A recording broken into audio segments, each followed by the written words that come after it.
'cause I don't give a fuck what you say. Yeah, I'ma do shit my way. So you can go kick rocks, I'ma stack bricks up, build what I want to make. Yo, I got a lot of shit to say, so I'ma do this every day. I'll be writing things until I'm fucking buried in my grave. Get with it. The draw on top of my desk was patches and patches of these things. So I'm taking in more shit than I do run around.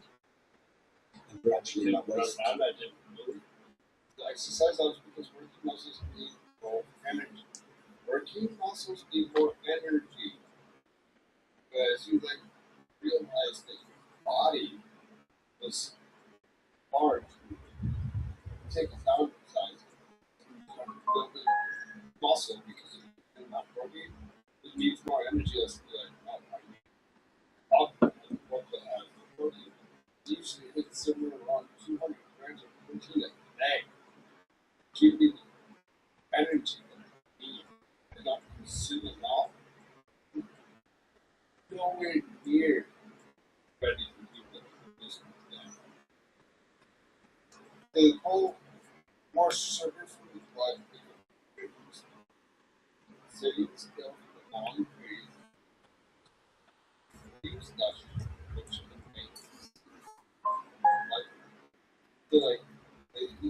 as you getting fatter,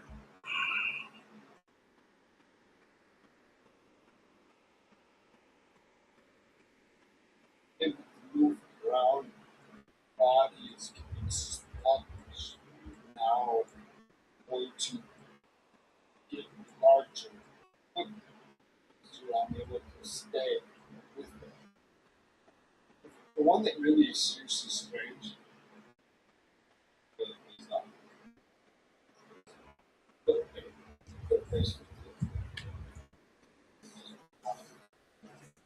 Now the name of the regulation.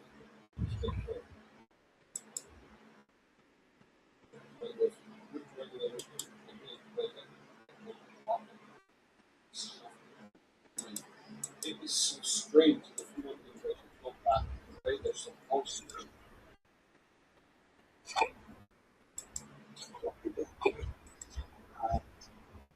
What was actually happening as I took in what she could and needed to instead of working to get rid of action. And it was giving me two things. One, a belly. So and I got just working on. And the other was I didn't know that lived was going out. And that's said when you have the hiccups. Cool. My liver, What's up, buddy? my liver was full of fat. This was things that you did once there. It's there you got to eliminate all the other things around it. And liver, almost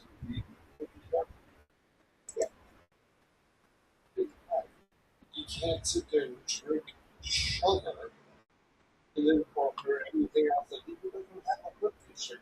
Oh, what? I'm drinking the sugar-free soda. Stop it. How much sugar do you think is still in the sugar-free soda? Biscuits and gravy are always safe. I mean, it sounds delicious, but at the same time, I'm so glad that I don't eat flour any longer. I just like You're anything laying that here has next enriched to me. wheat flour in it. Nope, won't touch it. Won't touch it. I really seriously, I'm okay with it. I'm okay with it. I don't have a problem staying away from any of that. So let's talk about these. Great. So fatty liver. This is the healthy liver here. And you see the color. Look at this one. It's yellow. It's the wrong color. And it's because of fat.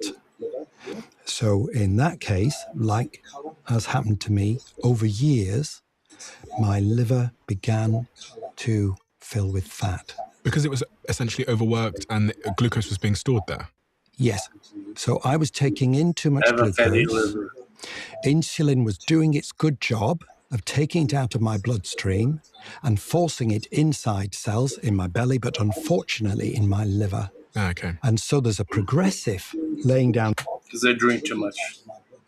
Liver fat can build up in diabetes because the liver helps process extra sugar and Yeah, fat. he's a little bit. When blood He's sugar and always a little insulin bit. stay high, the liver may turn some sugar into fat, while insulin resistance can also send more fat from the body to the liver. This is why the liver is especially vulnerable, even though fat can build up elsewhere as well. Yeah, absolutely. Almost every single last little part of your body. I've literally seriously run into a really Went to a graduation strange party conundrum today. in the last It's pretty cool. 3 weeks. My I added something goddaughter. to my diet. I added something to my diet because I'm like, you know what? I want to try something. I need something more. And I don't really get into like a bean or a legume. There's just too much where if you eat a half a cup of them, it adds a big, huge portion of space in your body that it just takes up until you can expunge it. And to me, it's unnecessary. I found the pea. I found the pea. Just love the shit out of that pea. It's so good. I've watched some of the viscerals go away. I've actually gone to the point where my belt, my belt has gone yet in another half inch. Like I go, I pull my belt, I'm like, It comes with age, I think. find the What you're hole. I'm like, talking what the about. fuck? Like I'm like, I should pop another hole in it. It's very, very strange where when you start losing viscerals, those viscerals, and these are the ones that he's talking about, the ones that line themselves inside your liver, in your pancreas, and all the other things in your body that actually, when it lines there and it turns it into the things that you don't want it to turn it into, where it actually it leaves you bedridden to a point, or is in a sit still, where you're unable to continue to, it like literally sits you in your chair. You ain't moving. You're not going ahead and you're not gonna jog or run. I like granola. If you But bean did, salad, you'd man, literally go run down the the street wife and likes probably that. kill yourself within a half a block as your body's not in tune to do such Hey, a thing. you want to see Uh-uh. Scotty? Come here. Of fat in the liver. So if we look at This is Scotty, actually our some black proper cat. liver, so this is the put on your seatbelts now because this Oh is gosh. somebody's actual liver. So then that's the normal liver, but look at this; it's larger. That's a real human liver. Yes, these are human livers, and that's as it should be. But this, look at this liver; it's larger, The old and German it's Shepherd hates larger her. because there's so much Very fat in it. chirping. Now the twist in the story is fatty liver You don't like it? interferes with the good work of insulin. So you develop a thing called insulin resistance, which means your insulin is no longer as powerful as it was. It's beginning to become difficult for you to deal with carbohydrate and sugar because your insulin isn't working as well. Inside? And the only way to deal with that No. is the next twist in the story. Chill. You have to start producing more insulin. Do you see? Because it doesn't Yeah. work as well. Yeah. So your pancreas has to crank up the supply. We need more Find something else insulin. besides him. So now I you don't have two wanna fucking things. steal You his have content. insulin I like Cool Frog. resistance. Your insulin isn't working as well. But at the same time, you're trying to produce more insulin in the pancreas. This bit's called the long silent scream from the liver. This is work by Professor Roy Taylor, a friend of mine at Newcastle University. And he pointed out that you've got fatty liver for about 10 years. You don't even know. You wouldn't know that your liver's gone fatty and yellow like that. Mitty But ended his stream unfortunately, literally this is 9 another minutes twist. ago. God damn it. Fat is being laid down in the pancreas gland, the very Oh, I just gland missed his that your stream. life depends upon producing insulin. And your ability to produce enough insulin collapses. But I like And it. at that point, you can't regulate blood sugar anymore. This is actually something to watch.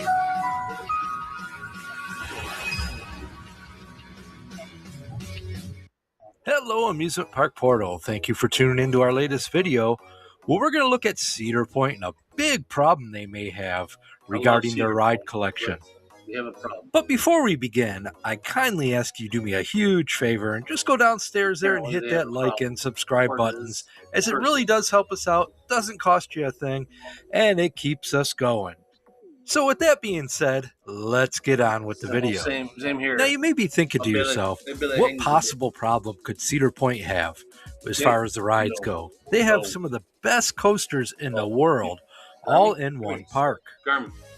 A few examples of those coasters would be Steel Vengeance, the park's RMC coaster, Raptor, the park's B&M inverted coaster, Maverick, the park's Intamin Blitz coaster, Top Thrill 2, the park's Strata coaster, and many other like Valraven, Siren's Curse, and of course Millennium Force.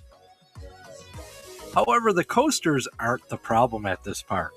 It's all the other rides, all the non-coaster rides. We've lost a lot of them over the last 15-20 years, and none of them are being replaced. Now, Cedar Point's current lineup of non-coaster rides is not only lacking, but it's beginning to show their age as well. For example, Wave Swinger opened way back up in 1979. Troika dates back to 1976. And the classic Matterhorn ride, which still thrills guests today, was built back in 1972. The park's Himalaya ride goes all the way back to 1970. And the park's Ocean Motion ride, which opened up back in 1981 and was moved to its current location once Demon Drop was sent away. And it's been a while since the park has added a flat ride. As a matter of fact, you'd have to go all the way back to 2014 when they added Pipe Scream and Flying Eagles to the Gemini Midway. And before then, you'd have to go back to 2011 when they added Windseeker, 2006 for Skyhawk, and for Max Air, well, you'd have to go back to 2005 when they added that one. So it's been 12 years since the park has added a new flat ride or non-coaster ride to its collection. However, if you go back even further than that, let's say 20 years, the park has actually removed a lot of non-coaster rides, and unfortunately they're not replacing them, like Snake River Falls. You have the Frontier Fling. Remember Witch's Wheel? I mean, they put Backbeat Barbecue in its place. Then we had the Swavichin, which is now a 3-point challenge.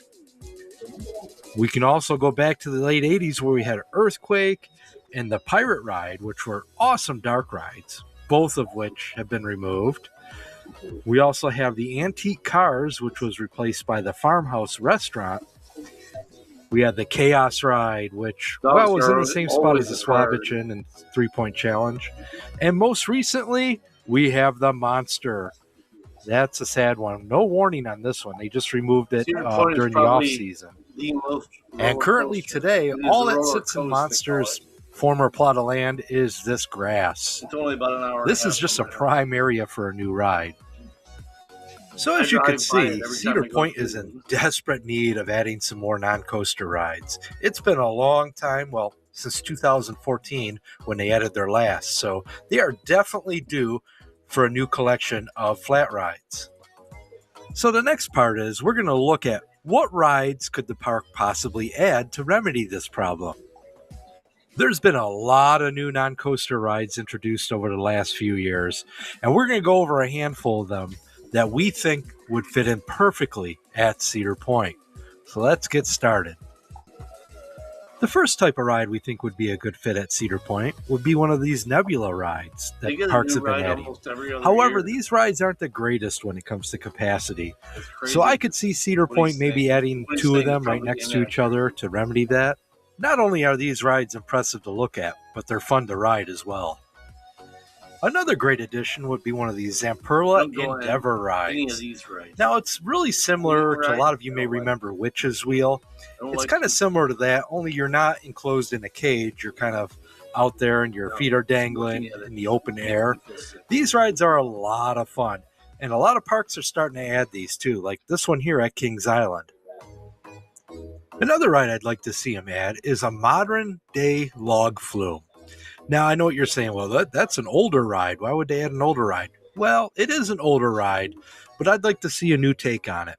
Something like if you ever been to Knott's Berry Farm and their Timber Mountain log ride is heavily themed. Not only is it a great ride in itself, but the theming just puts that ride over the top. And I think if done right, Cedar Point could add one of these, maybe in the back of the park in the Frontierland area, and this would be a perfect fit for the park. Not only do you not get completely soaked, but you just kind of cool off a little bit with a splash of water. Filled the tray. And one of the biggest additions Cedar Point could make non-coaster ride-ish would be a dark ride. Now they haven't had a dark ride there since the Pirate Ride, which closed in 1996. Ever since then, the park's been in a dark ride drought, and I think this would be the perfect addition to Cedar Point. And as you can see, other parks have been, adding dark rides or updating their dark rides, as you can see here at Six Flags Over Georgia. Another example of a park adding a great dark ride or working with what they already had is the Phantom Theater opening Nightmares at Kings Island. This ride's been a huge hit ever since it opened up this spring at the park, and I highly recommend getting out there to check it out, and definitely would love to see a ride of this caliber at Cedar Point. And this ride doesn't require a ton of space either. You could probably fit this in where House on Boo Hill sits now during Halloween weekends, or even the old Melt location, sitting over there by Planet Snoopy that's been empty for the last couple years now. They could easily fit a mid-sized dark ride in there. Yeah, it's all part. They're all. There's another handful of rides out there I think would be a good fit at Cedar Point, like Skyhawk here that you see at Canada's Wonderland, where you fly in this airplane and you can control the flips. You can flip your airplane upside down and all that. It's actually a lot of fun. This would be another good addition that Cedar Point could get. Another ride would be a Top Scan.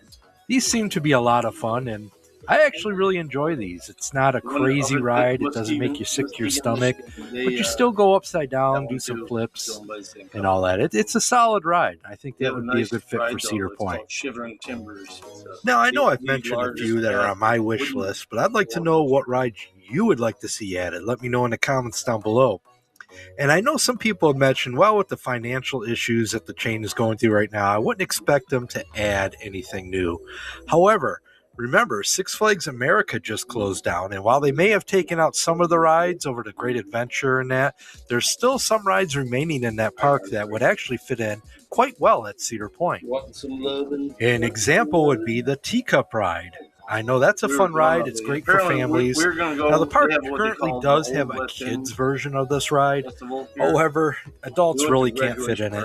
And it would be nice to have a flat ride that the whole family could enjoy together. Apparently there was a mass shooting. A few more rides that Six Flags America has laying around would be Riddle Me This, which is like a classic roundup style ride where you stand up against the wall, the whole thing spins and rises up while you stick to the wall. It's a classic, but it's a lot of fun, and it's just sitting there. Why let it go to waste? Bring it to Cedar Point. Another one that's a lot of fun for the families would be Pirate's Flight. It's kind of like the old Dutch shoe ride like you see at Kentucky Kingdom. Again, it's an older ride, but it's still got some life left in it, and it would be a good fit also at Cedar Point. Now, that's just a few examples of rides I think would fit in great at Cedar Point. Now, there's a whole plethora of flat rides out there these days that do all kinds of different things. So I just mentioned a few that I think would be a good fit at the park. Now, what do you think? Do you have a ride in mind that you think would work out perfectly at Cedar Point? Now, remember, it's got to be decent on capacity, and it's got to be something people want to ride. So let me know in the comments down below what kind of ride you would like to see Cedar Point add. Now, remember, it's got to be a non-coaster ride. So with that being said, we're going to wrap this video up. But again, I want to know what you think down in the comments down below. So I want to thank everybody for watching. Please don't forget to hit that like and subscribe button. Like I mentioned, it helps us out a ton. And that's going to be it for this one. And we'll see you out on the midways real soon. Thanks for watching, everyone. You're giving us criminal indications, so we stopped you. Go away. Because you're annoying and stupid. And you're dumb. It's a high gang, high crime area. It's not my fault you guys live in this neighborhood.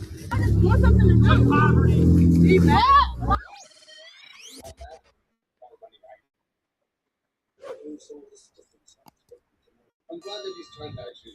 What's up, you guys? Welcome back to Southern Draw Law. My name is James White, criminal defense attorney, former prosecutor, former police officer.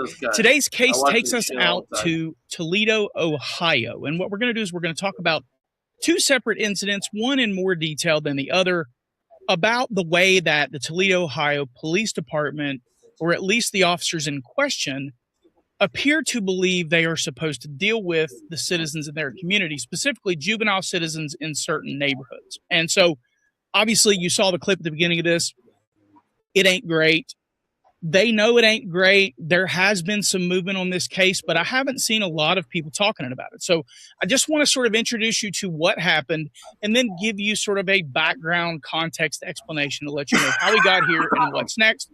For that, we're going to go out to the police department itself, because they recently did a critical incident style briefing just to sort of be transparent with the public about what happened. This case originally started out as a cell phone recorded video, and then ultimately the city of Toledo decided to release the body cam. So we're just going to go out and just observe the raw body cam, and then I'm going to talk to you a little bit about what I think happened and why. But before we do that, I need to tell you about the sponsor of today's video, and that is Chapter. Now, if you've watched this channel for any length of time, you've probably noticed that there is a recurring theme around the way that incentives matter, and you can avoid a lot of bad outcomes if you properly manage the incentive structure. And the message to Medicare or trying to figure it out for a loved one, support is completely free, and it usually takes less than 20 minutes for a consult. So call Chapter today and see what they can do for you. Again, the number is 424-389-2979. Now, back to the video.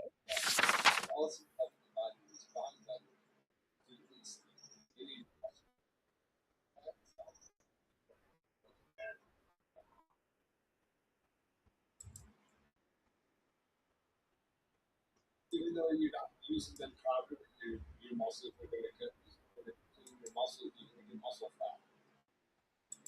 You're going to get yourself muscle fat.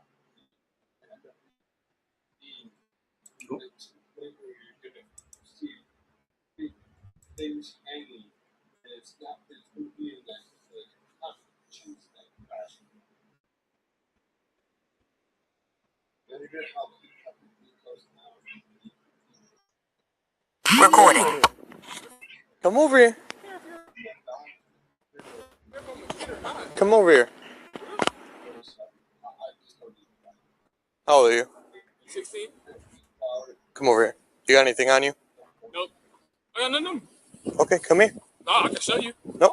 Oh my God. I know y'all not gonna do nothing, but why are you? A reasonable search. Like, I'm just patting you down. Touch my butt though. I'm just patting you down. I can just show you that. All right. How old are you? I 16? just told you. Yeah. What's your name? That are needed for type 2 diabetes, so that you Me? quotable, it's regarded as good practice. There's such a Oh, what is he looking for? You ever been in trouble before? Okay, when we saw you. Start that off better. Why y'all so angry? Well, why is he so angry? You look. When? Okay, this is what happened. You crossed over there outside of the crosswalk. Wait, what? Jaywalking. That's why y'all Jaywalking. stopped me? So it's allowed to. We're allowed to So stop you can search me for that? I didn't search you. I patted you down because So your hands outside of your sleeve in your hoodie, tucked away, like you're holding something, and then you keep checking back on us. Wait, Like, you know what I mean? y'all are in a black car watching you. Of course, I'm on. We weren't watching you. We weren't watching you until you were watching us. So wait, y'all can't just tell somebody. So when y'all went down Detroit, that was y'all, right? Yeah. Right, exactly. And then we So made the I turn, peeped. and then you're looking at us, and then we drive by, and then you're still looking at us, and then we turn back around. It's all right. Don't It's all right. Don't look at us, sir. We're gonna come check you. Police vehicle. What am I? I'm not gonna look. Okay. I mean, Let's just not look, just because they're the law. I mean, I'm the one. Based on our experiences, people are interested in us. Yeah, and then she shot at her mom. She shot at her mom and she's arrested.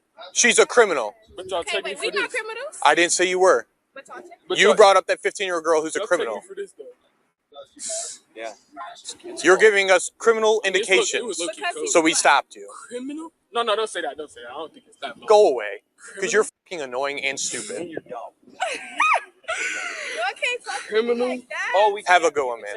All right, Yes, okay. Use the crosswalk. Use the crosswalk. Not my fault you guys live in this fucking neighborhood. I didn't choose to fucking move here. So I want you to pay attention here, the turns that the officer makes as he goes. He's going to make a left-hand turn, and you see this big red brick building, and then he's going to make a right-hand turn by these do not enter signs, and then he ultimately stops here in what is described by the police department as the 2000 block of Sylvan Avenue. And this is where he's going to make contact with these juveniles. Now, I want you to take particular notice of what the officer who's driving the vehicle now does when they get out of the vehicle. And that will matter a little more as we go through and do a detailed breakdown of the sort of way this fits within the Terry framework. Notice how the primary officer there to the right is dealing with this juvenile. And you notice that the officer that was driving the car is staring over into this field. And you're going to notice that, and you notice that he's walking around the field. He's looking in all these little corners because he thinks these guys had dope on them, and he's looking for where they might have tossed dope or a gun. And that's what their whole deal is about. Importantly, you notice that the entire time that his partner is dealing with this male juvenile who he's patted down, and we're going to talk about that, the secondary officer that was driving the vehicle is got his back turned while he's dealing with multiple subjects and got his back turned. And so I'll explain what the significance of that is shortly, but that's something to take note of. So again, he's over here looking all around the ground, trying to see what, if anything, these guys threw down in the time that they must have been out of the view of the police while they were turning around on him. And his partner is over there dealing with 2 or 3 of them at one time. Interesting, just a couple observations here. And I want to just kind of draw your attention because I'm going to pull up the Google Maps version of it so that we have an idea of how to orient ourselves where we are. So we're in Toledo, Ohio, and I'm just going to pull up the screenshots here that show this. And here's why it matters. It looks to me like they're turning from Woodruff Avenue, and they are turning left on North Detroit. And then from North Detroit, they're going to turn left on Fitchland. You'll notice that there are do not enter signs or one-way signs or whatever there on Fitchland Avenue. So your ability to continue to go straight ends there at the 2000 block of Sylvan. And so this abandoned lot that we see here on the Google Maps is where ultimately this takes place. And the reason that matters is because, as you guys know, when we first go back and look at the legality or we do like a forensic examination of the constitutional sequencing of a stop, we have to first remember that Terry versus Ohio burdens the officer with what he knew at the time. And so we have to look first to see whether the original stop was unlawful.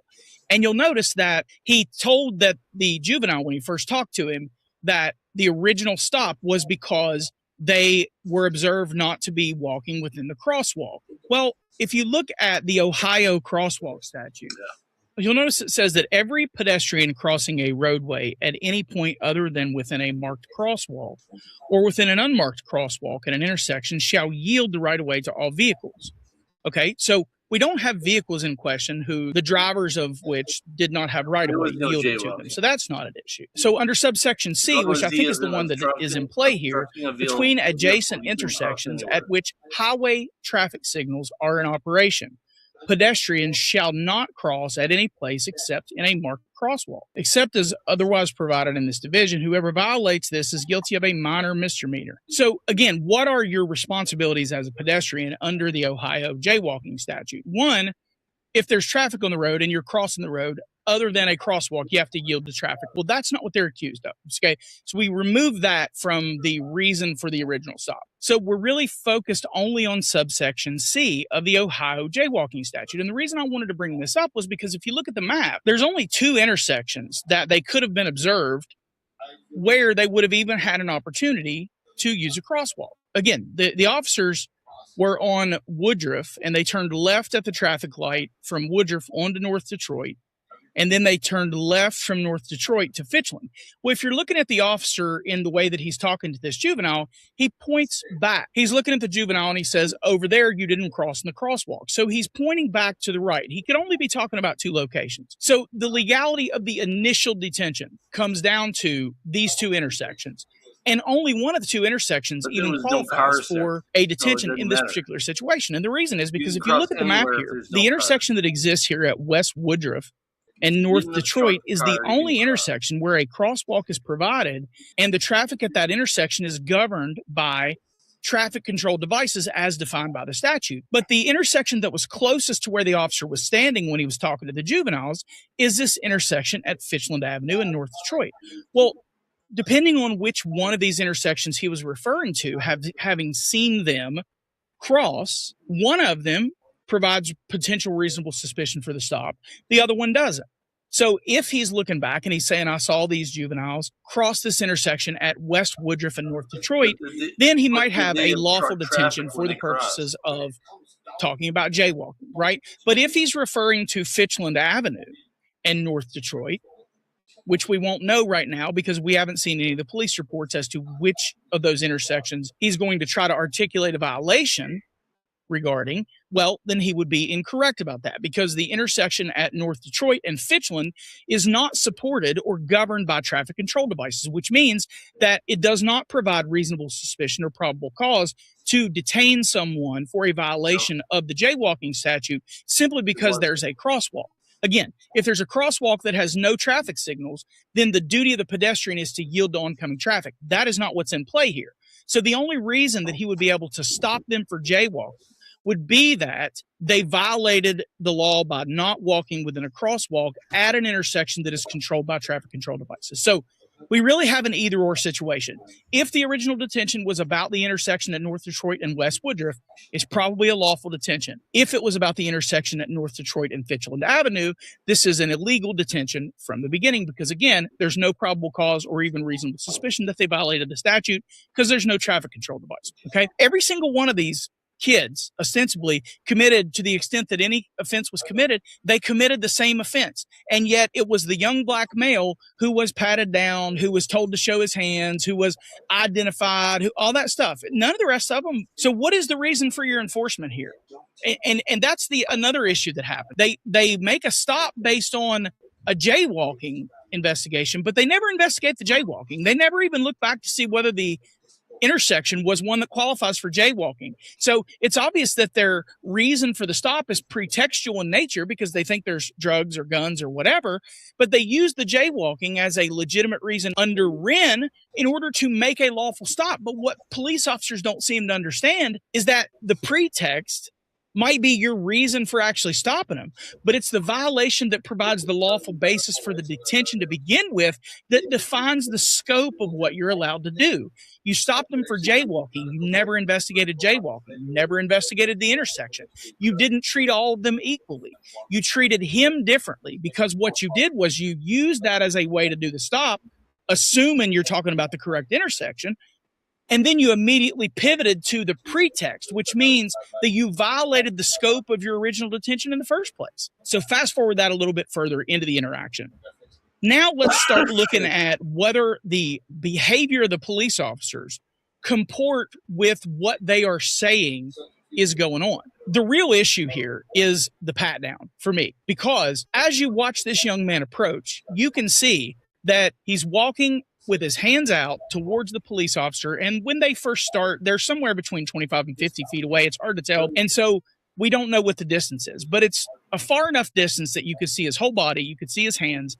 And more importantly, there's nothing in the record to suggest that they actually saw him doing something. They suspected because he was with a group of teenagers and they are way too hyperactive in their tyranny as it relates to the way that they shake these kids down, that they were up to no good and they were throwing dope or throwing a gun or something. But there's nothing in the record, and there's nothing certainly that happens on body cam here that would have led a reasonable officer to believe that this person was armed and dangerous. The only thing that happens that's remotely a factor that could be pointed to is that it's just he's kind of being like nervous and he's putting his hands in his pockets. And then he says, I could show you. And the guy starts to grab him and he backs away. But that is not an indication that he's armed and dangerous. And so we know that under Terry versus Ohio, you cannot do a pat down on a person unless you have objectively reasonable information that the person is armed and dangerous. And again, ironically, we're talking about Ohio, which is where Terry versus Ohio comes from, and really had more to do with the way that we viewed guns in 1965, because everybody in Ohio is allowed to carry a gun and not break the law anywhere they want. They can carry it concealed. They can carry it out in the open.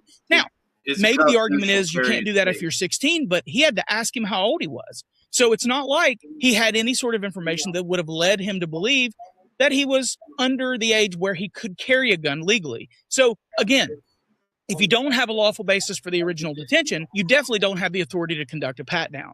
And then if you were referring to the intersection with the traffic lights, which I suspect they weren't, then you might have the authority to do a pat down if you can articulate something that would lead you to believe that the person is armed and dangerous. But this is where I'll draw your attention back to the fact that his partner was outside the cruiser in the field, walking its perimeter, trying to see whether or not these kids threw something out of their pockets or ditched something. And so, yeah, you might look at that and think, well, he's just being thorough. Or if you're trying to determine whether they had reasonable information to believe that the person was armed and dangerous, you might say, if they actually thought that this kid was armed and dangerous, and you got one guy dealing with 3 or 4 people in a high gang activity, high crime neighborhood, why is your partner over there letting you deal with this person by yourself that you're getting ready to pat down when both of you guys are part of a gang unit and that kind of thing, right? So the point is, it doesn't necessarily prove anything other than what their mindset was, because any police officer practicing good officer safety or strategic tactical awareness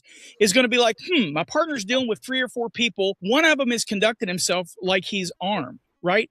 Why am I over here where I can't get to help my partner if he gets in trouble? Why am I allowing him to be by himself with 3 or 4 people that I'm later going to argue looked like they might be dangerous? And you remember that the original excuse they gave this kid was, well, we stopped you because you had your hands inside your hoodie. So again, their entire justification is, we thought this kid had something on him. He was walking in a way that led us to believe that he had something on him. Okay, maybe that explains why you went and walked the perimeter of the field. Fine, that's fine. It's just that it's not consistent with this notion that he was armed and dangerous. And you need that. You need those objective facts in order to justify the pat down. So my interpretation legally, not knowing what I don't know, is that either they violated his Fourth Amendment rights with the detention at its inception, or they violated his rights with the pat down, or both, depending on which intersection they were referring to. Because again, cops know just enough about the law and how it gets applied to misapply the law, right? That's what we saw with the hand to God texting and driving with the person that was an adaptive athlete last week, right? And so the real issue here is the way these officers conduct themselves. And the other thing I want to draw your attention to is that he told this young man, well, you were giving us criminal indications. Well, what's that? Noticing that there's a police car, looking around, and then they bring up this 15-year-old girl, which is the subject of this thing. And the thing that really bothers me is that they did have this arrest. Let's just for the sake of context, let's go back and just look at the news report on this problematic arrest of this 15-year-old girl, and then we'll come back and sort of finish out the thoughts I had about this on the other side of it. What is your badge number, sir? Stop. Don't do that. She didn't even do that. Stop. What the Toledo's city council president, along with the local NAACP chapter and community leaders, are calling for an investigation into the arrest of this teenage girl. Okay, so the thing I just want to illustrate here is that they're having this conversation about, oh, you brought up that teenage girl, and the officer's response was, yeah, and she shot at her mom and she's a criminal, okay? But I want you to understand something. This girl that this original controversy that they're talking about was indicated in, she was just walking on the street, and the officers decided to do an unlawful detention of her too. She was walking into the street, and they wanted to demand her ID, and she wouldn't give it to them, and so she ends up in this position, right? So we probably have an unlawful detention there too, but I don't want to put that voodoo on them just yet because I don't know. But it seems like there's a pattern of police officers talking to and dealing with people in this particular neighborhood in a particular way, regardless of whether they're criminals or not. And the reason I say that is because if you watch the body cam there, the officer says, oh, you don't want to answer questions? So then he's going to arrest her because she won't answer questions. So Now he's arresting her in retaliation for her exercising her Fifth Amendment right, for one. But he's going to then take her to the ground and slam her down and fight her and all this stuff, all because she won't answer his questions and give ID when he didn't probably have a lawful right to get ID in the first place. And then on top of that, he's going to make the allegation that she spit on him, but that was in the second time that he's taken her to the ground and dealing with her. He's thrown her to the ground and doing all this stuff, doing way too much before we ever get to a spitting violation. Now, this is the same girl that they're referring to in this conversation in this open field. And notice that the officer does a thing that maybe you caught and maybe you didn't, but he says the quiet part out loud. Yeah, and later she shot her mom, so she's a criminal. That shooting, the shooting in question that is serving as the predicate for him saying she's a criminal, that happened a month later. So all we know now is that it's okay to treat people like they're criminals, even if you don't learn they're criminals until something happens a month later, right? Because the way that we do things here in Toledo is that we just treat everybody like they're criminals. And then, 30 or 40 or 50% of the people that we encounter are going to end up being criminals. And so we're not really worried about the other 40, 50, 60% of those tax-paying citizens who pay our salary and are the reason we have a job. They'll just understand because we got to treat everybody like a criminal to make sure that we filter out all the criminals. That's a problem. And I know that the mayor knows it's a problem, but I'm not sure that he knows it's a systemic problem within the ranks of his whole police department, because I just saw 4 separate officers conducting investigations with 2 separate groups of people, and it looks like everybody's kind of getting treated the same in that neighborhood. And I don't want to make it a race thing. I don't know, but the point is, there's a problem with the way that the police is interacting with the community there. And it seems to me that they're completely comfortable with treating people as if they're going to be criminals, regardless of whether they are at the time. The other thing you notice about the interaction that these officers have, which obviously is disgusting, and the things that were said to these kids are 14, 15 years old. They don't get to choose where they freaking live. They don't get to choose where their parents have enough money to live. Many police officers, and I would venture to say including the Toledo police officers, they probably make $60,000 a year. There's nothing here that elevates. I mean, $60,000 will buy you a couple gallons of gas and a couple dozen of eggs these days. So I don't know what he thinks makes him above the working poor, because I think he would be categorized in the same classification sociologically. So if it ain't about neighborhood and it ain't about money, it must be about, I don't know. What is it about? You guys have the answers. All we have are the questions. But the other thing that he says in this is that he notices one of the girls says that, and he goes, "Oh, you can say whatever you want, but we're not allowed to." Yes, that's how it works, dipshit, because they have constitutional rights to criticize the police, and you are supposed to be serving them. It's completely lost on these guys that this job is not there to make their lives fun and let them have as much as they can possibly take from the government piggy bank, while treating the people who make that very thing possible like they are beneath their feet and trash to be kicked to the curb. This is Zachary Carroll. He was alleged to have been with the department since 2016, nearly 10 years. And then we have Chase Bainey, who has been with the department nearly 5 years. Both of them are clearly not cut out for law enforcement, and they need to be fired, honestly, because this is a symptom. It is a manifestation of a disease of seeing people of different cultural backgrounds as somehow less than you. And if this is what they're doing in the daytime when everybody's looking, and these guys are on gang units and investigative units doing major crime investigations, what are they doing in the dark? And furthermore, how are you getting people to talk to you? How are you establishing community trust so you can find out what's going on in gang activity if this is the way that you're talking to the people that you're encountering on the street? Now, I do have to give the mayor credit, because they were able to sit him down. And I think this is, honestly, as long as I've been doing this, is the only time that I've ever actually listened to a interview that was given by a mayor that seemed authentic and real and raw and like he gets it. So I do want to give him his flowers and let you guys see this interview, because I think the mayor gets it, but I'm not sure that that is enough at this point. So let's go to the interview with the mayor, and then we'll close this out on the other side. I'm beyond disappointed. I mean, it is, I am embarrassed. This is the worst one I've ever seen. The timing of me learning about it was about yesterday afternoon, and I would say that's there. I immediately passed it along to Chief Trenley so he could see it. He had not seen it. I actually reached out to Michael Haynes, who is the president of the police union, shared it with him. Several members of city council. So, for just, the last 24 hours or so since I've seen the video, I can honestly say that it made me sick to my stomach. And I have been, I've been upset about it ever since.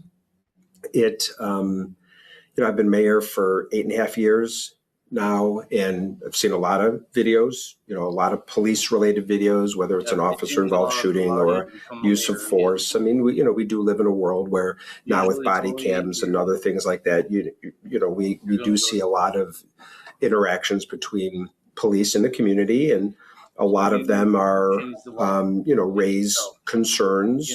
And so we've seen a lot of them in 8.5 years as mayor. And I can honestly say that in my judgment, this is the worst one I've ever seen.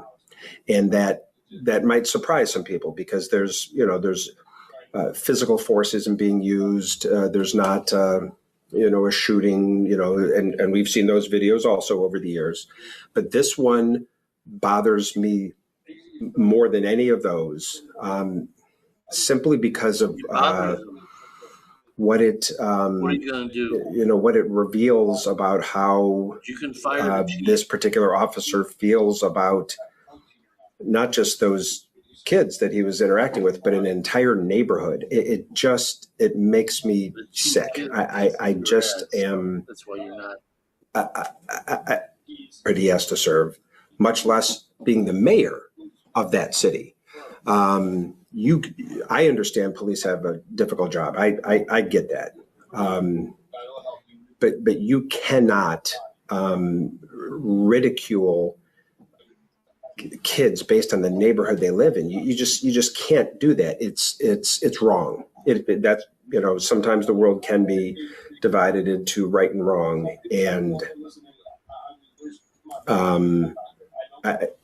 so I know there are going to be questions about what do we do, where to go from here. And of course, there's, the chief has already started an investigation, and, discipline, of course, is being considered and almost certainly will occur in this place, in this case. I don't know that any of us know right now exactly what is going to happen as a result of this. All I can tell you is that right now, as I sit here, in my judgment, that is the worst video I have seen since I've been mayor. It upsets me more than anything, any other video that I've seen, and because of what it reveals, maybe even in the heart of the individuals involved. And I know everyone has a bad day, and you don't want to be judged, in your worst moment. I get that, and but my goodness, you can't to sort of look down the bridge of your nose at an entire neighborhood is just something that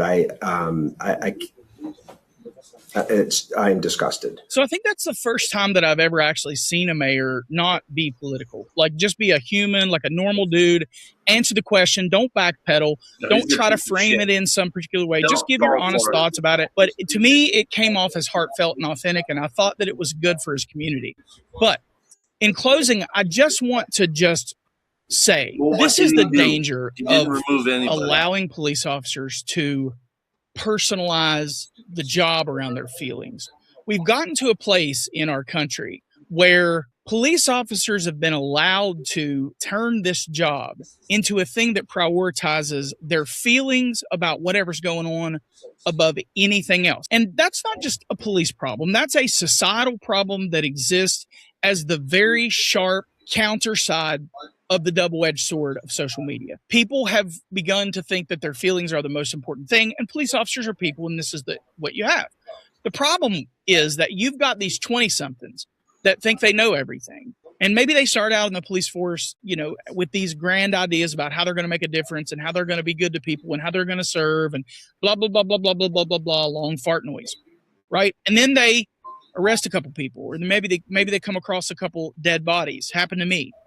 My first dead body, I remember it literally like it was yesterday. It was the July 4th weekend of 2003. It was a dope deal gone bad, and it was friends trying to take their buddy to the hospital after he got shot on a crack deal. And I remember looking into that kid's eyes, and it was one of the darkest, most empty feelings I've ever felt in my entire life. And I was a police officer out on the street I graduated police academy on like May 30th. So this was July 4th. So I'd been out 6 weeks, out of the police academy 6 weeks. And I was 23 years old. And the kid that died was younger than me. And I just remember that as something I'll never forget in my entire life. But, those things shape you. They shape if we look back on the way we feel now, I'm 46. I can't even identify with the person I was when I was 36 or 35.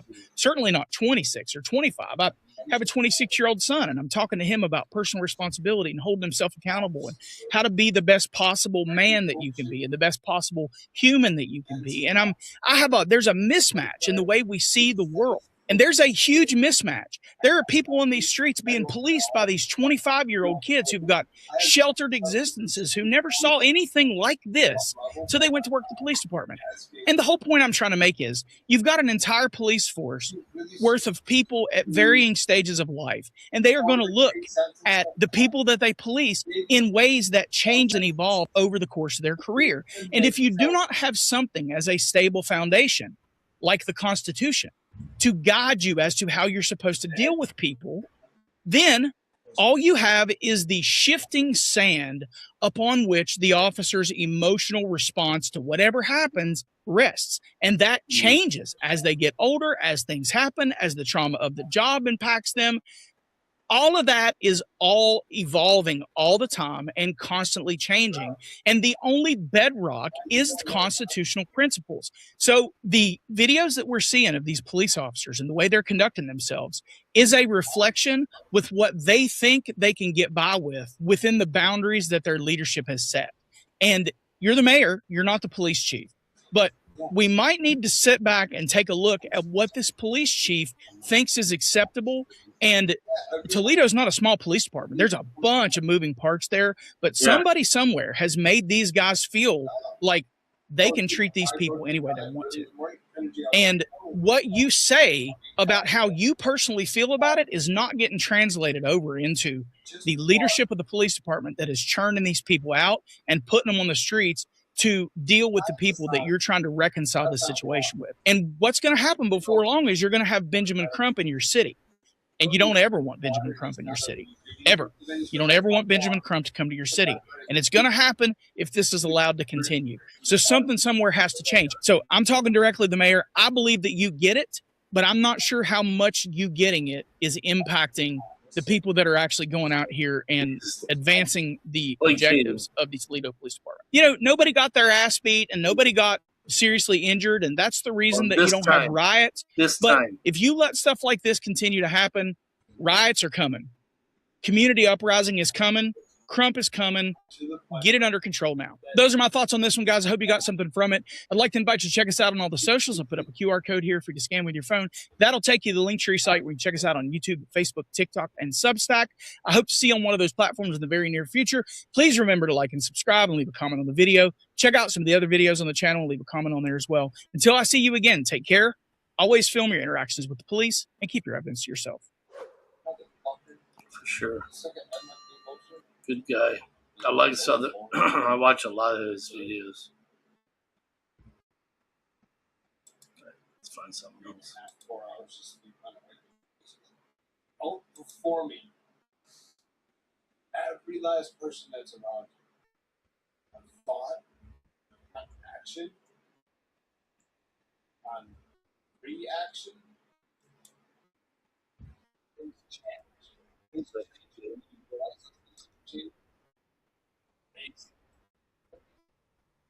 Thousand hogs a year. The blood ran in open channels through the streets, and the lard rendered from those carcasses made the candles and the soap that lit and cleaned half the country. That same year, the census confirmed what everyone already knew. Cincinnati was the sixth largest city in the United States, bigger than Chicago, bigger than St. Louis, bigger than San Francisco and Cleveland and Buffalo combined. It had 30 warehouses along the river and a commercial Cincinnati used district to that be visitors the compared largest favorably to Philadelphia. nation. A London journalist passing through called it the most beautiful inland city in America. And on a June morning the following year, a group of men sitting in a convention hall, not in Cincinnati, but 60 miles northeast in Columbus, voted to approve a single clause in a new state constitution. It was Article 8. It said essentially that no city or county in Ohio could invest in or buy stock in any private corporation. The delegates thought they were protecting taxpayers from bad investments. What they actually did was cut the legs out from under the most powerful city between the Appalachians and the Rockies, at the exact moment in history when legs were the only thing that mattered. To understand what Cincinnati lost, you have to understand what Cincinnati was. And what Cincinnati was, before anything else, was a river fortune. The city was founded in 1788, when a handful of settlers landed on the north bank of the Ohio River and called their village Losantiville, a name so awkward that the territorial governor, Arthur St. Clair, renamed it the following year for the Society of the Cincinnati, the Fraternal Order of Revolutionary War Officers. It was a decent spot. The river bent gently there, the landing was protected by hills, and Fort Washington went up almost immediately to keep the settlers from being killed. But it wasn't the best spot on the Ohio River. It wasn't the most scenic or the most protected. What it turned out to be was the most useful. The Ohio River was the great American highway before there were highways. It connected Pittsburgh to the east, the Mississippi to the south, and through a growing web of canals, the Great Lakes to the north. In 1811, the first steamboat appeared on the Ohio, captained improbably by an uncle of Theodore Roosevelt. And suddenly commerce could move upstream as well as down. By 1819, the river trade had transformed Cincinnati from a frontier garrison into a bustling commercial center, and it was officially chartered as a city. They called it Queen of the West, and there was no competition for the title. Anything that needed to get from one part of the country to another had a decent chance of passing through Cincinnati. The city had 30 warehouses along the waterfront, hotels and restaurants to serve the westbound migrants, and a growing commercial class that understood something fundamental. The value of Cincinnati was not what it produced, but where it sat. And what passed through Cincinnati increasingly was pork. The math was simple. Farmers across Ohio, Indiana, and Kentucky raised hogs. Hogs could walk themselves to market. You didn't need wagons or barges. You just drove them down dirt roads toward the river in herds of hundreds, their hooves raising dust clouds that could be seen for miles. And once they arrived in Cincinnati, every part of the animal had a buyer. The packing houses developed what was essentially a disassembly line, decades before Henry Ford inverted the concept for automobiles. A hog entered at one end, and as it moved through the building on overhead hooks, different workers performed different cuts. It was industrial slaughter on a scale the world had never seen, and it was remarkably efficient. The meat was salted and packed in barrels. Cincinnati coopers made over 500,000 barrels a year just for pork. The lard was rendered into oil for lamps, tallow for candles, and fat for soap. The bristles went to brush makers. The bones became buttons. The bladders were sold as containers. A man named Richard Fosdick figured out a brine curing process around 1810 and opened the first real packing house on Deer Creek. And within a generation, the city had dozens of slaughterhouses churning through hogs at industrial speed. By the 1840s, people were calling the place Porkopolis, and not always kindly. A newspaper in New Orleans reported in 1845, 160,000 hogs have already been slaughtered this year in Cincinnati. The smell was extraordinary. Pigs roamed freely through the lower streets. The creek that ran through the meatpacking district was, according to one account, so thick with offal that it barely moved. But the money moved. By 1850, Cincinnati was the principal hog market in the world, producing roughly a fifth of the nation's lard oil. And from pork came everything else. The barrels needed for shipping created a thriving cooperage industry. The steamboats that carried the barrels needed repair, so Cincinnati became a shipbuilding center. The workers who built the ships and packed the hogs needed housing, tools, clothing, furniture. So the city built those industries too: ironworks, machine shops, carriage factories, textile mills. By mid-century, Cincinnati had the most diversified manufacturing economy in the American interior. It made steamboat boilers and printing presses and playing cards and pianos. It was not a one-industry town. It was a one-industry origin story, everything traced back to the pig. And from the pig specifically came one of the most consequential business partnerships in American history. In 1837, an English candle maker named William Proctor and an Irish soap maker named James Gamble, brothers-in-law who had married sisters, were persuaded by their father-in-law, Alexander Norris, to stop competing with each other and join forces. Both men needed the same raw material, animal fat, and animal fat was the one thing Cincinnati had in irrational abundance. They each put up $3,596.47 and opened a shop at Main and 6th Streets. Proctor ran the sales. Gamble ran the kettle. Each morning, Gamble went door to door at houses, hotels, and steamboats, collecting ash and meat scraps, bartering soap cakes for raw materials. It was not glamorous work, but by 1859, annual sales hit $1 million, and they had 80 employees. When the Civil War came, P&G won contracts to supply the Union Army with soap and candles, and every soldier who used their product carried the memory home. It was the company's first national exposure, paid for by federal appropriation. The company they created would eventually become the largest consumer goods corporation on the planet, and it would never leave Cincinnati. But in 1837, it was just two men making candles and soap from pig lard in a city that smelled like a slaughterhouse. The city's growth in the 1840s was almost violent in its speed. The population had been about 25,000 in 1830. It was 46,000 by 1840. By 1850, it was 115,000, a nearly five-fold increase in 20 years. And a huge portion of those new arrivals were German. By the 1850s, roughly 40% of Cincinnati's population was of German origin, and they remade the city in their image. They settled north of the Miami and Erie Canal, the waterway that connected Cincinnati to Dayton and the interior, in an area that the established residents, with some condescension, began calling over the Rhine, because crossing the canal was like crossing the Rhine into a foreign country. The name stuck. It is still the name.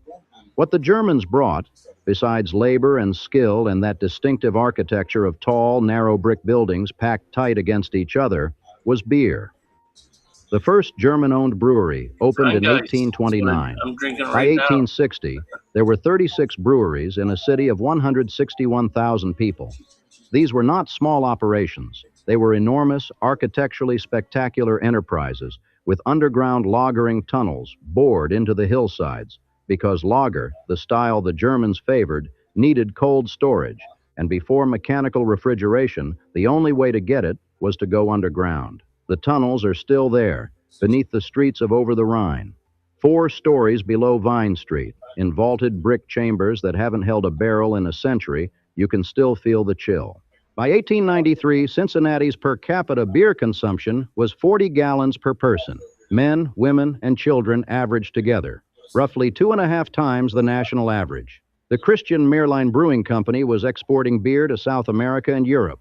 The city was producing 1.5 million barrels a year, and the saloons and beer gardens of Over the Rhine drew crowds of 8,000 and 10,000 on warm evenings. When the financial panic of 1857 hit and the banks started failing, the Germans of Cincinnati trusted their savings not to the banks but to the brewers. The brewers, after all, had kegs. The banks just had paper. This is the city at its zenith, and the zenith has a precise date. It is 1850. The population is 115,435. The ranking is 6th. The river is full of steamboats. The packing houses are running at capacity. The Germans are building their breweries. Procter & Gamble has just crossed $1 million in annual sales, with lard oil as their top product, ahead of candles and soap. And from the hills above the basin, you can look down on a city that seems to have solved the problem of the American interior. It is dense, prosperous, culturally ambitious, architecturally serious, and growing at a rate that would have been unthinkable a generation earlier. Visitors from the East Coast admitted that Cincinnati was perhaps the most important city in the West. And in Columbus, on June 17, 1851, the voters of Ohio ratified a new state constitution. Here is the context. In the 1830s and 1840s, Ohio's state and local governments had invested heavily in canal companies and early railroad ventures. Some of these investments paid off, many did not. The Indiana-style financial collapse, where a state or city guaranteed bonds for a private company that then went bankrupt, leaving the government holding the debt, was a real and recent memory. Several Ohio cities had been burned badly. The delegates to the 1851 Constitutional Convention were, understandably, in a mood to prevent it from happening again. So they wrote Article 8, which included a provision that no county, city, or town in Ohio could become a stockholder in or loan its credit to any joint stock company or corporation.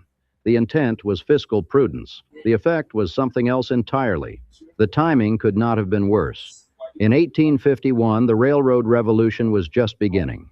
The great question of the next 2 decades, the question that would determine which American cities thrived and which ones didn't, was who gets the rail connections. And the way most cities answered that question was by investing in railroad companies. They bought stock. They guaranteed bonds. They offered land and subsidies. They competed ferociously for every line because every line meant freight traffic, passenger traffic, jobs, and growth. Cities that couldn't invest couldn't compete. Illinois had no such constitutional restriction, and Illinois had Chicago. In 1850, Chicago was a city of about 30,000 people, less than a third of Cincinnati's size. It was a trading post built on a swamp, incorporated only 14 years earlier, with nothing like Cincinnati's cultural depth or industrial base. But it had one thing Cincinnati now lacked: the legal freedom to throw public money at railroads. And that is exactly what it did. Chicago's boosters, politicians, and businessmen invested aggressively in rail connections north, west, south, and east. They bought stock, guaranteed bonds, offered land grants. They didn't just wait for railroads to come to them. They bought their way into the network. The Illinois Central, chartered in 1851, the same year Ohio was locking its cities out of the railroad business, received enormous public subsidies and made Chicago the anchor of a rail empire that stretched from the Great Lakes to the Gulf of Mexico. Within a decade, Chicago was the most important railroad junction in North America. It hadn't earned the position through geography. It had purchased it through investment, the exact kind of investment Ohio's Constitution had just forbidden. Cincinnati, meanwhile, was stuck. Its businessmen could invest privately, and they did. But the city itself, the entity with the deepest pockets and the greatest incentive, was constitutionally forbidden from participating. Ohio's cities could not buy railroad stock. They could not guarantee railroad bonds. They could not do what Chicago, St. Louis, and dozens of other cities in other states were doing to attract rail. And the railroads, following the money, went elsewhere. The consequences arrived slowly at first, and then all at once. In the 1850s, the railroads were still supplementing river trade, not replacing it, and Cincinnati's position on the Ohio was still worth something. The city had 14 competing soap and candle manufacturers, dozens of machine shops, a booming furniture industry. Mitchell and Ramelsburg alone employed hundreds of craftsmen making chairs and desks that shipped across the country. But the furniture shipped by river, the soap shipped by river, and the railroads were going to Chicago. Then the Civil War accelerated everything. The Union Army needed provisions, and it needed them delivered by rail, and it needed them from the north and the west, from places like Chicago, which could pull grain and meat from the Great Plains and the upper Midwest, not from Cincinnati, which depended on river trade with the South. When the war started in 1861, Cincinnati's southern markets vanished overnight. One historian wrote that the city was completely stagnated commercially and industrially by the first year of the conflict. The irony was savage. Cincinnati sat on the border between free Ohio and slave Kentucky, and the very river that had made its fortune was now a line of military demarcation. Louisville, just 100 miles downriver, had rail connections to Nashville and beyond. Cincinnati had the river, and the river now had a war running through it. By 1870, Chicago's population was 300,000. Cincinnati's was 216,000. Chicago was growing at 5 times Cincinnati's rate. And the gap was not about geography or resources or ingenuity. Cincinnati had all three. The gap was about one clause in one constitution, ratified by voters who had no idea what they were doing to the greatest city in their state. It took a man named Edward A. Ferguson to find the loophole. Ferguson was an Ohio state senator from Cincinnati, and he understood the problem with perfect clarity. The city needed a railroad south to Chattanooga, where it could connect to the network serving Georgia, Alabama, Mississippi, and the rest of the former Confederacy. Louisville had such a connection via the Louisville and Nashville Railway, and it was eating Cincinnati's lunch. Kentucky wasn't going to help. Most of its rail led to Louisville, a direct competitor. No private company had managed to build the line. And the Ohio Constitution said Cincinnati couldn't invest in one. But Ferguson noticed something. The Constitution said cities couldn't buy stock in a corporation. It didn't say cities couldn't build and own a railroad themselves. It was a legal distinction so fine it was almost invisible, but it was real. In 1869, Ferguson got the Ohio legislature to pass a bill, the Ferguson Act, authorizing any Ohio city with a population over 150,000 to construct and own its own railroad. There was exactly one city in Ohio with a population over 150,000. On June 26, 1869, Cincinnati's voters went to the polls and approved $10 million in municipal bonds to build the Cincinnati Southern Railway, a 337-mile line from Cincinnati to Chattanooga. More than 15,000 people voted yes. 1,500 voted no. The margin was overwhelming, and the celebration was extraordinary. Parades through the streets, church bells ringing across the basin. A city that had watched Chicago and Louisville and St. Louis pull ahead for 18 years, finally doing something about it. It was, in its way, magnificent. It was also 18 years too late. The Cincinnati Southern Railway was a staggering feat of engineering. The route cut through some of the most brutal terrain in eastern Kentucky and Tennessee, requiring the construction of 27 tunnels and 105 bridges. A section in Kentucky became known as the Rat Hole for the sheer difficulty of the work. The crews were mostly Irish and black laborers, blasting through mountain rock with dynamite. The initial $10 million ran out by 1875. Voters approved another $6 million in 1876 and another $2 million in 1878. The first freight train completed the journey to Chattanooga on February 21, 1880. The first passenger train followed on March 8th. A grand banquet was held at Music Hall, Cincinnati's soaring new concert venue, with Southern dignitaries in attendance. The city had its railroad, but the world had moved on. Chicago was now the undisputed capital of the American interior, the hub through which all railroads spoke. Cincinnati's line to Chattanooga was important, and it would generate revenue for a century and a half, but it was one line. Chicago had dozens. The race had been lost in 1851, and no amount of dynamite in the Kentucky hills was going to change that. What Cincinnati did next was something more poignant and more complicated than simply declining. It built itself into a city of astonishing beauty and cultural ambition, a city that, in many ways, was more architecturally interesting and culturally rich than Chicago, while simultaneously falling further and further behind in the only metric the industrial age cared about, growth. John A. Roebling, the German-born engineer, had been working on a suspension bridge across the Ohio River since before the Civil War. When it finally opened on January 1st, 1867, it was the longest suspension bridge in the world, spanning 1,057 feet between Cincinnati and Covington, Kentucky. Before the bridge, you crossed the river by ferry. After the bridge, you walked across a structure so elegant and so obviously ahead of its time that when Roebling was hired to build a bridge in Brooklyn, he essentially scaled up the Cincinnati design. The Brooklyn Bridge is the most famous bridge in the world, and it is Cincinnati's bridge, refined. In 1871, a businessman named Henry Probasco, honoring his late partner Tyler Davidson, commissioned a 43-foot bronze fountain from a German sculptor and installed it at 5th and Vine Streets. The Tyler Davidson Fountain, the genius of water, became Cincinnati's symbol, the thing every visitor photographed, the place where people gathered in the evenings. The inscription read, "To the people of Cincinnati." In 1876, Reuben Springer, a wealthy businessman who had made his fortune in the river trade, was sitting in the Sangerfest Halle during the second annual May Festival, Cincinnati's celebrated choral event, when a thunderstorm hit and the rain on the tin roof was so loud it drowned out the orchestra. Springer was mortified. He issued a public challenge. If the citizens of Cincinnati would raise half the cost of a proper concert hall, he would pay the other half. It is believed to have been the first matching grant fund drive in American history. The money was raised. Samuel Hannaford, the most prolific architect in the city, designed the building in high Victorian Gothic with a rose window on the facade and an auditorium that seated 5,228, the largest in the country until Chicago's auditorium building surpassed it in 1889. Even in cultural achievement, Chicago was coming up behind. Music Hall opened in May 1878 and cost $500,000, more than half of it Springer's money. Today it still stands on Elm Street and over the Rhine, still hosts the Cincinnati Symphony Orchestra, the Cincinnati Opera, the Cincinnati Ballet, and the May Festival.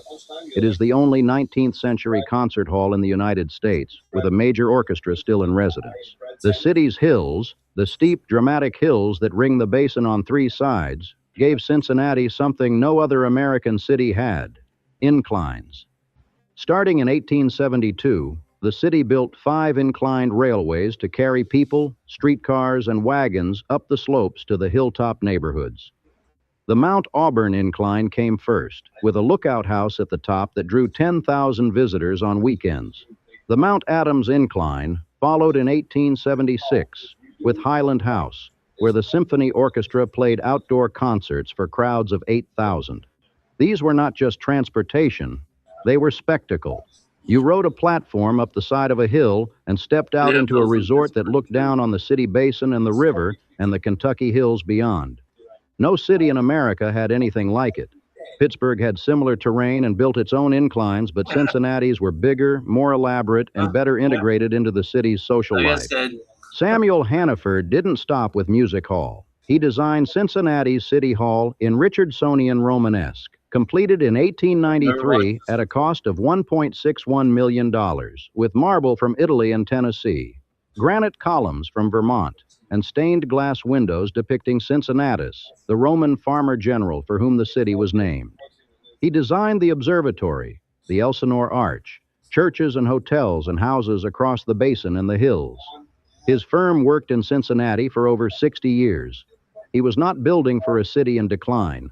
He was building for a city that believed it was still ascending.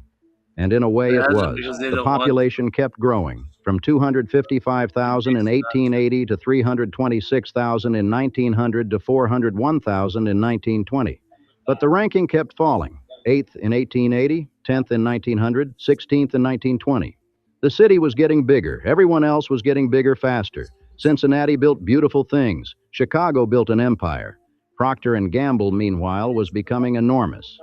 James Norris Gamble, the founder's son, invented the formula for ivory soap in 1879, a soap so light it floated on water, which turned out to be a brilliant marketing advantage. The company moved to a new factory complex on the Mill Creek called Ivorydale and began advertising nationally with a sophistication that was decades ahead of its competitors. By the early 20th century, P&G had introduced Crisco, the first all-vegetable shortening, pioneered the concept of brand management, and become one of the largest companies in America. It stayed in Cincinnati. It has always stayed in Cincinnati. The breweries were not so lucky. When Prohibition hit in 1920, it devastated over the Rhine. The neighborhood had been built on beer, its economy, its social life, its identity. 36 breweries had operated here at the peak. Now they were all closed or converted. Some tried to pivot to near beer or soft drinks. Most simply died. Even after repeal in 1933, the national brands, Anheuser-Busch, Miller, Schlitz, had the capital and the distribution networks to dominate the market, and Cincinnati's local brewers never recovered their former prominence. The last locally owned brewery closed in 1978. Over the Rhine, without its economic engine, began its long, slow collapse into poverty. The ornate Italianate buildings that the German brewers had financed stood empty, their windows dark, their purpose gone. In 1916, the city tried to build a subway. The plan was to drain the old Miami and Erie Canal, which had been obsolete for decades, a stagnant open sewer running through the city, and build a rapid transit loop in the canal bed, partly underground and partly at grade. The voters approved it overwhelmingly, almost 6-1, authorizing $6 million in bonds. The fare was set at 5 cents. But the United States entered World War I before construction could begin, and by the time the first steam shovel bit into the canal at Walnut Street on January 28, 1920, wartime inflation had made the $6 million budget a fantasy. The engineers pressed on anyway. They completed about 2 miles of tunnel and 4 stations, Race Street, Brighton, Liberty, and Hopple, before the money ran out in 1925. The total cost had reached the original budget, and the system was maybe a third finished. The tunnels are still there. They are sealed with concrete and blocked by brick walls. They have never carried a single passenger. In 1928, construction was canceled indefinitely. In 2002, the Southwest Ohio Regional Transit Authority put a light rail plan called Metro Moves on the ballot, which would have incorporated the old subway stations and built an extensive transit network across the region. Hamilton County voters rejected it 2-1. In 2008, the city studied its options. Finish the subway for $100.5 million, fill the tunnels with dirt for $19 million, or just preserve them as is for $2.6 million. They chose the cheapest option. The tunnels now carry a water main and fiber optic cables. 2 miles of silence beneath Central Parkway, which was the road they built on top of the drained canal, on top of the unfinished subway. And then there was Union Terminal. By the 1920s, Cincinnati was served by 7 railroads operating out of 5 different stations scattered across the basin, all of them cramped, inconvenient, and prone to flooding every time the Ohio River rose. Only 20% of the trains entering the city were through trains, meaning that 80% of travelers had to get off at one station, haul their luggage across town, and board at another. The idea of consolidating everything into one grand terminal had been discussed since 1884, but it wasn't until 1928 that construction actually began. The architects Fellheimer and Wagner designed the structure, and in 1930, at the urging of the development company, they brought in Paul Philippe Crête to reimagine the exterior. What Crête created was a masterpiece of Art Deco architecture, a vast half-dome of concrete and glass, 200 feet wide, fronted by a fountain and a sweeping drive, with mosaic murals inside by Winold Rice, depicting the industries and peoples of Cincinnati. It was the most beautiful train station in America. It cost $41 million. It opened on March 31st, 1933. The timing was, once again, catastrophic. The Depression was 3 years old. Passenger rail was entering its long decline. The station that was built to handle 216 trains a day was handling a fraction of that within a decade. By the 1960s, it was nearly empty. In 1972, Amtrak discontinued passenger service to Cincinnati, and Union Terminal fell silent. The concourse, the great interior space with the mosaics, was demolished. For 5 years in the 1980s, the building was a shopping mall. Today it houses the Cincinnati Museum Center, which saved the structure from the wrecking ball. But the irony is embedded in the walls. Cincinnati built the finest train station in the country just as trains stopped mattering, the same way it built its own railroad just as the race for railroads had already been lost. The ground-level destruction came in the 1950s and 1960s. Cincinnati's 1948 master plan called for slum clearance in the West End, a dense, historically black neighborhood west of downtown. What followed was urban renewal on a scale that was staggering even by the grim standards of the era. The city received federal funds to build Interstate 75 through the heart of the West End and to create an industrial park called Queensgate, where the neighborhood had been. By the early 1960s, more than 2,800 buildings had been demolished. Nearly 3,700 structures on 450 acres were razed. 25,000 people, 97% of them black, were displaced. The NAACP warned as early as 1958 that the city wasn't serious about rehousing the displaced residents, and they were right.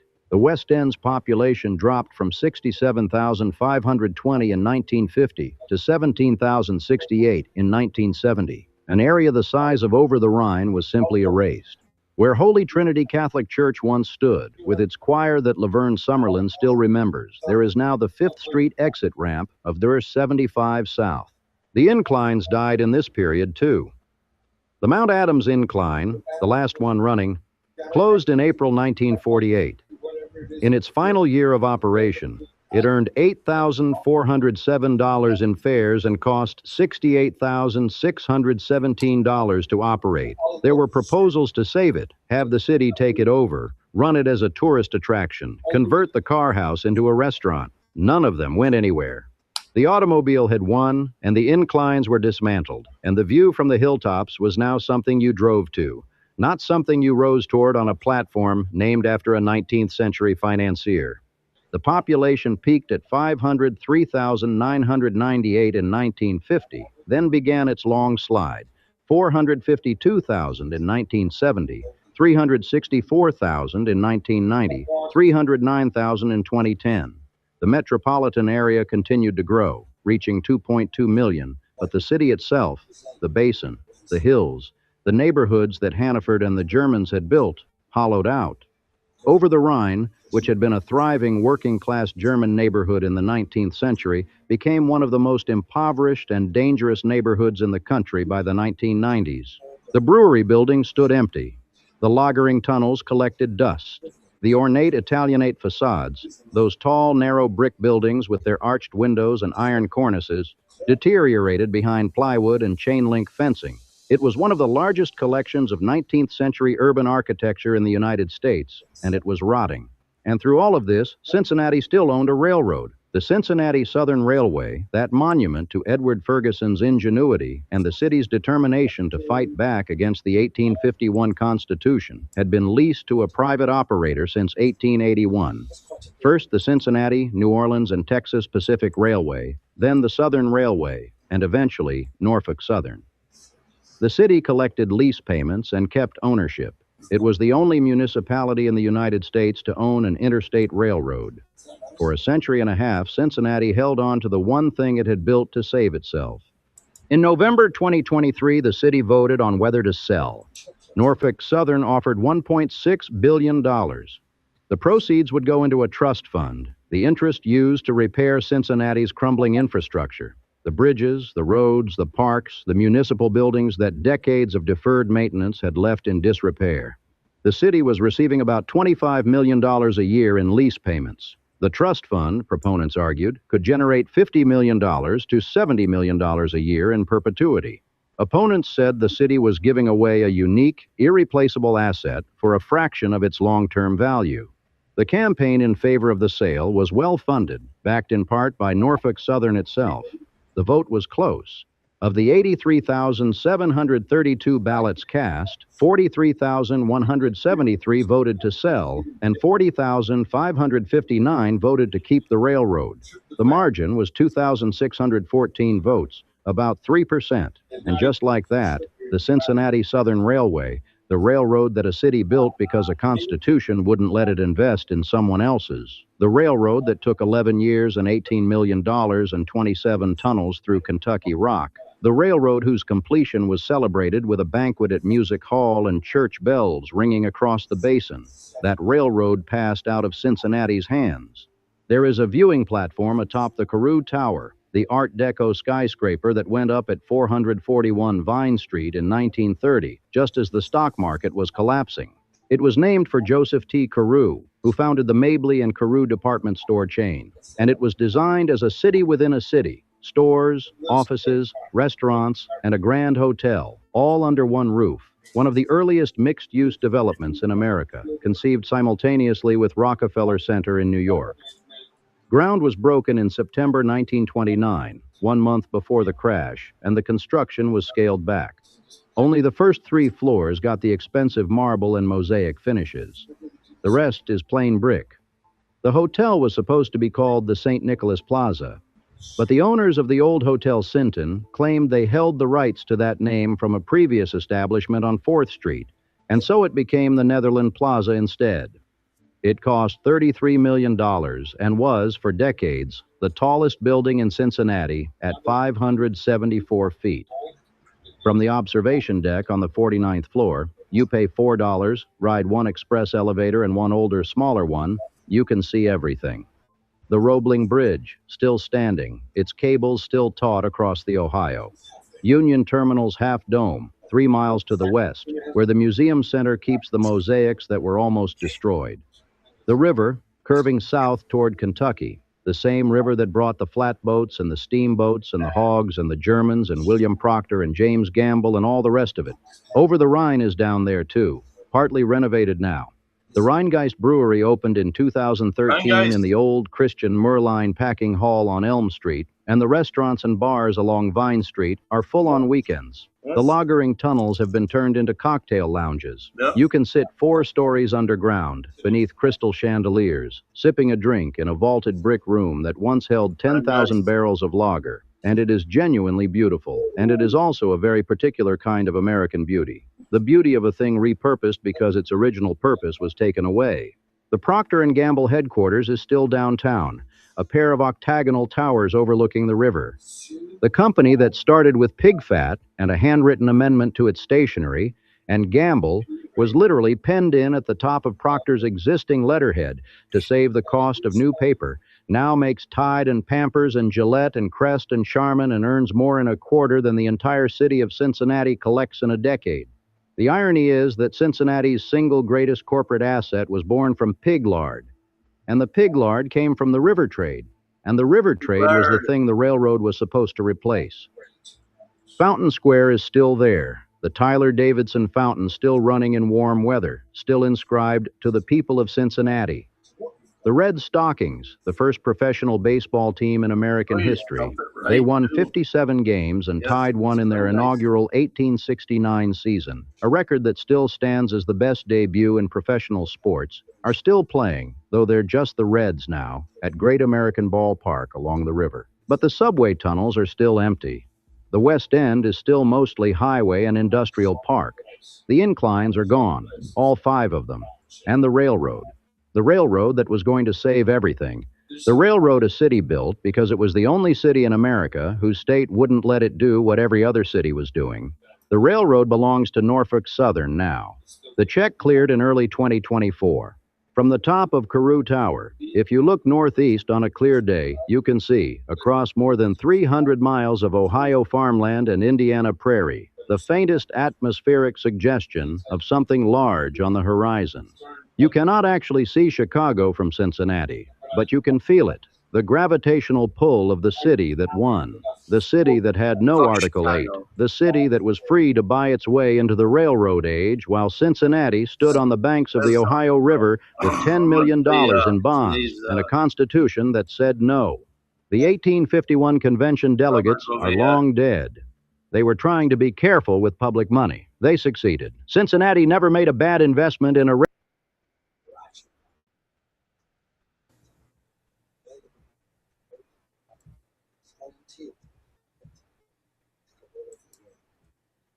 Yes.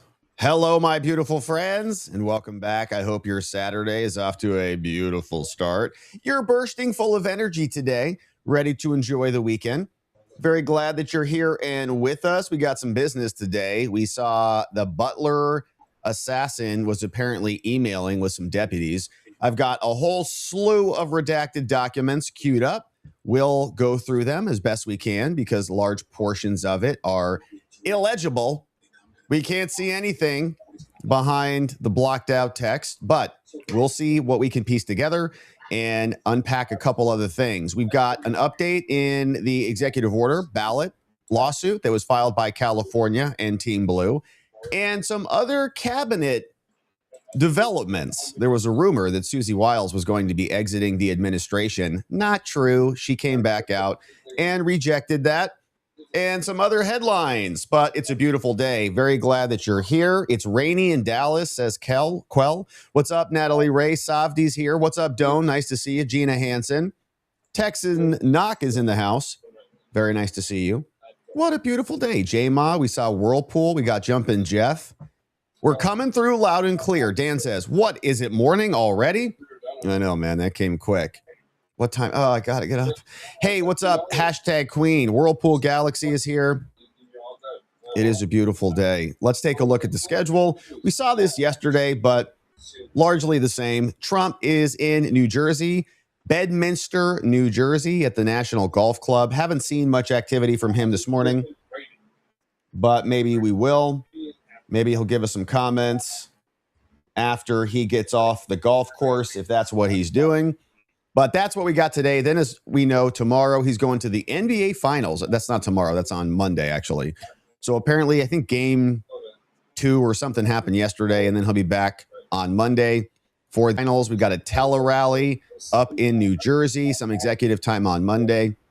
And so we'll see if things are picking up next week. But pretty quiet today. Not much happening on C-SPAN either. Bunch of Washington Journal stuff. We do have the National D-Day Memorial commemoration.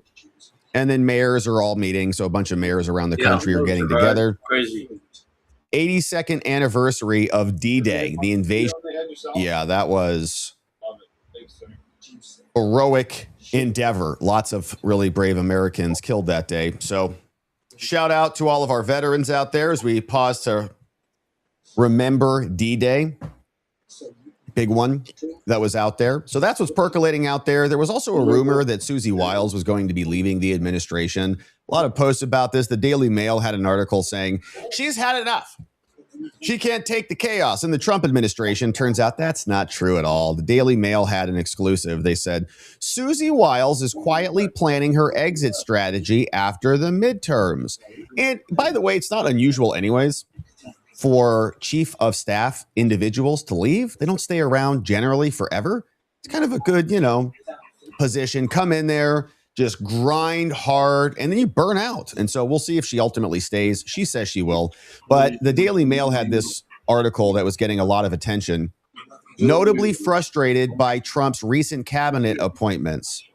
Our latest story, dailymail.com, which you can read it. But she came out on yesterday. She said, not leaving. After an accomplishment-filled week by President Trump, she said, I have the pleasure of reading a piece of Friday fiction, courtesy of the Daily Mail. Now, to be crystal clear, I am not going anywhere. I am honored and proud to serve President Trump, proud of our team, and remain fully committed to advancing his agenda on behalf of the American people. Some in the media have spent a decade trying to manufacture drama around President Trump and people who work for him. They were wrong then, and they are wrong now. See you Monday.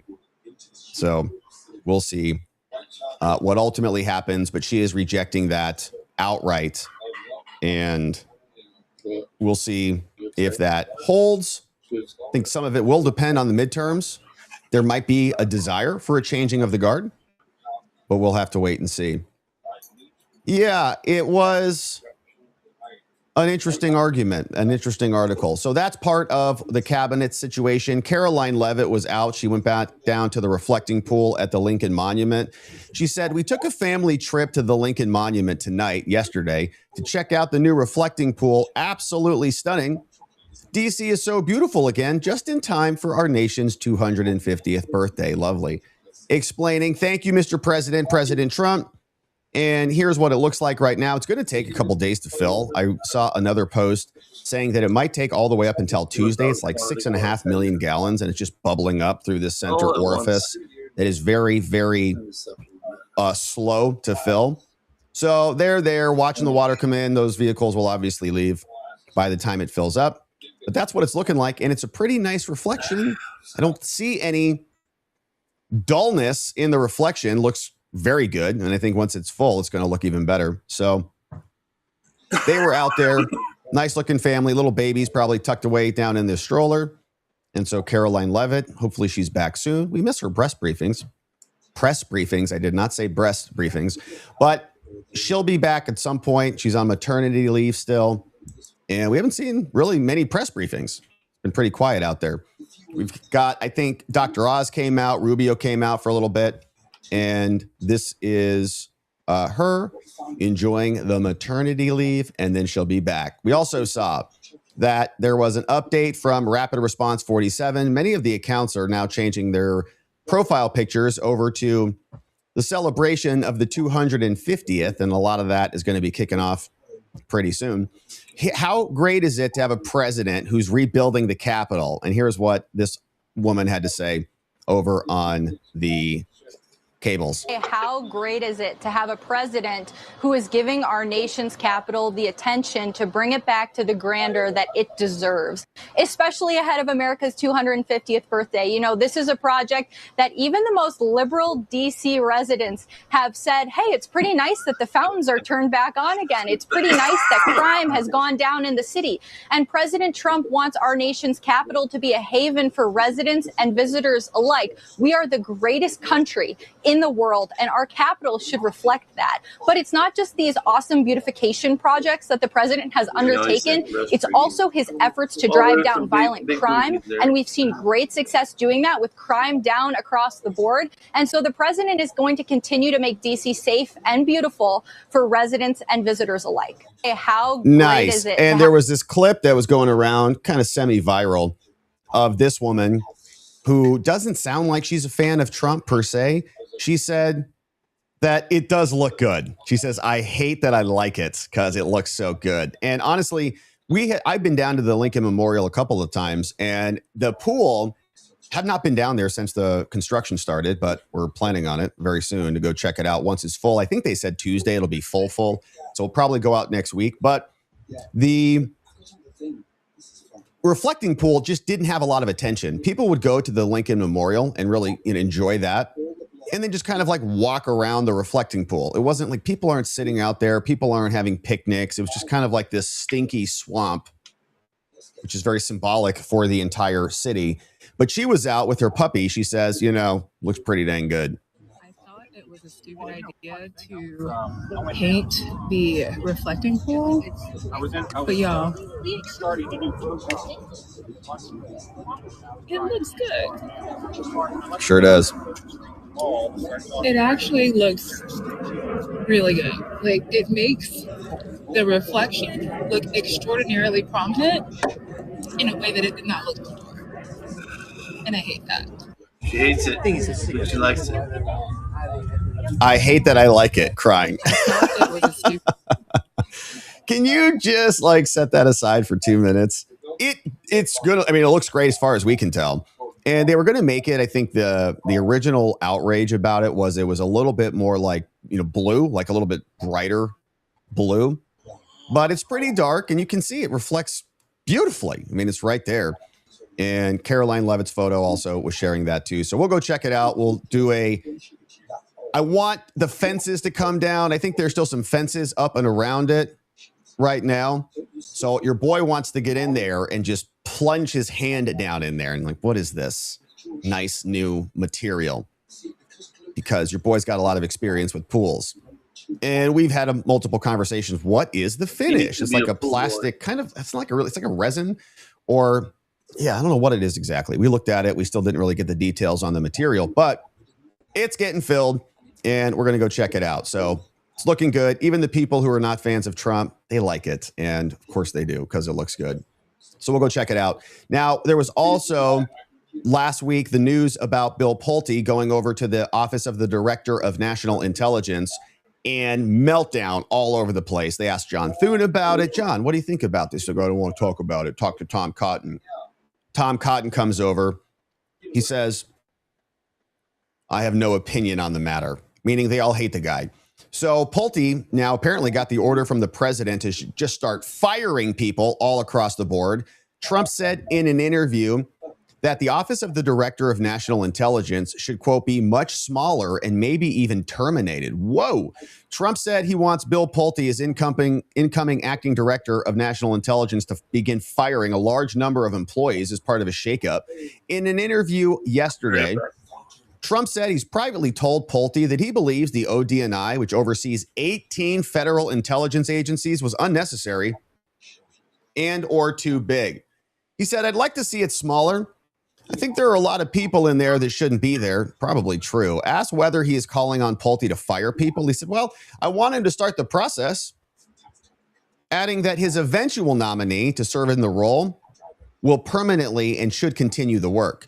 Trump stunned many of his own advisors when he said earlier this week that he was appointing Bill Pulte, the director of housing, to go over there. The move was met with skepticism from some Republicans who raised concerns about his lack of experience. The president named Pulte DNI on a temporary basis, and he can be there for 210 days.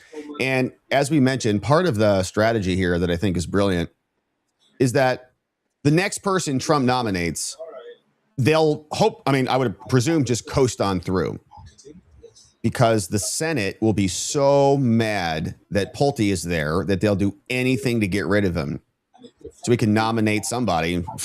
It's not Bill Pulte, so I vote in favor. All in favor? Yes, we'll take him. The president said he hopes Pulte can begin making changes across the board. Frankly, it might be good for him to shake it up before people come, Trump said, because if Pulte reduces the size in conjunction with me and in conjunction with possibly the person coming in, he can do a lot of the hard work and we wouldn't have to saddle somebody that goes in, right? Somebody goes in there, starts just cleaning house.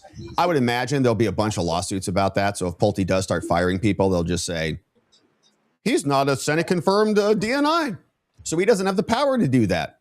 But then the next person who comes in will not have those decisions hanging over them, right? So Pulte will go in there. He'll be like the cleanup crew. Then they won't nominate him to be the permanent. So he can just kind of take a wrecking ball to the institution, and then somebody else can come in and say, well, I didn't do that. Don't get mad at me. Versus if Pulte then gets nominated for the permanent position, then they'll just say, well, why'd you do these things? And they can hit him over the head with any of his decisions. So Democrats and some Republicans have sounded the alarm, saying he's too close to the president. We don't need a weaponized DNI, said Majority Leader John Thune. Oh, really, John? What was your opinion on James Clapper when he was literally weaponizing it, along with the CIA, John Brennan, against President Trump? Didn't hear him screaming too much about that. Trump's decision to elevate Pulte has also complicated the push to reauthorize FISA, which the Democrats are now opposing in total. Early Friday, the Senate vote to move forward on the program failed after they said, well, what about Pulte? Trump said he's in the process of interviewing people for the permanent position. Didn't name them, though. He said Bill's not going to be there for that long, so relax. Trump was on Air Force One. He said he had 5 interviews for the job and that Pulte would be the acting director for as long as it takes to get someone new in. He'll do a good job. He's watching during this time period, so I'll keep my eye on him. Reporters asked, why do you want him to reduce the staffing levels? He said, well, it's been way too high for too long. If he could cut that, I wouldn't mind that at all. Trump told the Journal here, Wall Street, he wants Pulte to approach the job similarly to the way that Linda McMahon over at Education handled her agency. She moved to reduce the size of the department there, which Trump had previously said he wanted to eliminate. We've made that smaller, and similarly, the ODNI should be much smaller. Trump said, and this should maybe even be terminated. We'll make that decision. Pulte said last year that Fannie Mae was firing more than 100 employees. The director of the DNI is the top intelligence advisor. They briefed the president. They've got $100 billion in a spy budget. And yeah, the president said he wants Pulte to release more classified documents about 2020. What kind of documents? Trump said, I would say everything. He should look at everything and make a determination. Pulte privately also argued to Trump that he would be good to succeed Tulsi. He said, I've been loyal to you. I'll go in there. I'll take care of business. The Journal previously reported that Tulsi was stepping down because of her husband's cancer, and she had a post about that. She said that it went well. They went in, they had some surgery, and that he was doing well. Some of them have been frustrated with Pulte. Some people call him Little Trump, which I'm sure is an accolade for the president. The worst of the worst are going to cry about it, like Pencil Neck Schiff. And of course, we saw Bill Pulte go after Lisa Cook, the Fed Reserve chair, or not the chair, but a board member who had mortgage fraud and signed financial documents illegally. So either marking her as incompetent or a liar in order to get better rates. We've got an election update. So this is the case of California versus Trump. It's related to the executive order, the one that would create the lists from the federal government that the states could connect with, and the other one that enables the U.S. Postal Service to actually validate against the list with barcodes on the envelopes, with logos so that the mail-in ballots are treated with the care that they deserve. So this lawsuit has been percolating, and we saw in D.C. that Judge Carl Nichols last week or a week ago, before that, said that there was no real development that warranted an injunction by Norm Eisen and the rest of the Blues. That was the DSCC. That was the Latinos and the other groups all sued to stop that from happening. This is the one brought by the states. They sued in Massachusetts, and stuff has developed now. So we also read through the Postal Service proposed rules, which explained that really, I think the big takeaway on that whole proposal was about the barcodes. So you can track what goes in, you can track what goes out. Where did it go? Where did we receive it? You can identify ballot harvesting. You can identify multiple ballots going to the same location. Why are we sending 50 ballots to this one location? And corroborate it all. In other words, create a proper chain of custody, which they do not want at all. Their argument is that we don't need any of that. It's a privacy violation, and it's going to be damning. We're going to have to update the list. Some voters might be booted out. We saw, I think, one of Mark Elias's law groups or his NGOs or nonprofits had actually filed a suit saying college students might be confused because they might be absentee, and they'll have to go out of state and then fill out additional forms. And what happens if the state doesn't have them and the state doesn't index them on the federal list, and their ballots won't count. And this is going to disenfranchise voters, blah, blah, blah. Well, that's not the federal government's problem. That's the state's problem. Maybe they should clean up their lists. But the states also will say that they have a way to check, right? Go in and just check that we received your ballot at the registrar's office. You may have done this. You may have gone to your Secretary of State and said, did you receive my ballot? You plug in your name, your date of birth, whatever. They say, we got it, showing that they received it. And they say that's sufficient enough. Of course, it isn't. But we got an update here. So the DOJ did submit this very short update, and they submitted this yesterday, courtesy of the Civil Division. They explain, all right, Judge, in Massachusetts, the League of Women Voters of Massachusetts and the state of California, right? These are the nonprofits that basically create themselves so that they have standing, so that they can file election lawsuits. And then as we see, back during COVID, for example, we had the Retired Alliance of Michigan. They sued a blue secretary called Jocelyn Benson. The blue secretary enters into a settlement agreement, and then they change the election rules at the final hour in the middle of COVID. So they're back. It's the same tactic, just a different issue. Here's what the DOJ said. All right, Judge, listen. We are now submitting a notice about recent developments in this matter. On June 4th, the DHS, Homeland, approved a recommendation from USCIS, Immigration, regarding implementation of Trump's executive order, including the creation of state citizenship lists as contemplated in the new executive order. Specifically, Homeland endorses a proposal for a two-part course of action. The first part is implementation of a SAVE-based, okay, we're not going to get the Save America Act. That's okay. We'll just change some rules around. Of a SAVE-based state voter roll verification, whereby state election officials can submit their entire voter roll records to the Alien Verification for Entitlements Program, the SAVE system for verification. Okay, we've already got these checks and balances already set up. We're just going to plug this new data into one of the prior databases. The second part is implementation of a registry, whereby state election officials would securely access citizenship-related data from USCIS, Social Security, and Department of State for voter citizenship verification. We'll make sure you're a citizen, but where the underlying data would remain is in each agency's respective system. So we already have authority to create these systems. They already exist. So we're just going to plug in and cross-reference against those. Both parts are proposed to be operational, and this was a little bit of a surprise, by June 30th, 2026. So maybe getting this all implemented before the election.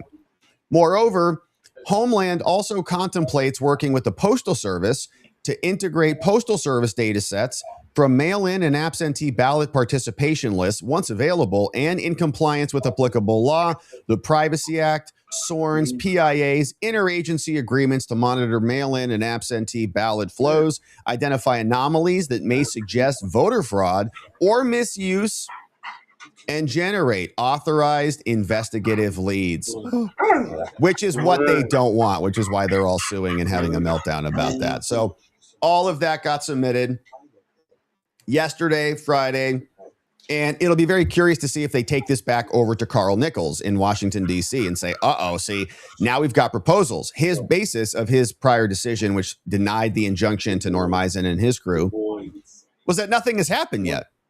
So I'm expecting them to say, something's happening now. So judge, now weigh that against the legalities. And in this case, they're not saying we're even doing anything new. We're just jacking into the existing systems. They already have authority under these various agencies. And we're also, once this does go into effect, going to comply with all of the laws. And so we're not contemplating anything illegal, obviously, and definitely, barely anything even new. We're just using the existing tools we have and have authority for to delineate and extend the integrity of the elections. So pretty good development there. And we're excited to see how quickly they can get this done. If it is done by June 20th, then that's going to mean these states better interface before the general elections come in November. Very curious. All right, so we've got that. Now we've got a big one about Butler. This was breaking yesterday, courtesy of Judicial Watch.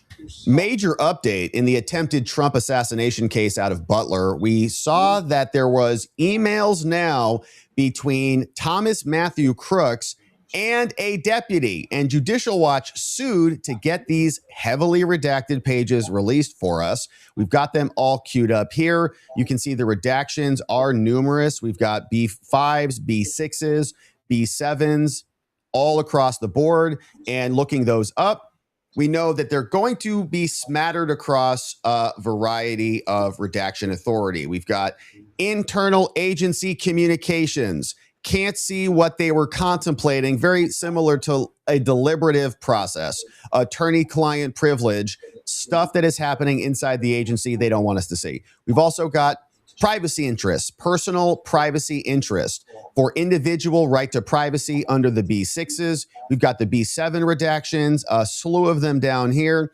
But these are law enforcement records. We don't want anything to be released that's going to interfere with proceedings, deprive a person of a fair trial, he's dead, constitute a violation of privacy, reveal confidential sources, reveal techniques, endanger the life and physical safety of an individual, which is spread around this entire tranche of 40-something plus pages. And so we'll come back to this, but Judicial Watch brought this to our attention saying, we forced the release of these 48 pages after a FOIA lawsuit. And we now know that a Butler County Sheriff's deputy exchanged emails with Thomas Matthew Crooks before the shooting in Butler. And we'll see if we can piece together exactly what's inside of it. But the records also indicate that a SWAT officer also pulled from him a gray remote device with an antenna from Crooks's pocket after he was killed. Like a detonator or something? The records also show that a medic with the Beaver County Emergency Services Unit told the FBI that she was on the roof of the American Glass Research Building examining Crooks's body when she was informed that the police canine had a hit on the building and she was told to evacuate where the body remained. So a dog canine may have sniffed a bomb and he had a detonator with an antenna or something on his person. So they sued and filed that in July 25 after the FBI failed to respond to a FOIA request because, of course, for all the records related to Crooks, the records and the request included investigative files, interview summaries, reports, comms, database records, as well as any other FBI communications between personnel, sources, contractors, and more. There was a heavily redacted FBI communication titled disc of 5 deputies that were conducted on July 16th. It summarizes interviews, and all of that is chronicled in this document. So you can see we've got the standard forms here from the FBI. Hi, Mr. Jason. The FBI has completed its 5th review of the records. We're redacting most of it. 250 pages were reviewed, and 38 pages are being released. So there's still gobs of data that we are not seeing. So 38 out of 250, very minor percentage. And here's more of the standard details for what we are withholding and why we're withholding it, all delineated here. We also then see the report. FBI 302. They say, okay, on Tuesday, July 16th, Special Agent Redacted got an email from Redacted. Email address here, telephone number there, address here. Someone else received an email from Redacted, and Special Agent requested information about Thomas Crooks. Redacted provided the following verbatim information via email to the special agent saying, "Hi, blank. Happy to help how I can. My preference is by email so I can fit responding in during my working time at this time, typically Tuesday, Wednesday afternoons. I assume your inquiry is about Thomas Crooks. I understand Redacted no longer applies since his death. Redacted Thomas Crooks, I don't know what that redaction is. Something redacted in blank and blank in blank, both blank were blank components. I am also something who something at this, but to my memory, I've never seen or met Thomas Crooks outside of this, and I had with him in any capacity, either in person or on Zoom." So it sounds like almost like a training course. Like this person responding was doing some sort of a course or an educational component. And so I've never had something outside of blank I had with him in any capacity, either in person or in Zoom. Is she a trainer? Does she do concealed carry licensing? Does she do, coaching somewhere? Is she a professor at a school? My interactions with Thomas Crooks were limited during the blank. This all redacted. Maybe she's a weapons trainer. I recall Thomas Crooks was something, redacted. During the blank, my interactions with Thomas Crooks were limited only to this. Beyond that, I probably had a few emails back and forth with Thomas Crooks regarding something and regarding something else. All my interactions with Crooks were unremarkable beyond regular blank interactions, coaching, training, facilitation. Related to this, I'm not sure I can provide much more info beyond what I've written here. Until hearing about him over the weekend, I would have expected him to succeed in a 4-year engineering program and go on to be an engineer, right? So maybe she's like a professor. I do have redacted, as well as redacted, all of which I'd be happy to share digitally, but I'm guessing would not lend much insight into your inquiry. So maybe these are test results. Maybe these are, videos. I don't know. A copy of the email from so-and-so to so-and-so is attached. And here's more from the actual email. So she sent that Wednesday, July 17th. Remember, the assassination attempt took place on the 13th. So that's about 4 days later. That's the official email. Let me know how I might be able to help. Another email goes out. I spoke with blank at blank yesterday, wanted to follow up about her email. I would like to speak with you for no more than 5 minutes. Give me a call regarding you interaction with a blank. Is that a source, confidential, regarding student? If you prefer not to speak over the phone, an email response about this would suffice. If you have any questions, please contact me on the cell phone number. All of it, again, redacted for the various reasons. Here's some more details. On July 16th, TFO redacted of FBI task force and trooper conducted interviews of this sergeant, this deputy, and that deputy, and this one. The interviews were recorded using a recording device, and we marked them on a disc. Continues. On Wednesday, special agent telephonically interviewed this person, telephone number, email address here, work address here, and provided the following.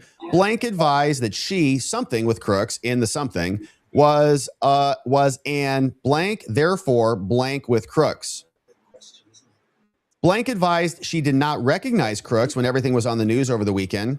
But on Sunday night, a New York Times reporter emailed her asking questions. Wow. Blank advised she checked her emails and records and only had 2 email comms from crooks, and both emails were in regard to something and to something. Blank advised she did not have any personal interaction with crooks. Right here, maybe outside this or beyond that. Continuing. There were also attempts to identify potential threats in violation of the law. The open source and blank used are redacted, will be involved in the above listed assessment.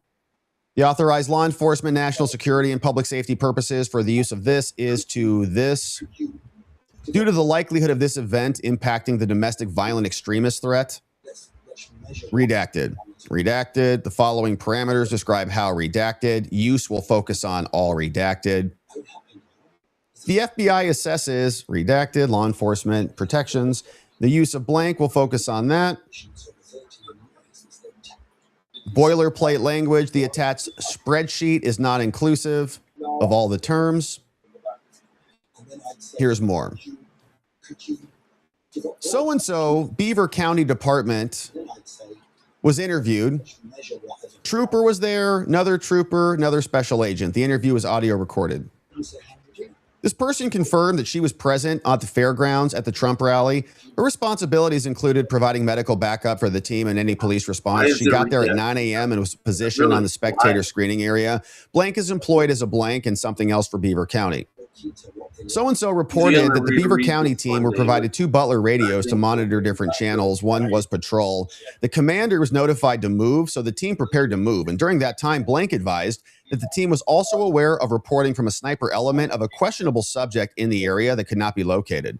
Blank was in the Beaver County ESU vehicle with the rest of the team. The vehicle driven by this person initially stopped at the command post and moved toward the first victim. The Bearcat was then moved between the victim and the crowd. The Butler County medic named Redacted was the first to victim. Blank reported there were 3 healthcare providers with the victim, so Blank did not move to provide support. She then looked for others who may need medical assistance. This person also did not have access to the radios, only had access to the county radio, to a Beaver County radio. She does not remember who told her, but there were reports for medical assistance at the AGR facility. She coordinated with this person to request operator support to travel from the stage area to the facility. She traveled with this person and this person. They went through a small space in the fence that separated the fairgrounds. She was advised that there may have been multiple operators down, a potential shootout, and the shooter was down. She encountered a uniformed officer and was told that support was needed on the roof. She utilized a black collapsible ladder to get on the roof of the building. Then at 1823, she got on the roof and did not see any officers down. She was told by others on the roof to evaluate the shooter. She observed the shooter had injuries not sustainable for life. She checked the shooter's pulse on the carotid on the right side and did not find one, pronounced him dead at 1825. This person observed the shooter laying prone, face down, and handcuffed with flex cuffs. The rifle was off to the shooter's left. There were medical supplies near the shooter, but it did not belong to her. There were 2 Butler SWAT officers, 1 Washington SWAT officer, a uniformed Butler County officer on the roof. Washington SWAT checked the shooter's right pocket and discovered a gray remote device with numerical push buttons and an antenna and a cell phone. What was that? Yeah. Blank recalls that EOD showed up on the roof to look at the gray remote device. She remembers being told that a canine hit on the building beneath them, and they were told, get off the roof. The shooter's body remained on the roof, but maybe there's a bomb.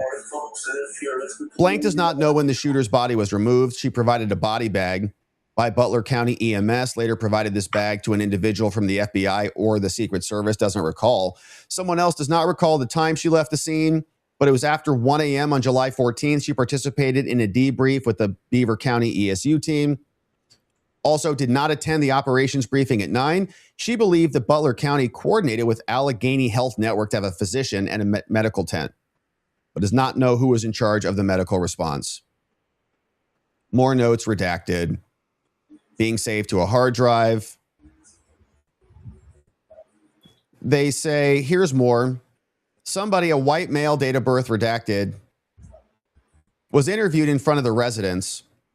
Agent identify himself. This person relayed the following. On Saturday, July 13th, blank was sitting in the driveway of the residence at this address listening to the rally. Blank and blank were watching the house while blank was out of town. Mobile number is, the owner of the house is. Then this person and he and someone left the driveway and entered the house, all of it redacted. And okay. Pennsylvania DMV and other queries revealed the driver's license. No criminal history from NCIC. They do a background check on Thomas Matthew Crooks. Turns out that's him. No criminal records. No domestic relations records found. No child support warrants. No registry of firearms. Pennsylvania doesn't keep one. Other details, all redacted. Wild. On July 14th, blank, redacted. Another one redacted. Another one redacted. The redacted. Labor query identified his employment at this location, which is a Bethel Park Nursing and Rehab Center located in Bethel Park, Pennsylvania. All redacted. Maybe they went over and talked to them. We requested checks. We also were looking for WhatsApp, TikTok, Twitter, and Amazon accounts. So we conducted that. We got his license plate back. Criminal history check was positive and identified FBI number and Social Security. He does have some criminal history. It included this and this with an FBI number. So some criminal history positive. Pennsylvania firearms checks also identified 3 associated firearms with verifiable calibers. Blank telephone numbers were that one, and that one. Open source resource also had a Snapchat with this username in addition to Amazon, WhatsApp, Twitter accounts, all identified. They then talked to this person by phone. After identifying ourselves as agents, we got this information. Blank was present at the rally for Trump. From 4:30 to 5, observed a red pickup truck pulling towards the parking lot where blank and other spectators congregated. Redacted observed a Caucasian male exit his vehicle and started screaming, demanding everyone get off the property. Unsub 1 then exited the scene, returned 2 additional times, observing the spectators from his vehicle. Blank then noticed a man, unsub 2, on Meridian Drive, walking near the side of the AGR building. He was not seen with a firearm, but was holding on what appeared to be a black camera bag. Then he entered the building, was not seen again. Later that day, this person heard people yell, "There was a man on the roof of the building with a long black object that looked like a long gun."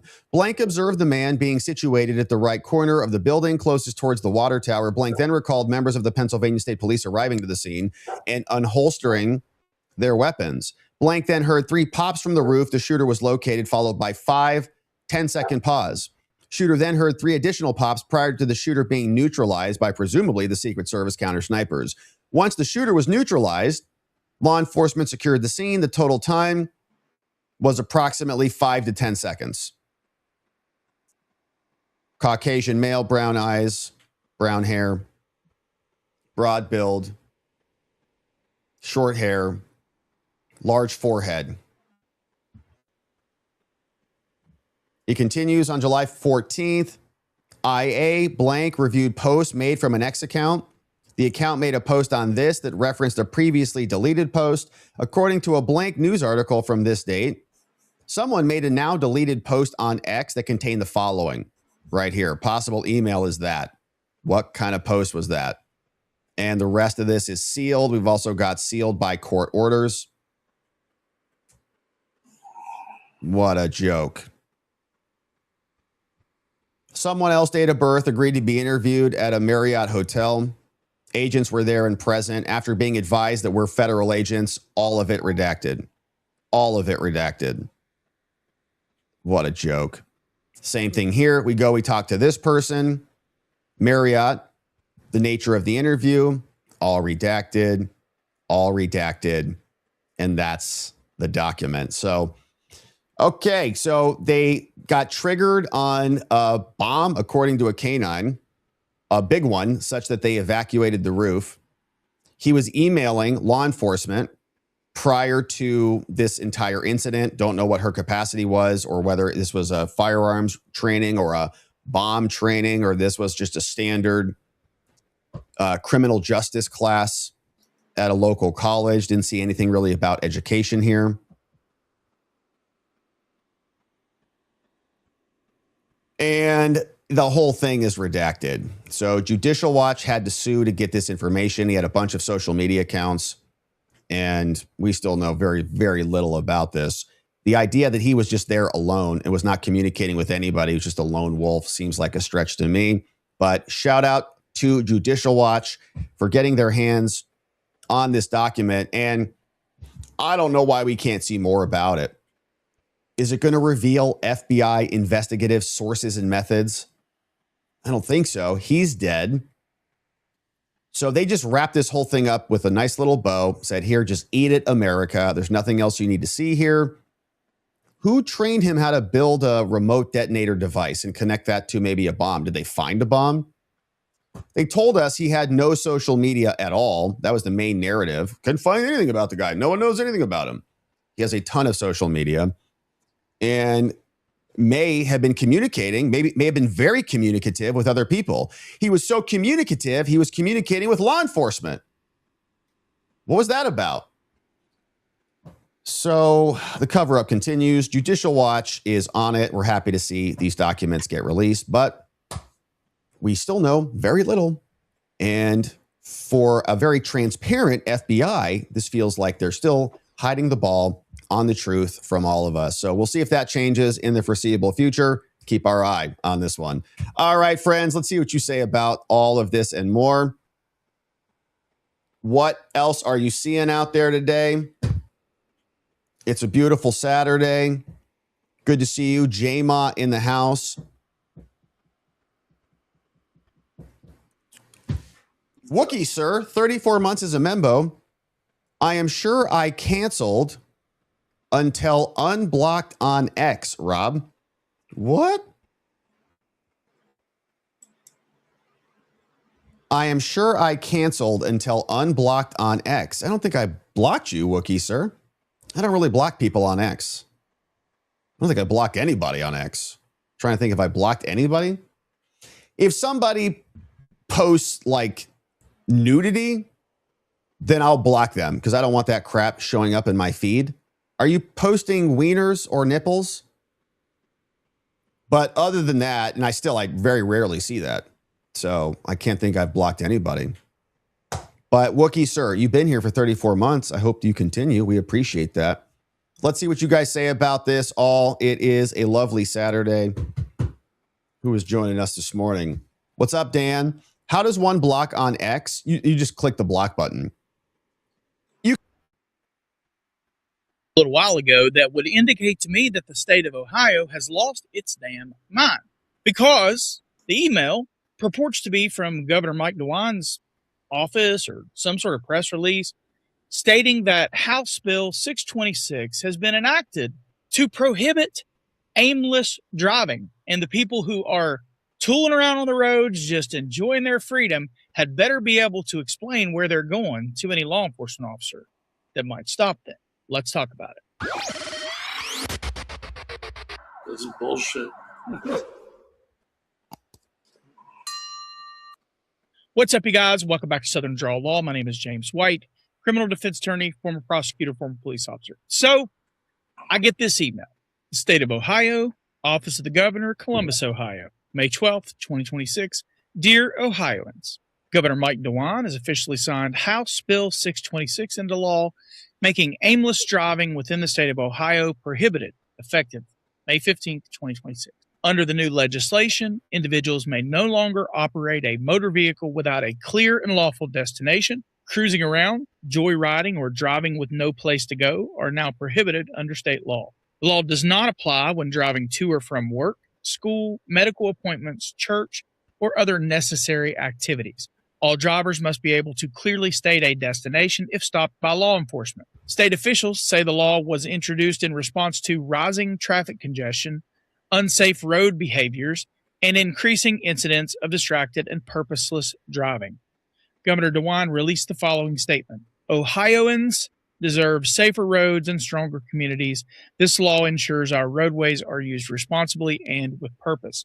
Law enforcement agencies across the state are expected to begin enforcement on May 15th, 2026. Residents are encouraged to plan ahead, use navigation tools, and always have a destination in mind before getting behind the wheel. Sincerely, Mike DeWine. And the person genuinely asks, well, I have no obligation to talk to the police. What if I invoke my Fifth Amendment right to remain silent? So I start looking at the law and I start working my way through it. And I start thinking, I can think of about 50 different ways that this is unconstitutional. I give this about 6 months before the ACLU finds a client and racks up a couple $1 million worth of lawyer fees to get this thing tossed in the federal court. So I start looking into it and I realize that, well, there's a lot of problems with this whole idea. I mean, what if you get stopped and let's say you're speeding and the police officer comes up and asks you where you're going and you say, because you're trying to be cooperative and you don't really want a ticket and you're just trying to be nice and you say, well, I don't really have anywhere to go. I'm just kind of driving in circles, clearing my head. And then you get a traffic ticket for aimless driving.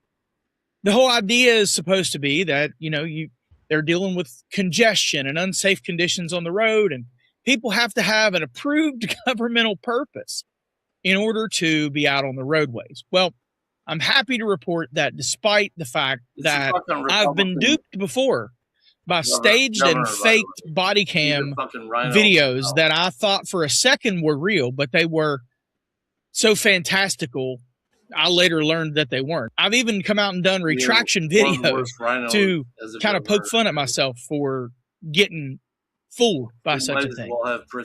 But it really sort of begs the question, why is it so easy to believe that the government would do something like this? So I'm happy to report that after digging into it, it is a hoax. It's not real. But let's go over the document a little bit and we'll point out how we know it's not real. We'll illustrate the fact that the House bill it refers to is something completely different. And mainly I wanted to do this video as a short video that's a public service announcement. Okay. Don't get worked up over this, guys. It's not real. I didn't hear about this. The state of Ohio I saw this. is not trying to limit people's ability to drive wherever they want or force them to explain themselves to their back the blue brethren who might stop them on the side of the road. And for now, nothing to worry about. But before we get too much further, I do have to tell you about the sponsor of today's video. Oh, shit. Have you guys ever considered what percentage of civil rights violations you think ever make it to public consciousness? If you think about it, even where there's a complaining victim, it's their word against the word of a police officer. And we all know how that ends. People are often ill-equipped, caught completely off guard, or just too afraid to record their interactions with police. And while body cams right to the back of your telephone. In all seriousness, this thing is packed with technology. It records, encrypts everything recorded, and creates a transcript within seconds.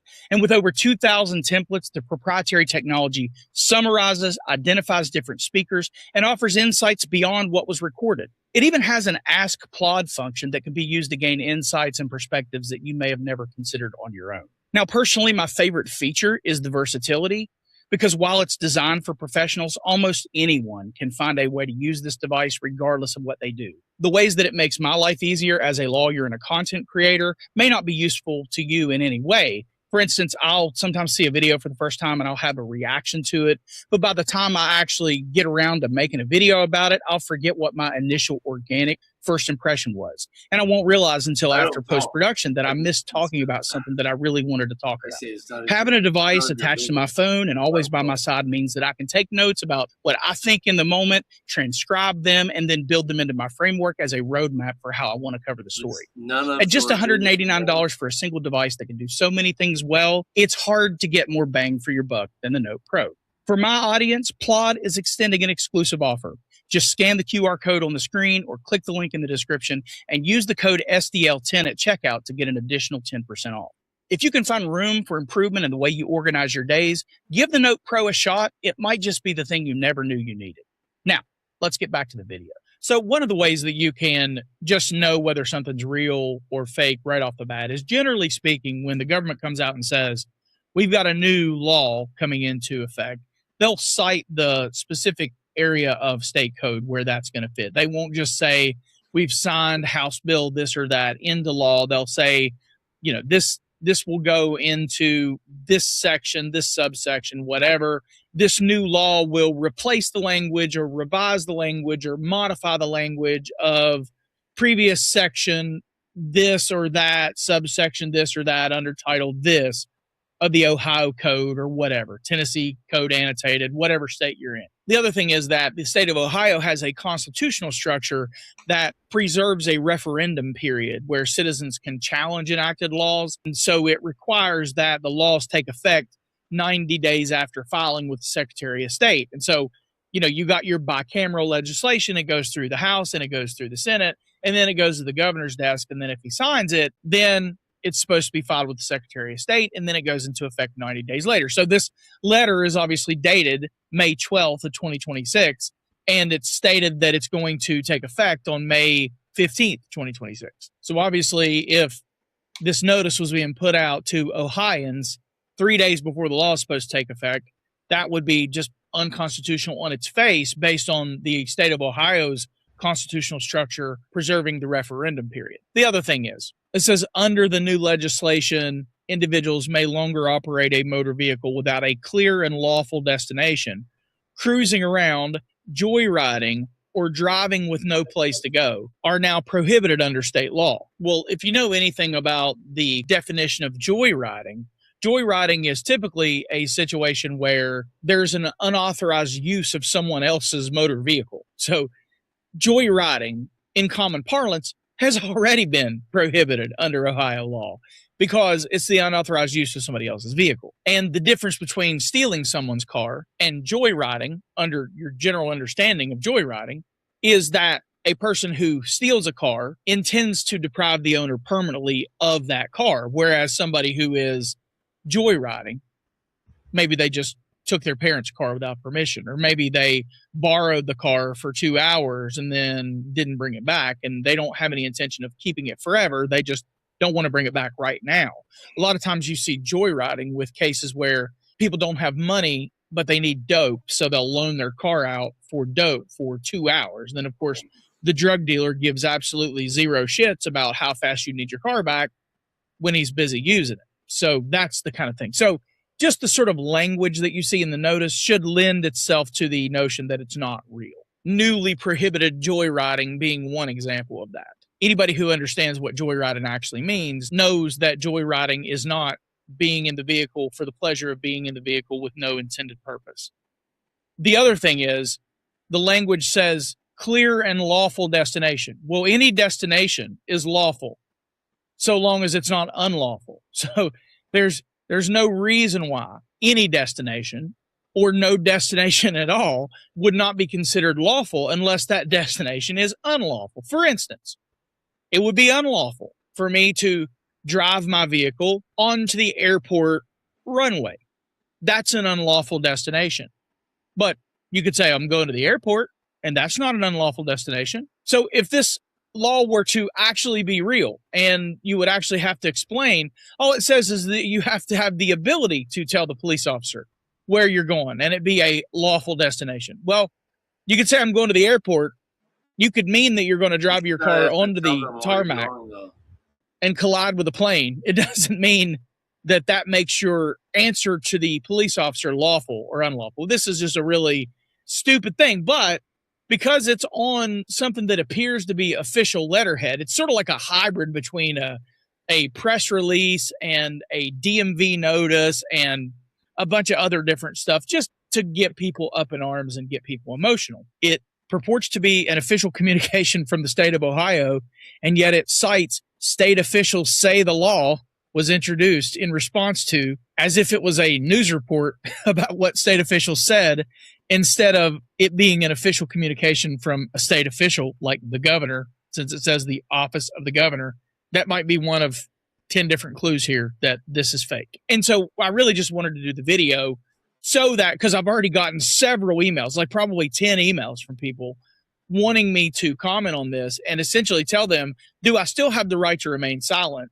Yes, you do. And this is a hoax. And as of now, knock on wood, the state of Ohio, although they do love to empower their unions to allow police officers to have total reign over the citizenry there, despite the fact that they claim to be a freedom-loving red state, which is, in my experience, a contradiction in itself these days. We're not there yet, but don't hold your breath. But it opens the door for us to have a conversation about the reality that police officers already have it in their mind that you have to justify where you're going or what you're doing to them. And that's the reason that they want to ask you itinerary questions. So it's a good opportunity to explore, at least as long as the Fourth Amendment has not been prohibited or the Fifth Amendment has not been prohibited, what a person's rights and responsibilities are if they get stopped by a police officer and the police officer asks them questions about where they're going or what they're doing. Because I don't know if you guys noticed or not, but police officers pretend like this law exists, even though it doesn't. And the answer to that is you don't have to answer any of their questions. You may have to display a driver's license. You might have to provide proof of insurance, but you are under no obligation whatsoever to give an explanation to a police officer as to what you've chosen to do with your freedom today, at least not yet. If a police officer says, hey, you know, where are you going? And you say it's none of your business. Look, understand that answer, while completely within your rights, is going to have consequences. Yeah. That pushback is in a lot of cases going to end with you being asked to get out of the car, which will likely be a lawful command because of how far afield the courts have allowed police officers to take Pennsylvania versus Mims. You know, so you can answer however you feel is appropriate. You can be as nice or as impolite as you want to, and you could tell them to mind their business. You could tell them it's none of their business. You could tell them that you're going to their mama's house or you're returning from their mama's house, or you could be going to their mama's house and leaving their sister's house. It just depends on whether or not you know their family structure or how much you want to poke the bear. The point is, even if a state ever decided to try to enact a law like this, it is on its face blatantly unconstitutional. No, you do not have any obligation to explain where you're going or what you're doing to police officers, justify the lawfulness of your ultimate destination, or even have a destination. As of now, you can just get in your car and drive in circles to your little heart's content, and you don't have to answer a single question that they ask, regardless of what they might want you to believe. In closing, I know this is a short video, and I'm sure there are going to be some people who comment as they're watching the video, and they're going to be yelling in all caps. I'm sure we'll see it in the comments. This is a hoax. It's not real. I know that. The point is, sadly, it's believable. And it's believable because we've gotten to a place where there's such an authoritarian bent to the way the government that is supposed to be operating on the consent of the governed chooses to govern us. And so, rest at ease for now. No states, as far as I know of, are prohibiting driving with no lawful purpose, though I wouldn't be surprised if one tried. It certainly doesn't keep these halo bills from going into effect. It certainly doesn't keep, vagrancy bills and panhandling bills and all the other things that these states have learned the hard way through millions of dollars of attorney's fees are unconstitutional on their faces. So it's not like they won't try at some point. But as of now, this is a hoax. And I really just wanted to put the video out as a public service announcement that don't fall for this. I'm answering your email with this video if you're going to send me this and ask me what my opinion is on it. Just wanted to make sure you guys didn't get your blood pressure up over this, and wanted to make sure that your boy was not going to fall for another hoax, at least not without double checking before I publish the video and have to do a retraction. Anyway, I'd like to invite you to check us out on all the socials. I'll put up a QR code here for you to scan with your phone. That'll take you to the Linktree site where you can check us out on YouTube, Facebook, TikTok, and Substack. I hope to see you on. Welcome back, everybody. Today is going to be a different little video. A few years ago, I started noticing a massive increase in auditing channels on YouTube. So much so that there were channels that have existed for years that I still haven't heard about, despite them having a large subscriber count and a huge catalog of content. And that's absolutely no disrespect to them. It's just gotten to the point where it's impossible to keep up with every single activist online. Now, if you guys haven't noticed, there's been a shift in the content here on this channel over the past 5 years. I originally started doing audits, but now it's more generalized police interactions. Normal people started reaching out to me and telling me, hey, I've got this story that happened to me, but I don't have a channel. And that gave me an opportunity to give a voice to people who didn't have a platform to speak on. But over the past year or so, we've seen a lot of new faceless channels popping up. Most of it is farming content specifically from auditors and providing nothing new except a host of lies and misinformation. Now, I have several theories on what their motives are, but we'll get to that in just a moment. A few things popped into my head at first when these channels started appearing, because they were specifically ripping off my content. They were quite literally downloading my video, removing my voice, transcribing it, have an AI voice repeat what I said near verbatim, and then repost the content as if it were their own. And I'm pretty sure that if I were doing that, I could easily do about 4 or 5 videos a day, because it's effortless. But because I'm normally approached by a victim, sometimes my videos take a day or two to make, sometimes they take months. Because first I have to vet the story, then I have to gather records, ensure that I can show what happened, then research, script, and edit tons of material together, until finally I can create a thumbnail and post it. These channels began appearing right before the release of ChatGPT and other LLMs, and that's important because through my experience, most of these channels are from foreign countries, typically Finland, Spain, and Germany. And it was pretty obvious that these channels were from foreign countries because the channel's name, the titles of their videos, and whatever they had on their thumbnails was not exactly proper grammar, but that was before they could run everything through ChatGPT. So now we're seeing things a little more tightened up. But today, we're going to focus on one channel in particular, and it looks like a channel that is there to support police accountability. But when I show you the record, you'll see that there's an obvious pattern of deception. So, the channel that we're looking at today is the First Amendment Guardians. Now, let's put an acronym to that. FACTS. So that was my first indication that maybe they're not of an English-speaking origin, and that they're probably using ChatGPT. But I could be way off, and for all I know, it's a troll channel trying to lie and be deceptive on purpose to get paid or to discredit real activism. The only thing that I'm certain of is that the people who made this channel didn't put too much thinking into naming it. Facts. But moving on to their narrator. It's obviously an AI voice, but not just one voice. It appears that they haven't chosen what voice to use yet. It was at this moment that the Sedona Police Department opened itself up to a massive $1.5 million lawsuit. These First Amendment auditors were out exercising their rights. You may be aware that the First Amendment guardian, James Freeman, was arrested recently on felony charges. At the time of filming this, the channel is less than 2 weeks old, and they've posted 3 videos in the past week. Each thumbnail is obviously AI generated, as is their logo and banner, and they seem to copy my text a little. And when you look at their About page, you can see that they've intentionally hidden their email address, and it shows that they have less than 300,000 views, though their newest video has more than 400,000 views. Now, the view count that YouTube publicly displays is often much different than what we see in the Creator Studio, but that's usually only the first couple hours after a video is published. So that's fishy, but if we go back to their thumbnails, we see that their first video says, $2 million lawsuit. Lawsuit filed. The second video, $4 million lawsuit. James Freeman filed a massive lawsuit. And the third video, $1.5 million lawsuit. Massive lawsuit filed by Amagansett Press. And all of that is clickbait, bullshit, view farming. And I'll show you. In their first video, they claim the following. These First Amendment auditors were out exercising their rights, and in the matter of an hour, their rights were violated. They were assaulted by a bootlicker citizen, and now the Newport Beach Police Department was just served with a $2 million lawsuit for rights violation. So right off the bat, they've got poor grammar. They forget the S at the end of the sentence. And realistically, that would be something very easy to correct in post if you're using an AI voice. And so now the only problem is there is no $2 million lawsuit.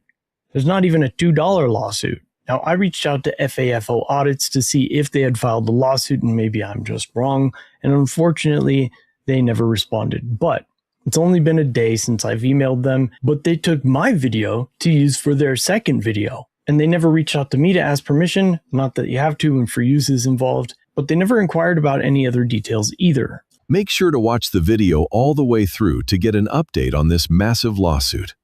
The First Amendment guardians featured in today's episode are FAFO Audits and News. These are the brave warriors that are putting their lives on the line for our freedoms. Let's begin. Again, there's no update to this massive lawsuit because there is no lawsuit. But that part of the video also calls into question whether or not they're from the United States, because nobody's going to say FAFO. They're going to say FAFO or fuck around and find out. And I think it's relevant at this point to say that if you are a foreigner and you want to make content about the United States police, that's totally fine. They should be free to do it because our police system is very interesting, very complex, and very different than the rest of the world. But because of all those things, you have to know what you're talking about. And again, at the end of the day, I actually don't know whether or not these guys are foreign or from the United States. You got the whole department responding. What the heck? What was saying out? How you guys doing? This is a restricted area for the post office. This was the first blatant attempt to violate the journalist's constitutional rights. The officer deliberately tried to mislead the activists by falsely claiming the public area outside the post office was restricted, a tactic often used to intimidate citizens into surrendering their rights. Gathering news, documenting public officials, and recording in publicly accessible areas are protected activities under the First Amendment. Officers do not get to invent restrictions simply because they dislike being filmed. This was a clear attempt to suppress protected speech through intimidation and deception. The entire tactic relies on citizens not understanding their rights so they can be bullied into silence while government officials abuse their authority behind a badge. Again, that commentary is all bullshit fluff. If you watch the original interaction, it's pretty clear that this officer is incorrect about the area being restricted, but when they tell the officer, no, you're wrong, this is not a restricted area and we have permission to be here from the postmaster, the officer's like, oh, okay, carry on. It's not restricted. It's not? No. Okay. This is the business mail entry units here. Okay. So. Yeah, we're just making sure, no, everything is okay. Everything's great. Okay. We already talked to the postmaster. He came out and introduced himself. Very nice gentleman. Okay. We talked to him. He's like, you guys are good. You're cool. Okay. So I don't know if they called. No, this is the customer. Yeah, I think so. Yeah. No, the postmaster was cool though. So. Okay. Yeah, as long as they're good with you guys, no. We're always good. It's the people that have poor reactions that are the problem. Okay. Cool. All right, sir. Have a good day. You too. Thanks. There's no intimidation or intentional misleading. It's clear that the officer had just made a mistake. And when he was told, he was like, yeah, fine. In my opinion, sucks that the cop was wrong, but even though he handled the situation perfectly. When you're wrong, admit it, apologize, move on. That easy. But what I want you to do next is just listen to this next part of the narration and try to envision what is happening based on what they say alone. The moment the officers began threatening the journalists with trespassing for engaging in a constitutionally protected activity, the civil rights violation had already occurred. The activists were standing in a publicly accessible area, peacefully recording government property and public officials, conduct that has repeatedly been recognized by federal courts as protected under the First Amendment. Instead of respecting those rights, the officers escalated the situation by attempting to weaponize trespassing laws against citizens who were committing no crime. So that's a lot of words there, right? We've got escalation, threats of arrest for trespassing, but what really happened? We will leave on a threat of arrest. Yeah, if we're being threatened with arrest under that, let's go. We'll leave. We'll immediately leave. You just need to tell us that. Here for that. We're just asking you guys to just conduct your business the way you do. We have been. Thank you very much. Perfect. But we will stop any type of tyranny immediately in its tracks. Okay. Yep. So I think that's all. Passed or not? Not to my knowledge. Okay. But we're just asking you guys to do what you gotta do. Yeah. Walking up and down saying hello to people. Okay. And so far, this is objectively one of the chillest officers I think I've ever seen deal with a post office audit. But the narrator still goes into his BS about Glick and Fordyce versus Seattle. In cases like Glick versus Cuniff and Fordyce versus City of Seattle, the courts affirmed that citizens have a protected right to record public officials performing their duties in public, without realizing that only one of those cases apply to this district. So Glick certainly says things that we would want applied in this scenario. But Glick is a First Circuit Court of Appeals case, and this happened in the Ninth Circuit. And even though in a lawsuit, the Ninth Circuit could point to something in the First Circuit as persuasive, the Ninth Circuit already has its own case law. So it wouldn't need persuasive arguments from another circuit. The police leave without trespassing anyone, or without threatening to arrest anyone. But after they leave, there's an assault on the property, so they're called back to the scene. Oh, look at you. Aren't you impressive? You're so important. You poor broke-ass little cunt. You live out, you... Hey, why are you saying things like that in front of this lovely lady? Go fuck yourself, bud. Poor little guy. Oh, I got my camera in front of people. No, you back up, asshole. You back up. You back up. You back up. Back up. You back up. Look at you. Back up. Yep. Do not assault me. No, you got it. Brother, dude, you're on my shit. That's called assault. You're already committing assault, you dumb shit. You're already committing assault. So while the police investigate this assault, a few of the guys talk to one of the sergeants that had arrived on scene, and the narrator includes this garbage. What truly cemented the civil rights lawsuit was the moment the arrogant sergeant once again threatened the journalists with trespassing, even after the post office manager had already made it absolutely clear that the activists were allowed to remain on the property. By continuing to threaten the journalists with trespass, after the property manager explicitly refused to trespass them, the sergeant crossed the line from ignorance into outright retaliation against protected expression. That isn't what happened at all. So what the narrator said and what happened are diametrically opposed. The officer said that if the postmaster changes his mind and tells us that you gotta go and you refuse, then we will arrest you for trespassing. So if they say they want us to leave, you will forcefully remove us from the property? You will arrest us? No, we'll arrest you. You'll arrest us? Yes. Okay, so you violate our rights. If you choose not to leave. And in my opinion, none of those men were responsible for the assault, so I still think the trespass would be invalid. But it doesn't mean make up some bullshit narration about shit that didn't happen, because that's the kind of thing that will get your channel sued. And of course, at the very end of this, they doubled down with even more garbage about how this massive lawsuit played out against the Newport Police Department. Now the Newport Beach Police Department has been hit with a massive federal civil rights lawsuit, seeking $2 million in damages for deprivation of rights under color of law. The lawsuit alleges that officers violated the journalist's First Amendment rights by attempting to suppress lawful news gathering and retaliating against citizens for recording in public. It also centers around unlawful intimidation, retaliatory threats of trespass, failure to protect peaceful citizens from assault, and abuse of authority carried out while the activists were engaged in constitutionally protected activity. What began as a group of journalists peacefully holding cameras outside a post office has now exploded into a federal legal battle that could cost taxpayers millions of dollars. If you support constitutional rights, government accountability, and the public's right to document officials in public spaces, make sure to subscribe to the First Amendment Guardian channel for more coverage exposing abuse of authority. You see, this is why this is one of the few genres on YouTube that you can't just throw a transcript of a video at ChatGPT and expect it to give you a good script. It just doesn't work. Trust me, I've tried it. I truly wish it did.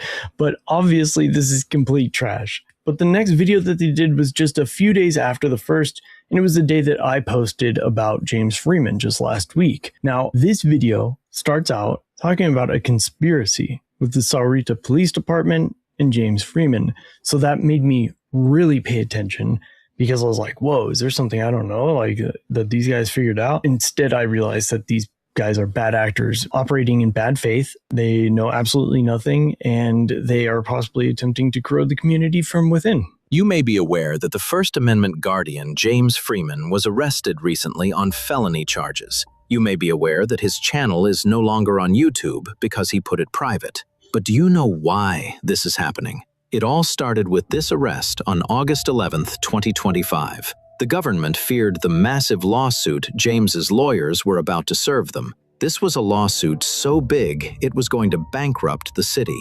So they decided to silence the warrior that is James Freeman. Today, I am going to break down everything that happened chronologically. Well, that sounds pretty compelling, but it was definitely written by AI. There's no doubt in my mind, and I should know because I'm the one who posted that original video. I had the exclusive on that arrest, so I know a couple things about it. The original video I posted was 40 minutes long and explains everything up to that arrest and a little bit about what happened afterwards. For those that don't know, this occurred at the Sahuarita police station, and on this day, James was present to set up a camera in a conference room at the police station to record depositions in a lawsuit that doesn't involve James. August of 2025. Under Rule 30 of the Arizona Rules of Civil Procedure, parties in a lawsuit have the right to record depositions. The Aikens were set to question several officers, and the depositions were scheduled for town hall. But at the last minute, the department pulled a switch, moving them next door into the heart of the police headquarters, inside a restricted area where public cameras are typically forbidden. In fact, James wasn't even asking to be present during the depositions. He was going to set up the cameras and leave.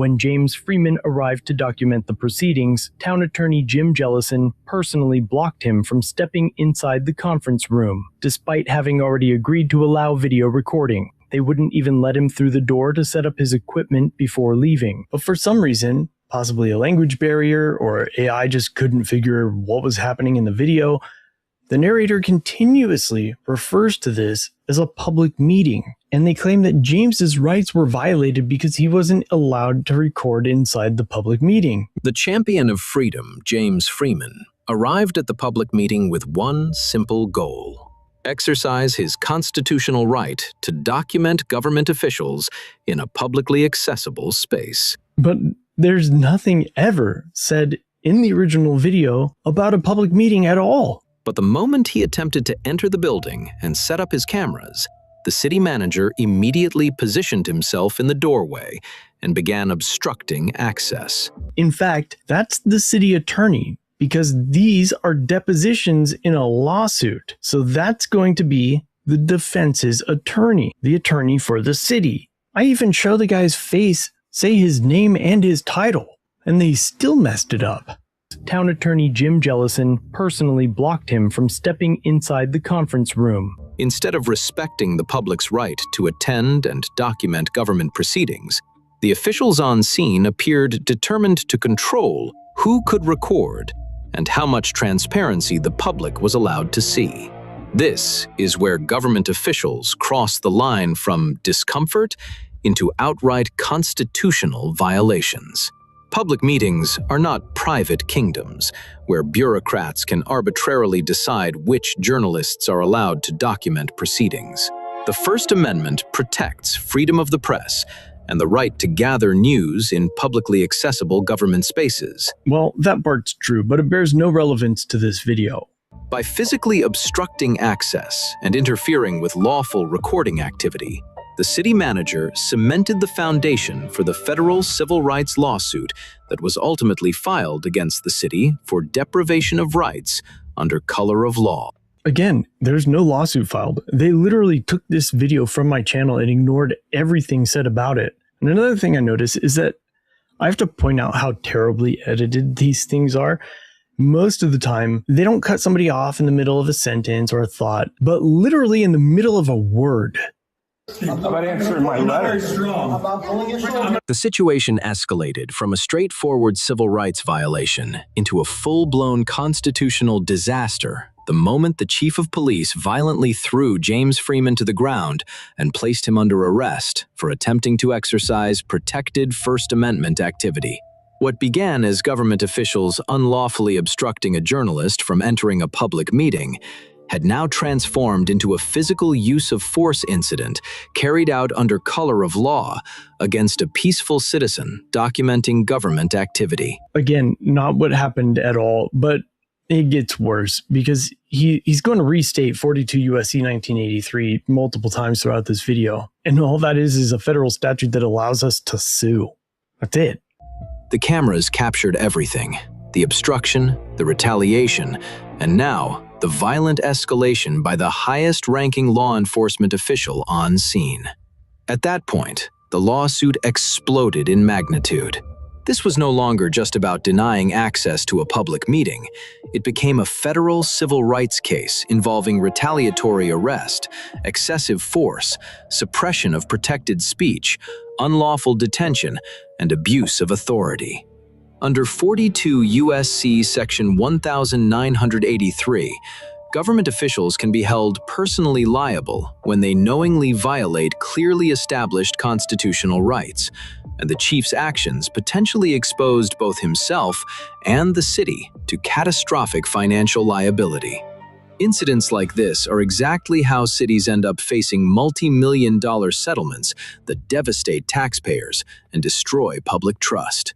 The moment the chief decided to slam a peaceful journalist to the ground over a camera, the entire encounter crossed into the territory of career-ending and potentially criminal conduct. And no, that bad editing right there was not me. They literally cut off their own AI narrator because the editor sucks. I mean, we already knew that though, because all they did was slap their fat logo over mine in the video and added nothing to it. And even the news clippings that they play throughout the video are the exact ones that I had edited out for my video. They did no research to find nothing themselves whatsoever. They just took my work and displayed it as their own with a bunch of bullshit lies on top of it. This shot is perfect because it actually shows the town manager, who looks nothing like the person who just 10 minutes ago in their video they were saying was the town manager, and they look nothing alike. After giving an interview to the news exposing the corruption and retaliation he had experienced, James Freeman knew the situation had become far more dangerous than a simple disagreement with public officials. Behind the scenes, while continuing to document government abuse, he quietly began working with his attorneys to prepare the massive federal civil rights lawsuit that would soon shake the city. Oh, now he's going to turn this into a big conspiracy and intertwine other cases that don't have anything to do with this original case at all. But despite knowing he was now being targeted, James refused to back down. Just 2 months later, on October 8th, the fearless activist once again returned to conduct another civil rights investigation. And once again, government officials retaliated by placing him under arrest for daring to exercise the very freedoms protected by the Constitution. He needs to just give his ticket and get on with it. Huh? I did, though. He says that he's returned, assuming back to Sarita, Arizona, but this video is in McKinney, Texas, 2 states away. And you guys might remember that cop, James told him to shut up and he was arrested. After telling me to go way back there, which I did, and then he kept running his mouth, I told him to shut up. You're under arrest for obstructing a peace officer. For what? Obstructing a peace officer. Dude, seriously? Yeah, hey, don't just give this to her. Hey guys, he's arrested. Nope, we're collecting for evidence. It's evidence. Hold on, I'm gonna take this off. Is it connected anywhere else? Yeah, I need to give it to her. I'm a news reporter, man. Hold on. I'm a news reporter. Can you duck your head? I'm a news reporter. That's fine. You can't just take my reporting equipment. They took his stuff and, he had to leave and go back home to Arizona, and he had to argue with the records people and, get all of his things back before he could go. It was a real nightmare for him. The entire encounter reeked of retaliation and intimidation, sending a clear message that public officials were becoming increasingly desperate to silence one of the most outspoken constitutional activists in the country. But these two departments share nothing except for the fact that they wear uniforms. It's BS. This officer in McKinney, Texas had no idea who James is. And if he did, he probably wouldn't have done what he did.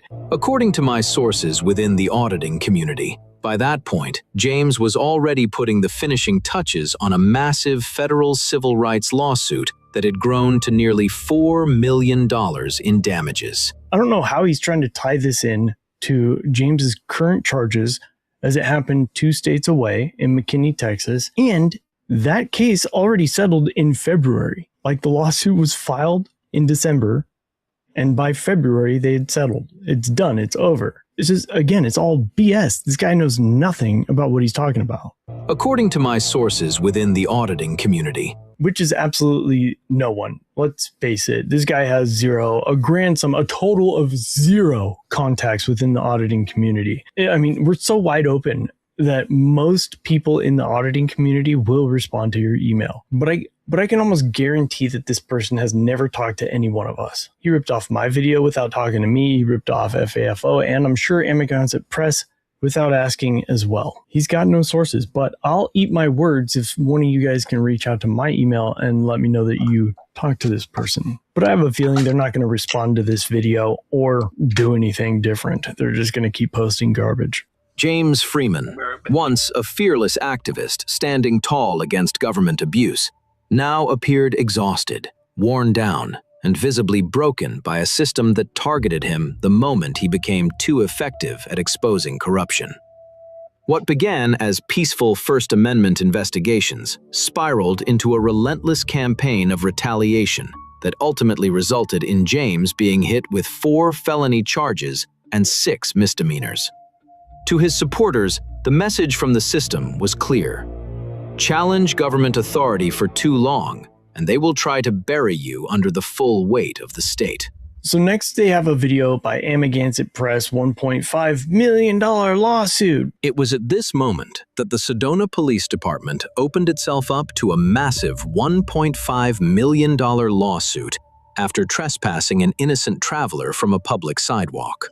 What should have been a routine interaction quickly escalated into yet another major civil rights controversy. I don't know if you guys have seen the video. It's pretty egregious. The cop was a complete idiot. Okay. This property that you're currently on is right actually, here? Yep, is leased by them. The sidewalk, the public Can you sidewalk. let me finish? I mean, I'm trying to clarify. No, I'm trying to clarify. Okay, so I'm not just going to sit here and listen blindly. Then they don't want you arrested, so you're trespassed. He's going to explain to you the entire... Trespass from the public sidewalk. Dude, let me finish. I'm trying to be clear. I was going to I don't want to answer speak. that Can I question. speak to you? No, you're talking to me right now. You told me he was the officer responding to the call. Great. It's his call. I So thought I'm to going speak to to have him. him... Okay, I'm going to have him explain I'll say, to so you can you explain to me what's going on? where you're at, dude. I'm Sir. going to have you explain...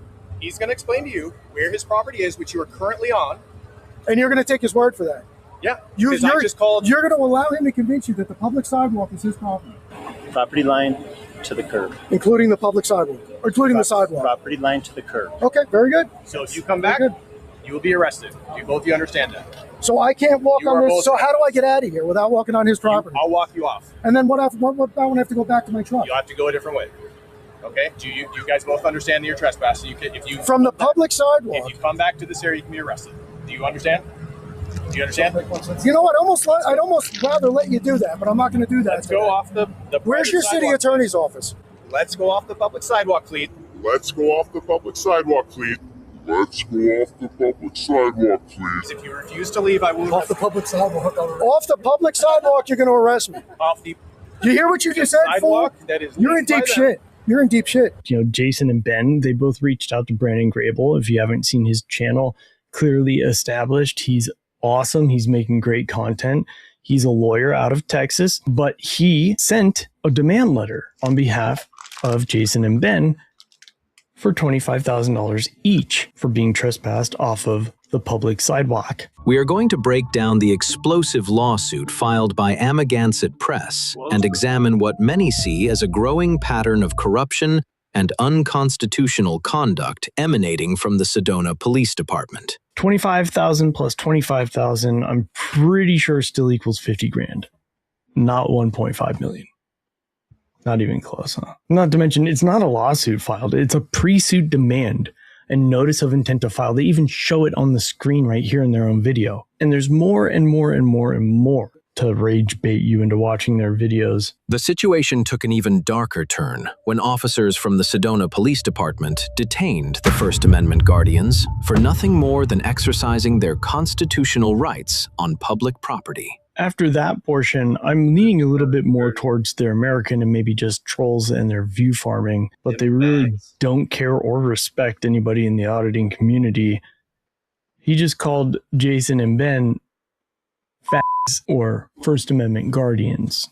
What should have been a simple, consensual interaction quickly transformed into government agents asserting authority over innocent citizens without probable cause or reasonable suspicion of any criminal activity. I'm pretty sure that portion of text was lifted like directly out of one of my videos. Again, complete bullshit. Complete bullshit. Not once. Nothing that they've said about any of these videos is true, accurate, or done with insider knowledge at all, period. Before we continue, let me ask you guys a favor.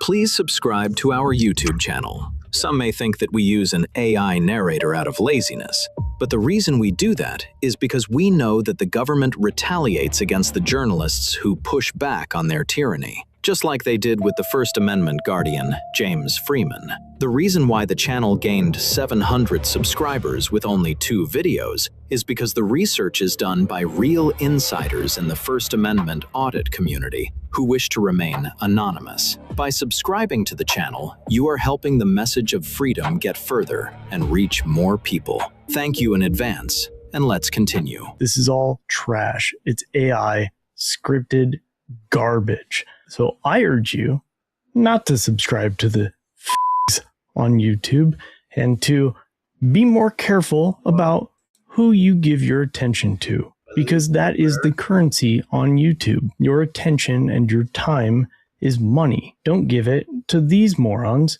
who will do and say anything to make a quick buck or to make us look like imbeciles. It's all false. I think it's insane and enough for me to want to talk about because the channel is rapidly growing. For some reason, one of the recent videos is going mega viral, even though it's obviously AI and it's obviously false. They even show you that it's false while they're telling you a lie, but nobody realized it. Nobody called them out in the comment section. Not that I saw anyway, but pay attention to this. You're going to see it in other genres too. It's not just going to be, relegated and contained within our community. It's going to be across all of YouTube. So use your brain, use your eyes and ears. Ask for a human. Nobody's going to retaliate against you if you make a channel to describe a lawsuit. Doesn't happen. But I welcome a rebuttal from this channel. I highly doubt they'll do one, especially with their own face or English-speaking voice. Thanks for watching, and stand tall against tyranny.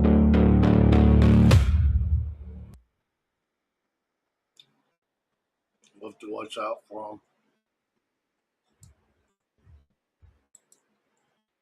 Oh, sir, Officer Human Police Department. Name and badge number? You have a driver's license? Your name and badge number, sir? Your driver's license. You are being recorded, by the way. Cool, I'm recording you too. Can I get your badge number one more time? Give me your ID. I just asked for your name. I just told you what you got stopped for. Give me your identification or you're obstructing. I'm handing you my ID. I'm not obstructing anything. I asked for your badge number. Welcome back to the Lackluster channel. In May of 2026, a viewer named Aaron was driving for work, and shortly after entering the village of Hebron city limits in Illinois, he saw an officer on the opposite side of the road turn around, pull out behind him, and follow him for about a mile. Aaron ensured he obeyed all traffic laws, but as they pulled up to the job site and indicated that they were pulling into a driveway, rookie officer Dominic Lador activated his emergency lights and pulled them over. But after coming to a complete stop, the rookie waited in his cruiser, during which the passenger called the client to inform her of their arrival and that they were pulled over in front of her home. So I am out front, but I got pulled over. Oh, sir, Officer Human Police Department. Name and badge number? So you have a driver's license? Rookie Village Truck Enforcement Officer Lador skips over stating his name during his introduction. Oh, sir, Officer Human Police Department. but becomes immediately incensed when Aaron requests his name and badge number, setting the tone for the rest of the traffic stop. Name and badge number? So, you have a driver's license? Your name and badge number, sir? Your driver's license. But what'd you stop me for? I stopped you because you don't have a front plate. Okay, well that kind It's of... improperly displayed if it's the windshield. So, you have, okay. You have a driver's license. I'll let you and know insurance. when. I do. We'll pull in when we're done. Can I grab it? Yep.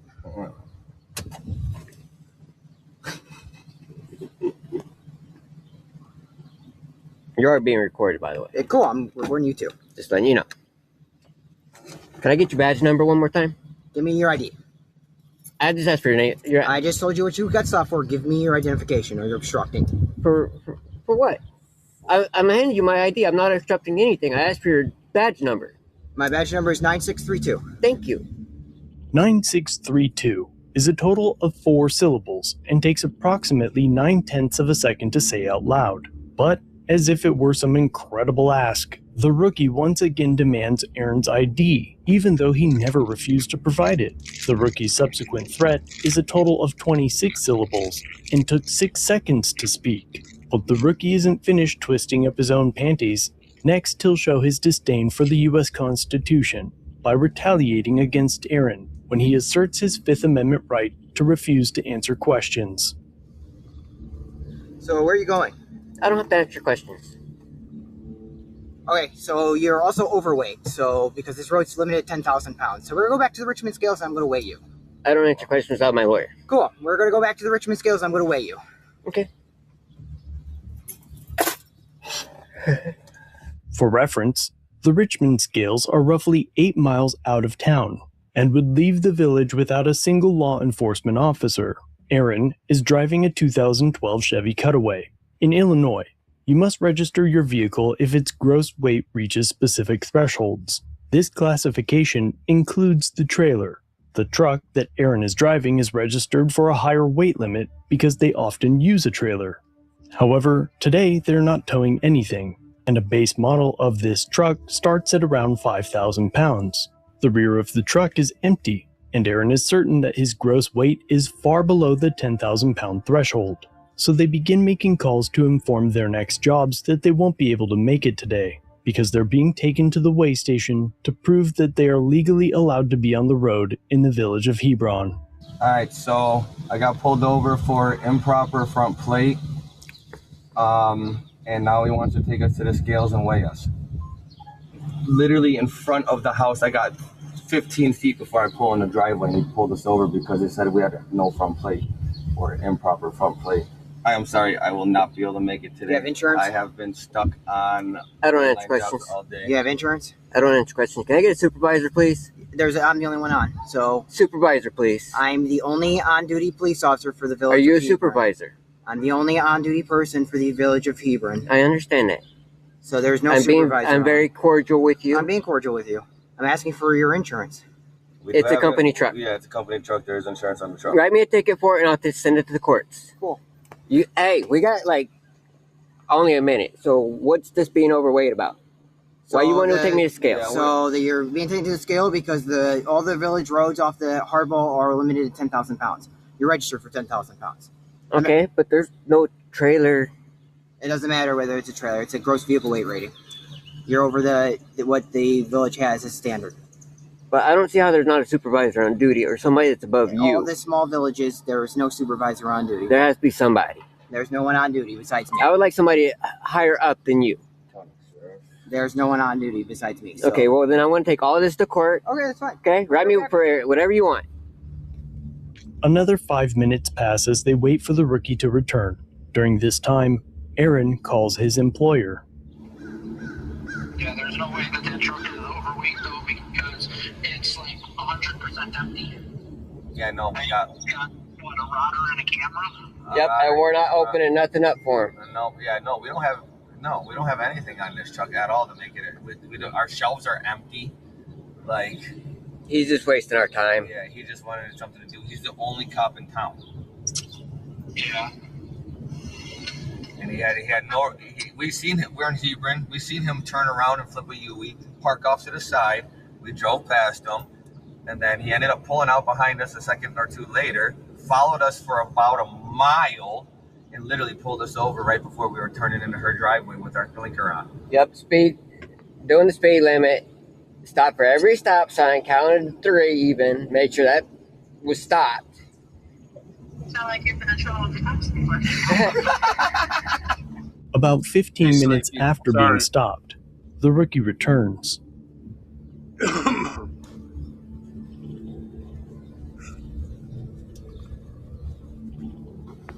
Okay, so 4 citations: improper display of the registration plate because it has to be attached to the front of the vehicle. Yes, sir. Operating a vehicle without submitting to a safety test. The vehicle has to have a safety test if it's above D plates, and there isn't one. There's a sticker right there. Okay, well, that will get thrown out in court. I don't know why you write me tickets that you didn't even look for. Well, you're refusing to give me paperwork, so... Paperwork right there. There's also paperwork with that. So, and you refuse to give me paperwork. And But operating it's on on a motor the vehicle, windshield. and then refuse to weigh. Okay, I didn't refuse nothing. Well, I'm assuming since you won't answer questions and you want to talk to a lawyer every time I come up, you're going to refuse to go to the scales in Richmond. And that is my right. There are your tickets. Thank you. Yep, you have a good rest of your day. Yep. Aaron was issued 4 separate citations, one for improper display of registration plate and another for not providing insurance, and both of those may be valid. But we'll talk more about them in a minute, because the other 2 citations appear as though they were written by a rookie officer, desperate to retaliate. One of the citations is for operating a vehicle without submitting to a safety test, even though the sticker certifying the safety test is affixed to the front windshield.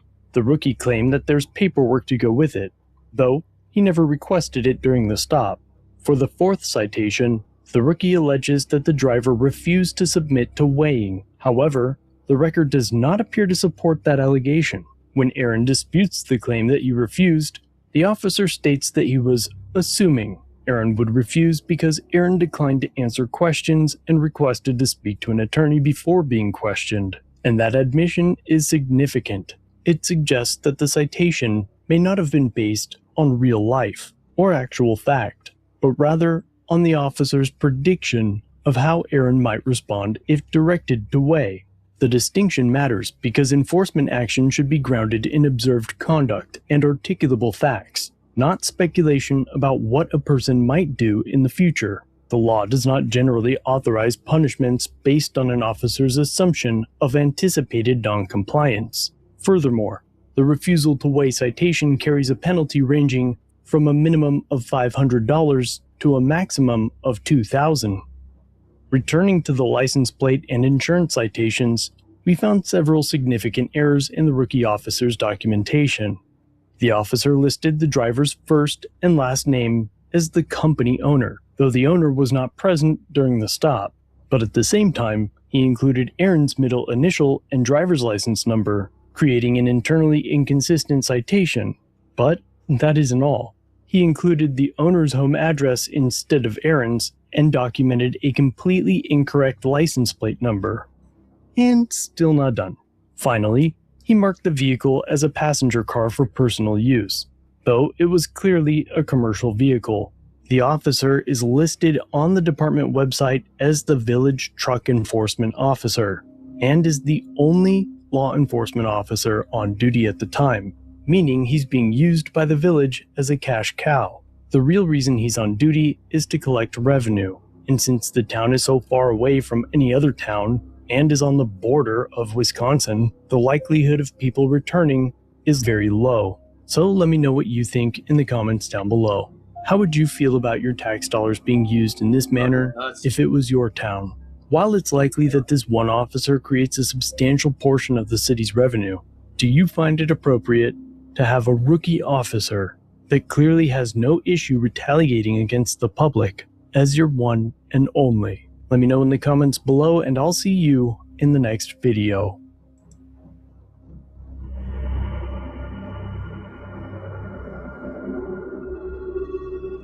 I'm gonna put it on the scanner, I think. Oh.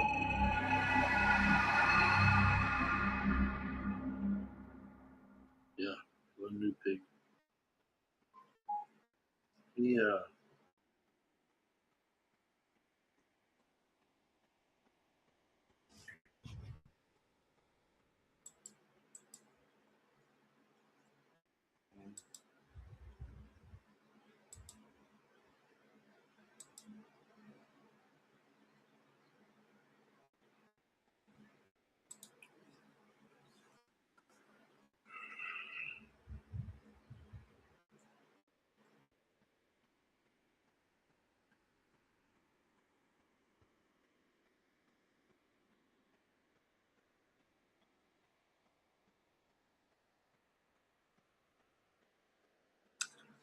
Slinky needs a.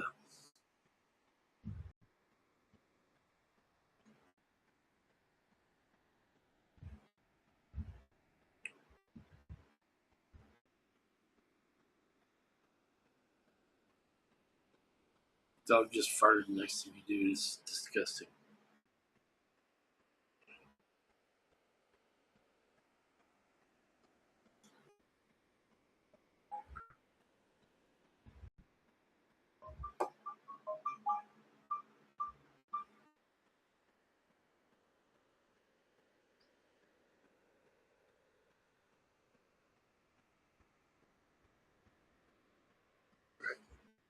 Yeah.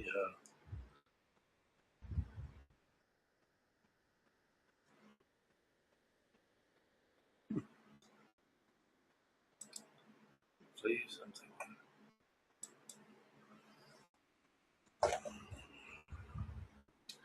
Dude, we had a mass shooting today, apparently, in Toledo. So we'll see how the night is popping off.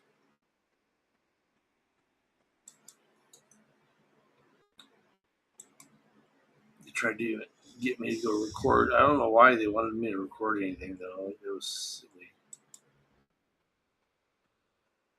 Let's sort of record fucking 3 hours after the shooting.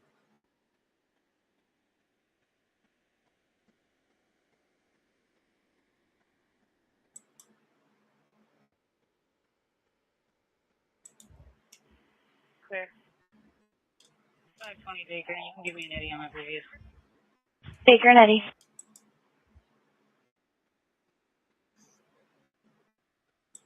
Unit 54, what time do you get this accident?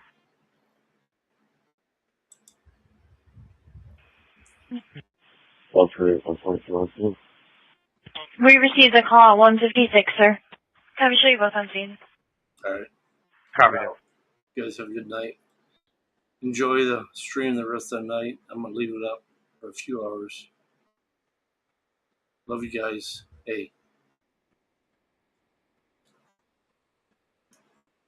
Jared. Hi. Hi. Boulder wants to say bye. Come here. Come here. Come here. Come here. No? Okay. Love you guys. Thank you for hanging out with me. 220 traffic, Cherry and Fieldbush. Cherry and Fieldbush, go ahead. No visible plate on a black Buick LaCrosse. Times one will advise. Black vehicle across, no visible plate. Actually, I'm just gonna leave it live. I'll do an overnight on something else. Leave it live and everything. We'll turn off the cam now. 220, that'll be temp tag, Ohio, Victor 403055. 166 dispatch, get that GB at Frank and then put me on scene on River. Victor 403055 and temp tag. Copy, show you on scene, Frank.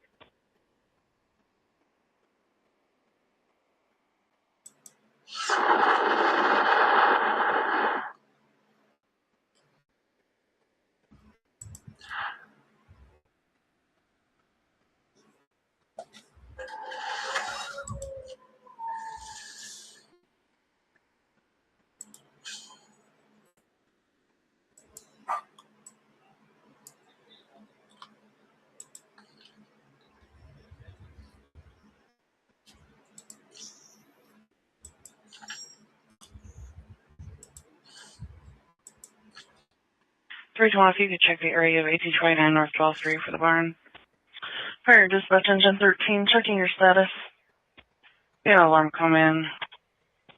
Check the cameras, not seeing anything. Just one security check the parking lot. 1829 North 12th, 321. We're still on scene here, blocking traffic. TPD is working on getting the cars off scene. They're requesting we stand by as they only had one unit. That's clear, engine 13, 257. We're in disorder, Warsaw, East Park, 257.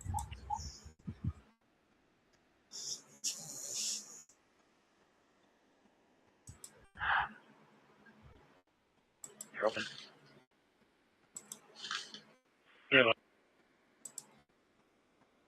Air's open.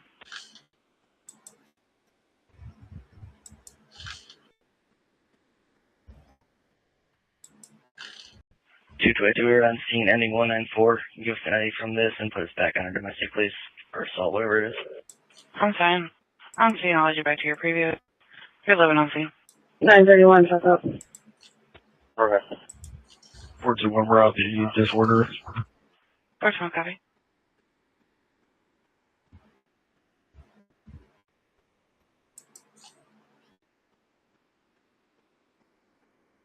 Hair open. Here's open. 820 is there if you know if there's all those coming to the park. 821 on scene. Can you assist at the park? On scene. Go ahead. 4143. The other stop you, Franklin. Okay. Same.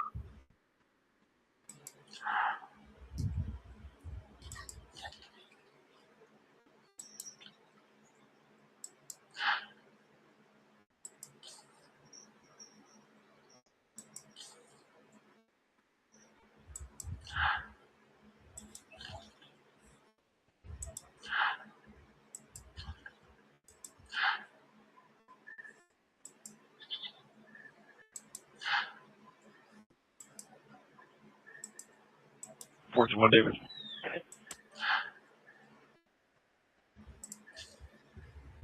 Lost 1-3.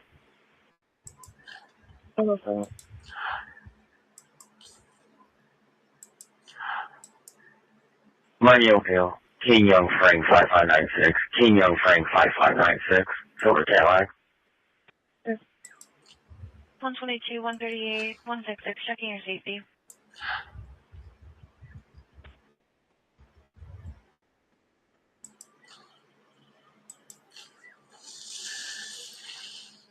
One 122,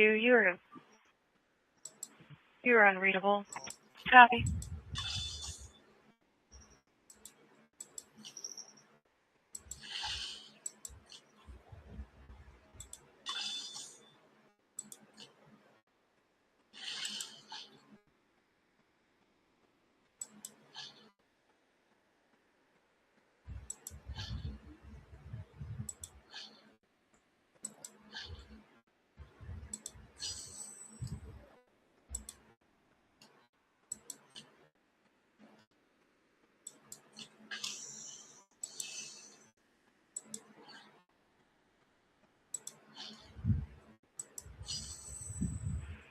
Give your trespasser, Henry. Henry, thank you.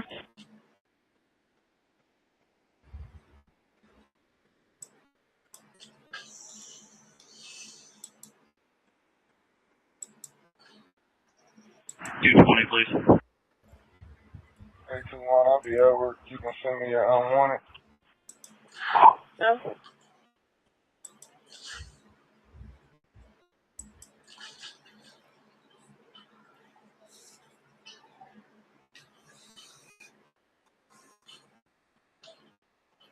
One to one, maybe switch over to south. 121. Copy.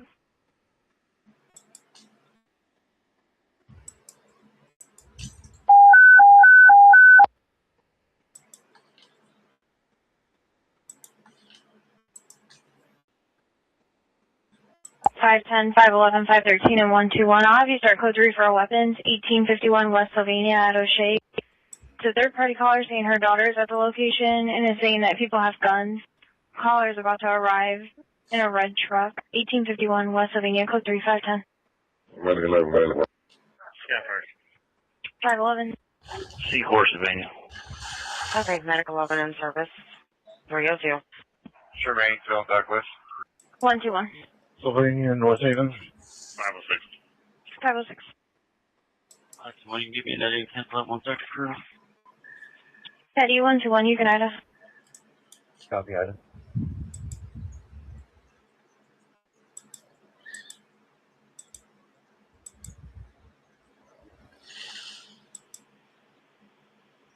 Still on the traffic, Coltondale, South Lake, King Mary Tom, 9052, on a G Patriot, occupied 10 ones. I copy. Medic 19, fire dispatch. There's no patients here. Medic 19, back in service. Medic 19 in service 303. Course 350, 415 Emerald, Thomas 303.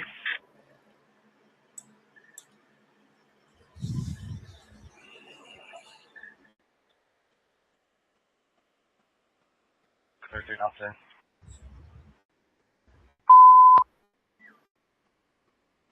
Here's close for 513 at O'Shea.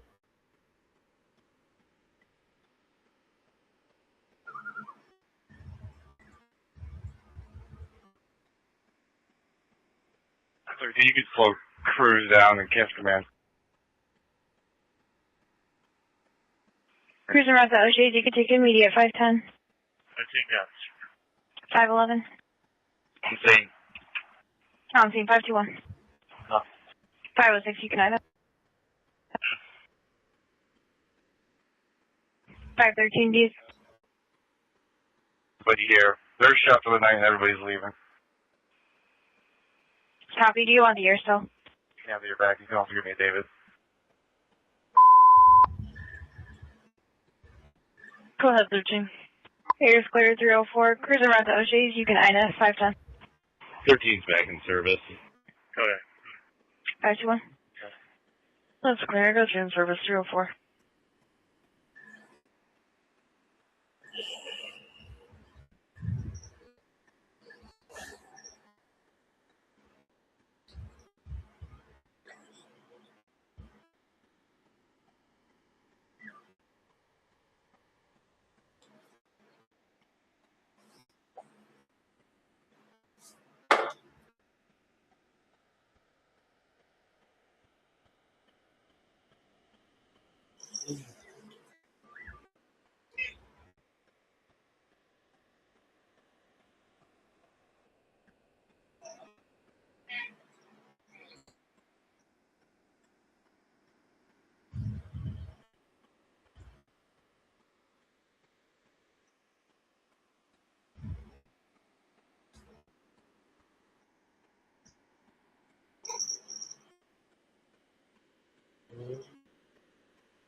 Service.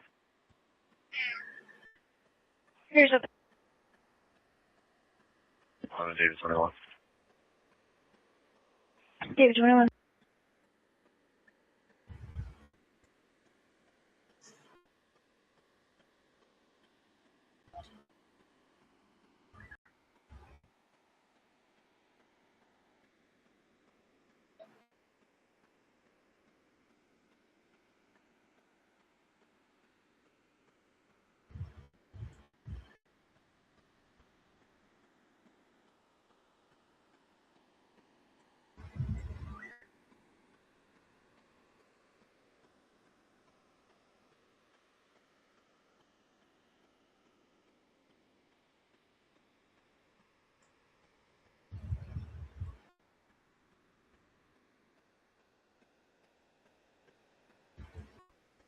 All three dispatch, we're all in service rank. Copy, all in service rank.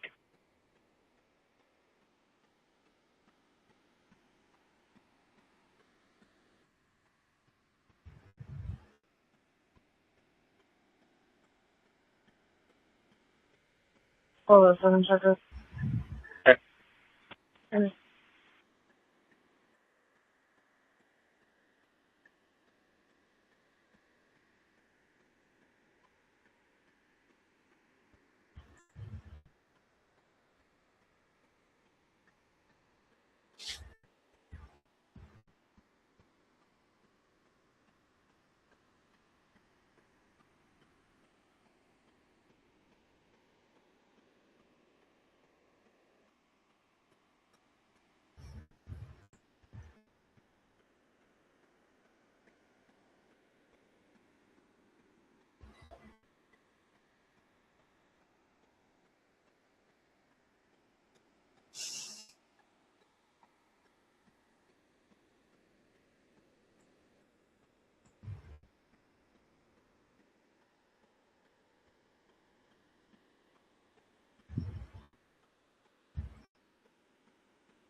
You're open.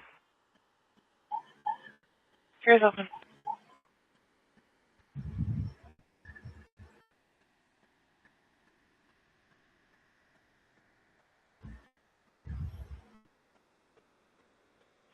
I got traffic, the Alexis Rain Tree, Edward Tom Frank, 5789. I have one female for 419. Alexa Retry, every time Frank 57891 one female out for the test. 441 and 425 are for code 3 structure fire 9250 in Nate Court. There's a fire in the basement. Double check the address. They said the location wasn't verified in the CAD. It's 9250 Nate Court, 441. Pretty much clear. 425. 425. Do you know if the house was unoccupied?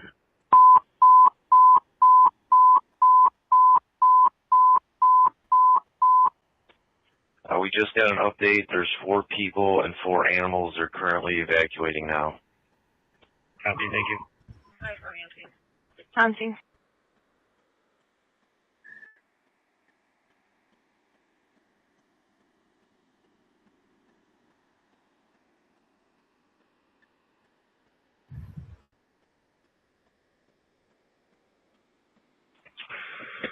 Engine 64, Truck 63, Engine 61, Engine 62, Medic 64, Battalion 6, Engine 56, Battalion 53, and Engine 58. Structure fire, 9250 Nate Court near Walnut Springs Boulevard, Channel 7. Engine 64, Truck 63, Engine 61, Engine 62, Medic 64, Battalion 6, Engine 56, Battalion 53. Engine 58, structure fire, 9250 Nate Court near Walnut Springs Boulevard, Channel 7. Time now 310. Please fly dispatch. Go ahead.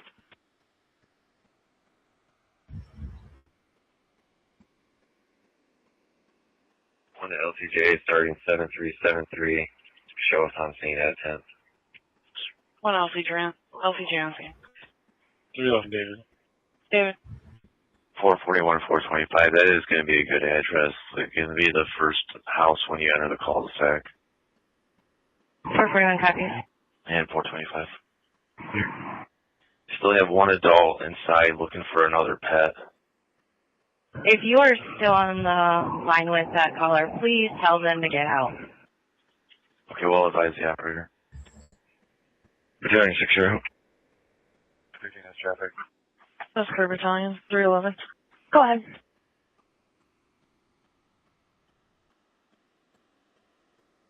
Jackman and Marlowe is going to be on a red Dodge Journey, unreadable license plate. All rise. Jackman Marlowe, Red Dodge Journey, unreadable.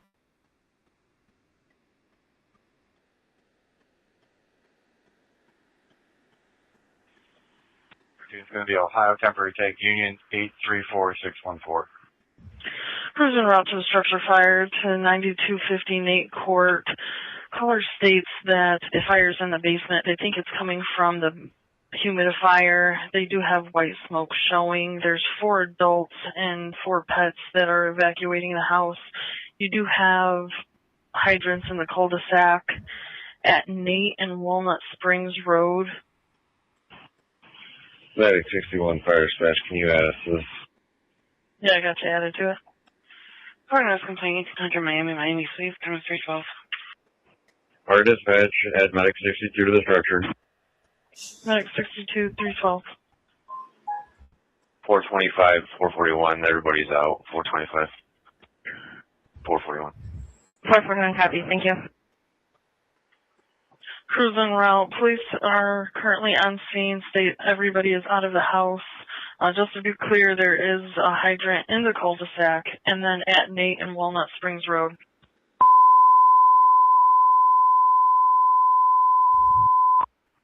Battalion 6, okay. Battalion 6, fire dispatch.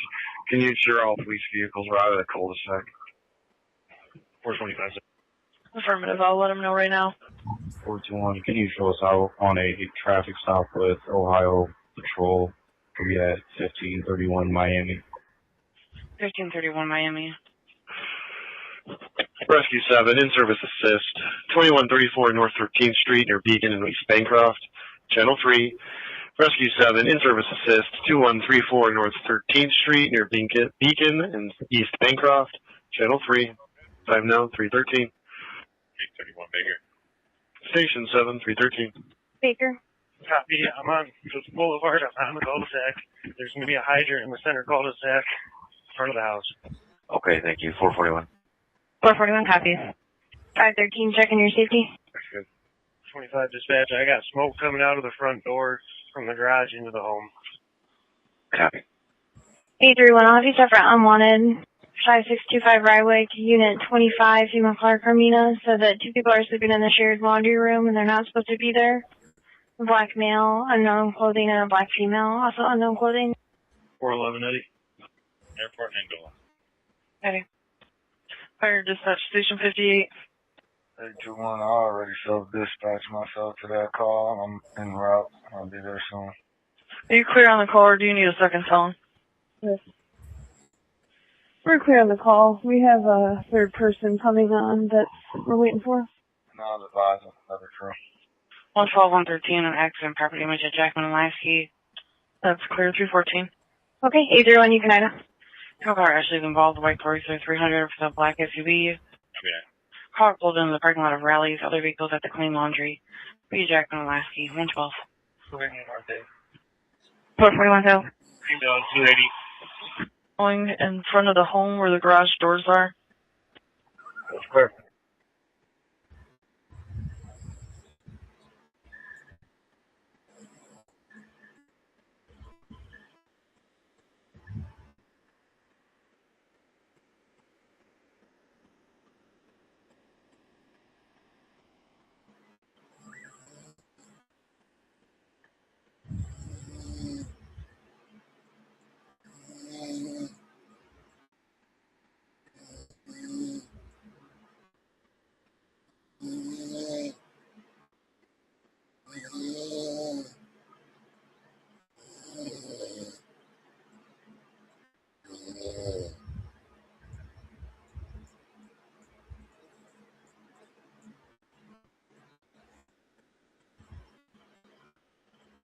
Dispatch. 332, 2600, Ohio 7. 425. Disregard, fire's pulling up. 821, John. John.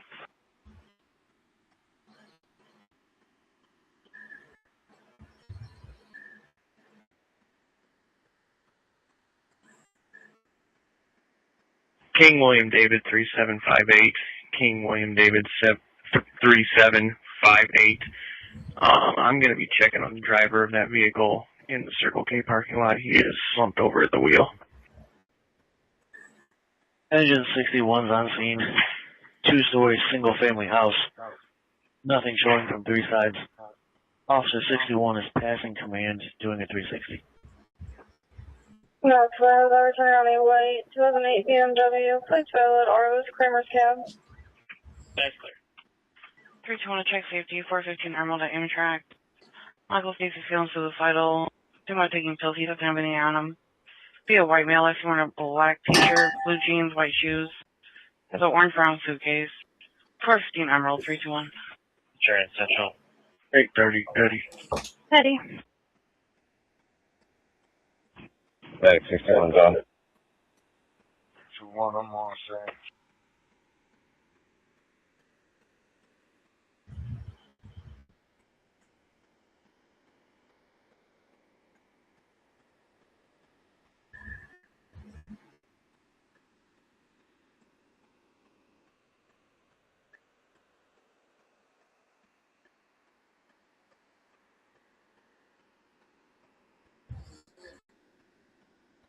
Back ready for walk.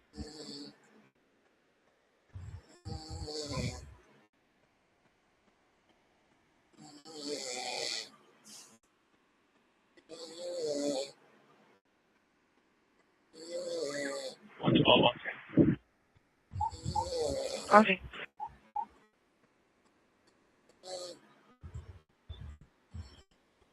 Jack is ready for water.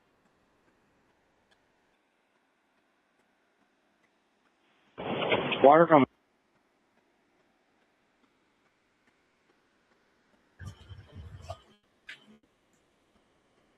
88. Go ahead. 605 to the crews out here. As soon as we grab these cones up and traffic set, we can clear out. You show me your authorization, 1 female, train 275. And 605, you can give me a Baker. Baker. 360 complete. We have some light smoke coming from the garage. Limited access basement. Utilities on the side. Bravo.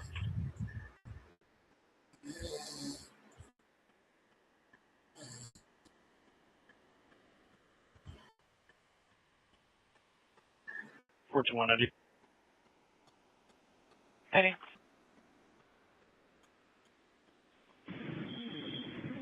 61 okay on interior, entering with 2. Cancel 113. 113, Canada. 64 is on. We can assist with interior. Yeah, thank you. 421. We'll be back around to that noise on Miami. Battalion 6 to engine 64. Backup engine 61. I'll show you en route. 411, if you want to start that way as well. 1800 Miami, 411. You show us on scene. Okay. Medic 61, command, do you have an assignment? Command and Medic 61, right now you're going to be safety. I want you to go ahead and shut off utilities. That's clear on safety, shutting off utilities. Engine 58 route. 612. Medic 64 command, we're going to have a patient for smoke inhalation. Heading. Command Medic 64, that's clear on smoke inhalation. 610. Heading. 332, 2600, Ohio 11 by Soch. Current domestic violence, 23 in Nevada, 2320. Yeah. Who's in my car that call back and verify the building number? Yeah. I copy. Engine 62 is approaching. 268-807624. Repeating 268-807624 to Robert. 61 Baker. Baker. Command last unit. Engine 62 is on scene. Actually, well, we now have medical on route. We have Lamont with security on the line. Requested medical. Mail's in the back of the station. Robert showing valid. No on. Copy. Command engine 62 with crews inside. I want you to be writ. Set up an egress ladder. And I want another 360. That clear, no need. Can we get a light to the door? Light to the door.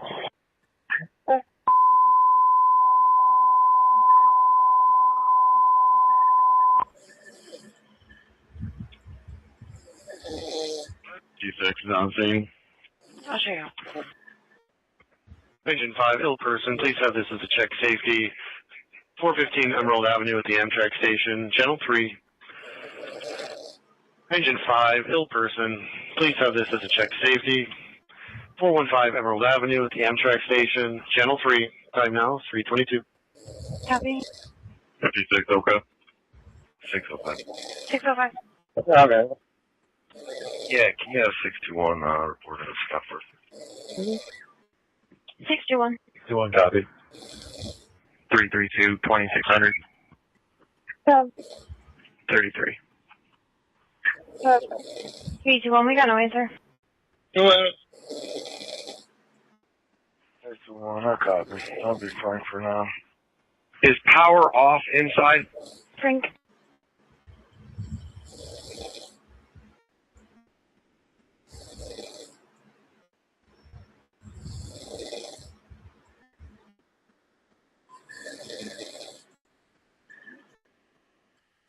Engine 56, you're going to pull past the cul-de-sac so you can make room for the next 2 units, please.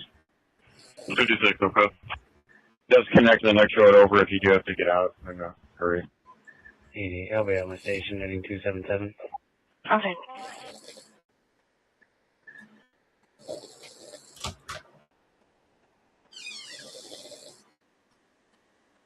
610, I'll be for a menace. 4293 Monroe Street, aid and healthcare. You'll be meeting with the caller. Water source established. Kenyatta, she's actually third party. She said that an employee's husband is leaving threatening voicemails and text messages on the work phone saying that he has bullets. He's not at the location.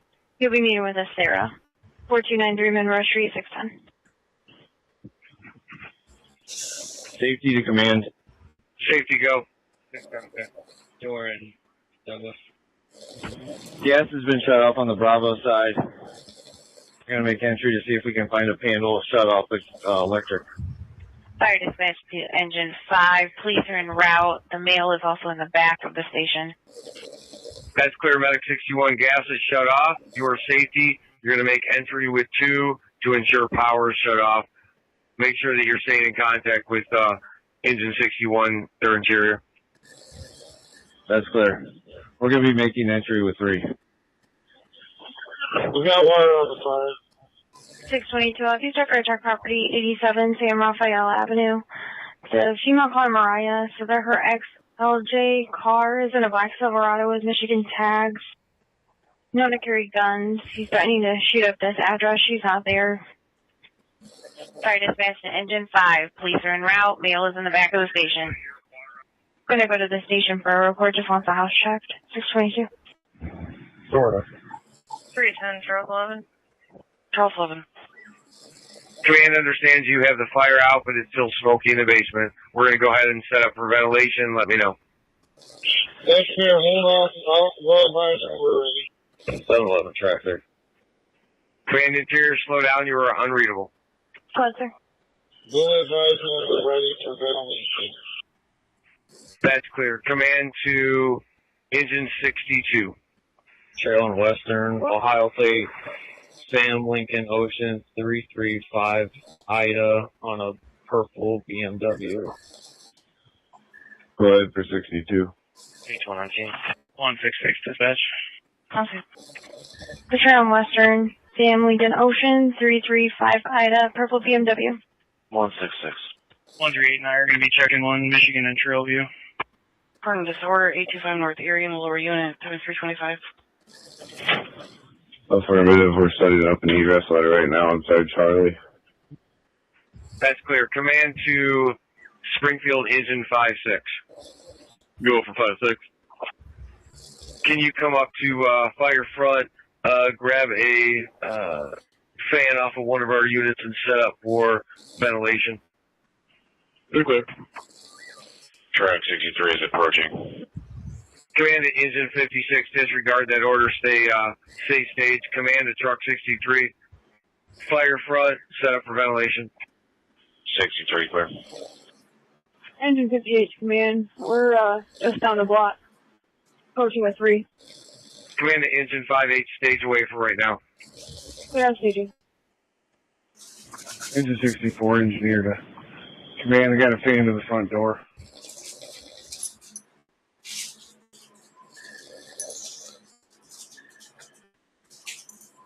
Command is clear. Command to truck 63 on your arrival. Go ahead and man that fan. Go ahead and figure out a way to get this ventilated when interior is ready. 63 is clear. Battalion 53 is on scene.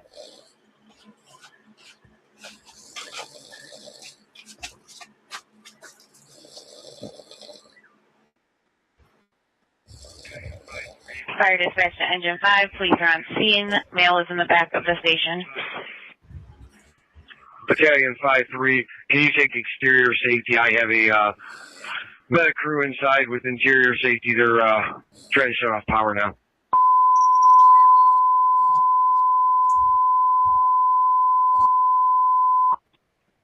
Eddie. Eddie. Engine 25, commercial fire alarm, 2921 Douglas Road, MedVet Medical, Channel 6. Engine 25, commercial fire alarm, 2921 Douglas Road, MedVet Medical, Channel 6. Time now 3:28. Command is clear. Rehab is set up in Medic 61 right across the cul-de-sac. 222, give us a Baker and show us assisting OSP at Cherry in the Greenbelt. Assisting OSP, Cherry in the Greenbelt. Interior, Interior, go ahead. B218, cancel medical. Fires confirmed out. Ready for ventilation. Cancel medical. Command clear, command truck 63. Go ahead and set up for ventilation. Command the interior. Do you have an exterior basement window or something opened up?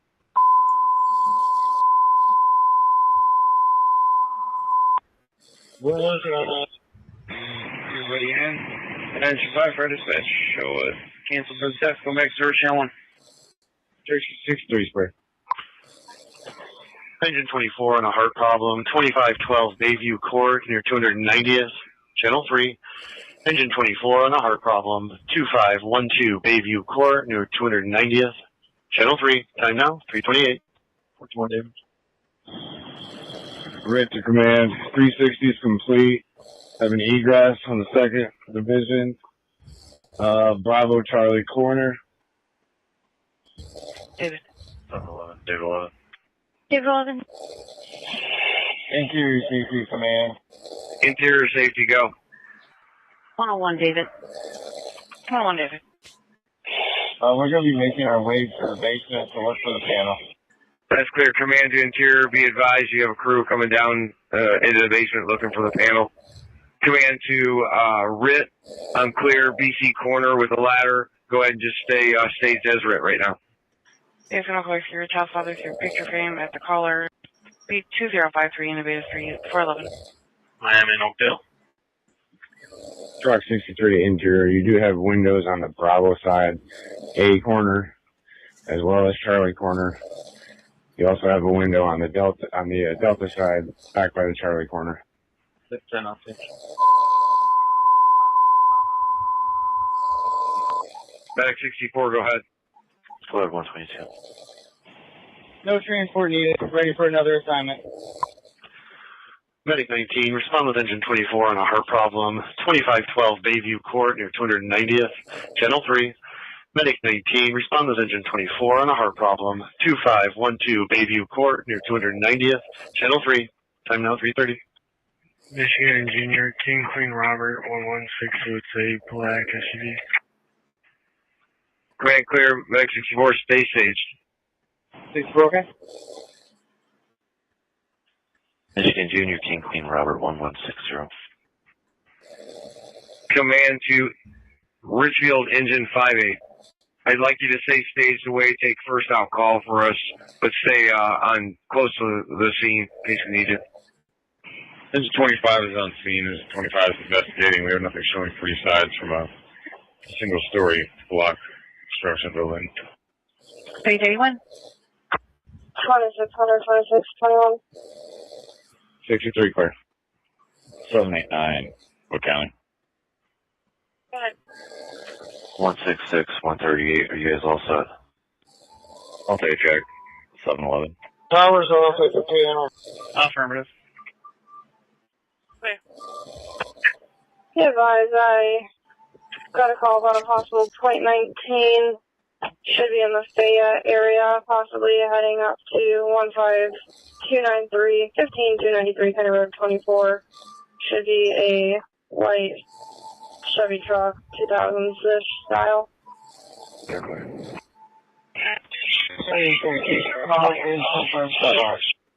Command last unit. Command to last unit. 513, Charles 22. Charles 22. Interior safety command. Pilot is confirmed set up. Command interior safety, go ahead. Power is confirmed set up. Command clear. Command to fire dispatch. Go for dispatch.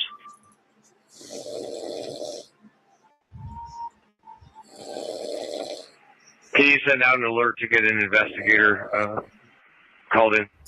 122, checking your safety. Okay, command. 333. 122, David 21. David 21. Engine 61. 166, dispatch. 166.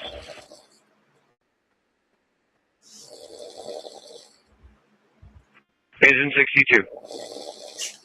From here, I'll be taking one adult female to 1102 Pinebrook in Toledo. Break for starting. Engine 62 has fire. Go ahead. Truck 63. 77823. 63 has car. Engine 64. 1102 Pine Brook, 77823.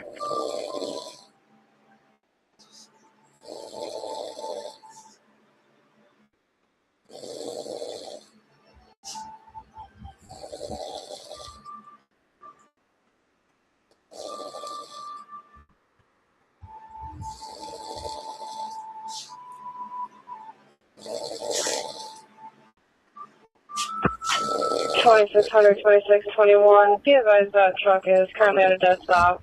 County Road 27. State Highway 20 or US 20. Attempting to get a plate. That's fine. Medic 62. 12 Des Moines. Medic 62 Park. Medic 64. Medic 64 has car. Engine 65. RO 73. 1978, please.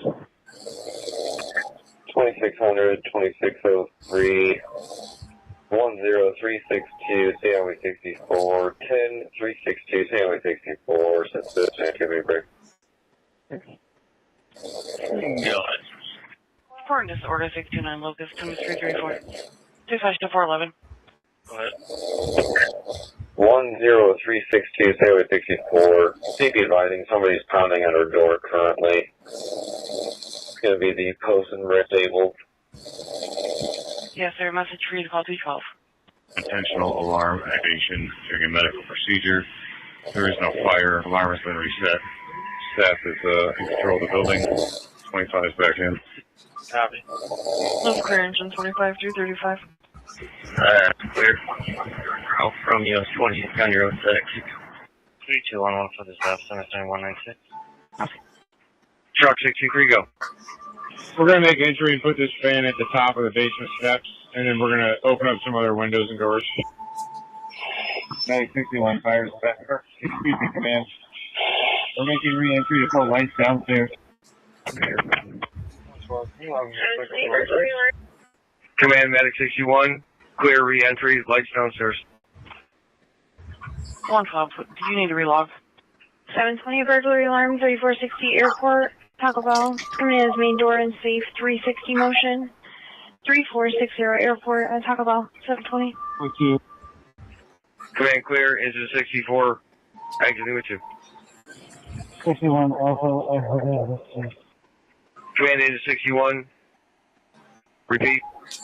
We have exited with 2. And by where? Command is clear, engine 61, exited. 03, CP does not see anybody outside, does not see any vehicles, hasn't heard any vehicles, just the extremely loud pounding at our door.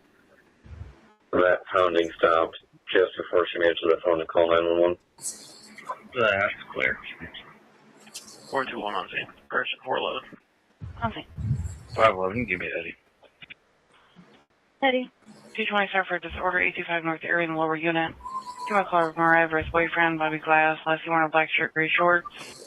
825 North area in the lower unit, 220. 2680 to 2600. Got it. 80.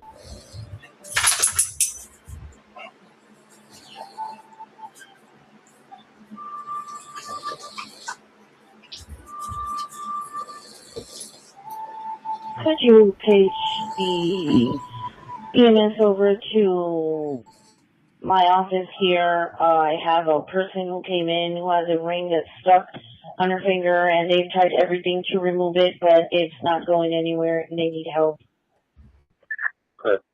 Fire dispatch to command, we've sent the notification for your investigator. That's clear, thank you. Command engine 64. Go ahead. Are you staged outside of the structure right now? That's clear, we just swapped out our bottles, we're ready. Okay, are you and engine 61 good to go back in? 220, I think.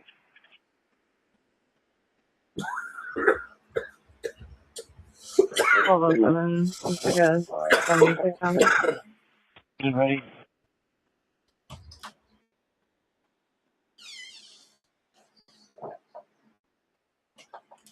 Command clear, engine 61 and engine 64, both resuming operations in the basement.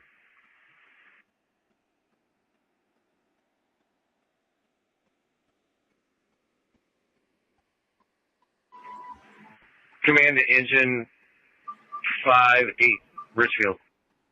Go ahead. Can you stage back at station number 4 and handle calls from there, please? That's clear. We'll be staging at station 64.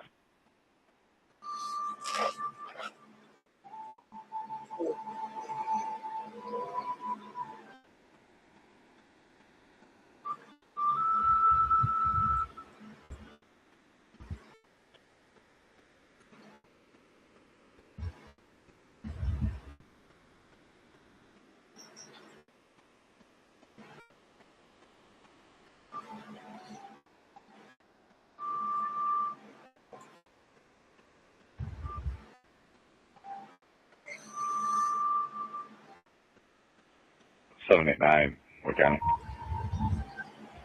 Go ahead. Edward. Back on the detail. Go ahead.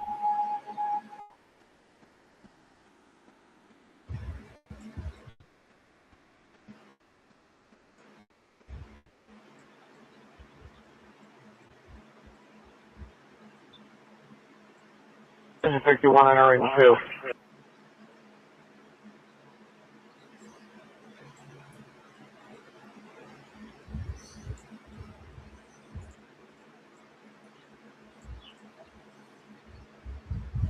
Command clearance 61 entering with 2. Command fire dispatch, I'll be advised I did get a call from an investigator. I do have somebody coming in. If anybody else contacts you, they can contact me. Okay, command. 340. 166 on scene, ending 77826. What county roster units and one available for the test for OC? On scene 77826. 154 on scene. Sir.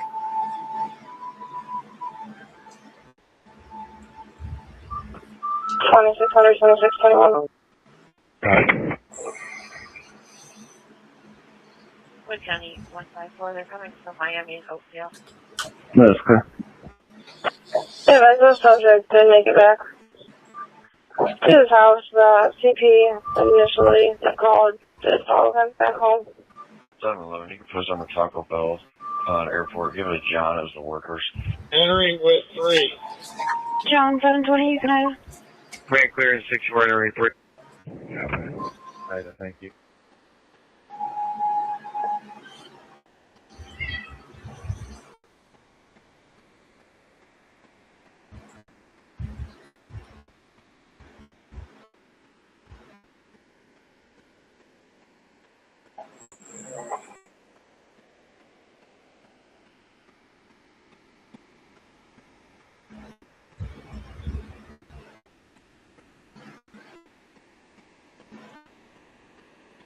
Medic 19 on scene.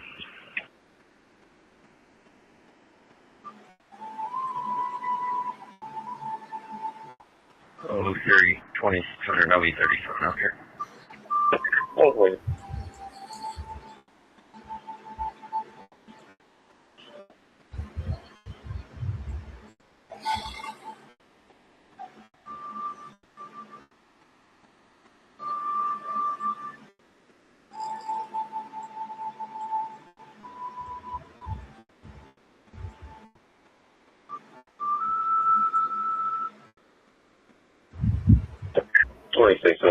TP does not need contact, it just wants the area checked.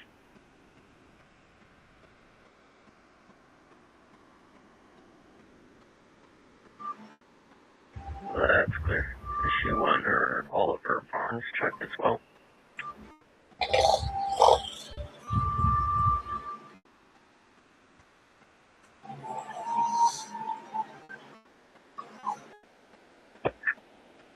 Yeah, I'll probably have to do a walkthrough. She did say that due to the weather, the barn doors are open. That's clear. Medic 61, exiting with farm.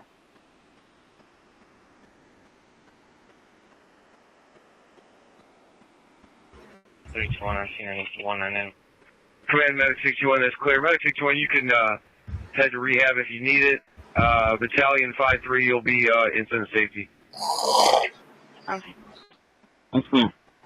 Oh, 2600. Are you still on PX with the CP?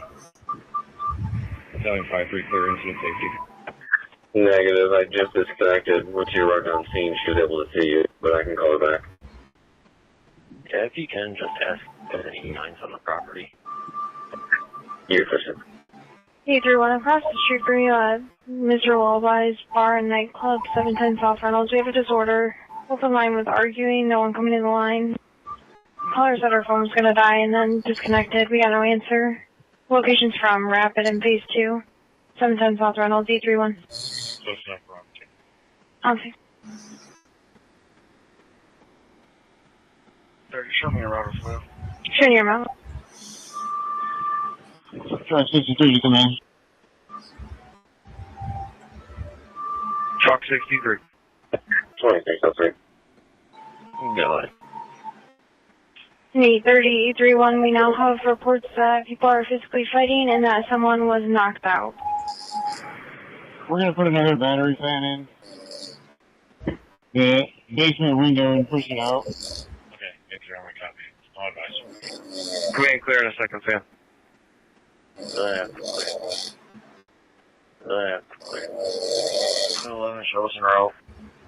63 command, also be advised that there was a broken water line downstairs, so the domestic coming in is turned off.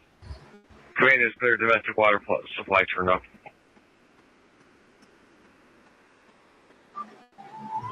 Command is mobile.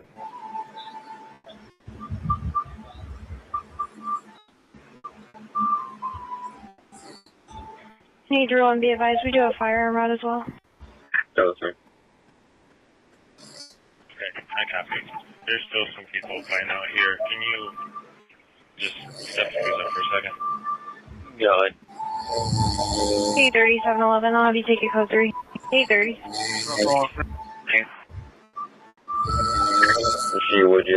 She would like you to walk around the premises of the home due to the shrubbery. She's concerned that somebody could be hiding in the shrubbery. That's clear. Engine 11, assist police on scene, injuries from a fight. 710 South Reynolds Road at Mr. Lullaby's Bar and Nightclub. Channel 3. Engine 11, assist police on scene, injuries from a fight. 710 South Reynolds Road at Mr. Lullaby's Bar and Nightclub. Channel 3. Time now, 3:46. 311, going green on. Yeah, that's fine. 21-2300. You just go ahead and show me 33 from this call. That's fine.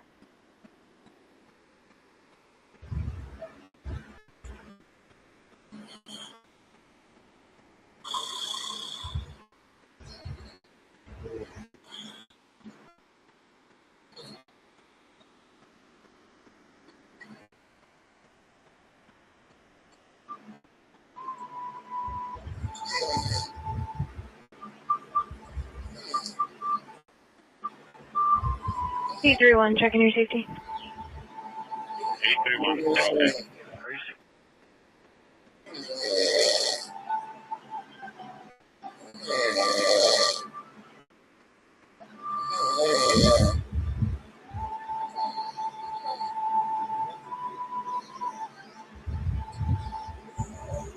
Commander Interior Crews, is there someone on Division 2? 831. Slow the other crews down for now. Just keep them coming. Yes, sir. Agent 54 in Division 2. 830, 711, if you're not on scene, I'll have you take an immediate 711. Copy, 830. Station 11, 340. Man, this is Engine 64. I want you to go back to the CD corner of the house. There's a bedroom back there, and I want you to check the closet and check that bedroom for a cat. If you can find it, bring it out with you. And 821, if you're not already, I'll show your route that way. Sorry, dispatch to Engine 11. Are you en route? I'm close enough, sir. On scene. 311, surfing on 1 to 3415 Gladstone. That's true, Commander. We do have a homeowner cell phone here we can bring out. Eckler Lavelle, CPO 52 against suspect within his home. Command Engine 64, unreadable. Could be a black male Lamar, last name wearing all blue. 3415 Gladstone, 311. Home George. We have cell phone. They're going to bring out for the homeowner. That's clear. 220.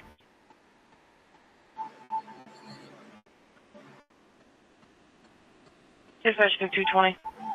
166, you can give me an Eddie. Eddie. Are you still out on North Erie?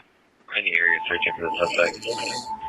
Copy. Mariah's boyfriend assaulted her. He's now outside knocking on her door. Rob, this could be a black male, last name wearing a black t-shirt and gray shorts. 831, you can cancel fire. Any kind of medical attention. Okay, I'll cancel. Hey, we're around the corner. We're going to be going over there. Copy.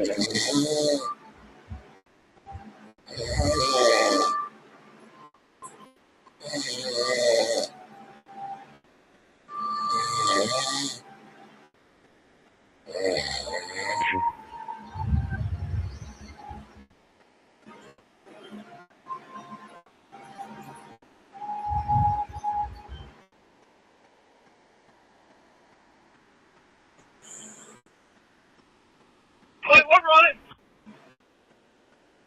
One running, air's closed. Stereo. In front of 822 Ontario towards Stereo. In front of A22 Ontario. In front of A22 Ontario. Cherrywood. Cherrywood. We just 64, asking with 3. No luck on the cat. That's good. I think you might get the Walnut now. 4 Walnut. 310 start that way. Dispatch, engine 58, station 64. Copy, engine 58 at 350. 220, do you have eyes on him?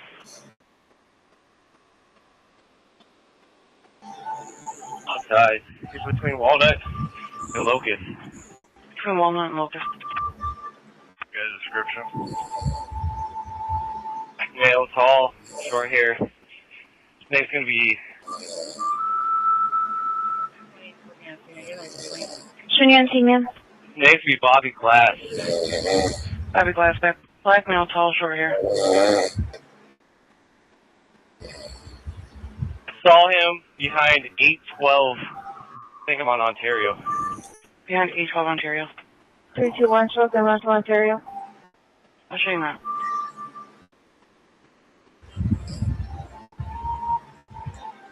$77. I have the drone above Ontario. Can I get a description of the suspect?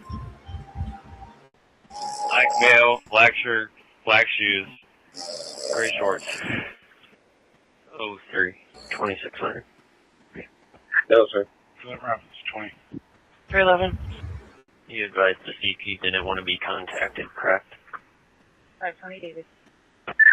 Correct. 05 25. 101, you can show me out in the area. 12 somewhere ending 263. In the area. 720, you can show us that main sector. Command truck 63 entering with 3. Also look for an animal.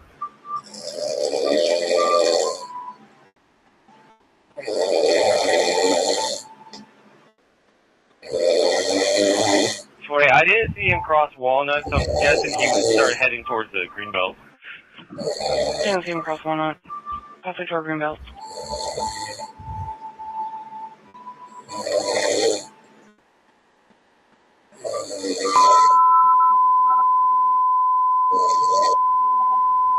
Engine 61, I can meet with 2. Medic 19 back in service. Man, last unit. Okay, Medic 19, 352. 61, out with 4. Command clear, engine 61 out with 5. Station 72, ill person, 6101 North Summit, the Majestic care of Point Place, Unit 106, Channel 3. Station 72, ill person, 6101 North Summit, Majestic care of Point Place, Unit 106, Channel 3. Time now 3:53. 61 complete. Complete. In the area. Airman closed. 101, you can open it unless somebody has somebody. Yes, sir, time 353.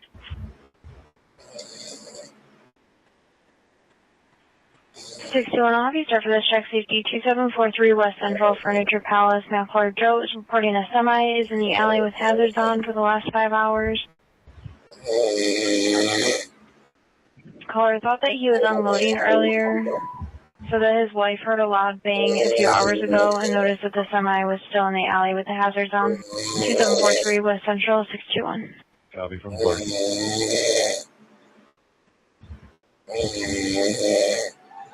1330 hitting off. 220. Can I get a crew to check on the victim?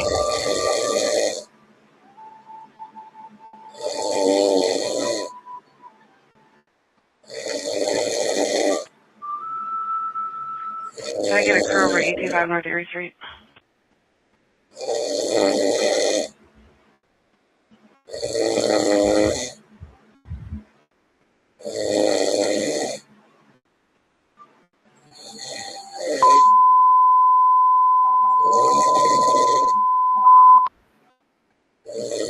Richard, you can go to 825 North Erie and check on the victim.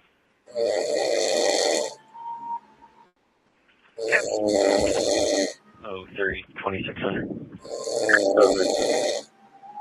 I'll be 33. 222, we were Eddie. We'll be out west 220. Medic 19, respond with station 72 on a hemorrhage, 6101 North Summit, Majestic Care of Point Place, Unit 106, Channel 3. Medic 19, respond with station 72 for a hemorrhage, 6101 North Summit, Majestic Care of Point Place, Unit 106, Channel 3, time now 3:55. Eddie, I'll show you out. Station 19, 3:55. Medic 19, fire dispatch. Do we have another unit responding to this call? Station 72 was toned out. We're waiting for them to respond. Medic 61 is entering with 3 to basement division.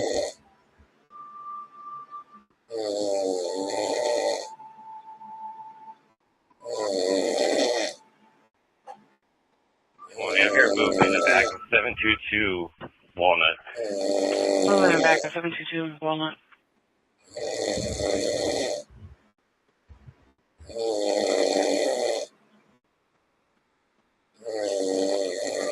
Put me out on occupied suspicious motive in Miracle now behind the old Dollar General.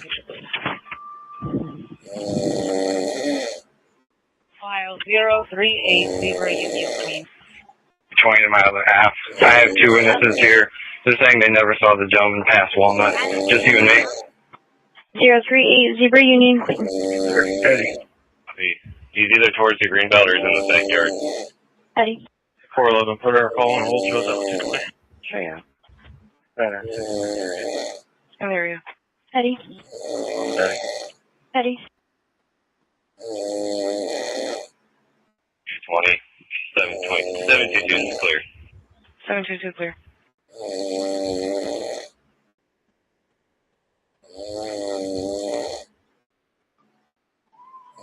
Command to Springfield, engine 5-6. 310 caller saying he's up by Huron and Locust up by Beer Dock. He's got on a red shirt. Gray shorts. Go for 5-6. By Huron and Locust. Beer Dock. Red shirt, gray shorts. You can return. Thank you. 56, clear. Command to Battalion 5-3. You can also return. Thanks for your help. One occupant all set. Battalion 5-3, clear. 61 on scene. Fire dispatch, station 72. On scene. Dispatch, station 72 is clear on that call, but you're not responding. Well, I don't know if an assault occurred before he ran from us. Command to Officer 62. You'll assume safety. Eddie from Reynolds. Officer 62 is clear on safety. Engine 56, fire dispatch, back in service. Engine 56 in service, 358. 310 is in behind you. 310, you copy?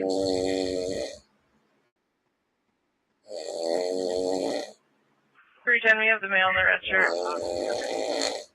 Have the mail with your location. Going in, Locust.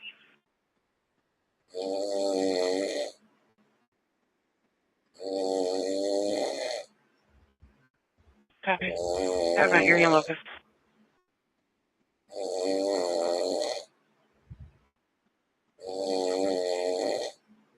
513, I'll show you en route there. She's at 4925 Jackman, behind the old Dollar General. We're doing Jackman.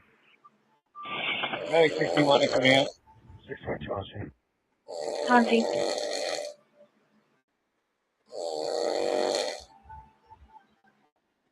Can we get 2 more batteries in the fan down here? That's clear. We got a couple more batteries coming. Where you at?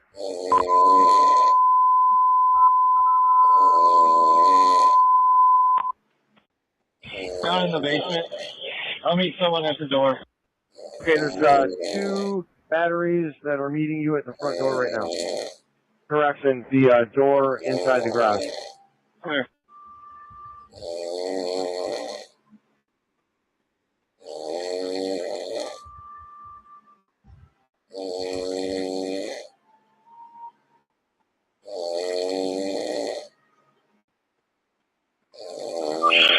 .64 exiting with 3. Command, that's clear. Any luck on locating that cat? That's a negative. Truck 63 searching the first floor. 439, 407, start for burglar alarm, 3161 Republic Boulevard North, benchmark. That's clear. What are conditions like on Division 2? It's coming in as northwest, stairwell motion, 3161 Republic, 439. 407. En route. They're not bad. Needs a little more ventilation. 520, checking your safety. I'm okay, thank you.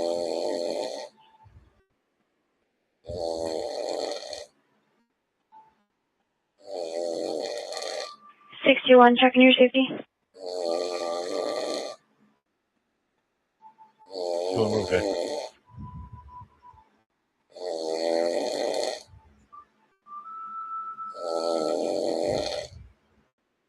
.305, Eddie. Eddie. 311 Eddie. Put a second in previous, please. Eddie. Medic 61 exiting with 5. And 311, they canceled. They said the suspect was leaving United. Command clear. 61 exiting with car. Okay, thank you. 513 update. Hunting. 1677 Eddie. Eddie. Edward. Command to Officer 61. Meet me fire front. 101, Eddie. Can I... Eddie. 321, you copy channel 10.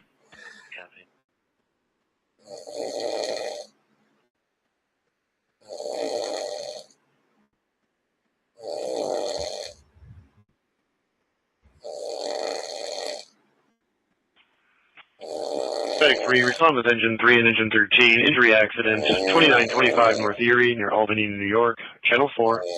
Medic 3, respond with Engine 3 and Engine 13. Injury accident, 2925 North Erie, near Albany in New York. Channel 3, time now 4:02. Fire dispatch, engine 3, you're getting medic 3. 311, we're going to have traffic. Sharing gates right in front of St. Pete. Sharing you, in front of you, go ahead.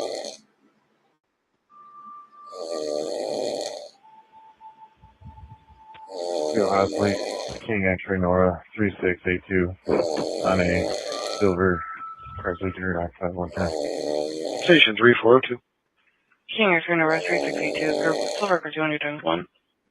411 Eddie, back on previous. 4. 61. We can't see anybody in the truck. We'll be frank for now. Eddie, back on previous. Go 64. You guys go back in service.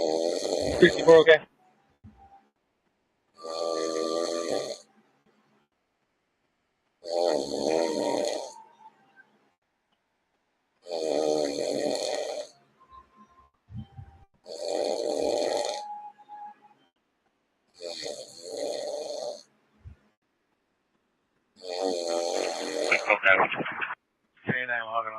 Very nice. 611.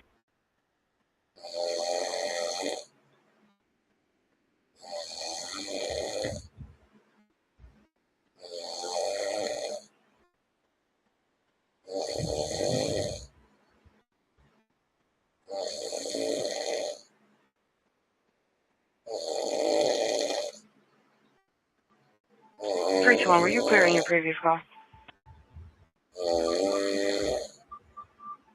321, yeah, you can give us some Eddie, a Baker on a previous, and heading off. Eddie Baker, how can I give? Officer 62 is clear. Auntie.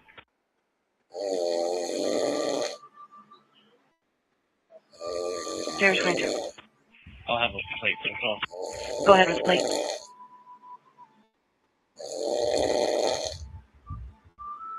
Well, I call from above traffic at Slovenia in Lewis. Sorry, New Lewis.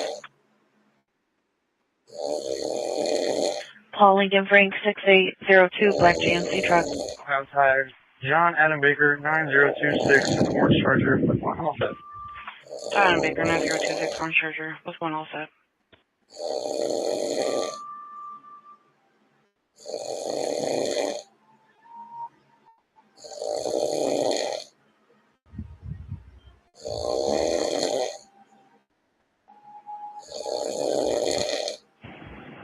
Command to engine 62. Once you pick up your equipment, you can go back in service.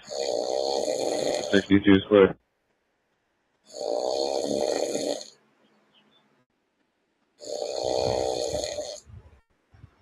Command fire dispatch. Go for dispatch.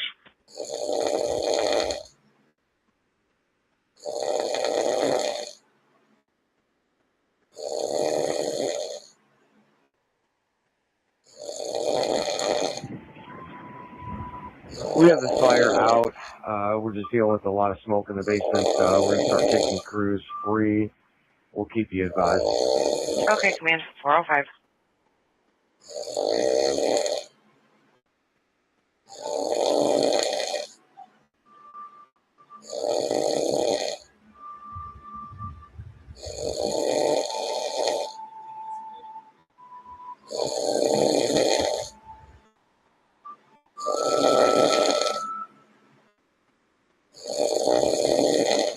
Has traffic. Waterville and Westwick.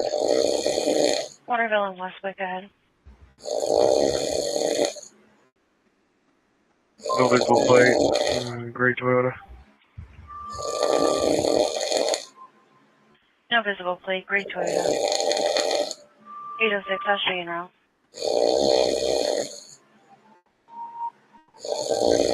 806 in 439, Auntie.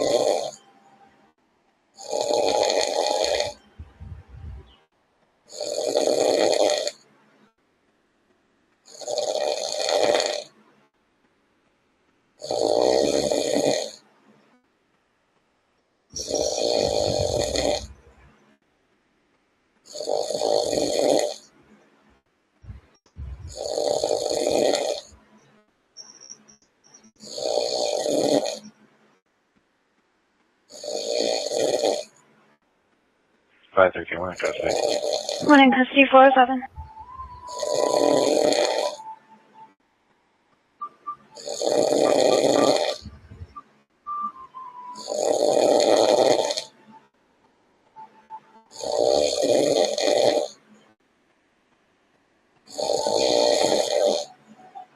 Dispatch, I got a plate for you.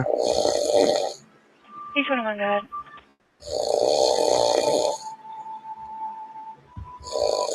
Michigan 9 Queen Zebra Paul 60. Michigan plate 9 Queen Zebra Paul 60.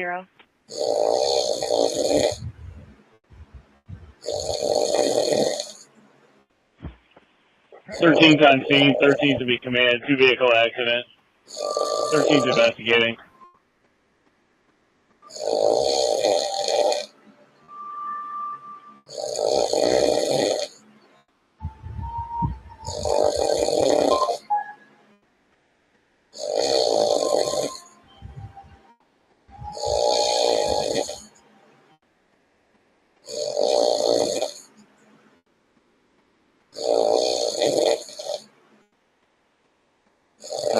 Green Ohio Jail. Power call 374122. 6 will be released to her. John.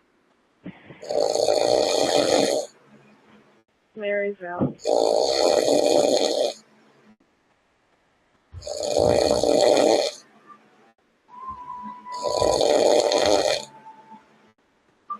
806.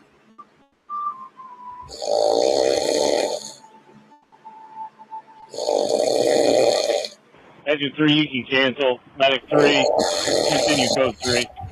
306.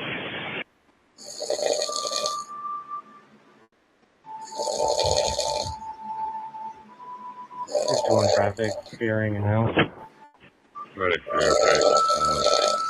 Right here before. Steering and go ahead. Center Rock gasoline on 55 north at Bancroft. Ohio plate, Lincoln, Ida, George, John, Adam, Henry, John, Bike, Ford Fusion, one occupant with us. Give him SR Jacobs reporting as a white Toyota Corolla parked on the off ramp. He has a tow truck coming. He's going to be getting a ride home. We'll leave the tow truck driver back. I-75 north at Bancroft, 2409. Lincoln, Ida, John, Adam, Henry, John, Black Ford Fusion with Lone Wolf Ice.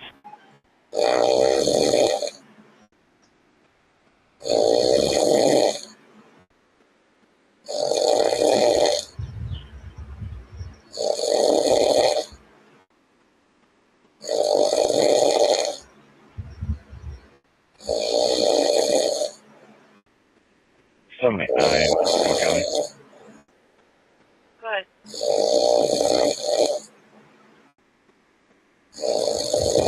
I'll be checking on it. Mail.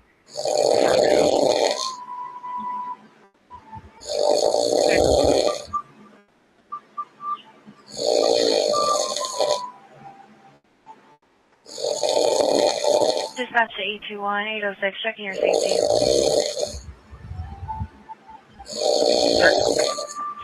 Copy, Eddie. Copy, Eddie.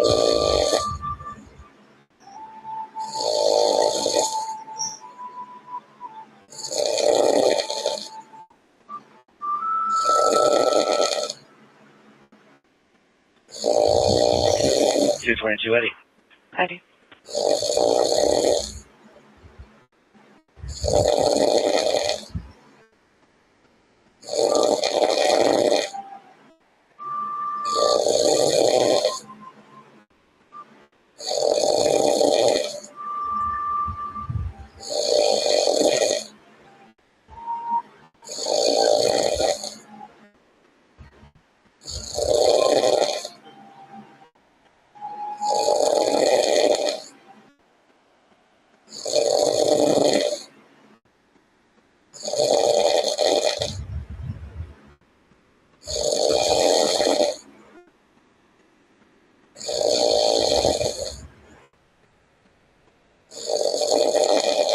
I'm sorry for his accidents, injuries. It's going to be 2 cars in their request. There was a Black Buick Encore.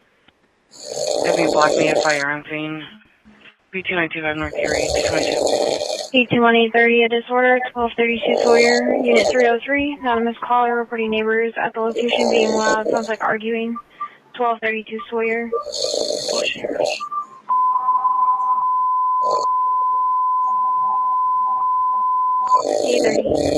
Right now, County, 1 by Soch.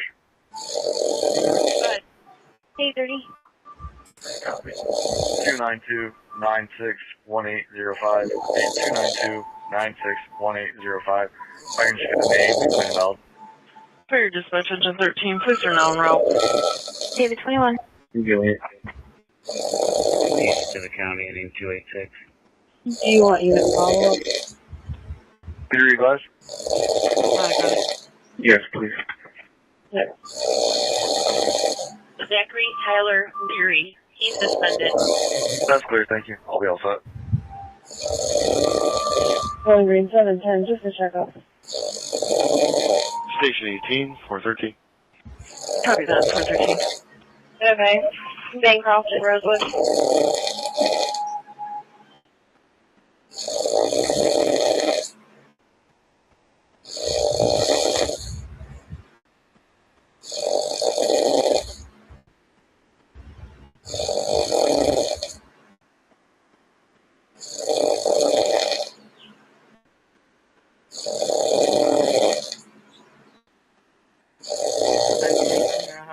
For LCJ beginning 20115. One en route to the jail.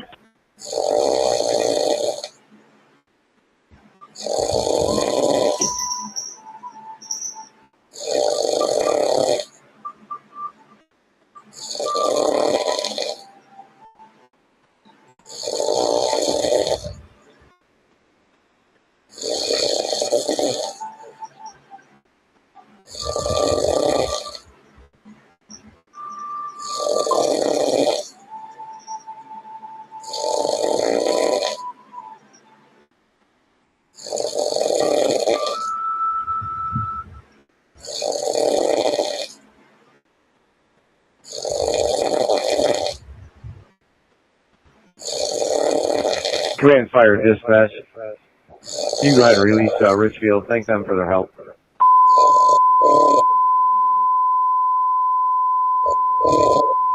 Okay, Command. 414. Sorry, dispatch to engine 18. You're getting medic 18. Steven. 205, buddy. Ready. 415. Medic 18, respond with engine 18, a possible stroke. 1050 Martin Avenue near Mayfield and Thornton. Channel 3, Medic 18, respond with engine 18 on a possible stroke. 1050 Martin Avenue near Mayfield and Thornton. Channel 3, time now, 415. 996. Ready. David 51. Station 18, 415.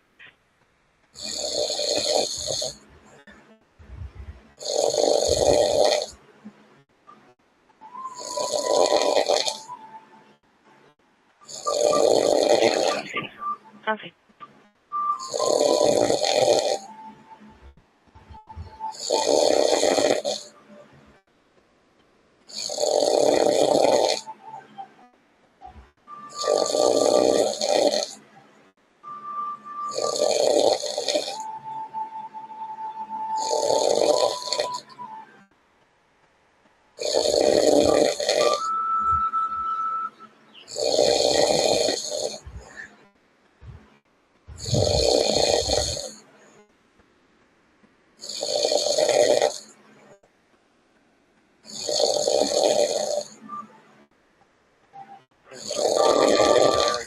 On scene.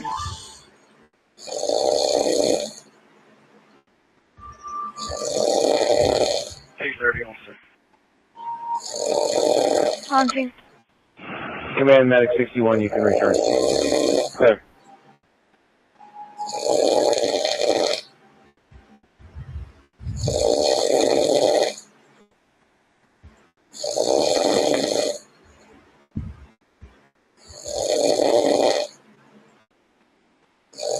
Oh, yeah, I got him in custody.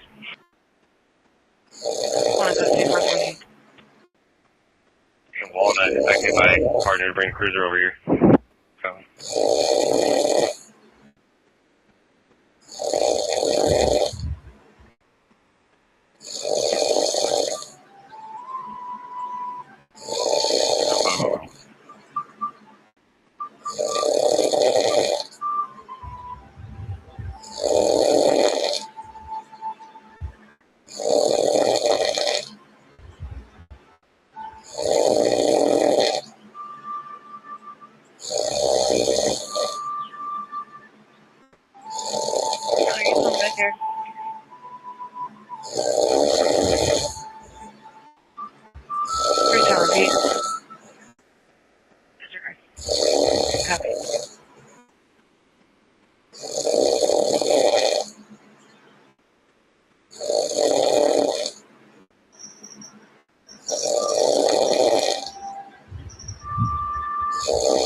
Furnace Tower 213 with Bancroft, 1242.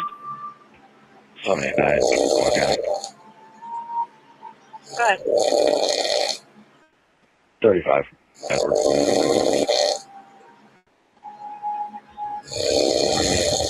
Clear. Command Officer 63.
Lieutenant.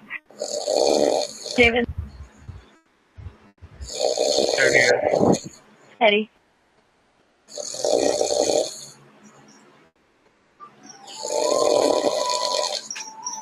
Five 13 Eddie. Eddie. 420, Charles 12. Charles 12.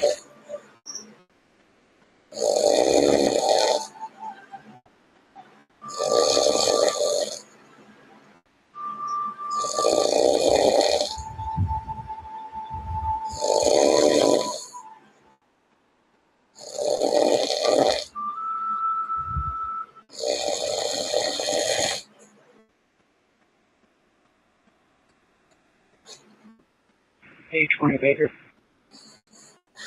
Baker.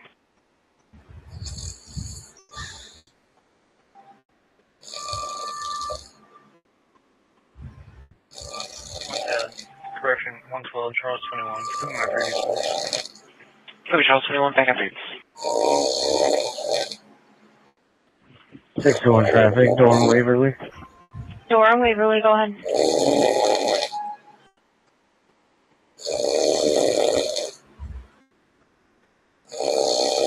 Ohio Flight King Nora 8716 on a gray Buick LaCrosse, one occupant, looks like. King Nora, 8716. Gray vehicle across with one. 310 Eddie. 310 Eddie. 205 Eddie. 21 LCJ, starting 7374.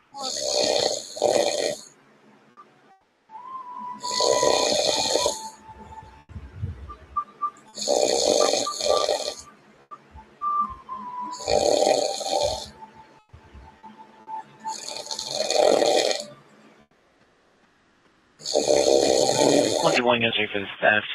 3508 Laybourne, Abacotiana. Saying her gun was stolen. Suspects at Javon Colton. Black male wearing white shirt, black shorts. Tell says she just dropped the mail off at North Coast Boulevard, close to a dead end. Don't know exact address. 3508 Laybourne, 121. Left here at Detroit. 711, 720, and 611. You start for a fight in progress. Juris and Mommy say female caller Reina, who says 7 people are fighting in the street. Mix of races. So some are leaving in a black Dodge SUV, but there's still people arguing in the street. Juris and Mommy, 711. 720. Okay, 611, you can Ida. 711, you can Ida. Thank you.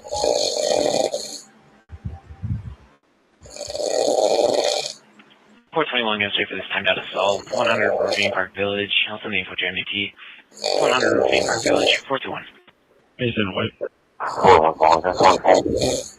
821 Baker. Baker. Whoa. Next to me, 41 degrees.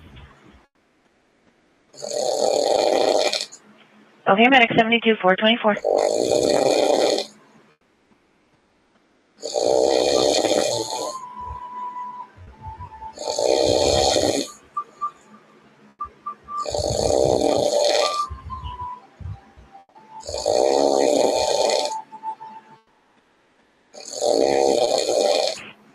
Medic 19, back in service.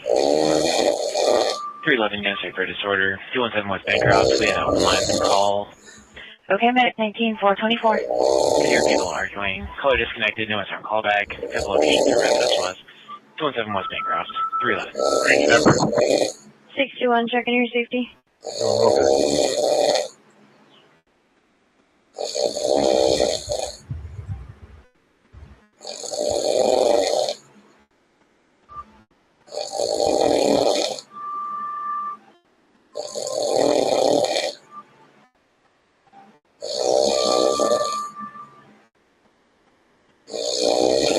Medic 3, transporting safety. Medic 3W, 425.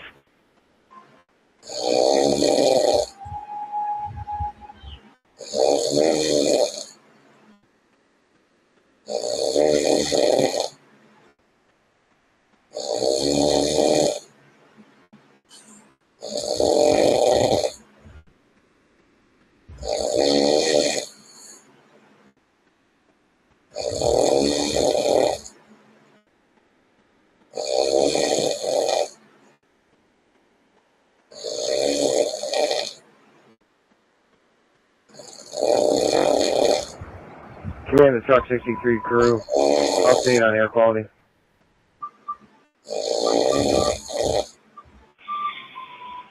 I got 39 parts per million in the back upper bedroom, and 10 just walking in the door. Fair.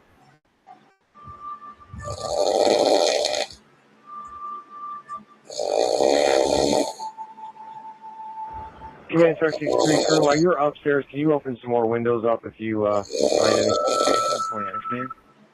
Okay. 1207 morning, Route LCJ. Hold on, sorry.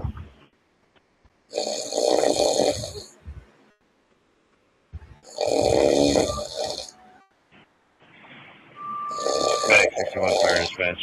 We're complete on Nate Court. Medic 61 in service, 426. 310, you can give your noise on the range. Frank. Copy 210, Frank. Command Truck 63 crew, while you're up there too, keep an eye open for that cat and let me know if you see it. Yes, sir. Will do.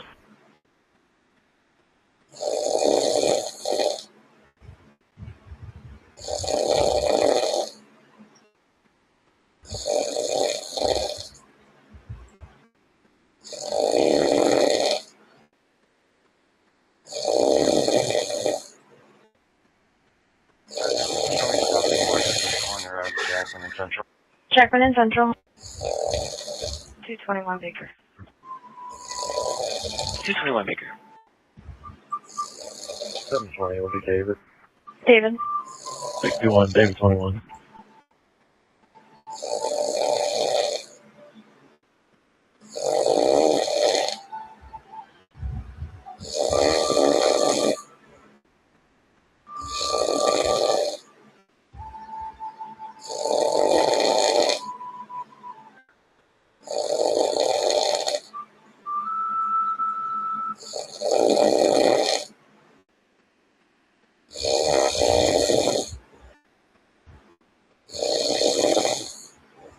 Hi, sir. Can you tell me those go to right now? 511, I'll show you in route there. Jackman and Central, 511. 310, you can give your noise on Park. Frank, shows me on 311. Wrong, Secor. Copy Frank, train on 311.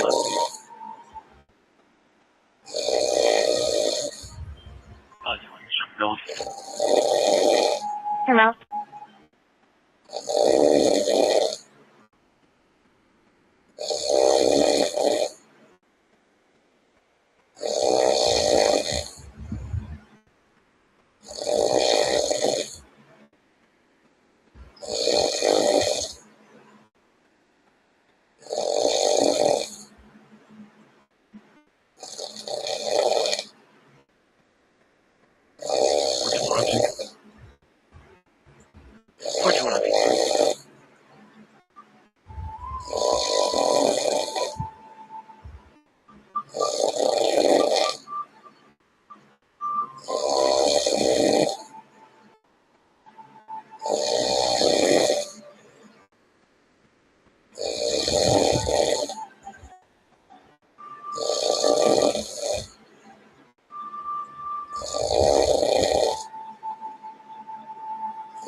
He's running. 121.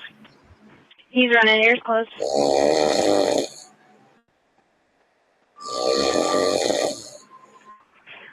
He's going northbound, coming through the field. Bound, coming through the field. Northbound cutting through the field. Northbound cutting through the field. General broadcast also going to be in a foot pursuit. And 511, 521, I'll have you step it up.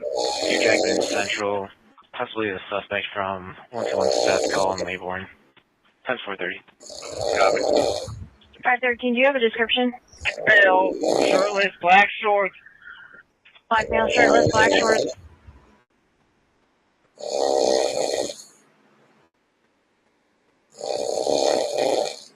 Do the update. Right there.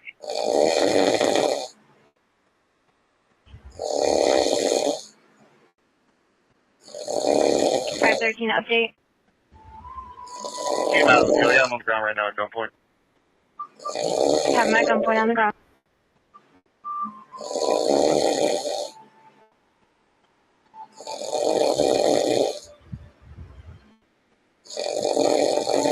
Closing's little. 511. 220, what's the arrest time? Gonna be 470.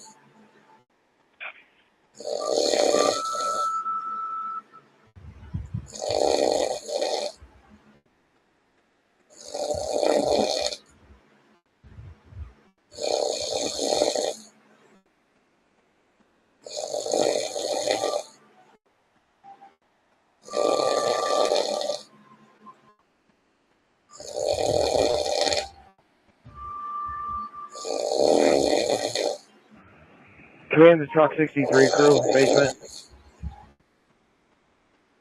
5 sector crews checking your safety.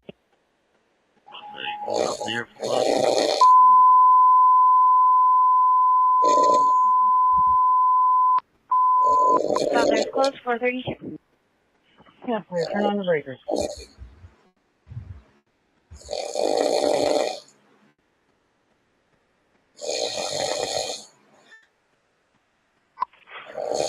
Engine 5, difficulty breathing.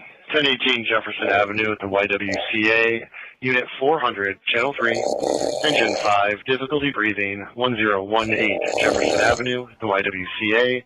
Unit 400, Channel 3. Time now 432. Station 5, 432. 520, octane ending 20300.3. Show you on scene. Power report. Command clear. How's the levels in the basement?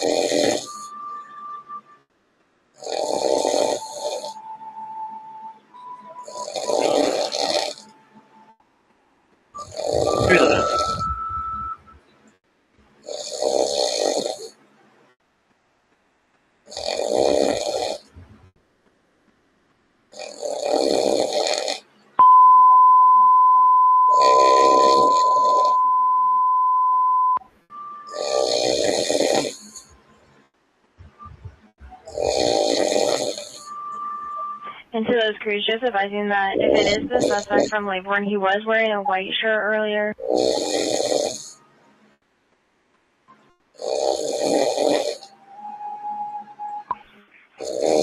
Medic 5, respond with Engine 5, difficulty breathing. 1018 Jefferson Avenue at the YWCA. Unit 400, Channel 3. Medic 5, respond with Engine 5, difficulty breathing. 1018 Jefferson Avenue at the YWCA. Unit 400, Channel 3. Time now 433. 310. Medic 18 transported to St. B's. Okay, Medic 18, 433. Fire dispatch to Engine 5, are you en route?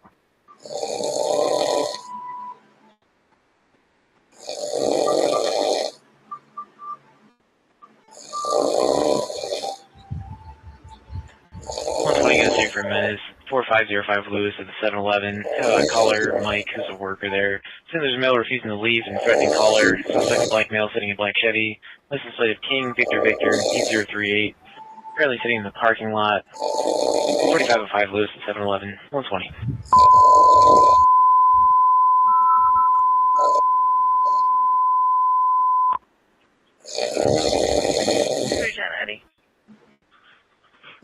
Medic 9, ill person, 1106 Harding Drive near Lorraine and South Hawley, Channel 3.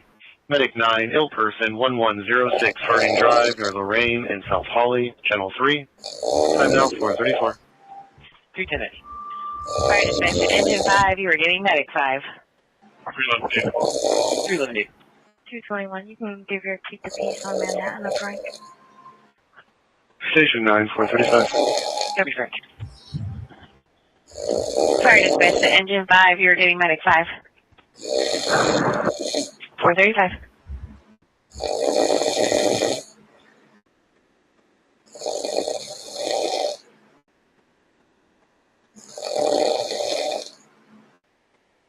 One two one, where are you calling? This is a... Copy.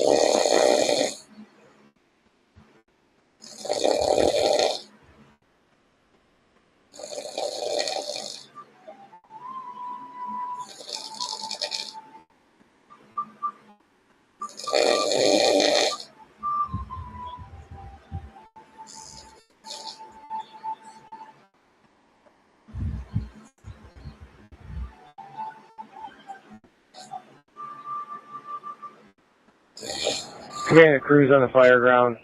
We've allowed the homeowners back in the house to look for their pets.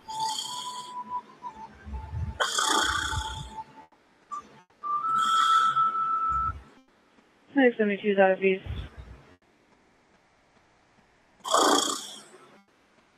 Okay, Medic 72, 436.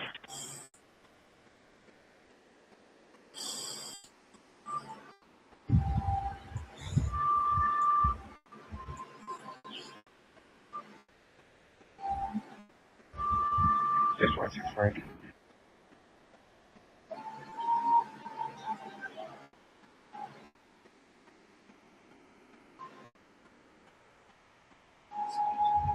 $120 on an update. Looks like caller's back on the line saying the suspect took off going southbound on Lewis.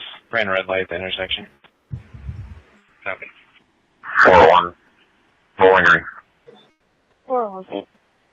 I'm right back west, Infinity to 20 gas. Okay. Fire dispatch to medic 9, code 2. 8.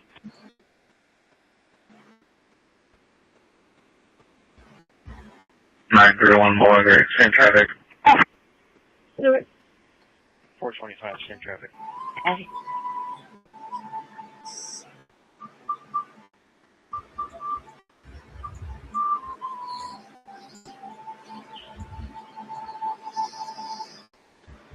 Fire dispatch to medic 9, code 2. Dispatch, you can share that file you on location. 438.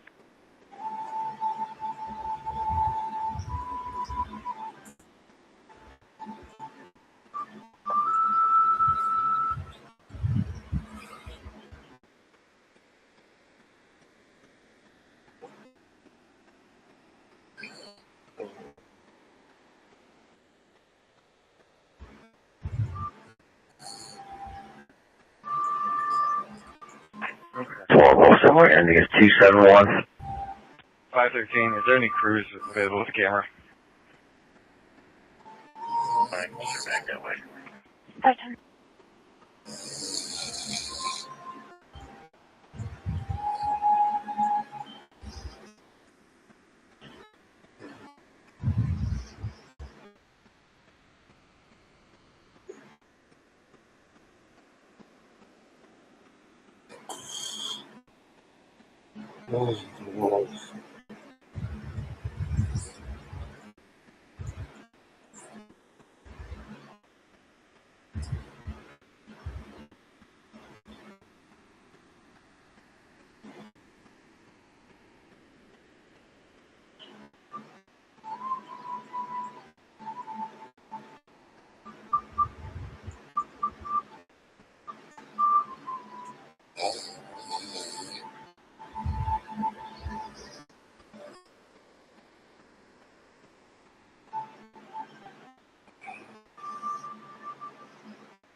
Alright, 5-5, what equipment do you need? 221, you can put me on scene for your periphery alpha area. And can I get a call back to have the car from outside? We could use you to stage right in your rig, please. Thank you. Air investigator. 95 copies.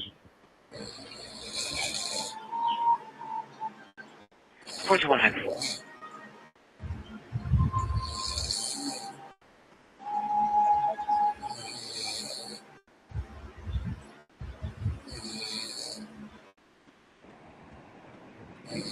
Command fire dispatch.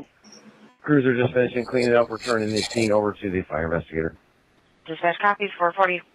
Dispatch copies 440.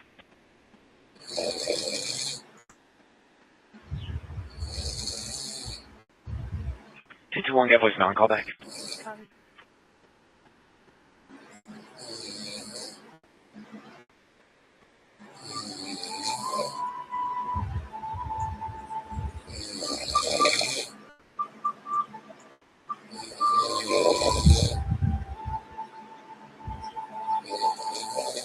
One, two, one. Can you log us off real quick? Copy 120.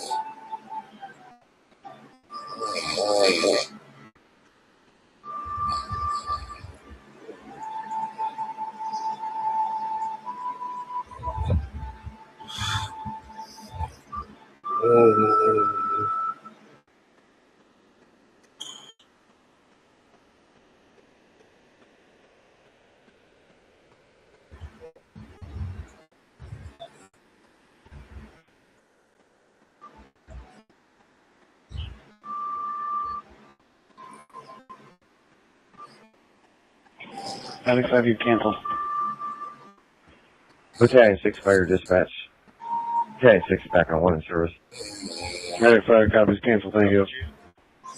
Copy, Chief, 442. 120 in the area. We do call back to the caller 115. Medic 5, back available, 442. Copy, sure, yeah, stand by. FIU 6 dispatch. We can move this to channel 6. Okay, FIU. 442. Okay, FIU. 442. 221 Frank. Copy, Frank. Copy 64 at 442.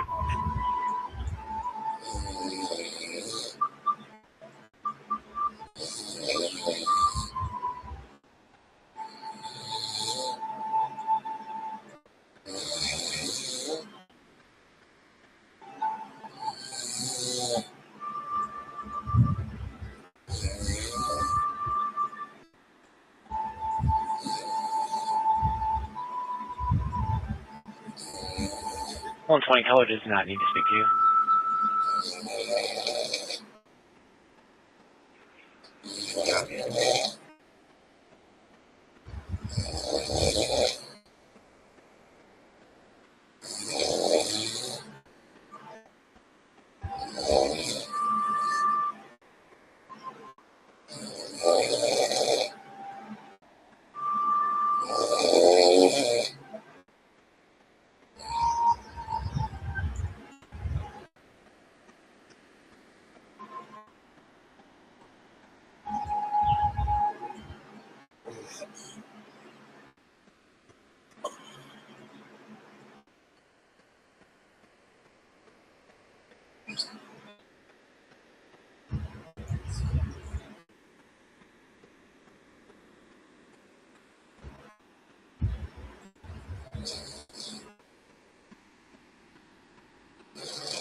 One 120 on call back to caller. He's now saying that he wants you guys to check out the vehicle. It's going to be Blue Ford Fusion in the parking lot. King X-ray North 3889. Parked at the location since 22:30 hours yesterday.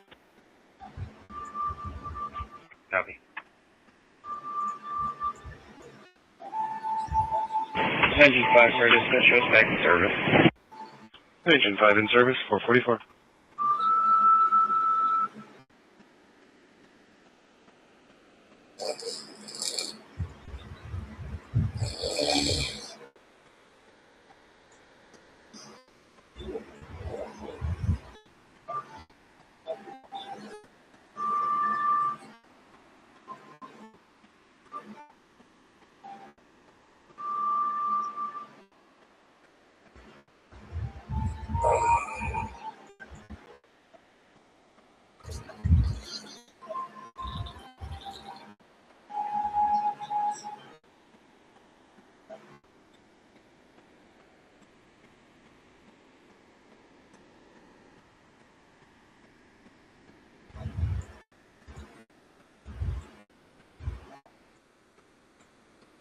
Six 11 was that for 54?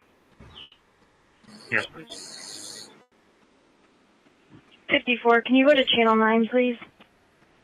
54 copy. 54.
221, you can put me on scene for your death, that's quick.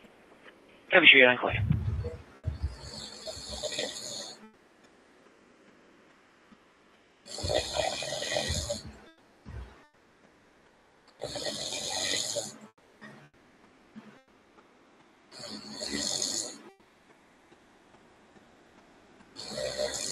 Baker.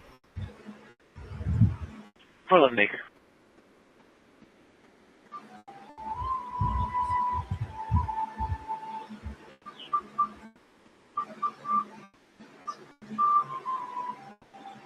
Medic 18 disease.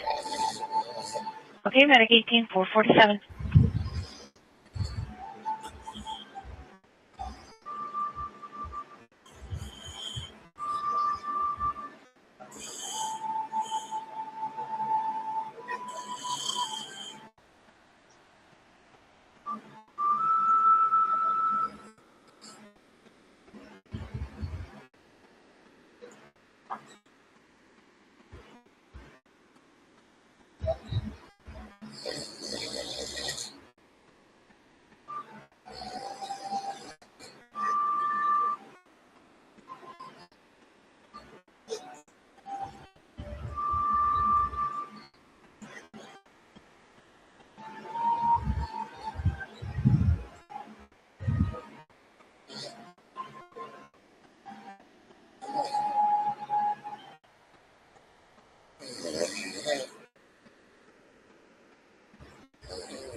Frank.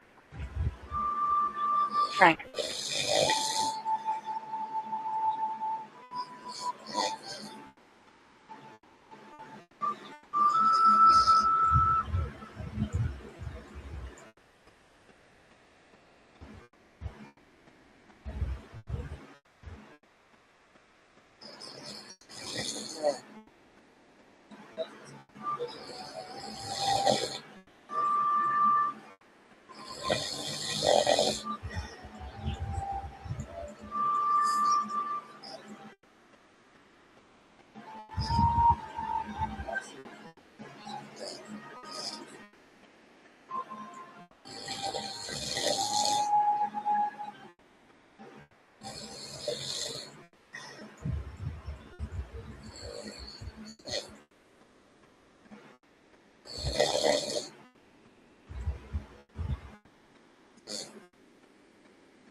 You got a survey for domestic violence. 2458 Airport Highway. Got a caller saying child's father being physical. Meet Tracy, white male, wearing black shirt, camo shorts. 2458 Airport Highway. 720. Jackman Central.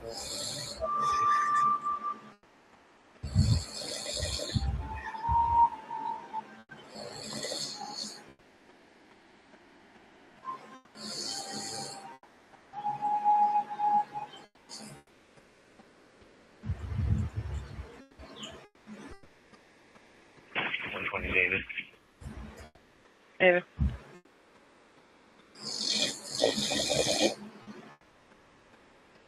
M22. M22.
W80. Eddie.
W80. 61 traffic, Detroit and door. Detroit door.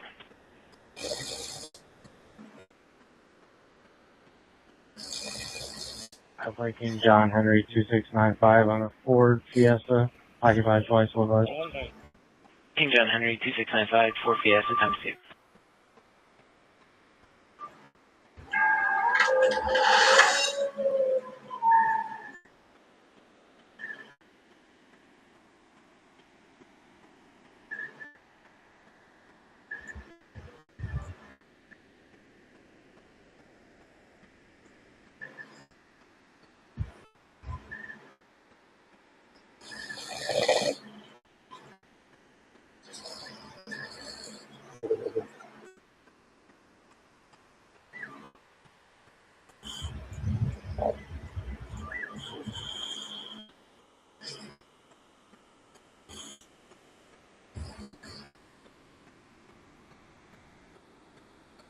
711 traffic.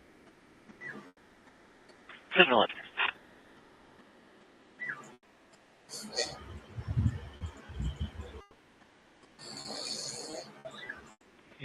Detroit and Grand, Michigan plate, Edward Henry Charles, 4448 on a white Dodge Journey.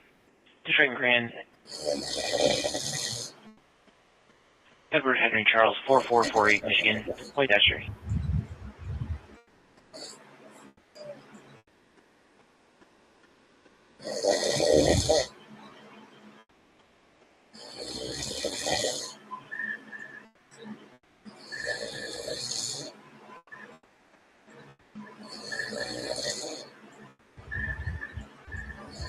You're open. Here's open.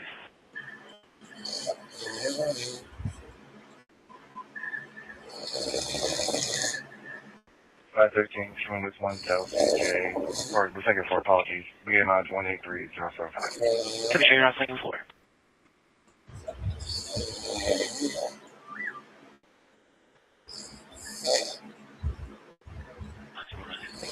Five 218.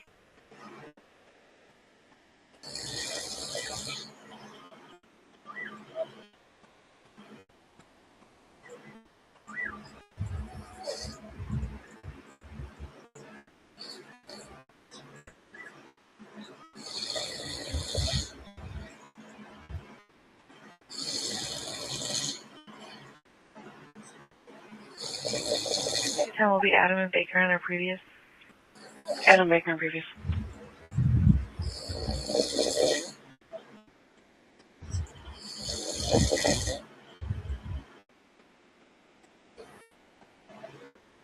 X 302X, suspicious person, 6954 Oakfield, Oakwood Garden Apartments. Christina's calling and reporting 2 males trying to break into mailboxes. One is a black male, the other is a white male. 6954 Oakfield, 3X. Copy, Baker and off. I copy. Where's the mailbox located? We'll find out. 302X. 302 is clear.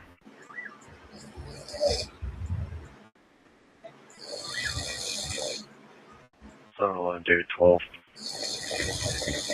David 12.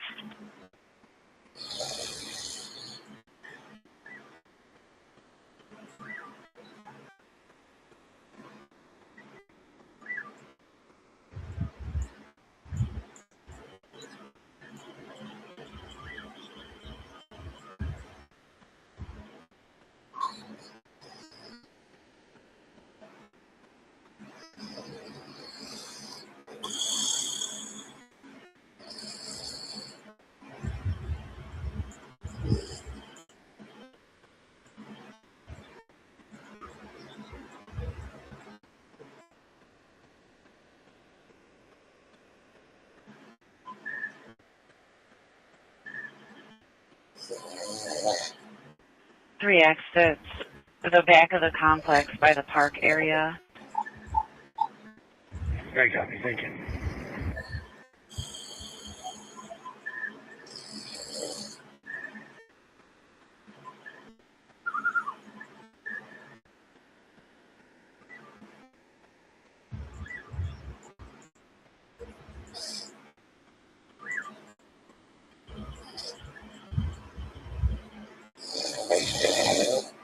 No, this was.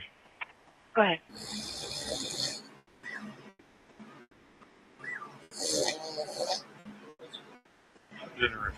Assist citizen at the True North gas station in Murphy Eddy.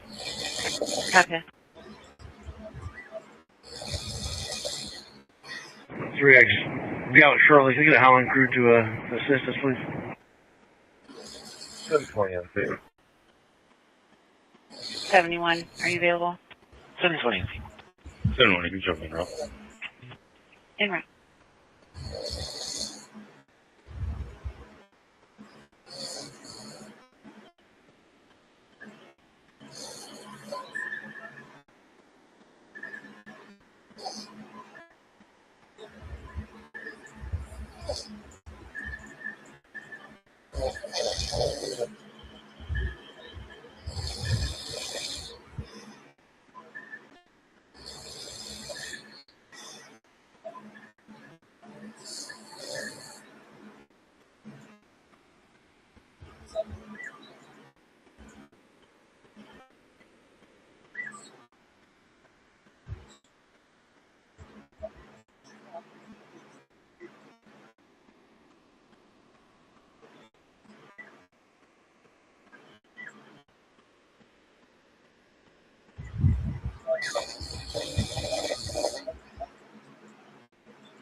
Three activated conflict. 61, David 31. 71, safe drive.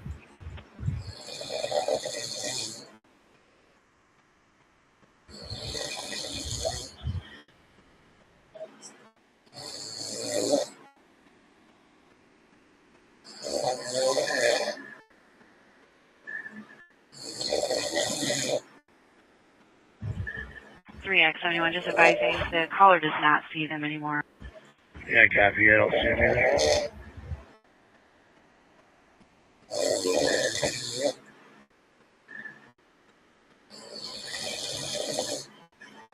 113, 127, get the beef at 217 West Alexis, Alex Motel. The caller 25th Government default location, possibly from room 224. Part of it was CCW and the gun was in the car. They'll be waiting near a black Chevy Impala. 217 West Alexis, 113. 120. Alexis, an opportunity.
Rescue 7, possible seizure, 240 21st Street, Unit 315 at the Tennick Towers near Jefferson and Madison, Channel 3. Rescue 7, possible seizure, 240 21st Street, Unit 315 at the Tennick Towers near Jefferson and Madison, Channel 3, 505. Station 7, 505. 513 on scene, any mileage 079. Heavy on scene.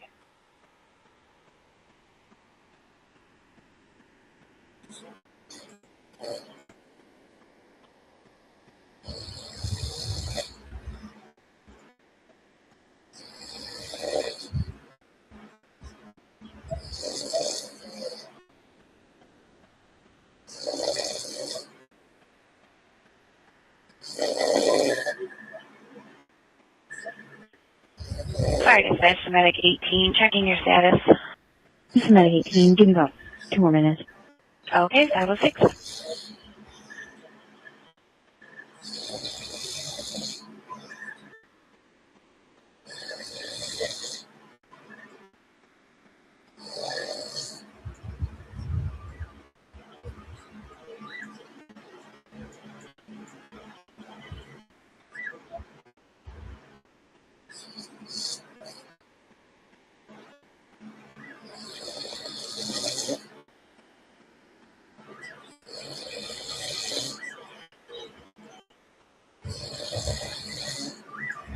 Three access, man. 3X.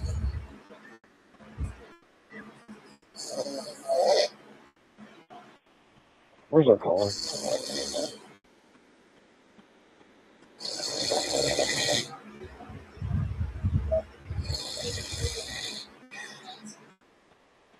She wants to speak to. She does not.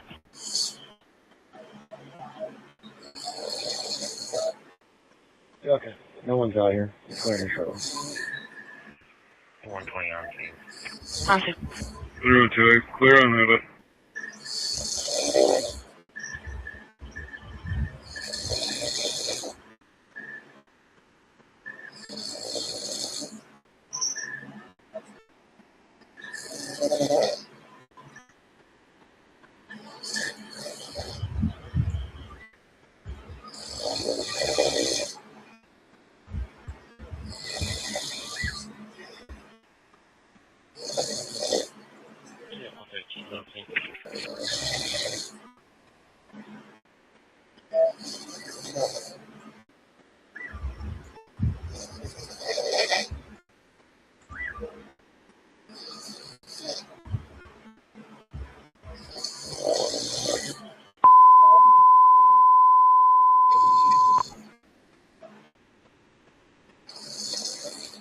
Fire dispatch to Rescue 7. You are getting Medic 5.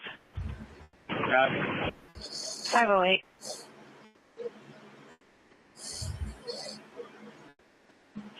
Medic 5, this is Rescue 7 for seizures, 240 21st Street, Unit 315 at the Tennick Towers near Jefferson and Madison, Channel 3. Medic 5, this is Rescue 7 for seizures, 240 21st Street, Unit 315 at the Tennick Towers near Jefferson and Madison, Channel 3, 508. Station 5519. Medic 18 mobile. Okay, Medic 18, 509.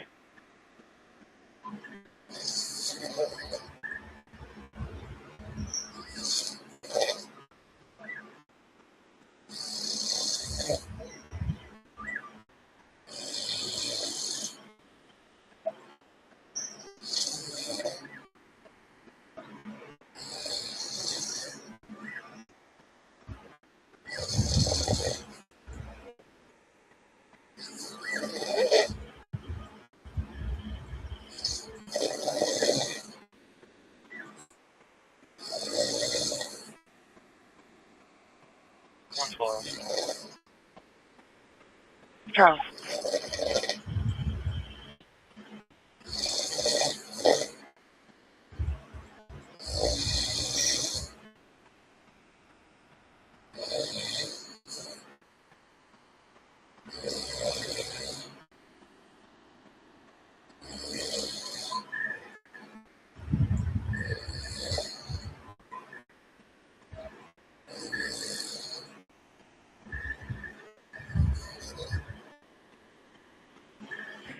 Rex dispatch, area check to be Henry for now. Copy, Henry.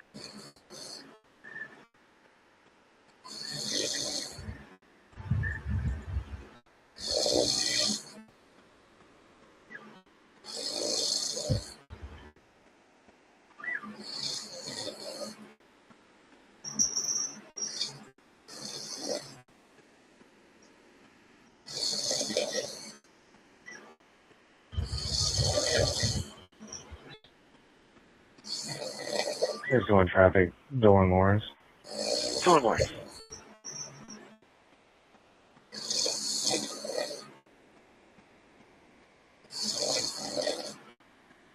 Ohio Flight, King William Charles 5080, black BMW sedan, occupied twice 45. King William Charles 5080, black BMW sedan times 6.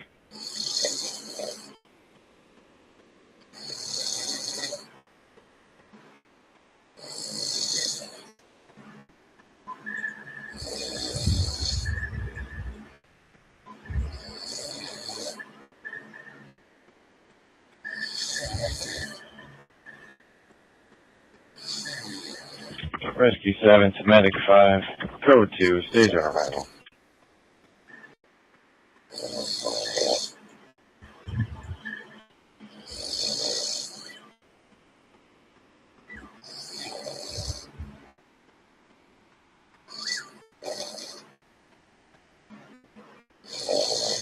Show us out with 723. Copy, show you.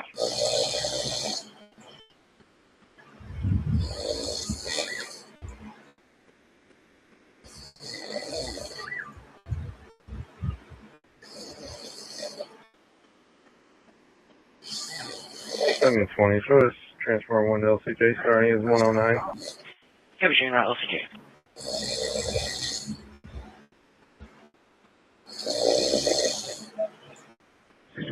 Route. Well, Copy, show you following.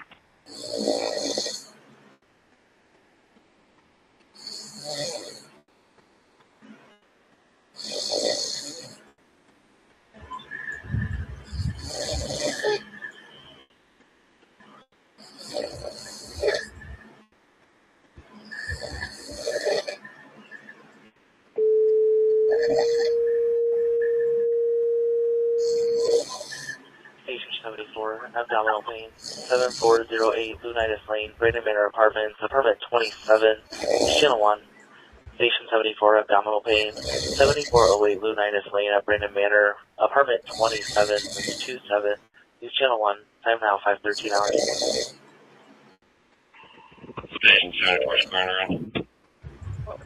You're responding on a 27-year-old male, sharp stomach pain, sudden onset, no drugs or alcohol. That's clear.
Fire dispatch.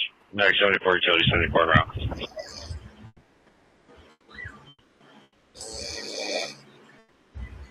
Clear it out, 515.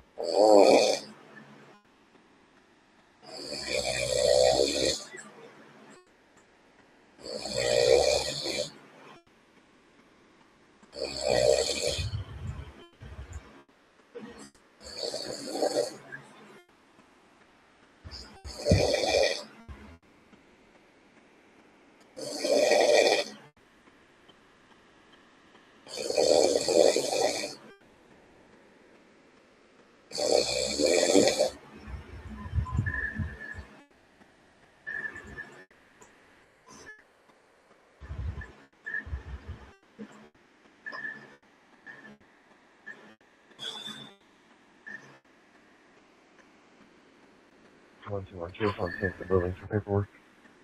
I'll show you. 133 dispatch traffic. 153, go ahead.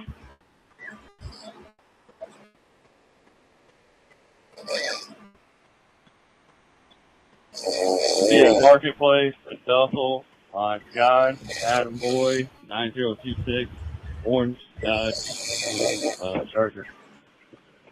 Marketplace in Dussel, John Adam Boy, 9026, Orange Dodge Charger.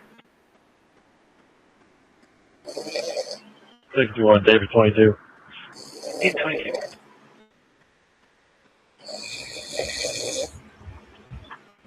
Dispatch 125.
31 dispatch.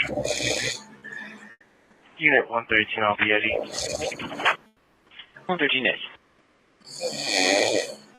You can show me now. Can I get that location again? 120 David. 120 David.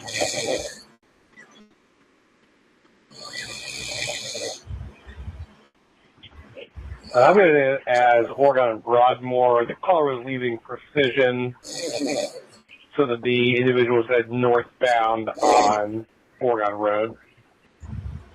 Okay.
Good for team over.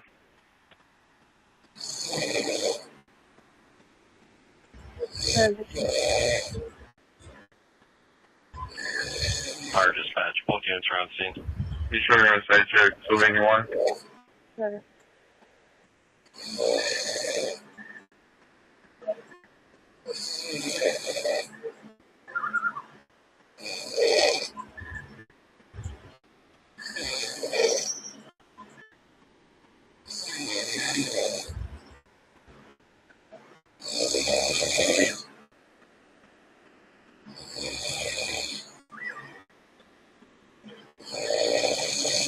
On scene ending 113.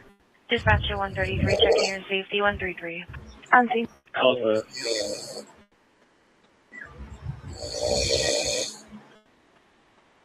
61, show up on the safety building for paperwork.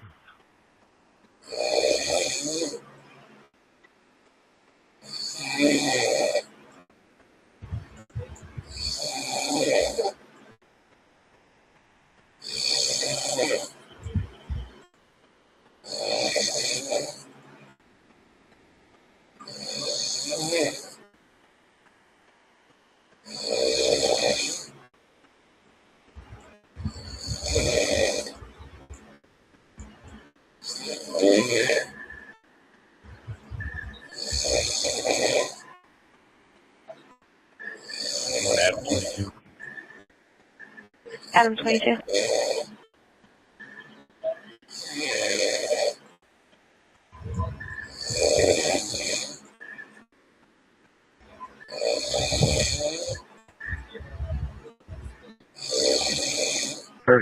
Show me the area.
on 610 and 711. Obvious start code 3 for burglary, 3530 Valliston Parkway in the upper. Male caller Dwayne says that people are busting out his windows and are inside of his house. He then disconnected, said he didn't want to have to get his gun out. No answer on callback, 3530 Valliston Parkway in the upper. 610. Engine 17, Medic 19, unconscious, 3137 Elm Street near East Park and East Striker, Channel 3. Engine 17, Medic 19, unconscious, 3147 Elm Street near East Park and East Striker, Channel 3, 524. 711. I'm on the trail. Station 19, 524. 805. Show me a route as well. 830.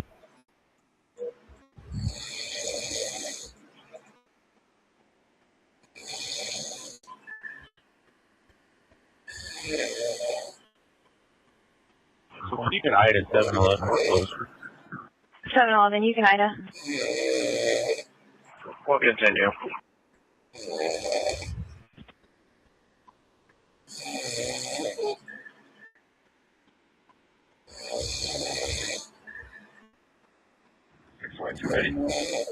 Eddie. And on callback, or on replay, the caller said that the suspect is going to be a female.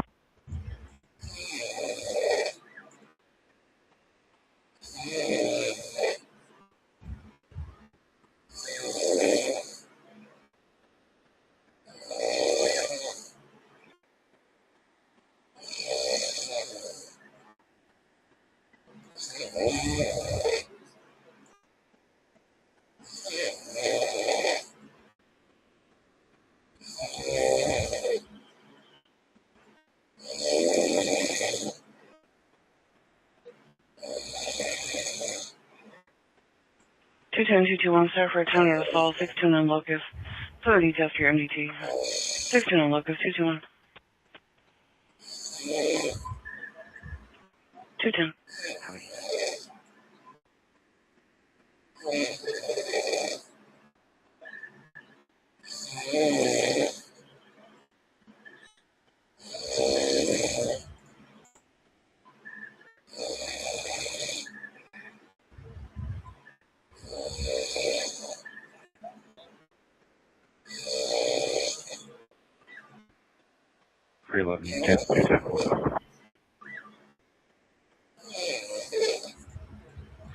You can add it, 210. Okay, thank you.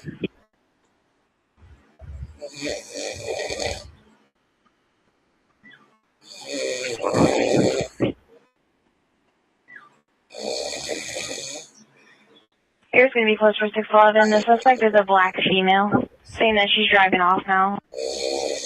Vehicle description. We're trying to get one.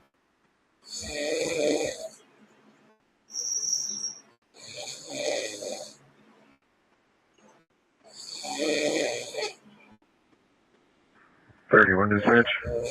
BT George. Yeah. 6 East smokers. Open air. Here's clear 527. Cruiser route, you can take it immediate. 830. Pretty want to figure out I'm following behind the vehicle. We can get a vehicle description. Where with this?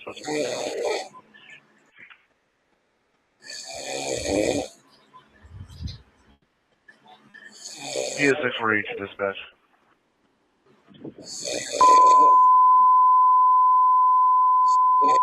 And 610, you can take it immediate. Can you show me Providence Metro Park? I'll be in the office to check motion alarm. Eddie. Yeah.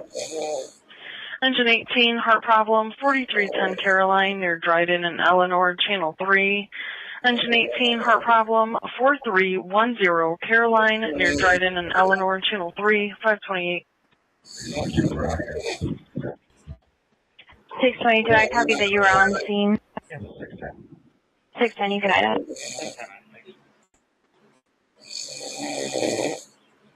Station 18, 528.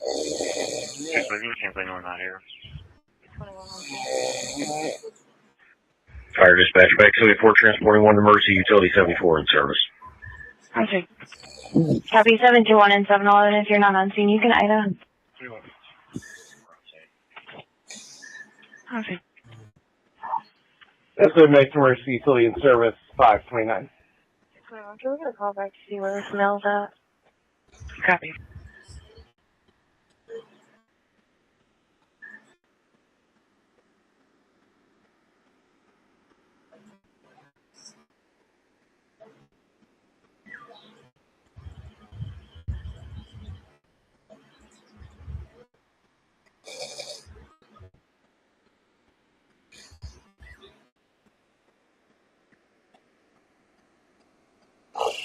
Oh.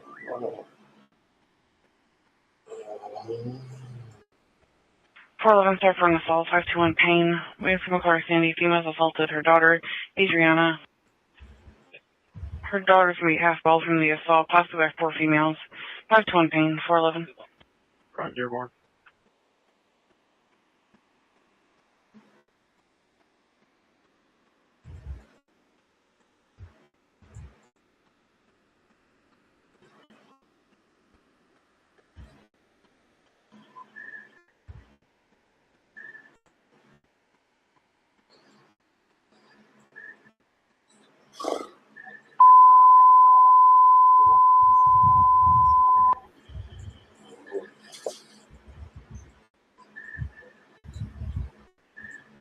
Fire dispatch engine 18, you're getting medic 28.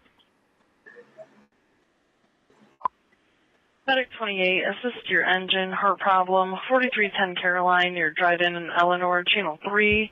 Medic 28, assist your engine, heart problem, 4310 Caroline, near drive-in in Eleanor, channel 3, 530.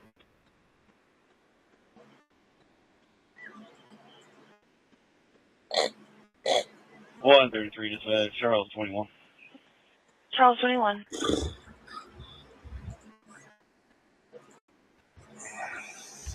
221-311, call back. Caller states he spoke with somebody already and no PD is needed. You can give us Frank. Frank? Fire dispatch engine 18, you're getting medic 28. Station 18, 531. 531. Dispatch of PS648, checking your safety. PS648. 648 dispatch, usually J. John, there's secure. Copy, John.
Dispatch 131. Go ahead.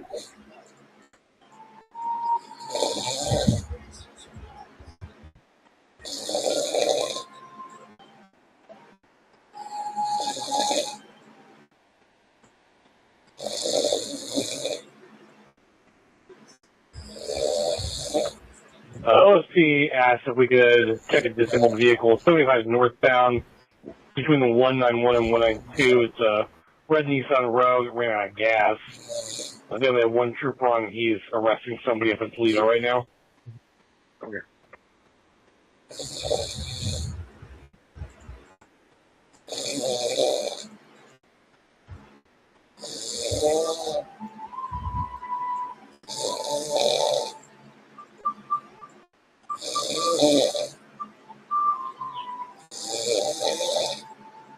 Four 11 on safety. On safety. 411 Eddie. Eddie.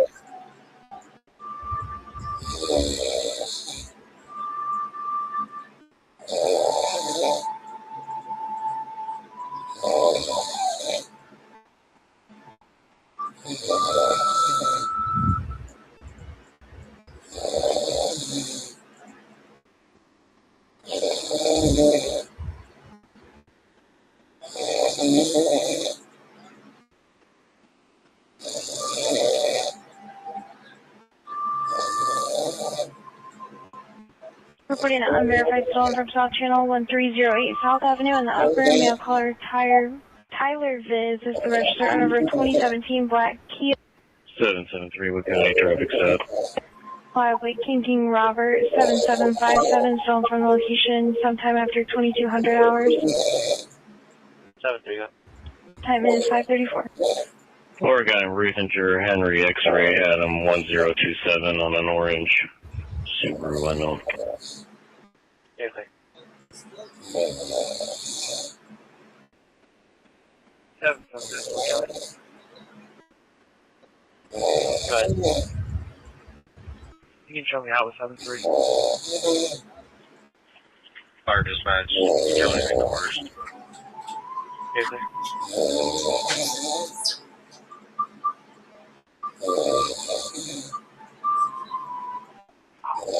2 535. 222 shows around CB's for follow, please. I'll show you now.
Seven 773, what county? 7-3, go ahead.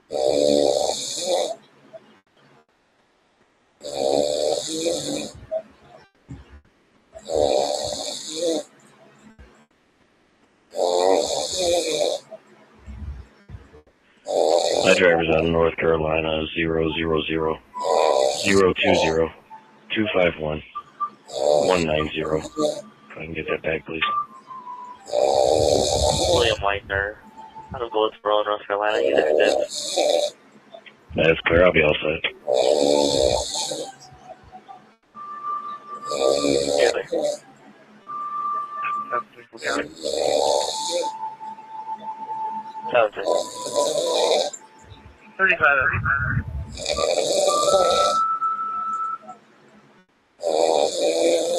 Yeah, clear.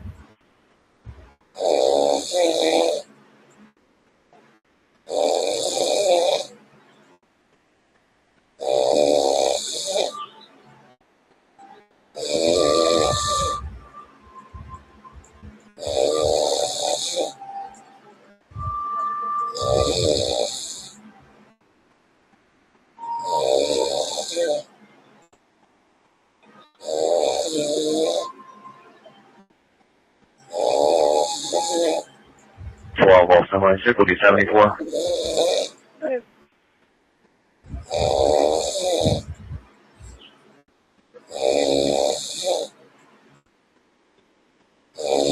773, what county? 710, just a checkup.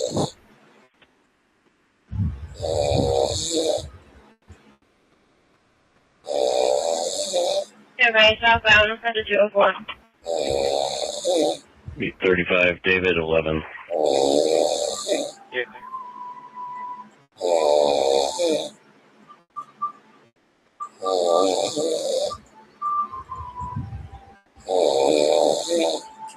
180. Steady.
Ready.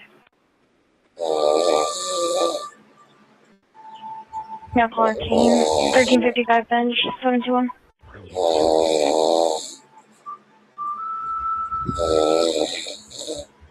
642 ready. Ready.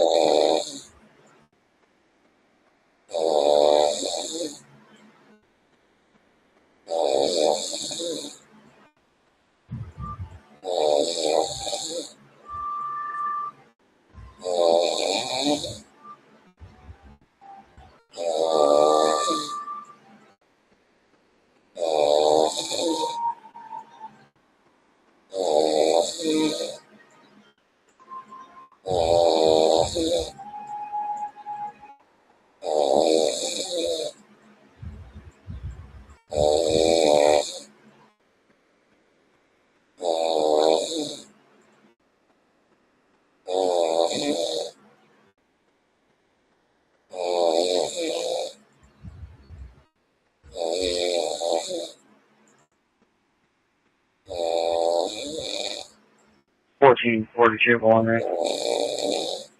Unit 64 dispatch, we're back in service, station 4. That's clear, engine 6542.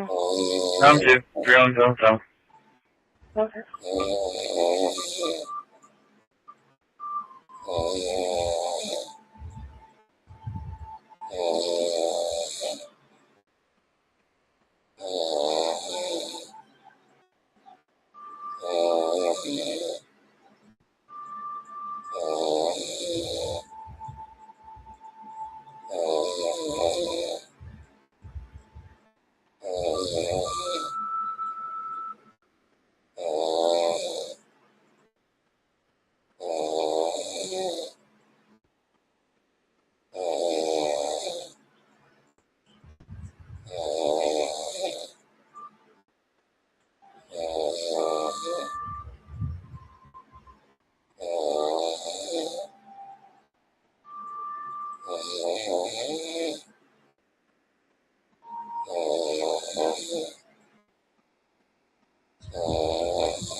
Here's open.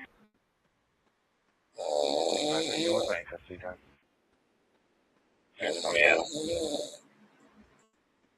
Adam. And Detroit, you can be Adam on this order as well. Yes, ma'am, Rachel. 513. It looks like we don't have an in custody time. You called out that you had him at gunpoint at 4:31, and then the air was open at 4:32 by 521. Copy, thank you.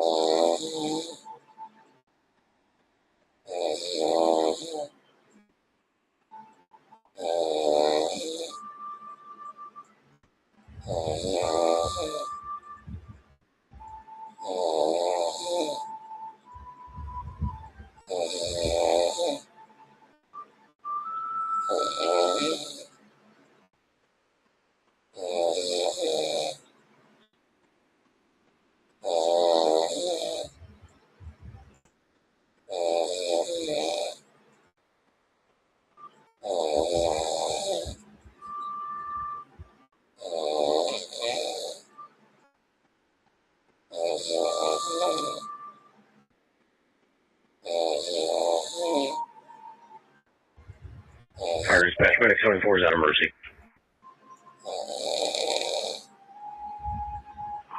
That's hospital 544.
an unwanted, and will be David. David on unwanted.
$61 complete. Complete.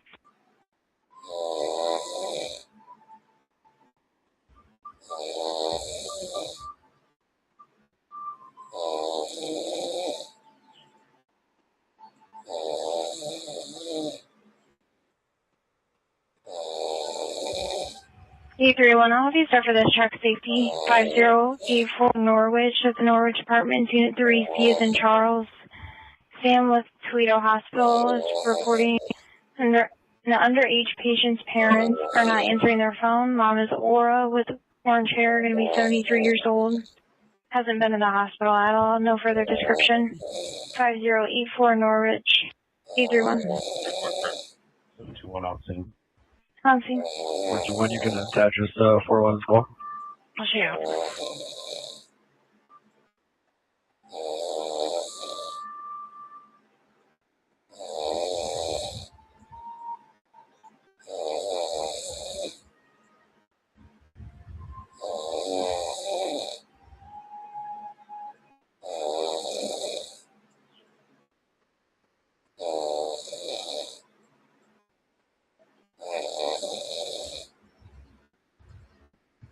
That's what's having this day.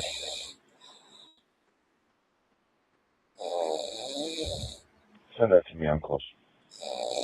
120 this way. Would you like another crew? No. 120, good morning. Go ahead. Copy that. Drinking, mobile, main service. That's clear, break.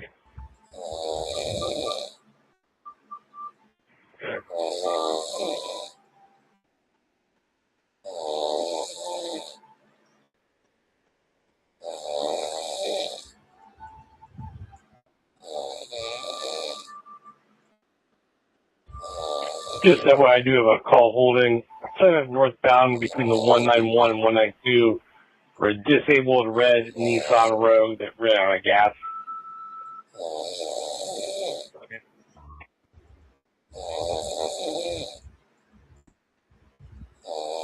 88 right now.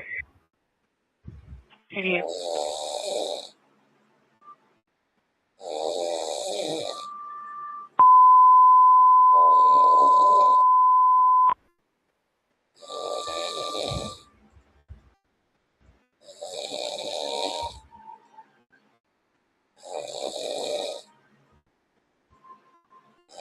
One two one, show me transporting one for the county.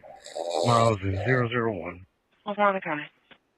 Engine 24, heart problem. 5921 316th Street near 140th and 141st. Channel 3. Engine 24, heart problem. 5921 316th Street near 140th and 141st Street. Channel 3, 550. Station 24, 550.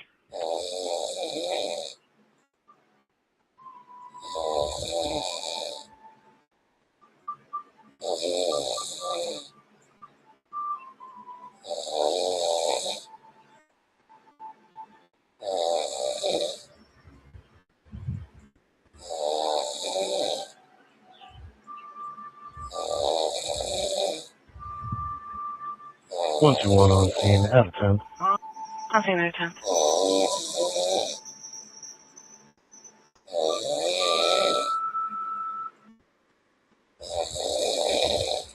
.611 Obviously for Tech Safety 2740 Penwood, Flats at Douglas.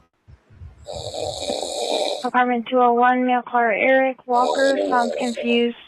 Said he's hearing doors open and close at his apartment. He was unsure of the address. 2740 Penwood, 611. What's wrong with track?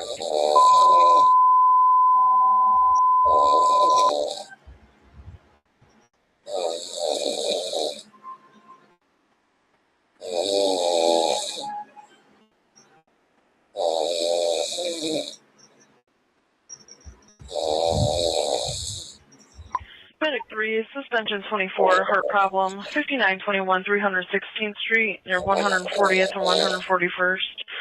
Channel 3, Medic 3, suspension 24, heart problem, 5921 316th Street, near 140th and 141st. Channel 3, 551. 421. We'll be out at 328 Burger in relation.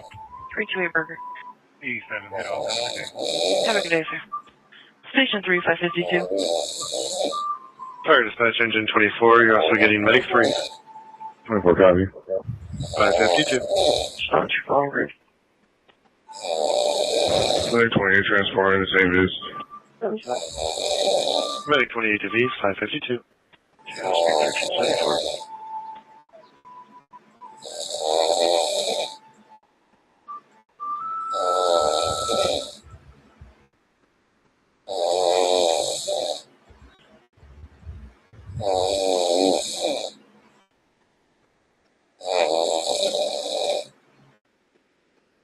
This week, just to check up. Okay.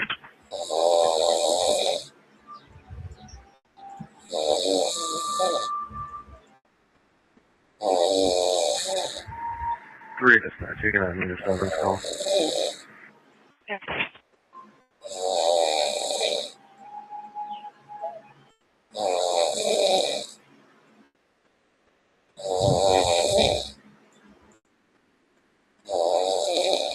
E2 we're on scene. On scene.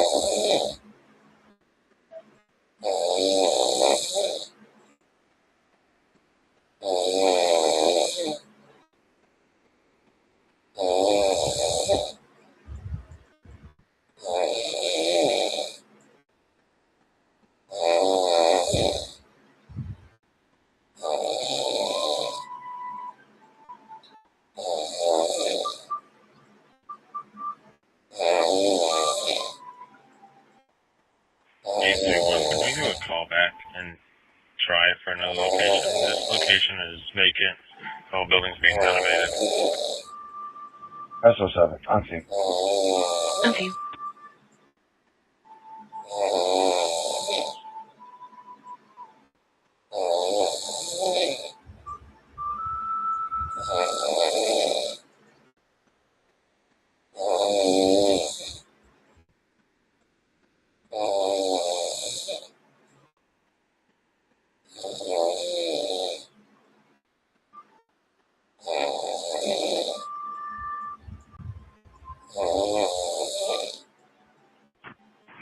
FIU 6, sorry, dispatch. Go ahead.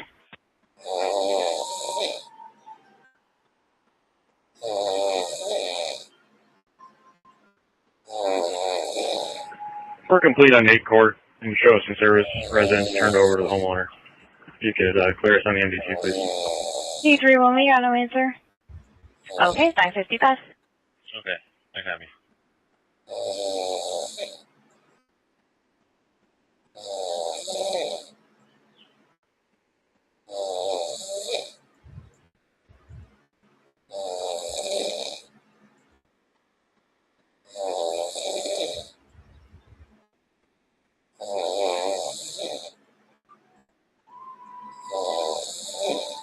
Three dispatch remote. Okay.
Engine 23, in-service assist, 3252 Shawnee Road near Secor and Gay Street, Channel 3. Engine 23, in-service assist, 3252 Shawnee Road near Secor and Gay Street, Channel 3, 556.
Fire dispatch, engine 23, are you en route?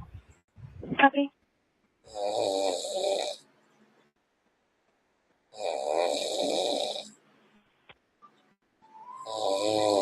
Fire dispatch, engine 20, are you en route? 611, we have no good callback for him. 911 only phone. Fire dispatch, engine 23, are you en route?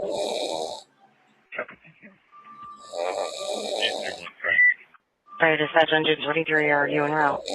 Frank.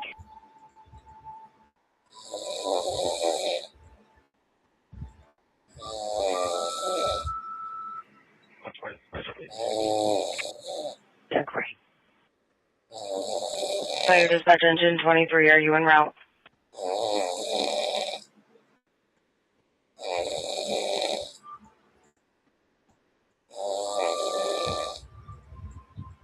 Fire dispatch, engine 23, are you en route?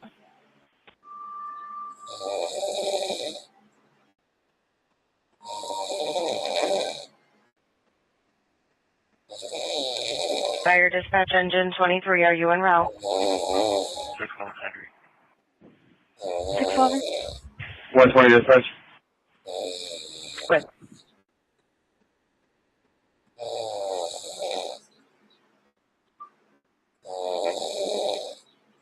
Fire dispatch, engine 23, are you en route? Statement, you'll have anybody available. He's saying he has a gas can. He just needs to ride up to the gas station. Attention all stations, this is the 0600 hour radio test, Toledo Fire and Rescue Department.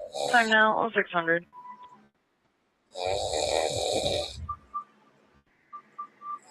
Three dispatch. See George.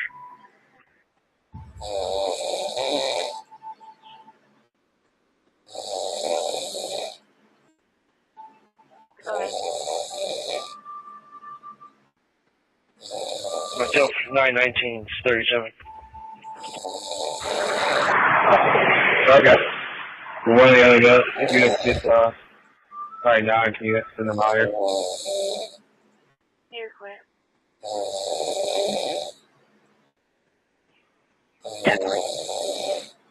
Medic 19 transporting 1 to St. Beach. Medic 19 is East 601. Medic 19 is East 601.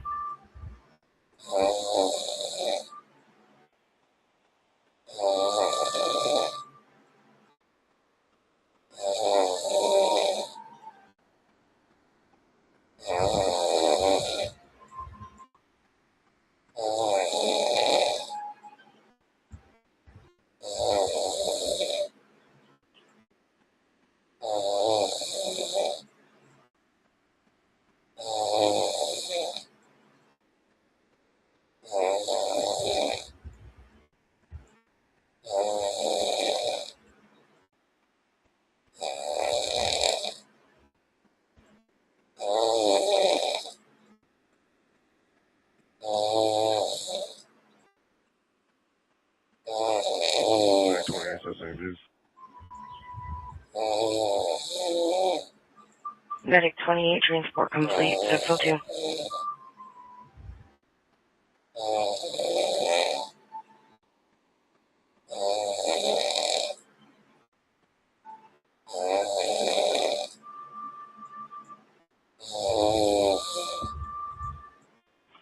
Dispatch portable.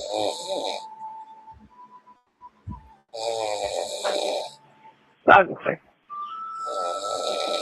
415 A district.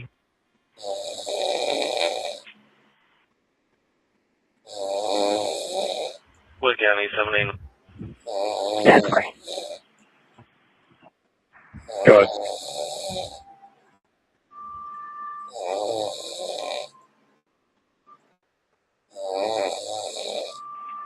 Fire Special Medic 74 Lead Emergency. 111 South Main Street, Small Bridge. Karen Bennett advised she let Tyler Diner into her home. Tyler stole a carton of cigarettes and $80 from her purse. Okay, leave in mercy. That's clear. Ran her out. Yeah.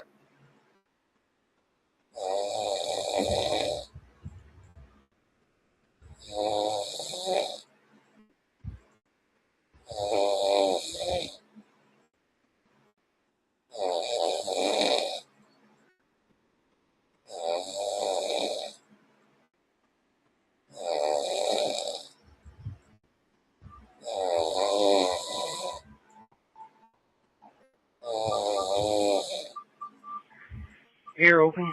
Ear open. 89 dispatch. Checking out mobile. Morning, mobile's good.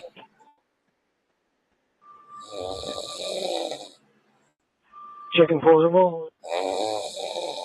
Purple's good. 10-4, have a great day. Have a good day, sir. 39 dispatch, check mobile. Right.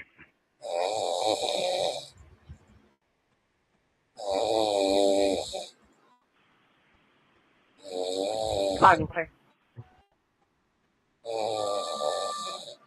Being roger, that's disabled on 71. Okay. 41 Eddie. Eddie.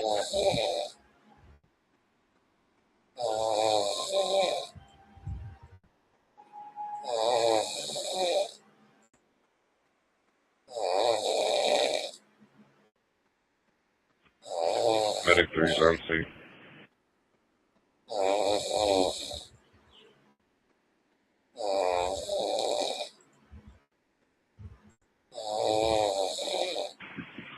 Engine 23's on scene. Engine 23, 605.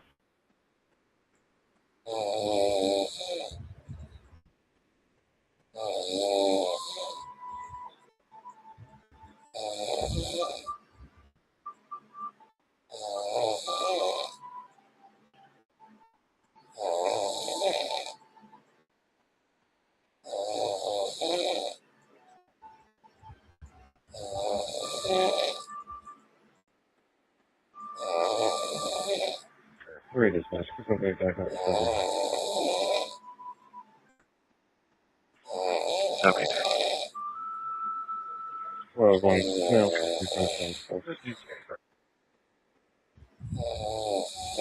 Alright, one male stopped, 10606.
511-521, property damage accident, Tetherwood and Alexis. Male caller Jeremy is involved, saying that the other driver said she doesn't have insurance. The 2021 Jeep Compass versus a green Chevy Cobalt.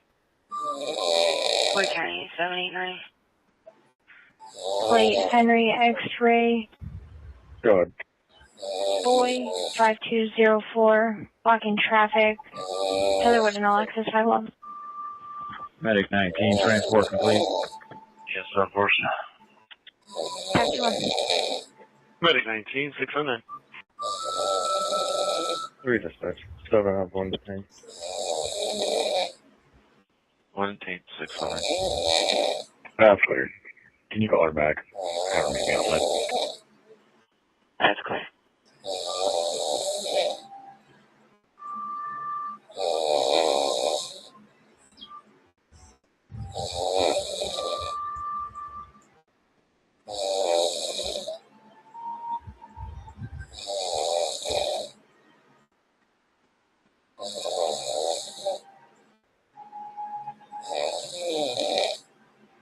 Sunday 9, what county? I'll be out.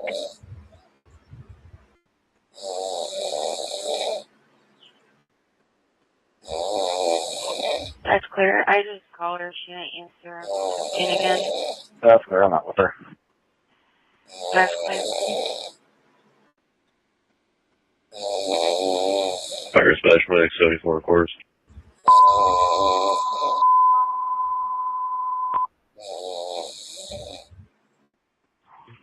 Medic 74 is in quarters. Boyd County, 776. Good.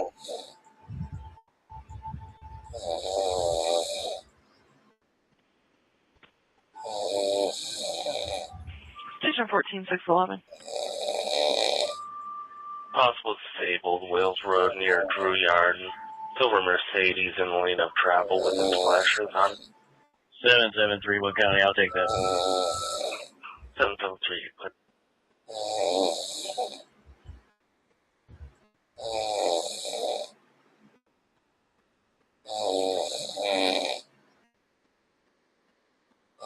We try to call back for fire location. I'm not seeing anything out here. We'll do a call back.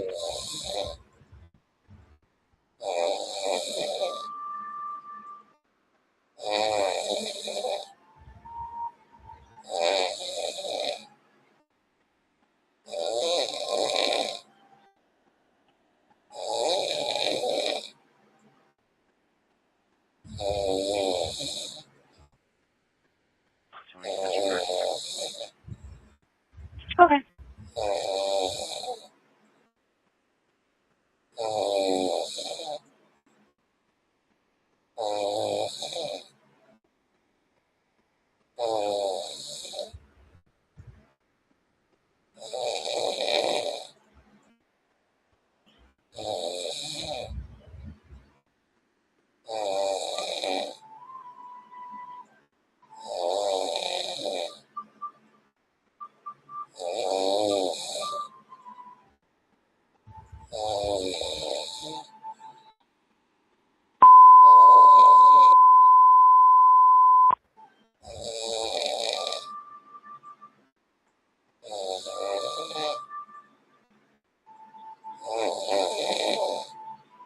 Fire dispatch engine 14, are you en route?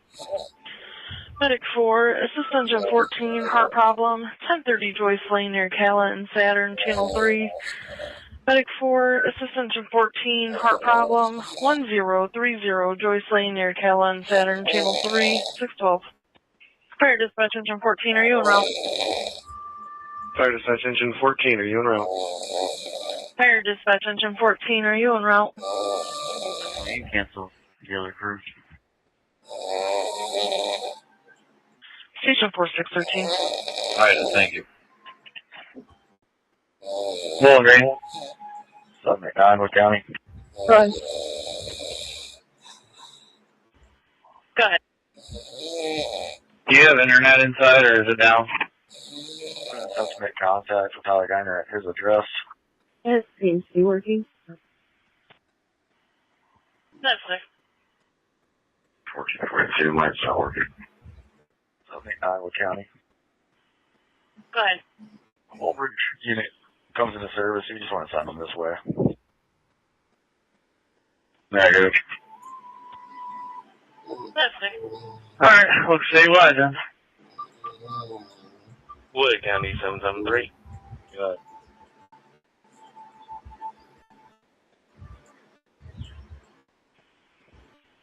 Fire Dispatch Engine 14, you're also getting Medic 4.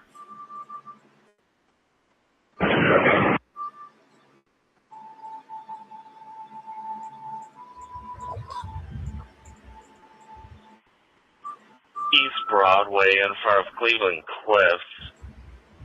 Caller advised they found a silver SUV. Male was unconscious at the wheel. The RP woke the male up and the male's denying EMS.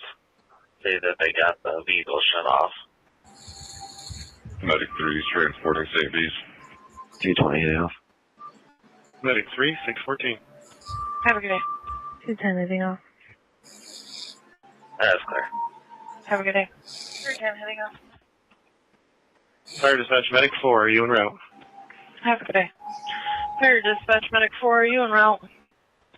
610 head off. 642, heading off. 120 logging off. 622. Have a good day.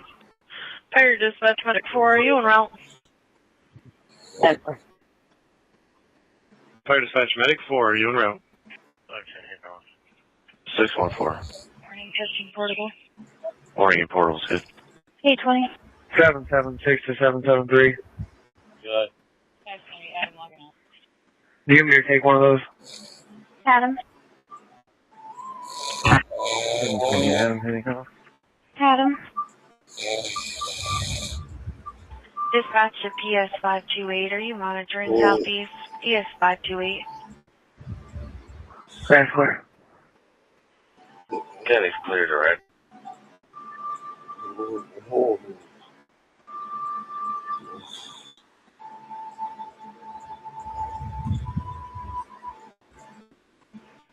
Seven three County. Go ahead. Give the disabled to George, and I'll be en route to East Broadway. Yeah, it's clear.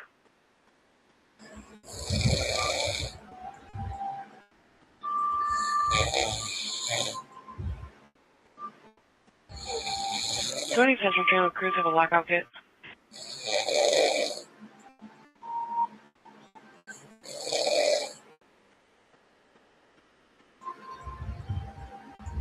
Seven 776 Wood County. 776, go ahead.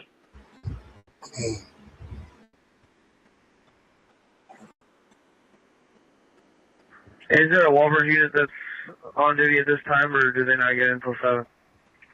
Dispatch to 290. You're clear, thank you. Good. Yes, sir. Can you please call the box? Clear.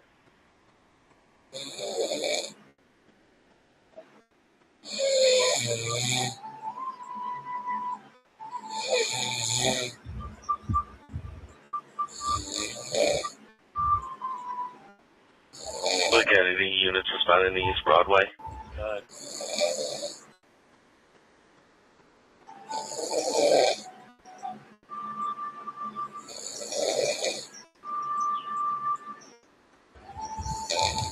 The caller advises a silver SUV, Ohio plate, King Tom Union 5052. I'm not getting a return from leads at this time. That's clear. Wake County 789. Go for 79. Are you out with that mail yet? I'm not with Tyler, yeah. That's clear.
30 dispatch. Mr. N8 Edward. 776 Wood County. Myself and 73 are out with us. 10-4.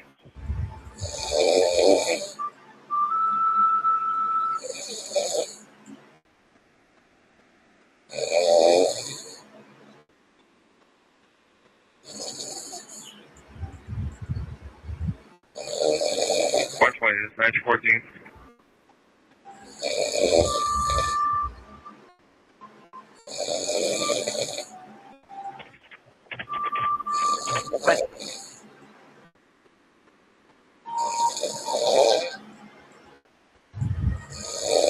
Two dispatch, you can send me that 3 more away.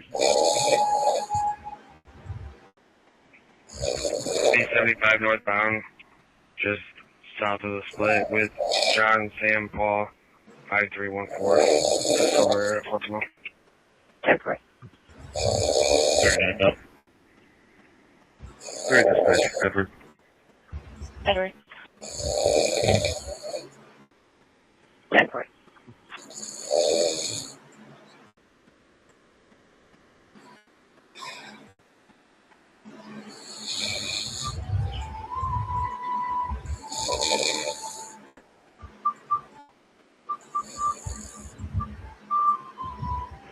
Back 20 is back in.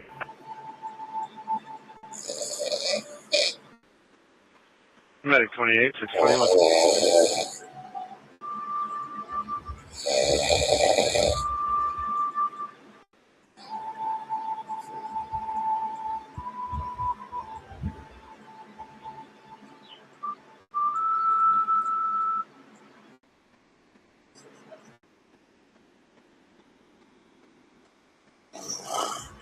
Seven 7-3 Wood County.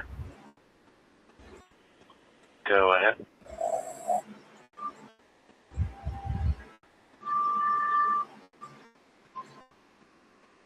Seven's going to be King Tom Union 5052. King Tom Union 5052.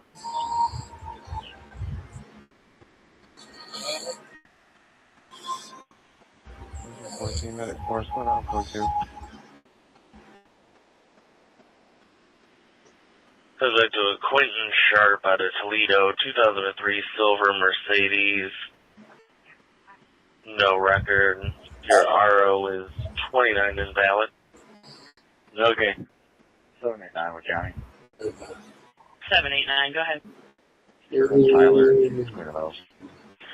Engine 62, commercial fire alarm, 3100 North King Road at Mercy, Sylvania, Channel 6. Engine 62, commercial fire alarm, 3100 North King Road at Mercy, Sylvania, Channel 6, 622. Do you know if it's senior or junior? It's gonna be junior. Station 62, 622.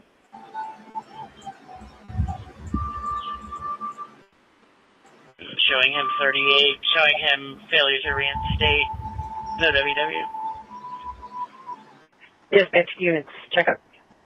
That's clear. You can just attach him to the call. He's pretty worked up right now. That's clear. 218, I sent a lockout to your screen if you could check it out. 290 okayed it. 218. I'm clear.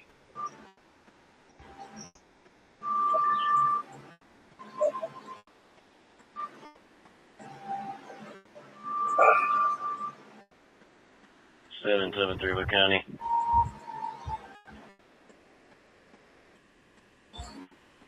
Go ahead. 7-6 gonna be putting that subject through testing. That's fine.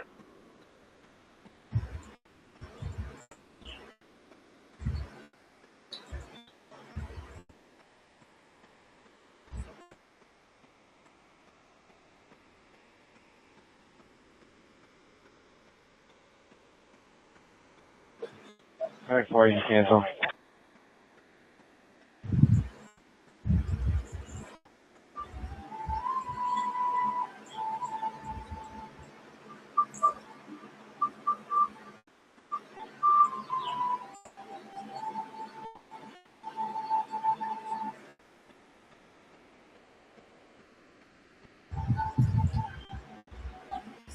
Fire Dispatch Medic 4, did you copy the cancel? 421 Adam. Medic 4, copy, thank you, sir. Adam. 624.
Dispatch 14.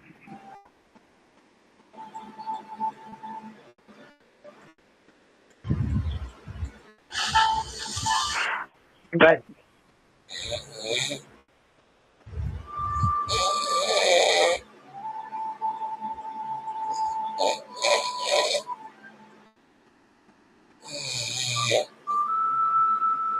Three 75 northbound.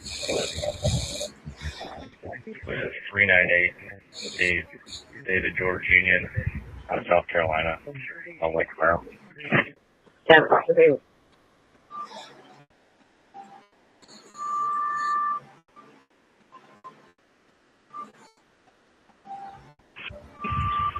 Medic 19 back in. Medic 19, 626. Medic 3 for St. Beach. Medic 3, transport complete, 627.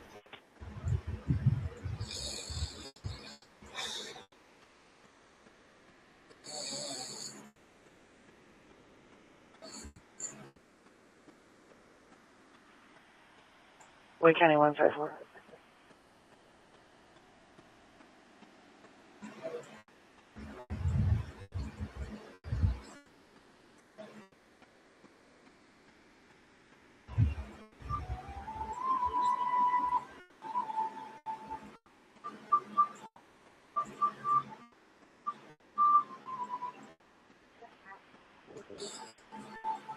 Wayne County 156.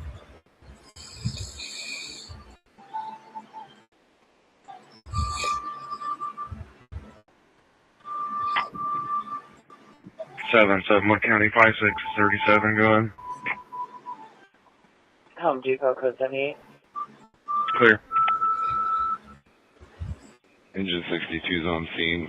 We have a one-story small commercial structure. We have nothing showing from four sides. Engine 62 will be investigating. Engine 62 we staged on a hydrant. Okay, engine 62, 628. SO7 dispatch. Go ahead. I'll be Adam 11 by summons. Adam 11 by summons.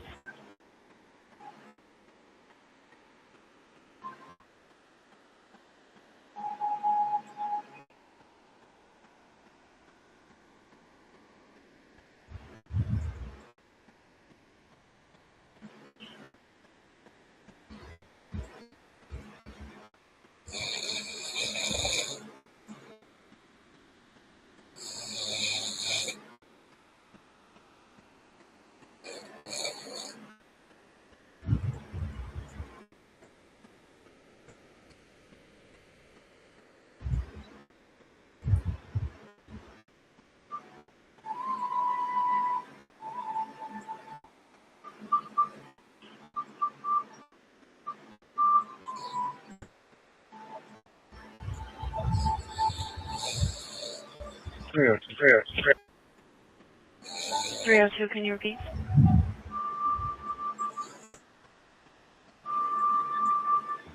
Oh, see. Copy, Auntie. Battalions 1, 2, and 3 log on for your conference call. Battalions 1, 2, and 3 log on for your conference call.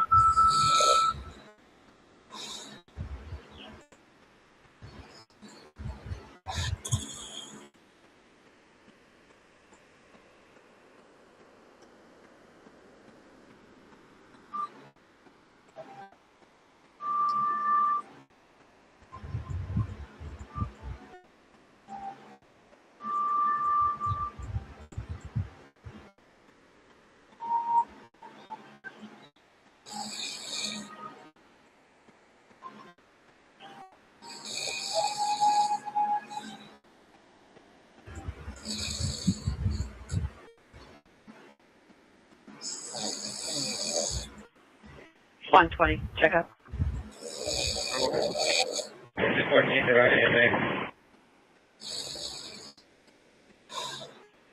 And 139, check up.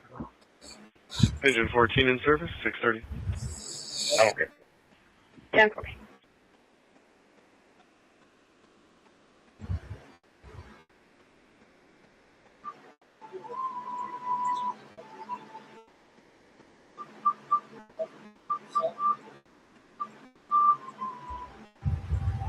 Dispatch, South Carolina deal. Go ahead.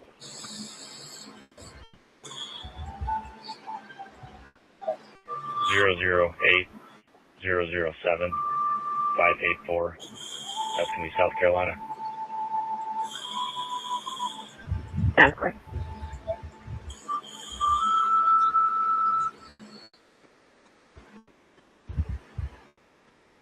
Seven 6 Wood County. Go ahead.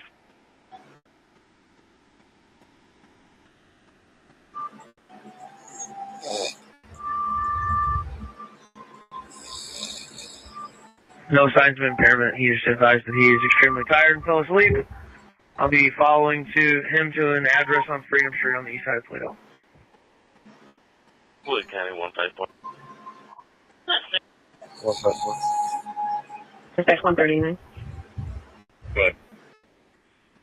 Alarm company called back. Advised keyholder Ed is on site. We'll be waiting for your arrival in a white van parked in front of the store. That's good. 8:30 hit off. 330.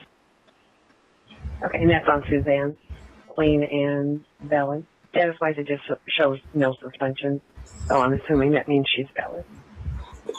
Clear, thank you. Okay.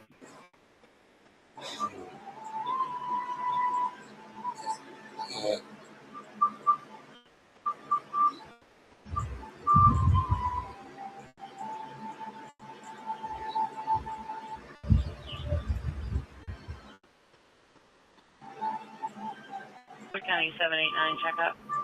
Sure, what? That's it.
Seven 3 Wood County.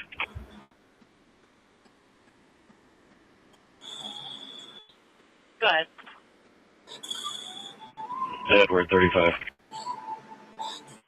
That's it.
$120 dispatch.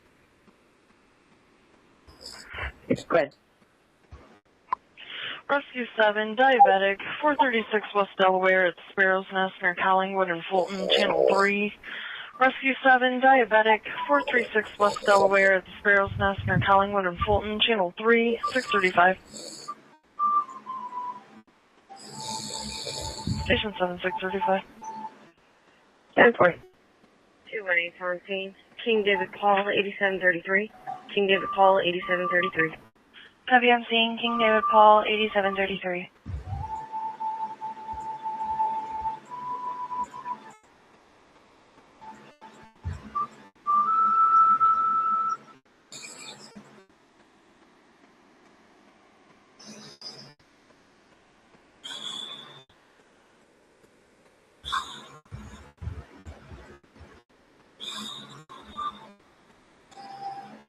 $20 on that.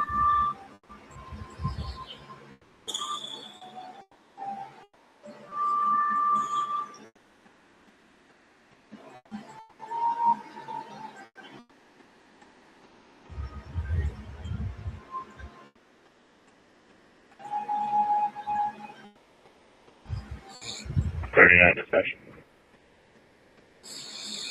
Go ahead.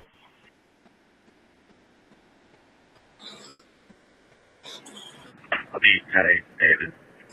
Failure to move over. 711, August, for a property damage accident 3003 Airport at Arlo Steel. Okay, you're 10-8, David, and what was the rest? For failure to move over. It's going to be a Blackfoot sedan versus a pole. The car is going to be in the field. 10-4. Engine 62 to dispatch. We found a faulty duct detector.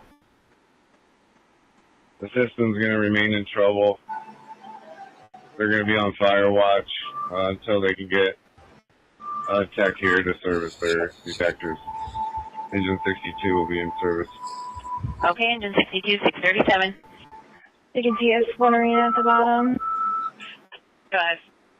3003 Airport, 711.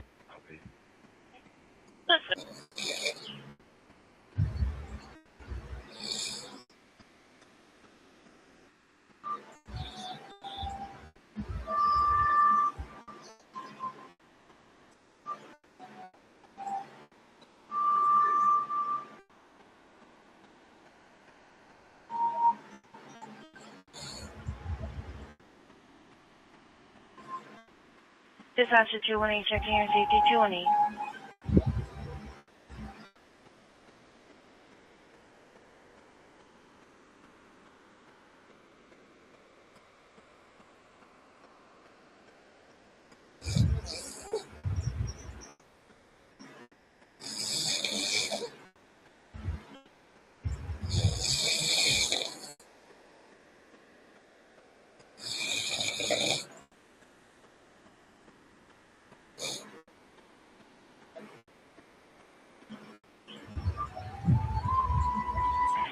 I'll actually show you en route to airport. 711 is going to be on the back half of a 1661. Copy. Auto park. And 711, you can either. Okay, Iowa County. 789, go ahead. 3 back out, 111 South Main. If you could give the caller a call and have her meet me outside. Yes, sir.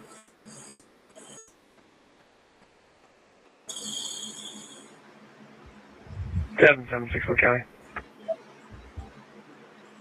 Go ahead.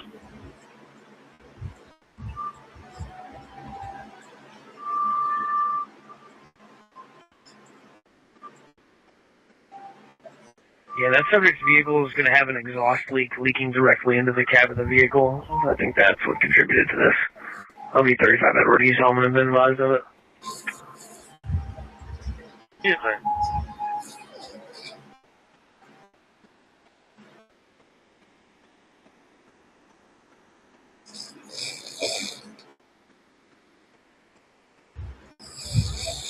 Seven 8 9. She should be stepping out. Clockwork.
Two 18s all set. Copy, all set.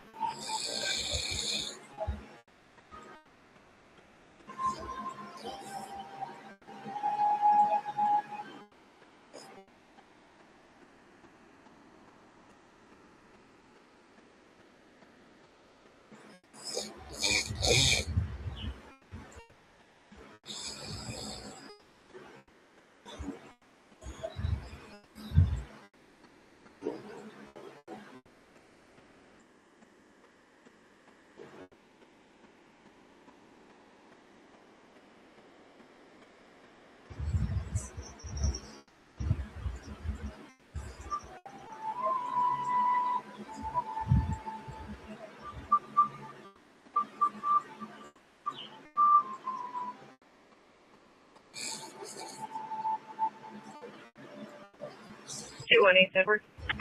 Edward.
With Johnny.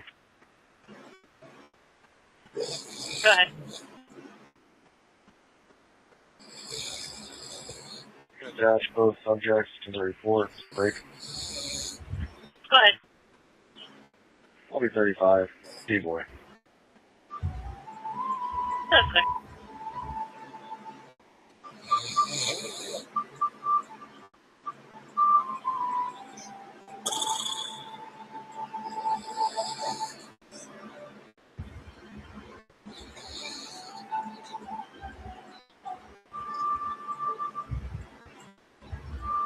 154 County.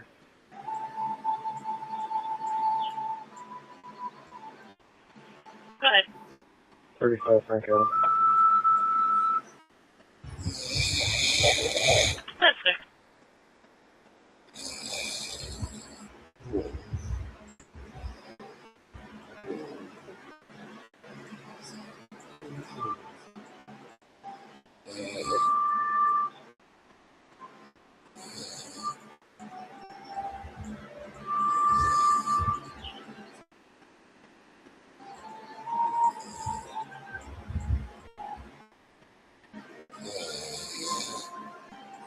Unit 830, let's test.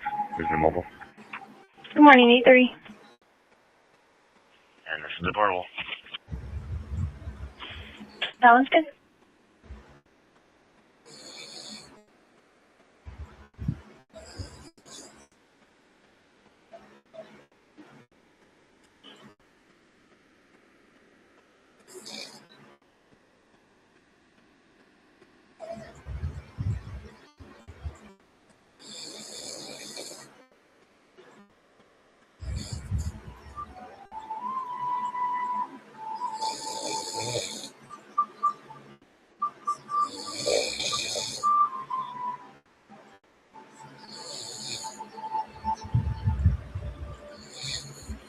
Fire dispatch, rescue 7. Go ahead.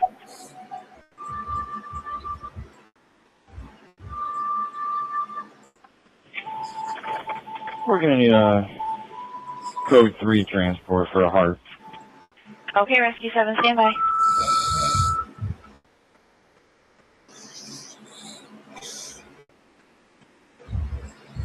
One 511 County, checking portable. 151, you're loud and clear. In service. Car 412.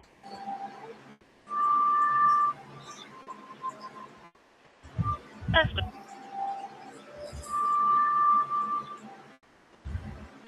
Fire dispatch to Rescue 7, you are getting Medic 5. Copy, medic 5, thank you. 647. Medic 5 assist Rescue 7 on scene, code 3 for a heart problem, 436 West Delaware Avenue at the Sparrow's Nest near Collingwood Boulevard and Fulton Street, Channel 3. Medic 5 assist Rescue 7 on scene, code 3 for a heart problem, 436 West Delaware Avenue at the Sparrow's Nest near Collingwood Boulevard and Fulton Street, Channel 3. Time now 6:47. 610, crossing mobile. Good morning, 610. Horrible. Station 5, 647. 51 on scene. On scene.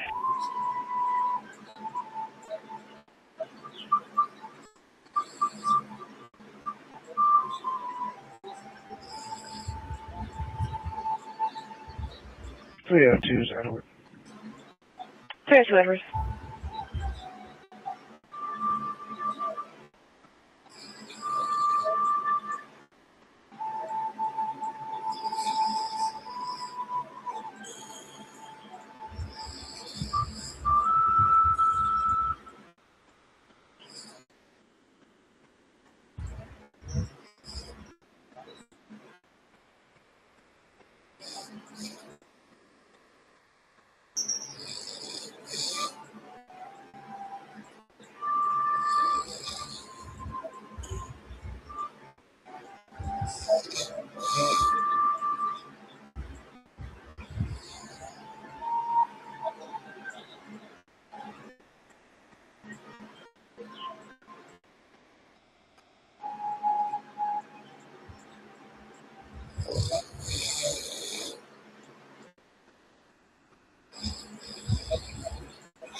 A20, check the mobile.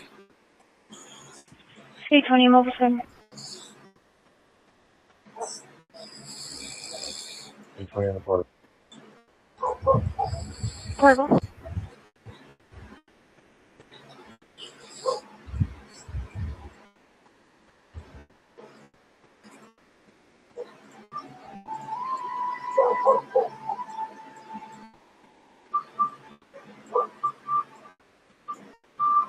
'61. Notify Edison the pull is snapped, but there are no pull numbers. Copy.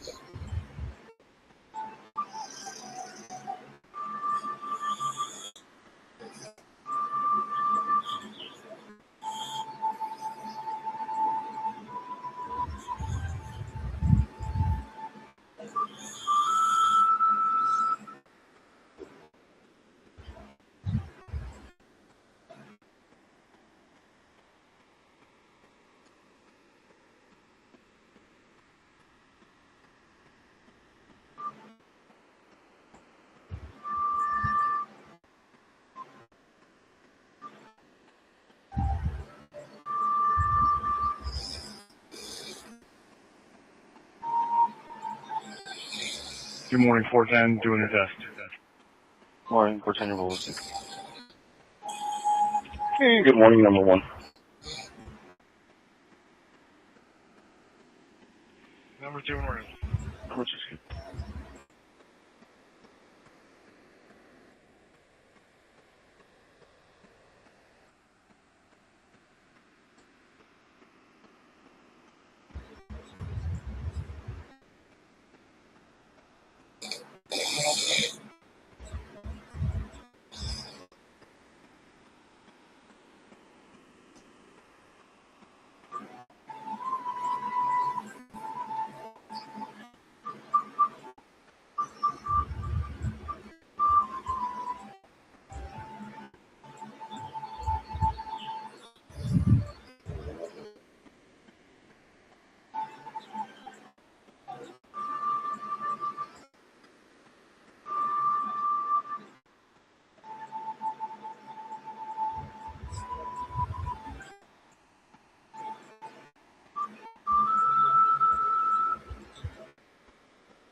Unit 620, hey man.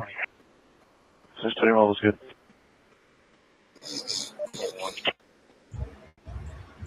Number 1's good. In service. Okay.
$620. So 621 need relief. 621, do you need relief?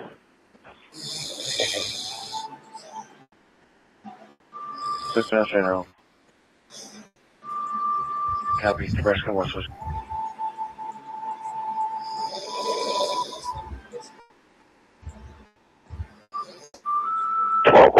125. What was them?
411 Baker.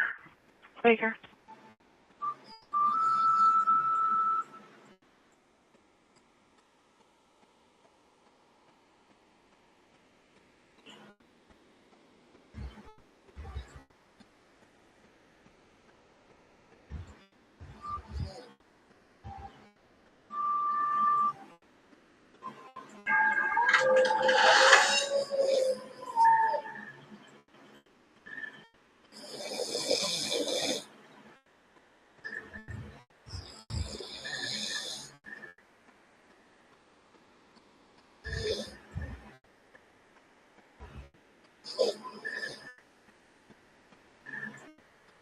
Lake Coast. 12 is good. Number 1. 1's good. 2 and we're in. 2's good, Shane.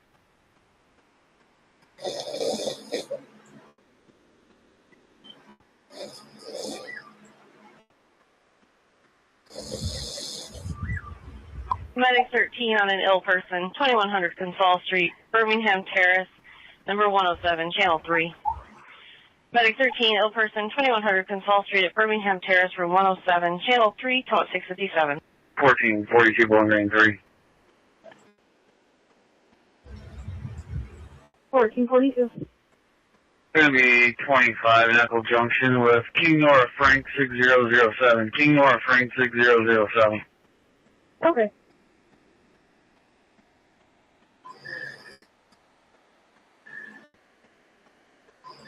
$1442 having in file on a black 2003 Chevy.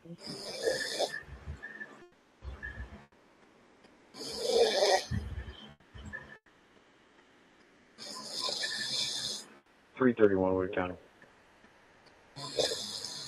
Go ahead. Show me 35. You're clear.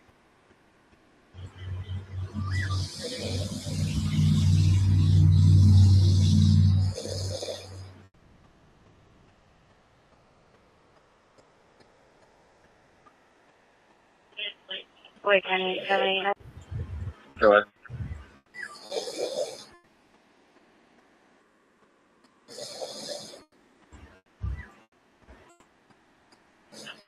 Just advising you that Wallbridge is now on. That's quick.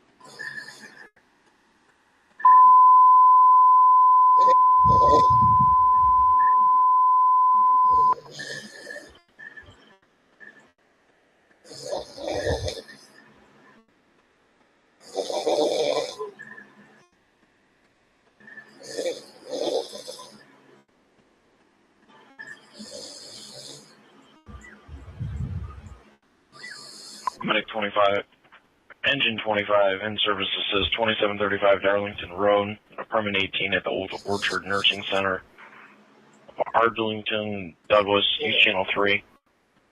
Engine 25, in service assist 2735 Darlington Road, room 18 at the Old Orchard Nursing Center, off of Douglas, East Channel 3, time out 7. Station 2507.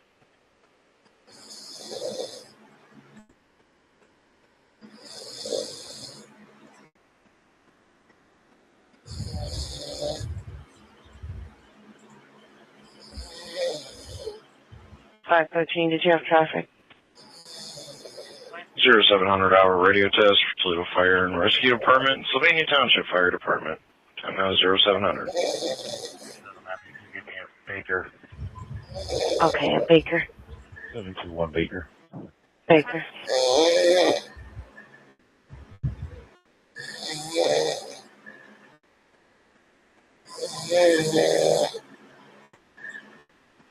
Medic 5 is beginning transport to St. V's with assistance from Rescue 7. It's 701.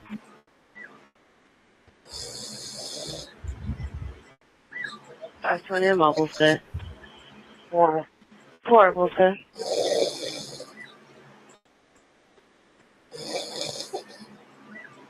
620 unseen. Unseen.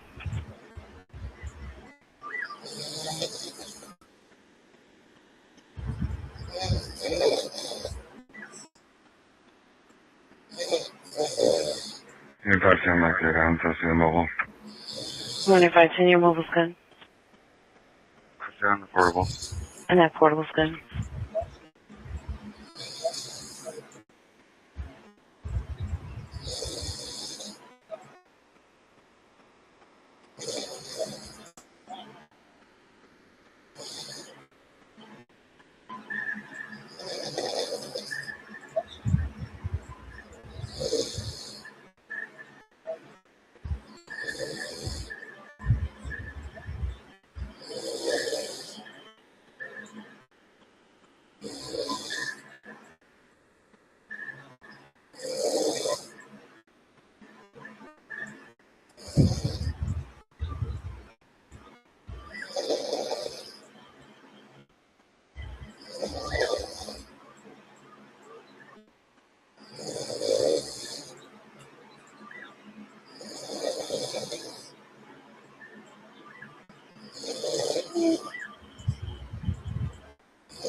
Station 74, 3 Meadows, posted Q10540 Fremont Pike, room 30, bed 2, groceries of Carinade and oak mead for unconscious is breathing.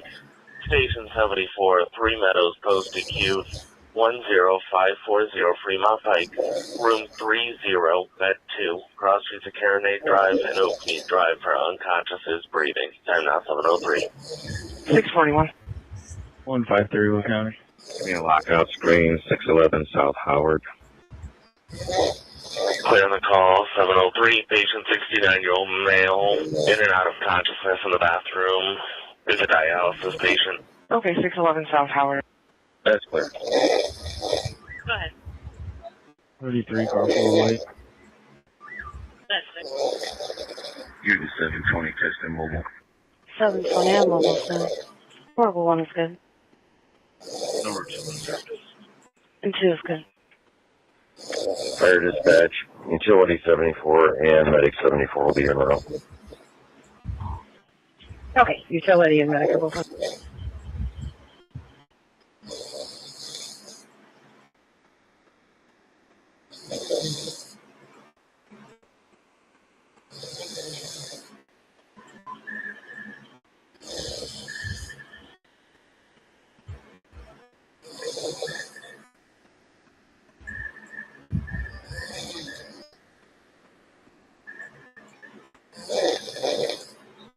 1442, check up.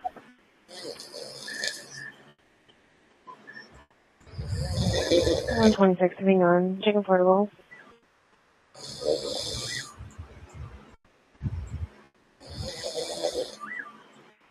Good morning. Pick my mobile. Will be District 1. Your mobile's good. Copy District 1. 436 it on. Wade County 79. 436 at radio's good. Go ahead. Good morning. I'll be in District 3. I'm showing service. Copy District 3. 1442, check up.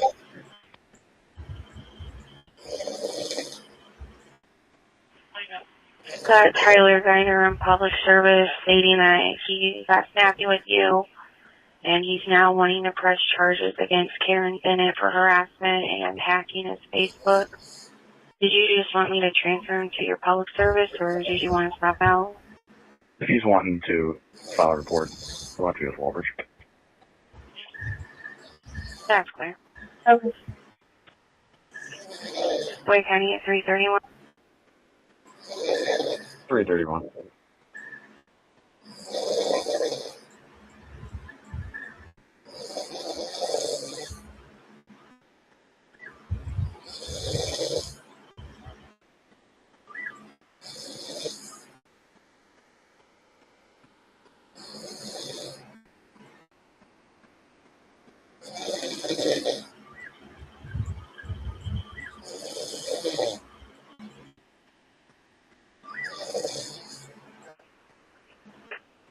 Northwood 789 handled a call for Karen Bennett and Tyler Geiner. Karen was accusing him of stealing from her cigarettes and money. He wasn't happy with 789 and got snappy with him. He's now requesting to press charges against Karen for harassing him and hacking into his Facebook. I still have him on public service. I'm not sure if you want to stop out or talk to him on the phone. Headquarters 16. 10-4. If you got him on public service, you advise him. I'll just meet him outside of his house. 60. 789, Wood County. That's clear, and just be advised he seems to be still upset. 331 copies. Good. You just advised the Walbridge officer the report was taken for the theft call. 331. 331. Has engaged 27386 turning driving for suspicious vehicle. Callers advising that there is a white Honda CRV occupied times 2, one male, one female, both Hispanic, parked between their store and the pet store next door. She's advising that they've been there every morning for the last few days. They sit there for about 20 minutes and they both leave. She's concerned that they may be casing the store. And this is 27386 Kearney Drive, Gabe. Okay. Just being advised, Northwood did take a report for that stolen money and cigarettes, and Tyler hung up and wanted him to call him back. 10-4, I'll start heading his way. Fire dispatch, utility 74 is on scene. That's clear. 10-4, utility 74 something. Medic 74 is on location. Medic 74 is on location.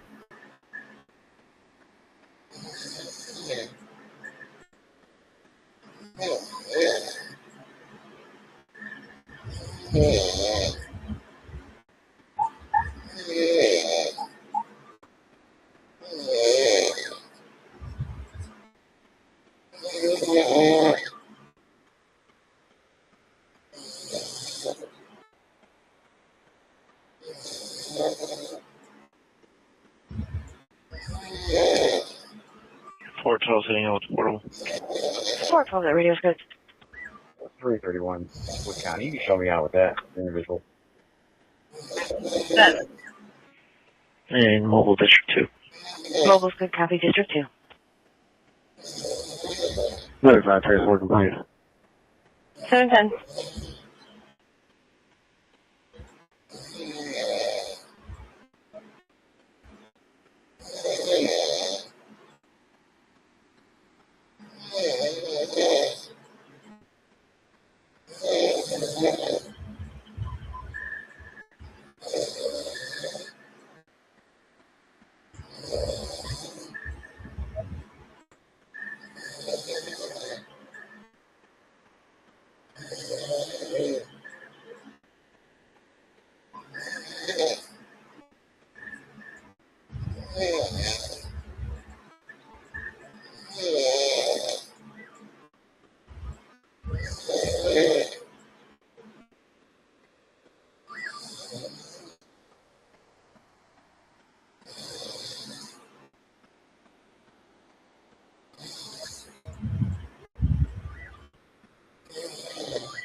Yeah, 641 KK.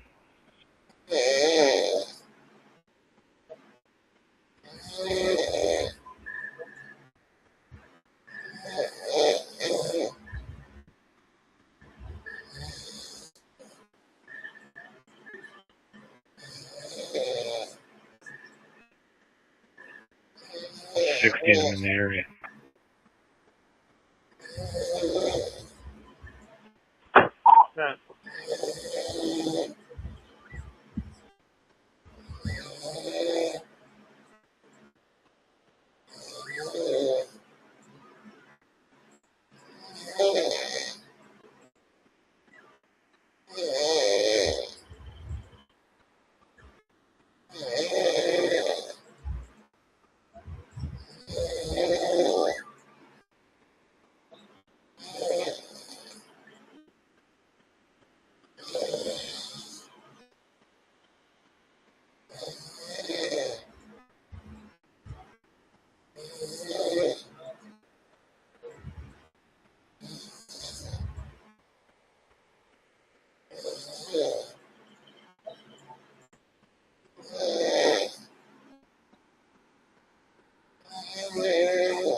Heading out, checking portable, District 4. 437 is good. Copy, District 4.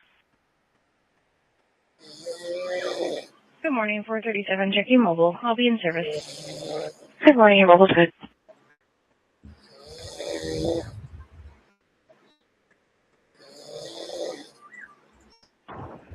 Portable. 424, that's good. Mobile, District 1. Mobile's good. Copy, District 1.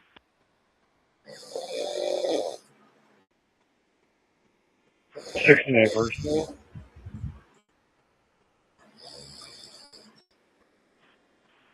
Go ahead.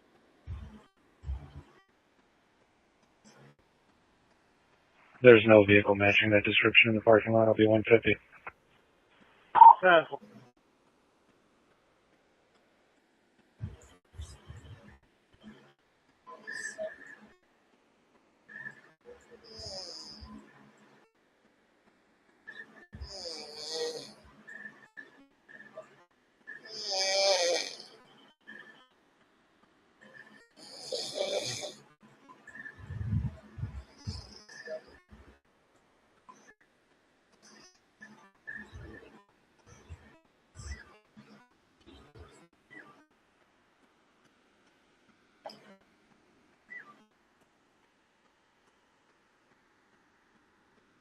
So do one hitting off. 621 hitting off.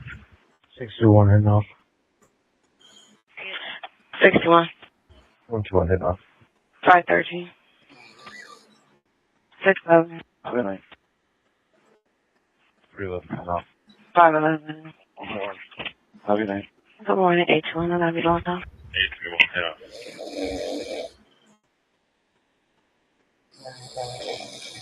Have a good night. 611 hitting off.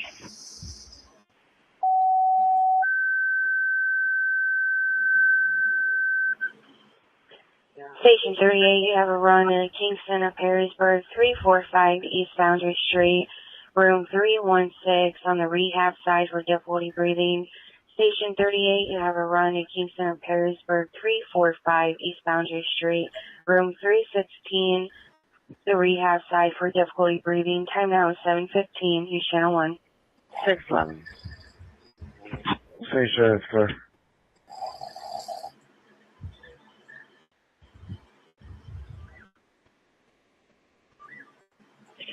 Station 30, it's going to be a 78-year-old female. Her oxygen's at 80%. On oxygen, 5 liters. She is alert but struggling.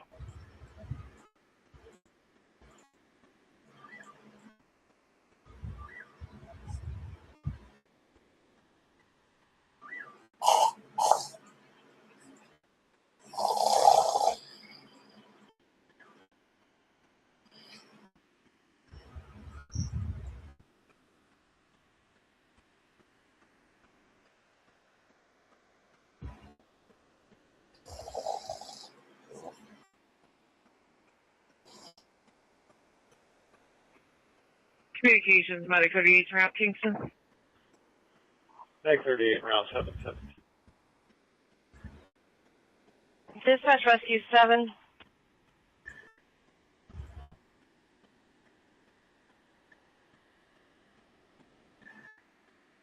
Rescue 7. Engine 38 en route. Rescue 7, return to quarters. You're out of service for training.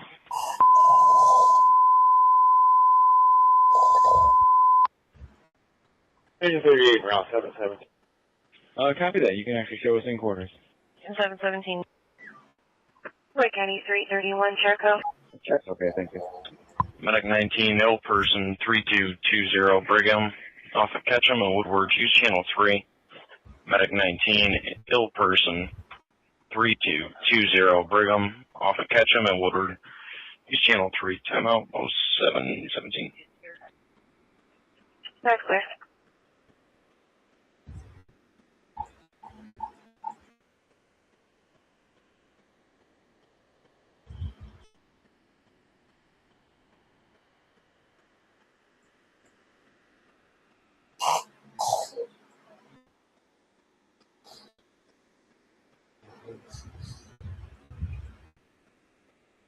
Flag 13, transporting 1 to St. Charles. 718.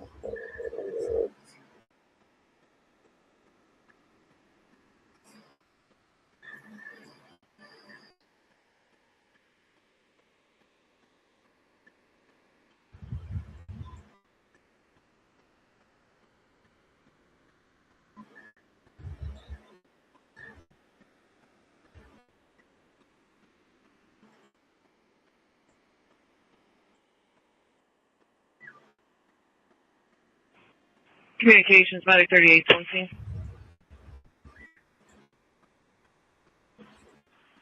Medic 38 on scene, 719.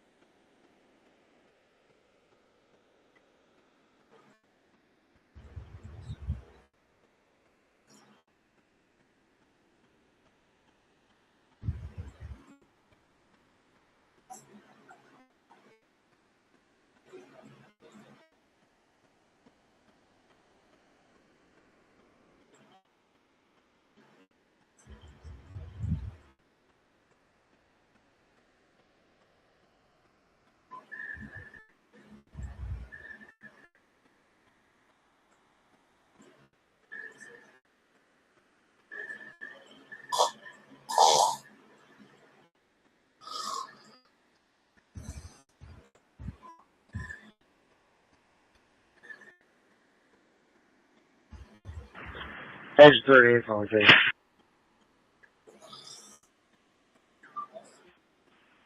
Engine 38 on scene, 720.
1, Charles 12 and hitting off. 725 to 62. Charles 12 and head on.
UT37 sitting on this is my mobile.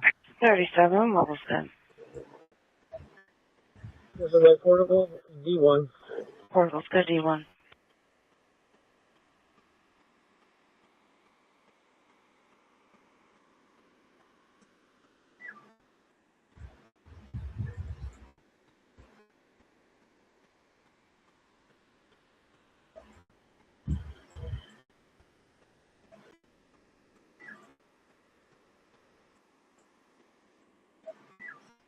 UT33 hitting on mobile. 33 and mobile's good.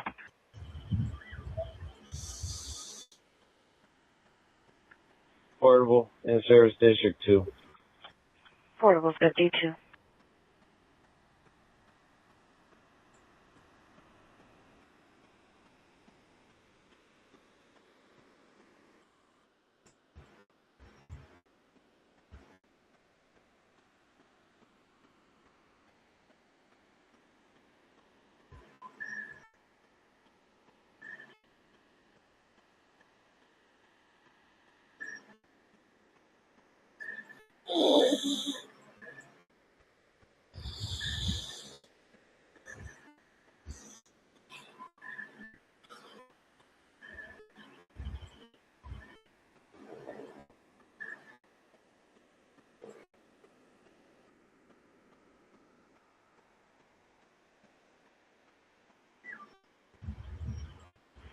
UT13 hitting on mobile.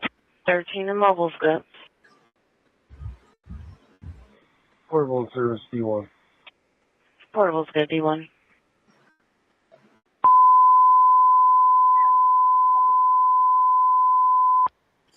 UT31 hit down, I'll be checking mobile. 31, mobile's good. Good morning, Portable in Service District 1. Good morning, portable's good, I have you, D1.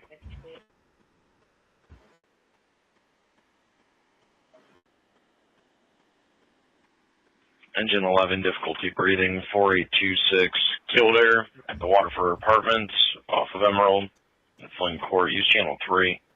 Engine 11, difficulty breathing, 4826 Kildare at the Waterford Apartments off Emerald Runway in Flynn Court. Use channel 3, time out 726.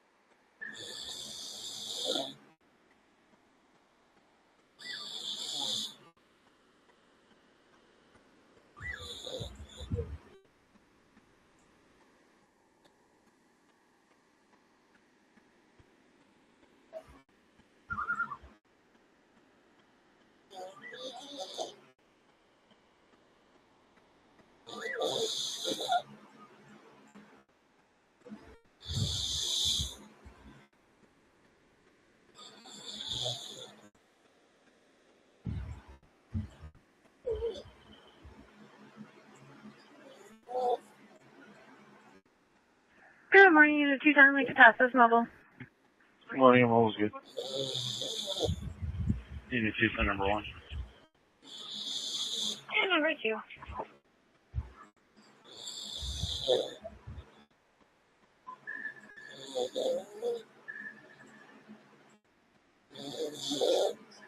Dispatch engine 11, are you en route?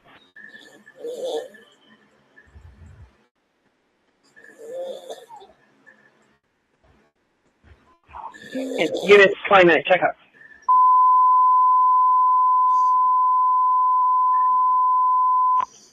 Okay. Okay.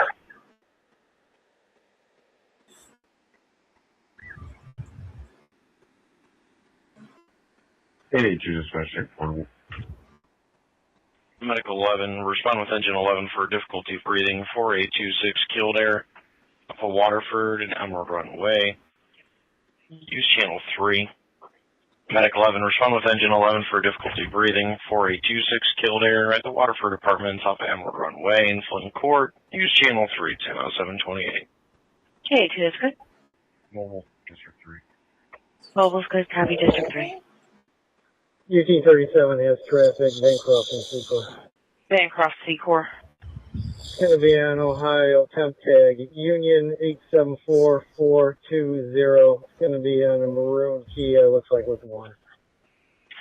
Union 874420, Maroon Kia 1.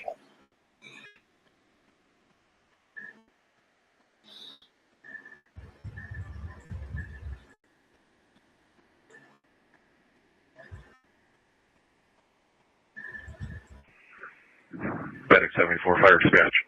We're going to be around to Mercy at Perrysburg, and the utility is in service return. Okay, utilities in service, Medic 74 is on the way to Mercy of Perrysburg.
Suffer noise complaint 5063 Guillermo, 5063 Guillermo, anonymous caller.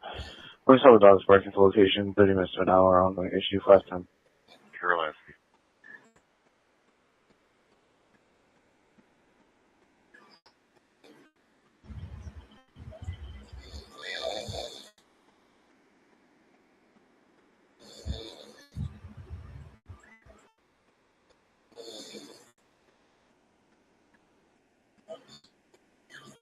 UT 1410, affordable. Portable's good. Mobile, District 2. Portable's good.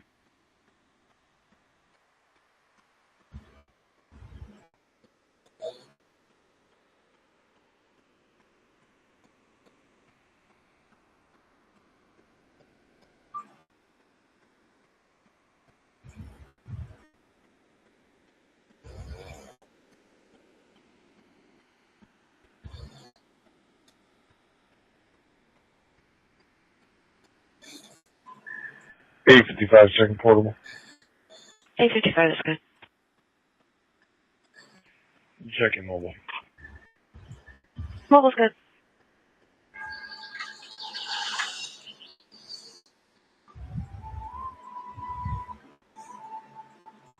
Oh 481 mobile. 481 is good. Portable in service. Commands. Copy that radio's good.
3.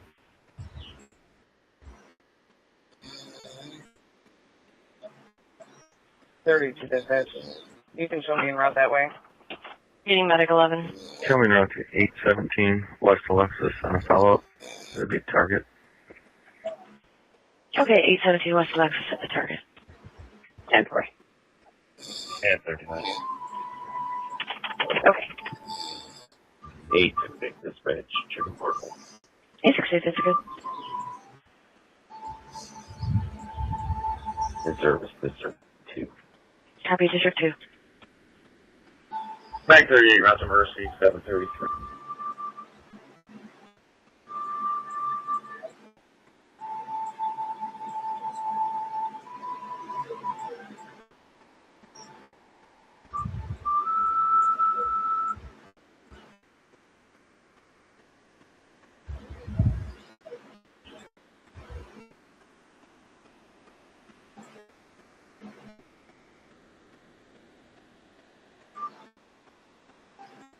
Serious illness.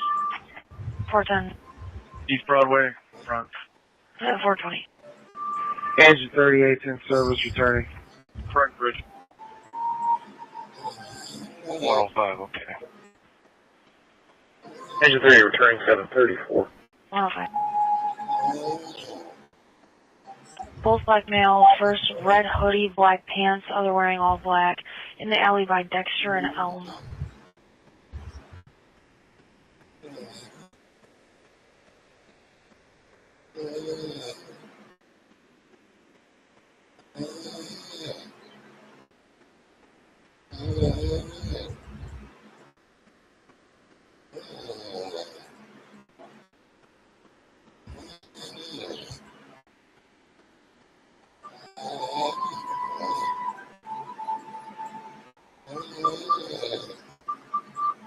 Medic 13's St. Charles. 735. Fire dispatch, utility 74 is in quarters. We got a call Central and Hartman that there are 4 gunshots from the alley behind the Ohio Theater. 10-4. Utility 74 is in quarters. And the medic's out at the hospital. Okay, medic 74 is out at Mercy. We got another one saying there were 3 gunshots from the alley between Everett and Dexter. Saw, unknown if related, but saw a black male, black and white clothing on a bicycle heading southbound the alley between Elm and LaGrange.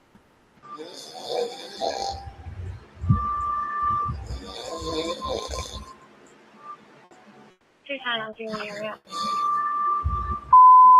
Trace closed for 210.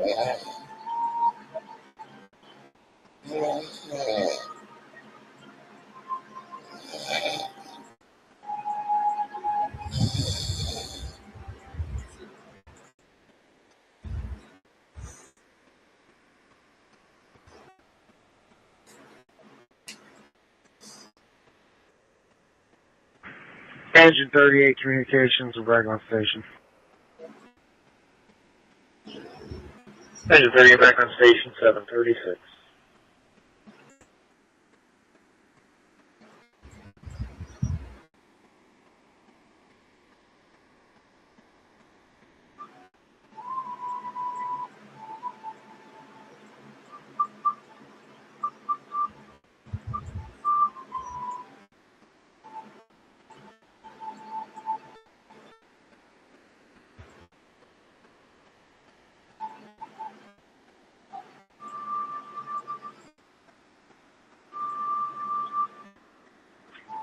Dispatch, you can show us checking the area. 10-4. Two sign, we just got flag down. Maybe you take a left at Mettler or Everett. I got flagged down. Can you repeat the rest?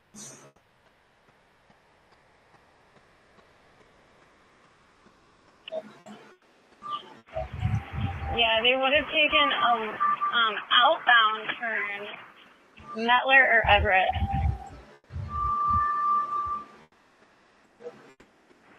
We are Mettler and Elm now. Do we have a drone today? 32 dispatch.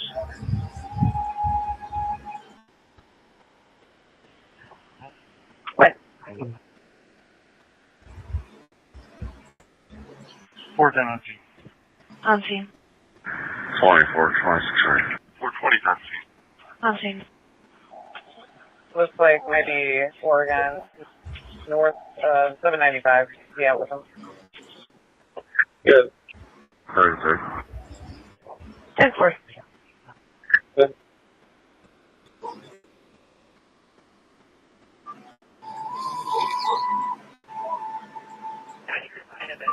With County 331, check out.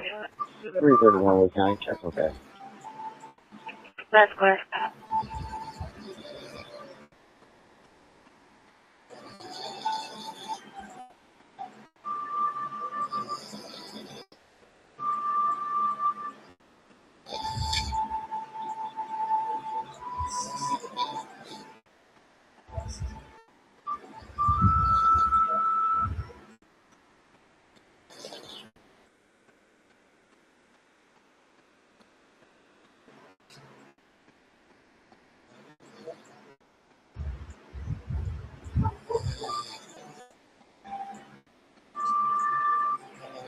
Houston, we got flagged down again on Elm, seeing they went south on Elm.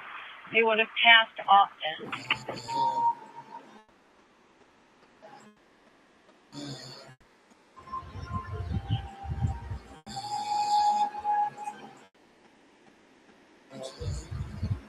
Oh.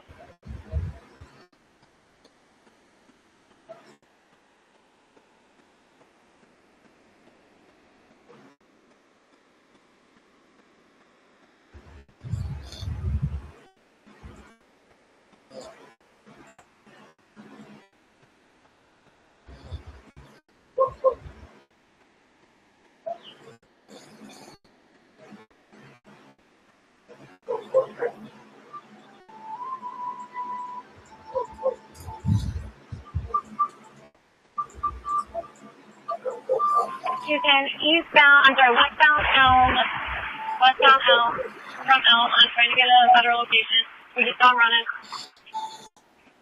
Medic 38 communications out of Mercy.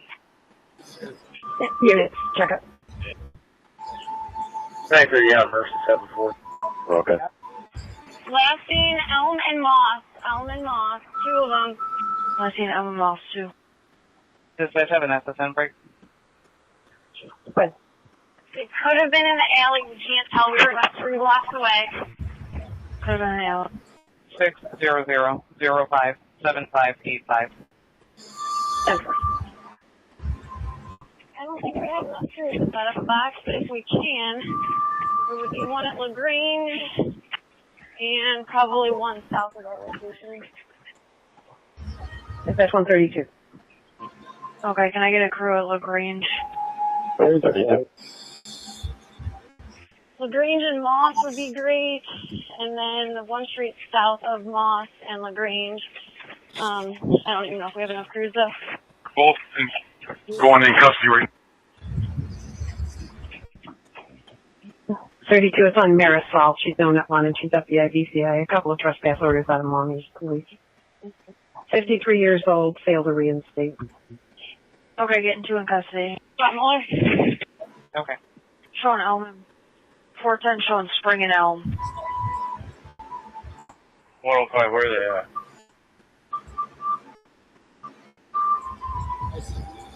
We're at Elm and possibly Moss. I don't know. Maybe another.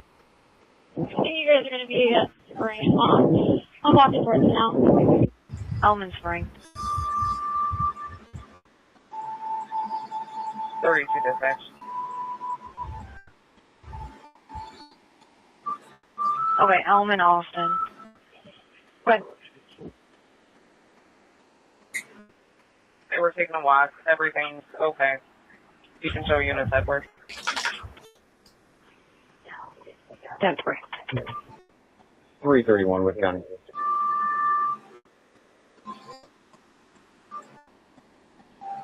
Go ahead. 105, do we have a crew that can go check the original location, see what they were shooting at? I spoke with Colin Blank. He just wanted to vent about his mental health struggle. be Edward for now. 35. That's clear. Is there a crew that can check the original location?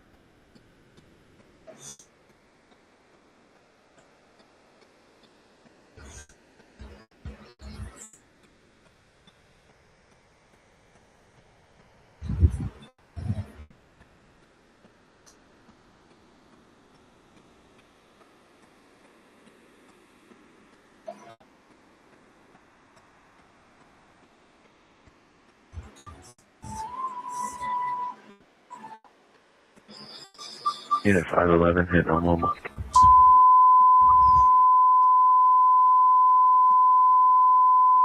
Oh, it was 11 portable 1 and in. Oh, it's good.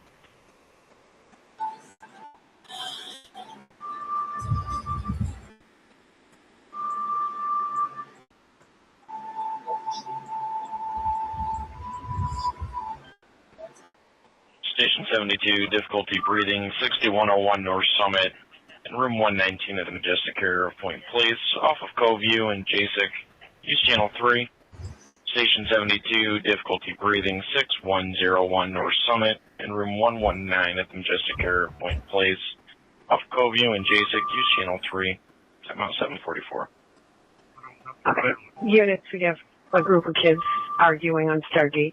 28812, 28812 is where they're close to, and I'm trying to get further right now.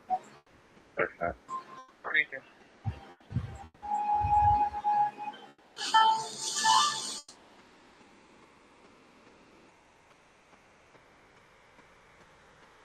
there, and I'm seeing Frank.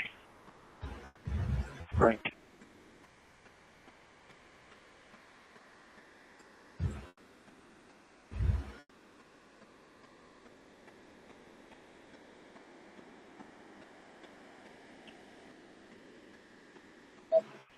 Did we get a crew to go over to the original location yet?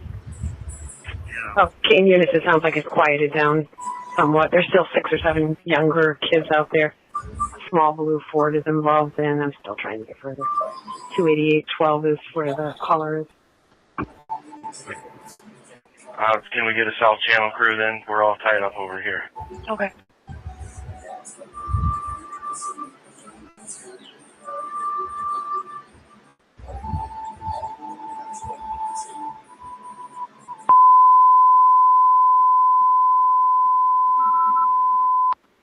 In units, 1 white male juvenile, and the others are all white female. Okay. 411, we haven't hit on yet, but where do they need that crew? 2919 Elm was the original location. Medic 19, respond with Station 72 for difficulty breathing, 6101 North Summit, in room 119, Majestic Carrier Point Place, off of Cove View and JASIC. Use channel 3. Medic 19, respond with Station 72 for difficulty breathing, 6101 North Summit, in room 119 at the Majestic Carrier Point Place, off of Cove View and JASIC. Use channel 3, timeout 746. Alright, and they need us to go over there and check and see if any house or anything were hit. Dispatch, who's the caller? At 28812, 28812. Still got to be 2021. His name is Gerald, and he said they are starting to break up right now. Yes, could you do that? And also, there should be a white male with no shirt on and a lot of tattoos covering face and body. He witnessed this. Can you try to get his information, see if he'd be able to ID them? Station 19, 746. Yep, of course. Just give us a moment. We're downtown. Copy, I appreciate your help. Thank you. Are you guys good on the air out there? Clear. 39 though. Okay. 410, we don't need it over here. 33, and show me out. Central's clear, 747. Okay.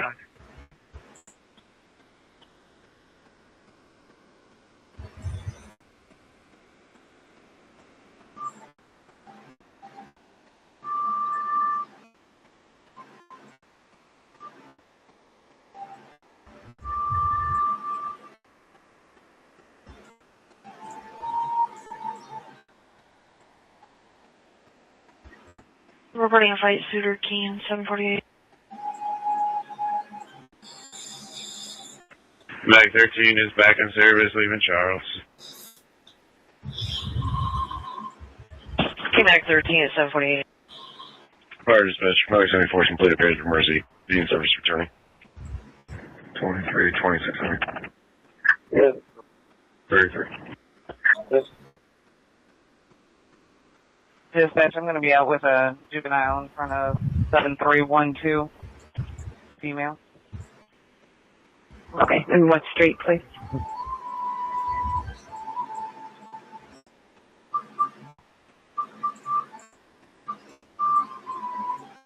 Air open. Air's open. 821 heading on, testing mobile. 821 and mobile's good. Number 1 in service. And that one is good. 311, you can put us out at 2919 now. Dispatch Station 72 will be clearing that call, which will be waiting on responders. 831 test. Oh yeah. Clear, heavy, clear on the call. You don't need a second tone out? 831, your mobile's good. Portable in service. Portable's good. It's 749. 39 dispatch. Okay, 39, you're out west, please. 321, get on. Mobile's good. Portable 1. One's good. Yeah, this is number 2. Two problems, children. And 39, you're with 132, is that correct? Right around the corner from him. 210, 410, 420. You guys need any more crews where you're at? 32, please start over here. Paper. 410, we're all set. Okay. Okay, 39, are you on Stargate then? 39, I'm bringing this female over there.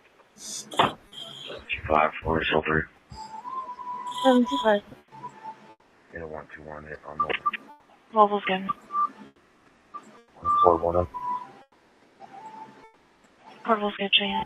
44, Ohio, temp, Victor 355412. Victor 355412, Ohio. Okay. Mag 19 fire dispatch. Are we getting any first responders on this round? Washington Township does have crews en route to the station. They should be en route momentarily. 19, okay. 37, are you all set? That's affirmative. Copy. 24, 2600. 725 signal 52 on a 2026 Chevy. Good. 411, we're on scene here. And 311 has that mail. Get this information now. Okay, on scene. Signal 623, 814.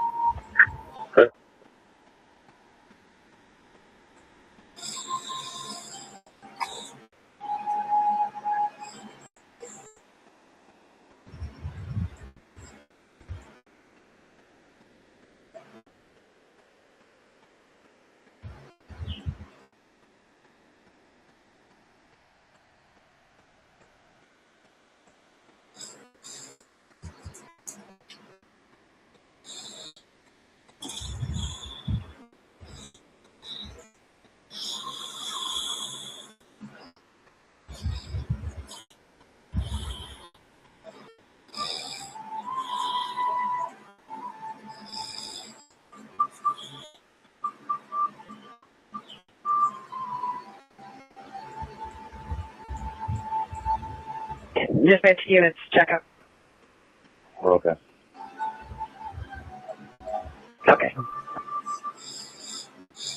720 staff for a commercial bakery environment stop and go 801 southbound for front door and left front motion. 801 burn 720.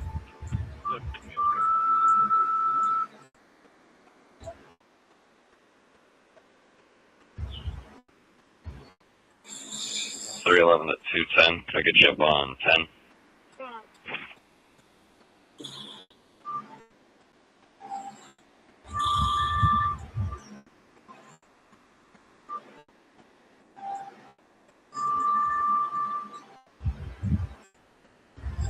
610 Spectre parking at the Ottawa Station, 2145 North Cove. 212 needs a vehicle towed. It's going to be a white SUV, King Young Charles 9256, and the lot closest to Kenwood. 2145 North Cove, 610. Nebraska Mark. 32 with the DL. What? Victor Queen 178549. No.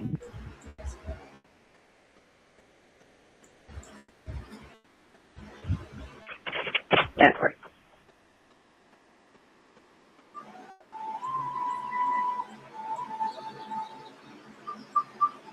That's 132. Is there any scene or anything struck over there? Go ahead. 610 and 720. I'm happy both hold off for now. 610 and 720. Dannon is clean and valid. Female. Not that we see yet. We're still looking. We just had a kid walking down the alley looking around. So I don't know if they tossed the gun early or what. Okay. And 610, 720, I'm starting toward it. It'll actually be code 3 now. It's a weapons call, 837 Holly. The call reported a male sitting at the park with a gun in his hand. It's a black male with a red hoodie. The call is concerned he'll harm himself. He looks to be about 13 or 14 years old. 837 Holly. 610. Nebraska right. 720. 720, okay. 805, okay. 805.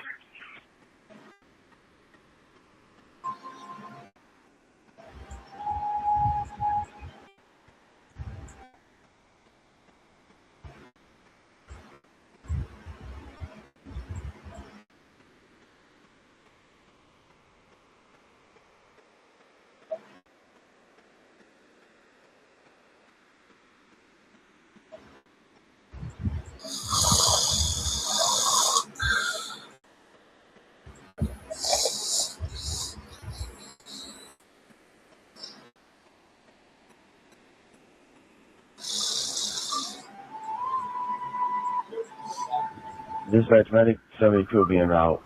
You can let your crews on scene know where ALS.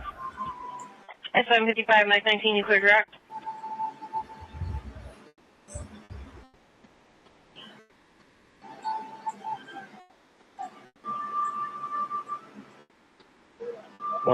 Festa Mobile. Mobile's good.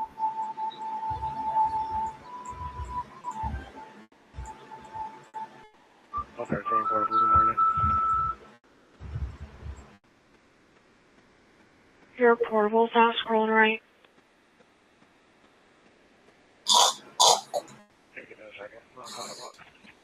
Oh, God.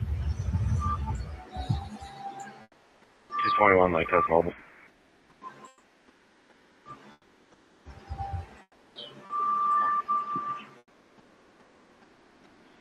Portable's good. Fire dispatch, Mother 74 is back in quarters. 273 2600. Paddock 74's in quarters. I'm 33.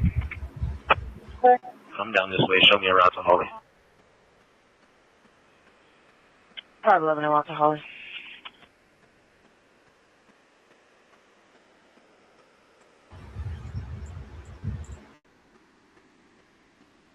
Before this match, I'll make you. That's great. 121, yes.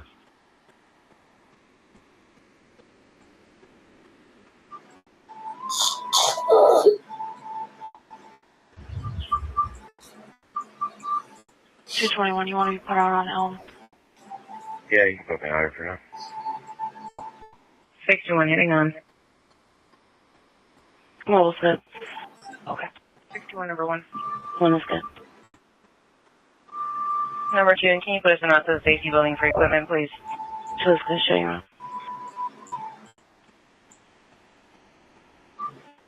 311, I have at least 3 shell casings in the alley behind the 2919 Elm. 2-1 on scene and looking. Okay, 3 shell casings, 2919. 511 on scene. Air is going to be closed for Boss Park. 725, check out. Okay.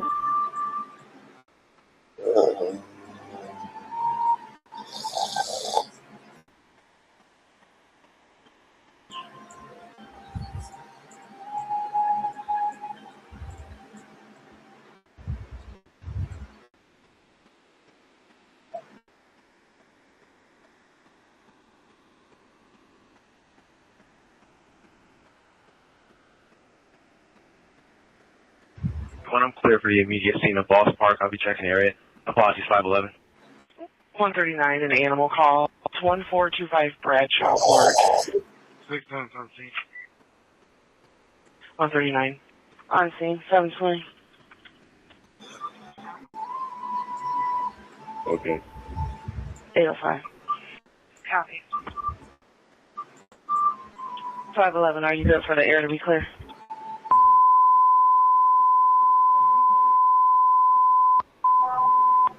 One to start you up for this domestic violence. North Ridge and Suter is the last location. Latasha, they were in a silver Kia with tinted windows. They hit a fire hydrant. South Air is clear, 759. At Suter and Keene. 6-9, do we have any more from our caller? Did they see where this individual went? We'll do a call back to get an update. Medic 51, person down, South McCord and Dansmore. Brown Gold Caddy, use channel 3. Medic 51, person down, South McCord and Dansmore, use channel 3, 759. SO7 dispatch. Go ahead and send me that person down.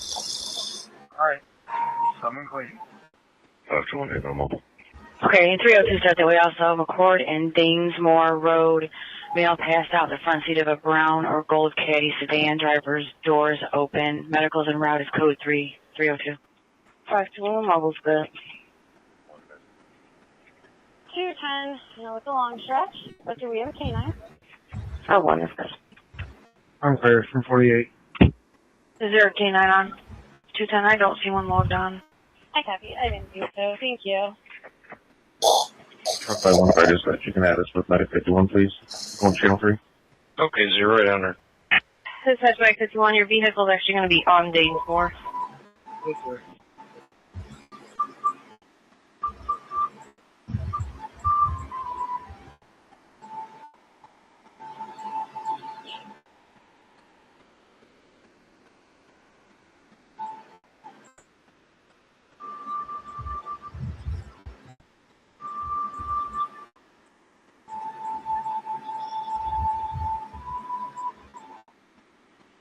Wake County 927. Go ahead.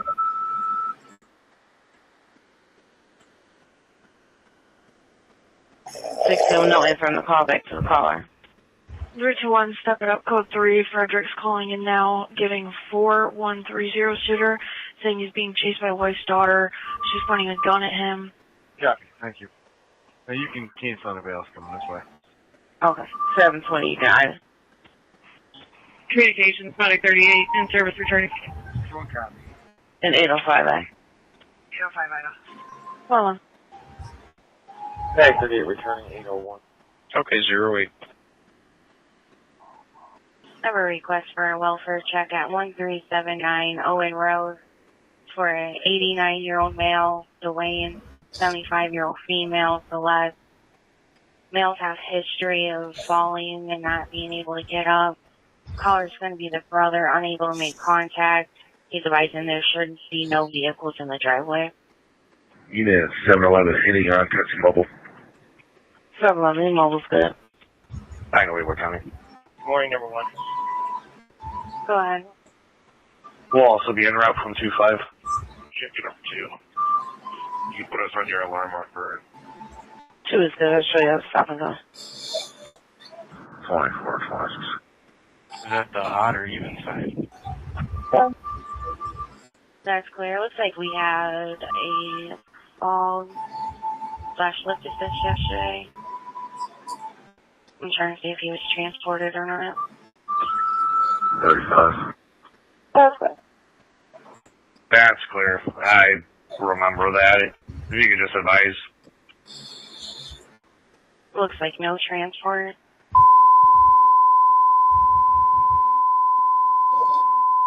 Go ahead.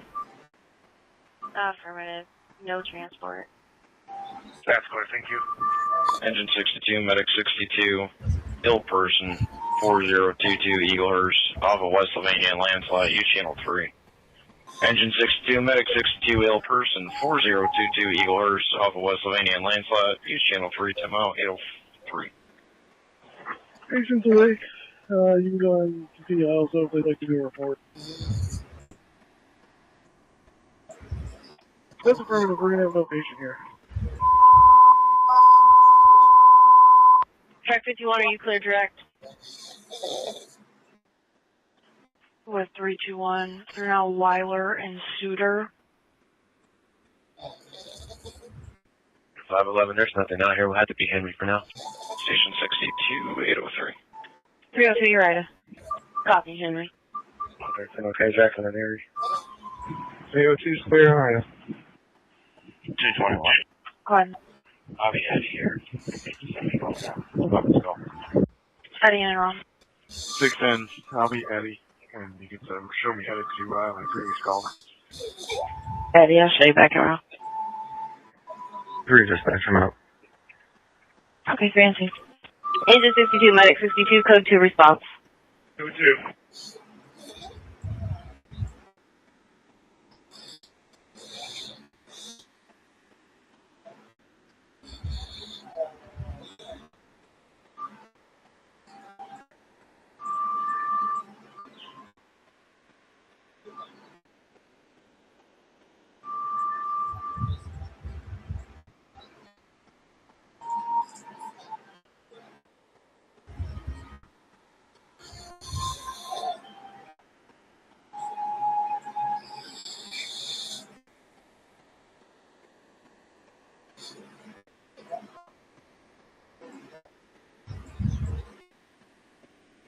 Good morning. Good 609 past. Mobile.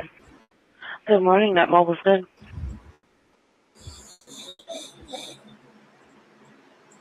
Number 1, and can you show me en route to V's on a follow-up? 1 is good, I'll show you around.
Station 38, 77 Locust Street, crossways of Linden and East Front for lift assist.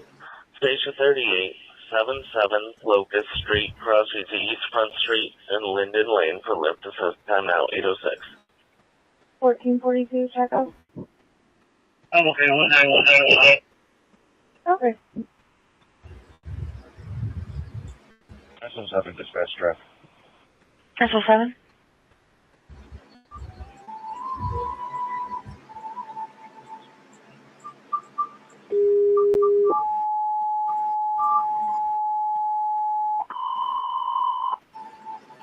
Bowling Green Medic 1, Engine 1, Bowling Green Medic 1, Engine 1, respond to the Willows, 525 South Dunbridge Road, 525 South Dunbridge Road. They believe it's going to be room 810 for a DOA. Time now is 8:07. Hill Avenue in Clarion. I'll be out with King Frank Queen 4655. It's going to be an older Pontiac. Helen Clarion, King Frank Queen, 4655, an older Pontiac. That's all we have. Copy. 113, copy. En route 807. Patient's going to be 80-year-old female, located upstairs, not injured, lift assist only. Air's closed for 221. Central's clear, 808. Patient 30, that was clear. You were in route. The second unit was walked in. 329. On scene.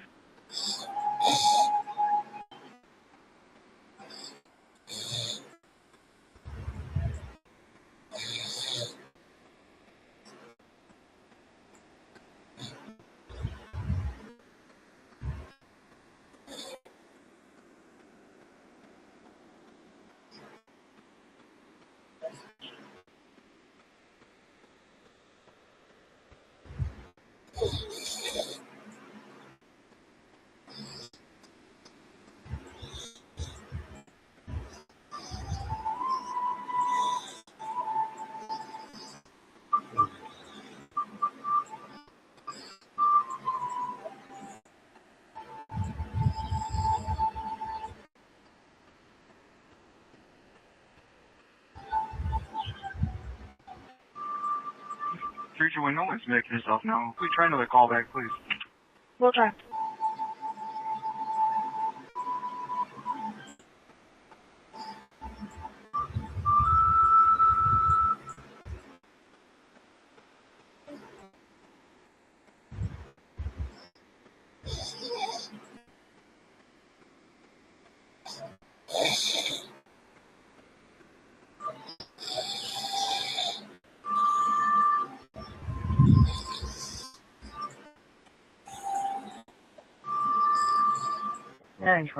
Wood County. Go ahead. 620. Put us out at 1308.5 South Avenue. Trying to locate the owner. 1308.5 south. Salvio. They're showing back on Dahlia. They just called back in. 4314 Dahlia Drive is where the rapid's showing. You're clear.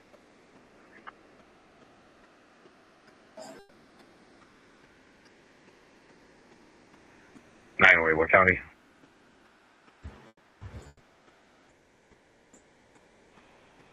SO7 at 302. Go ahead.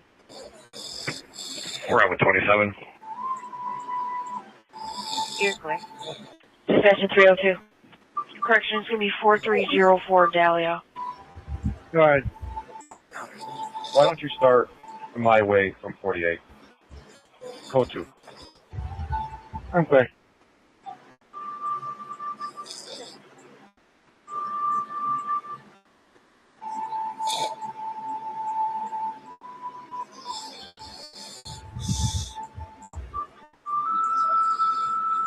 Edge 38 to location.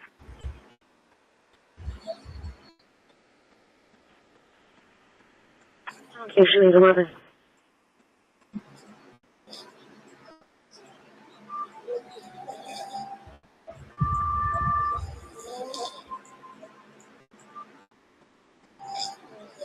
SO4 Commercial B&E Alarm 6904 Salisbury Road near Plum Brook. It's at the Brandywine Country Club coming from the snack bar. 6904 Salisbury Road, SO4. Copy.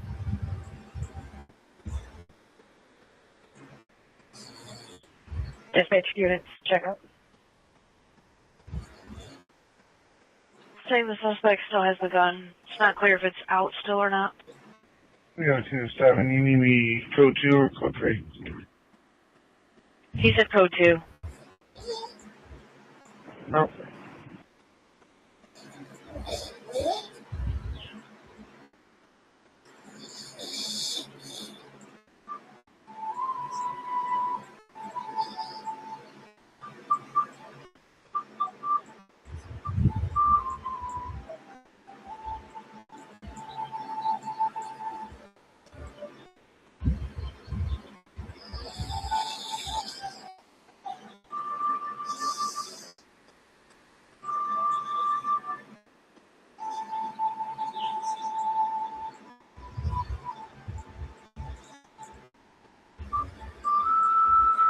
Dispatch units, check up.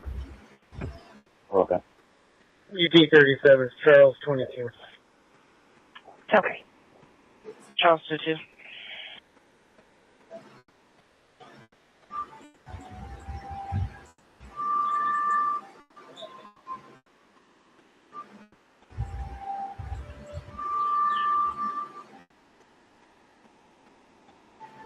One 13 on scene. On scene.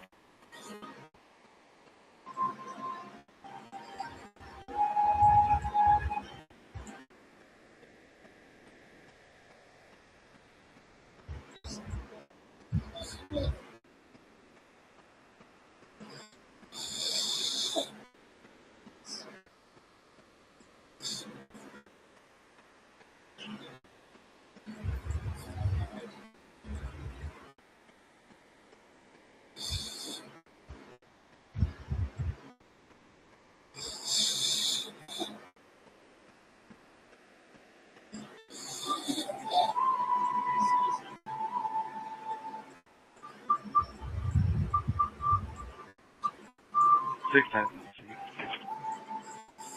On scene.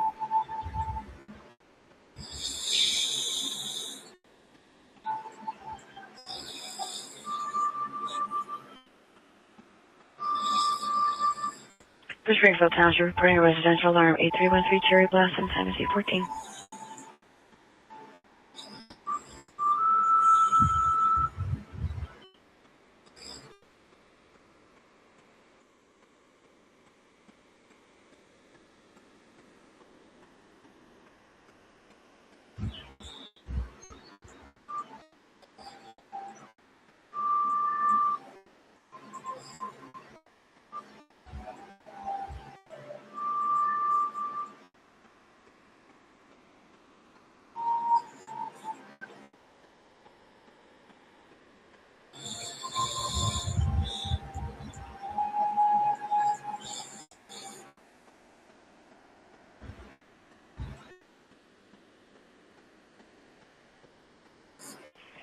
Two 10 to the crews on the Elm call. I just want to confirm if anybody has called 212 yet, because I'm about to.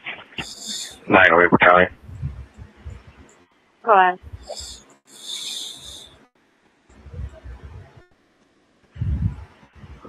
Contact was made with both people at the residence. They're okay.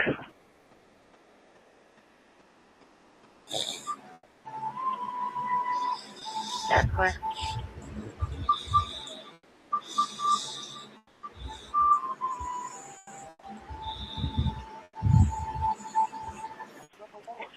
What County will be here for another minute. We're getting a garage door code for the premise for you. Clear.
Four dispatch. 4. I spoke with employees here. I'm on scene. He's cleared me, J. John. Okay, John.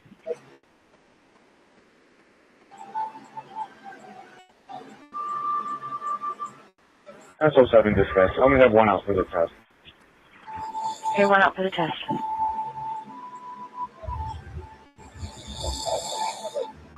Dispatch, at this time, Medic 19 is transporting one patient, ALS disease.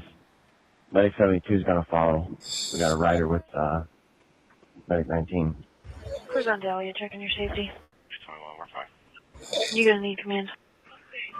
320 negative. No command. 101, you're right out. Okay, Ida.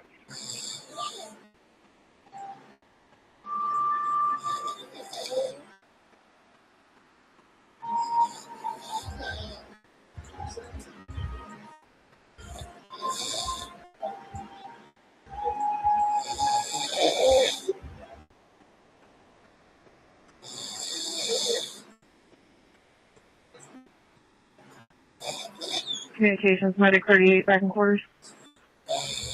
Back in quarters, 711, John. John. 105, just to confirm with the crew on Elm, there's nothing struck over there. Does not appear anything struck. Copy.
.302 dispatch.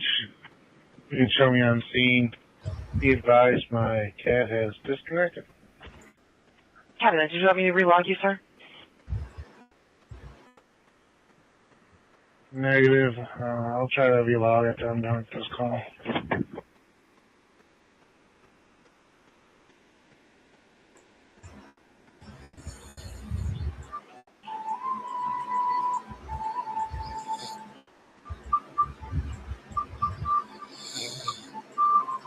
General broadcast on Liberty and Hoyles. There's a U-Haul parked on the sidewalk on Berdian at the intersection, impeding view of oncoming traffic. Berdian Hoyles, 821.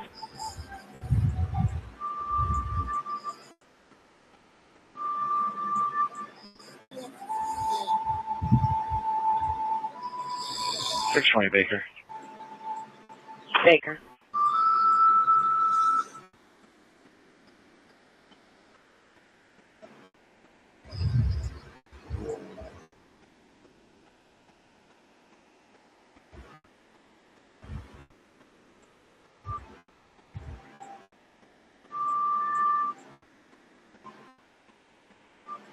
Eddie. 711, Sergeant Tournament is 336 Western. Howard Joshua states his father was making threats to assault the neighbors. His father is a black male with a black hat and long sleeve black shirt and shorts. He's unknown which neighbor he's threatening. 336 Western, 711. Southway.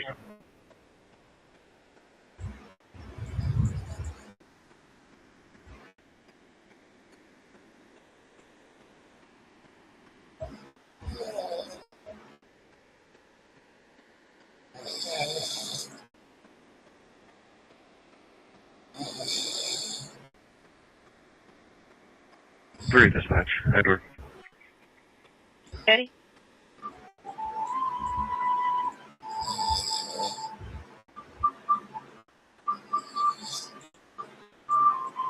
Wood County 151. Go ahead.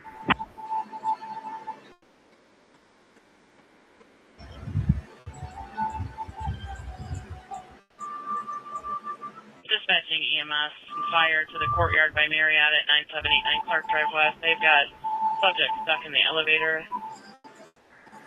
Okay, I'll start that way momentarily. That's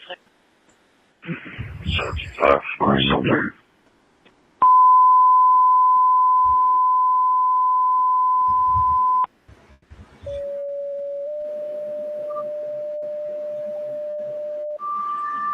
Station 29, you have a run to the Courtyard by Marriott. 9789 Clark Drive West for an elevator emergency. Station 29, you have a run Courtyard by Marriott. 9789 Clark Drive West for an elevator emergency. Time now is 8:23. Use channel 3. 725.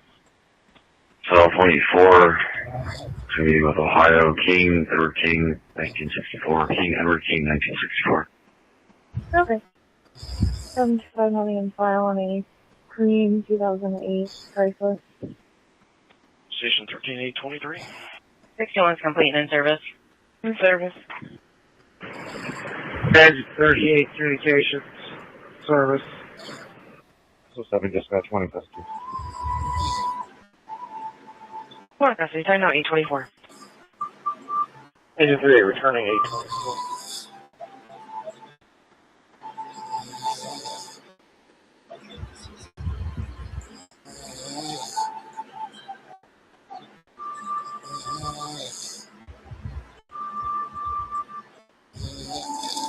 Look at engine 30 around.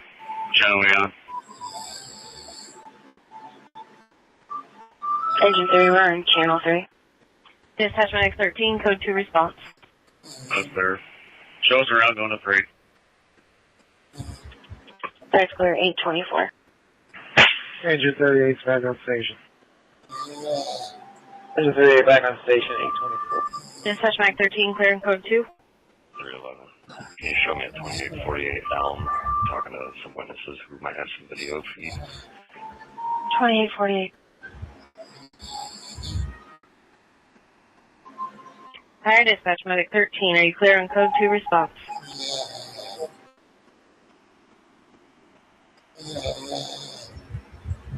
One 139 on C. Okay.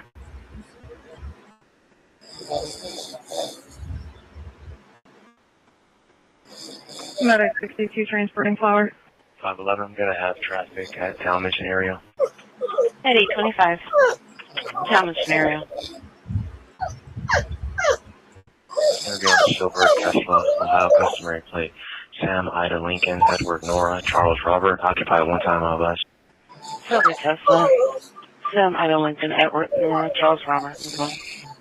Higher Dispatch Medic 13, are you clear on code 2?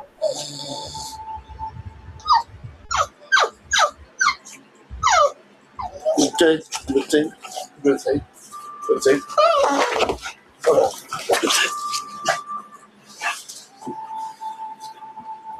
411 testing mobile. Mobile's good.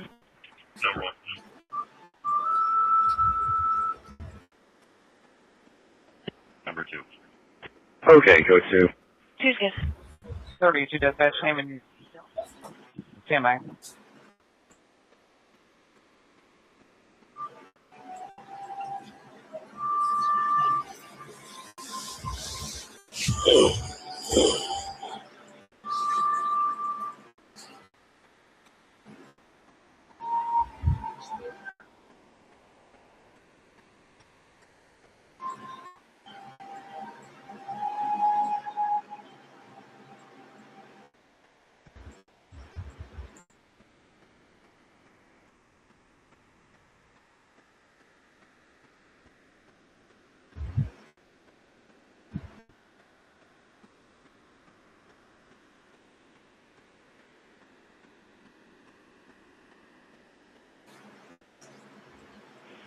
Medic 19 with 8.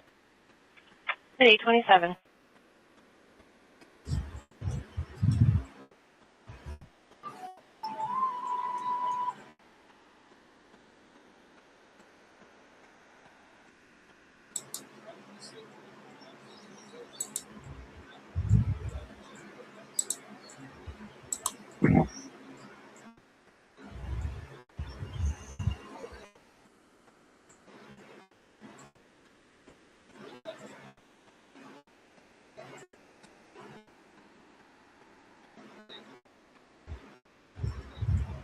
30 to dispatch name and DOB.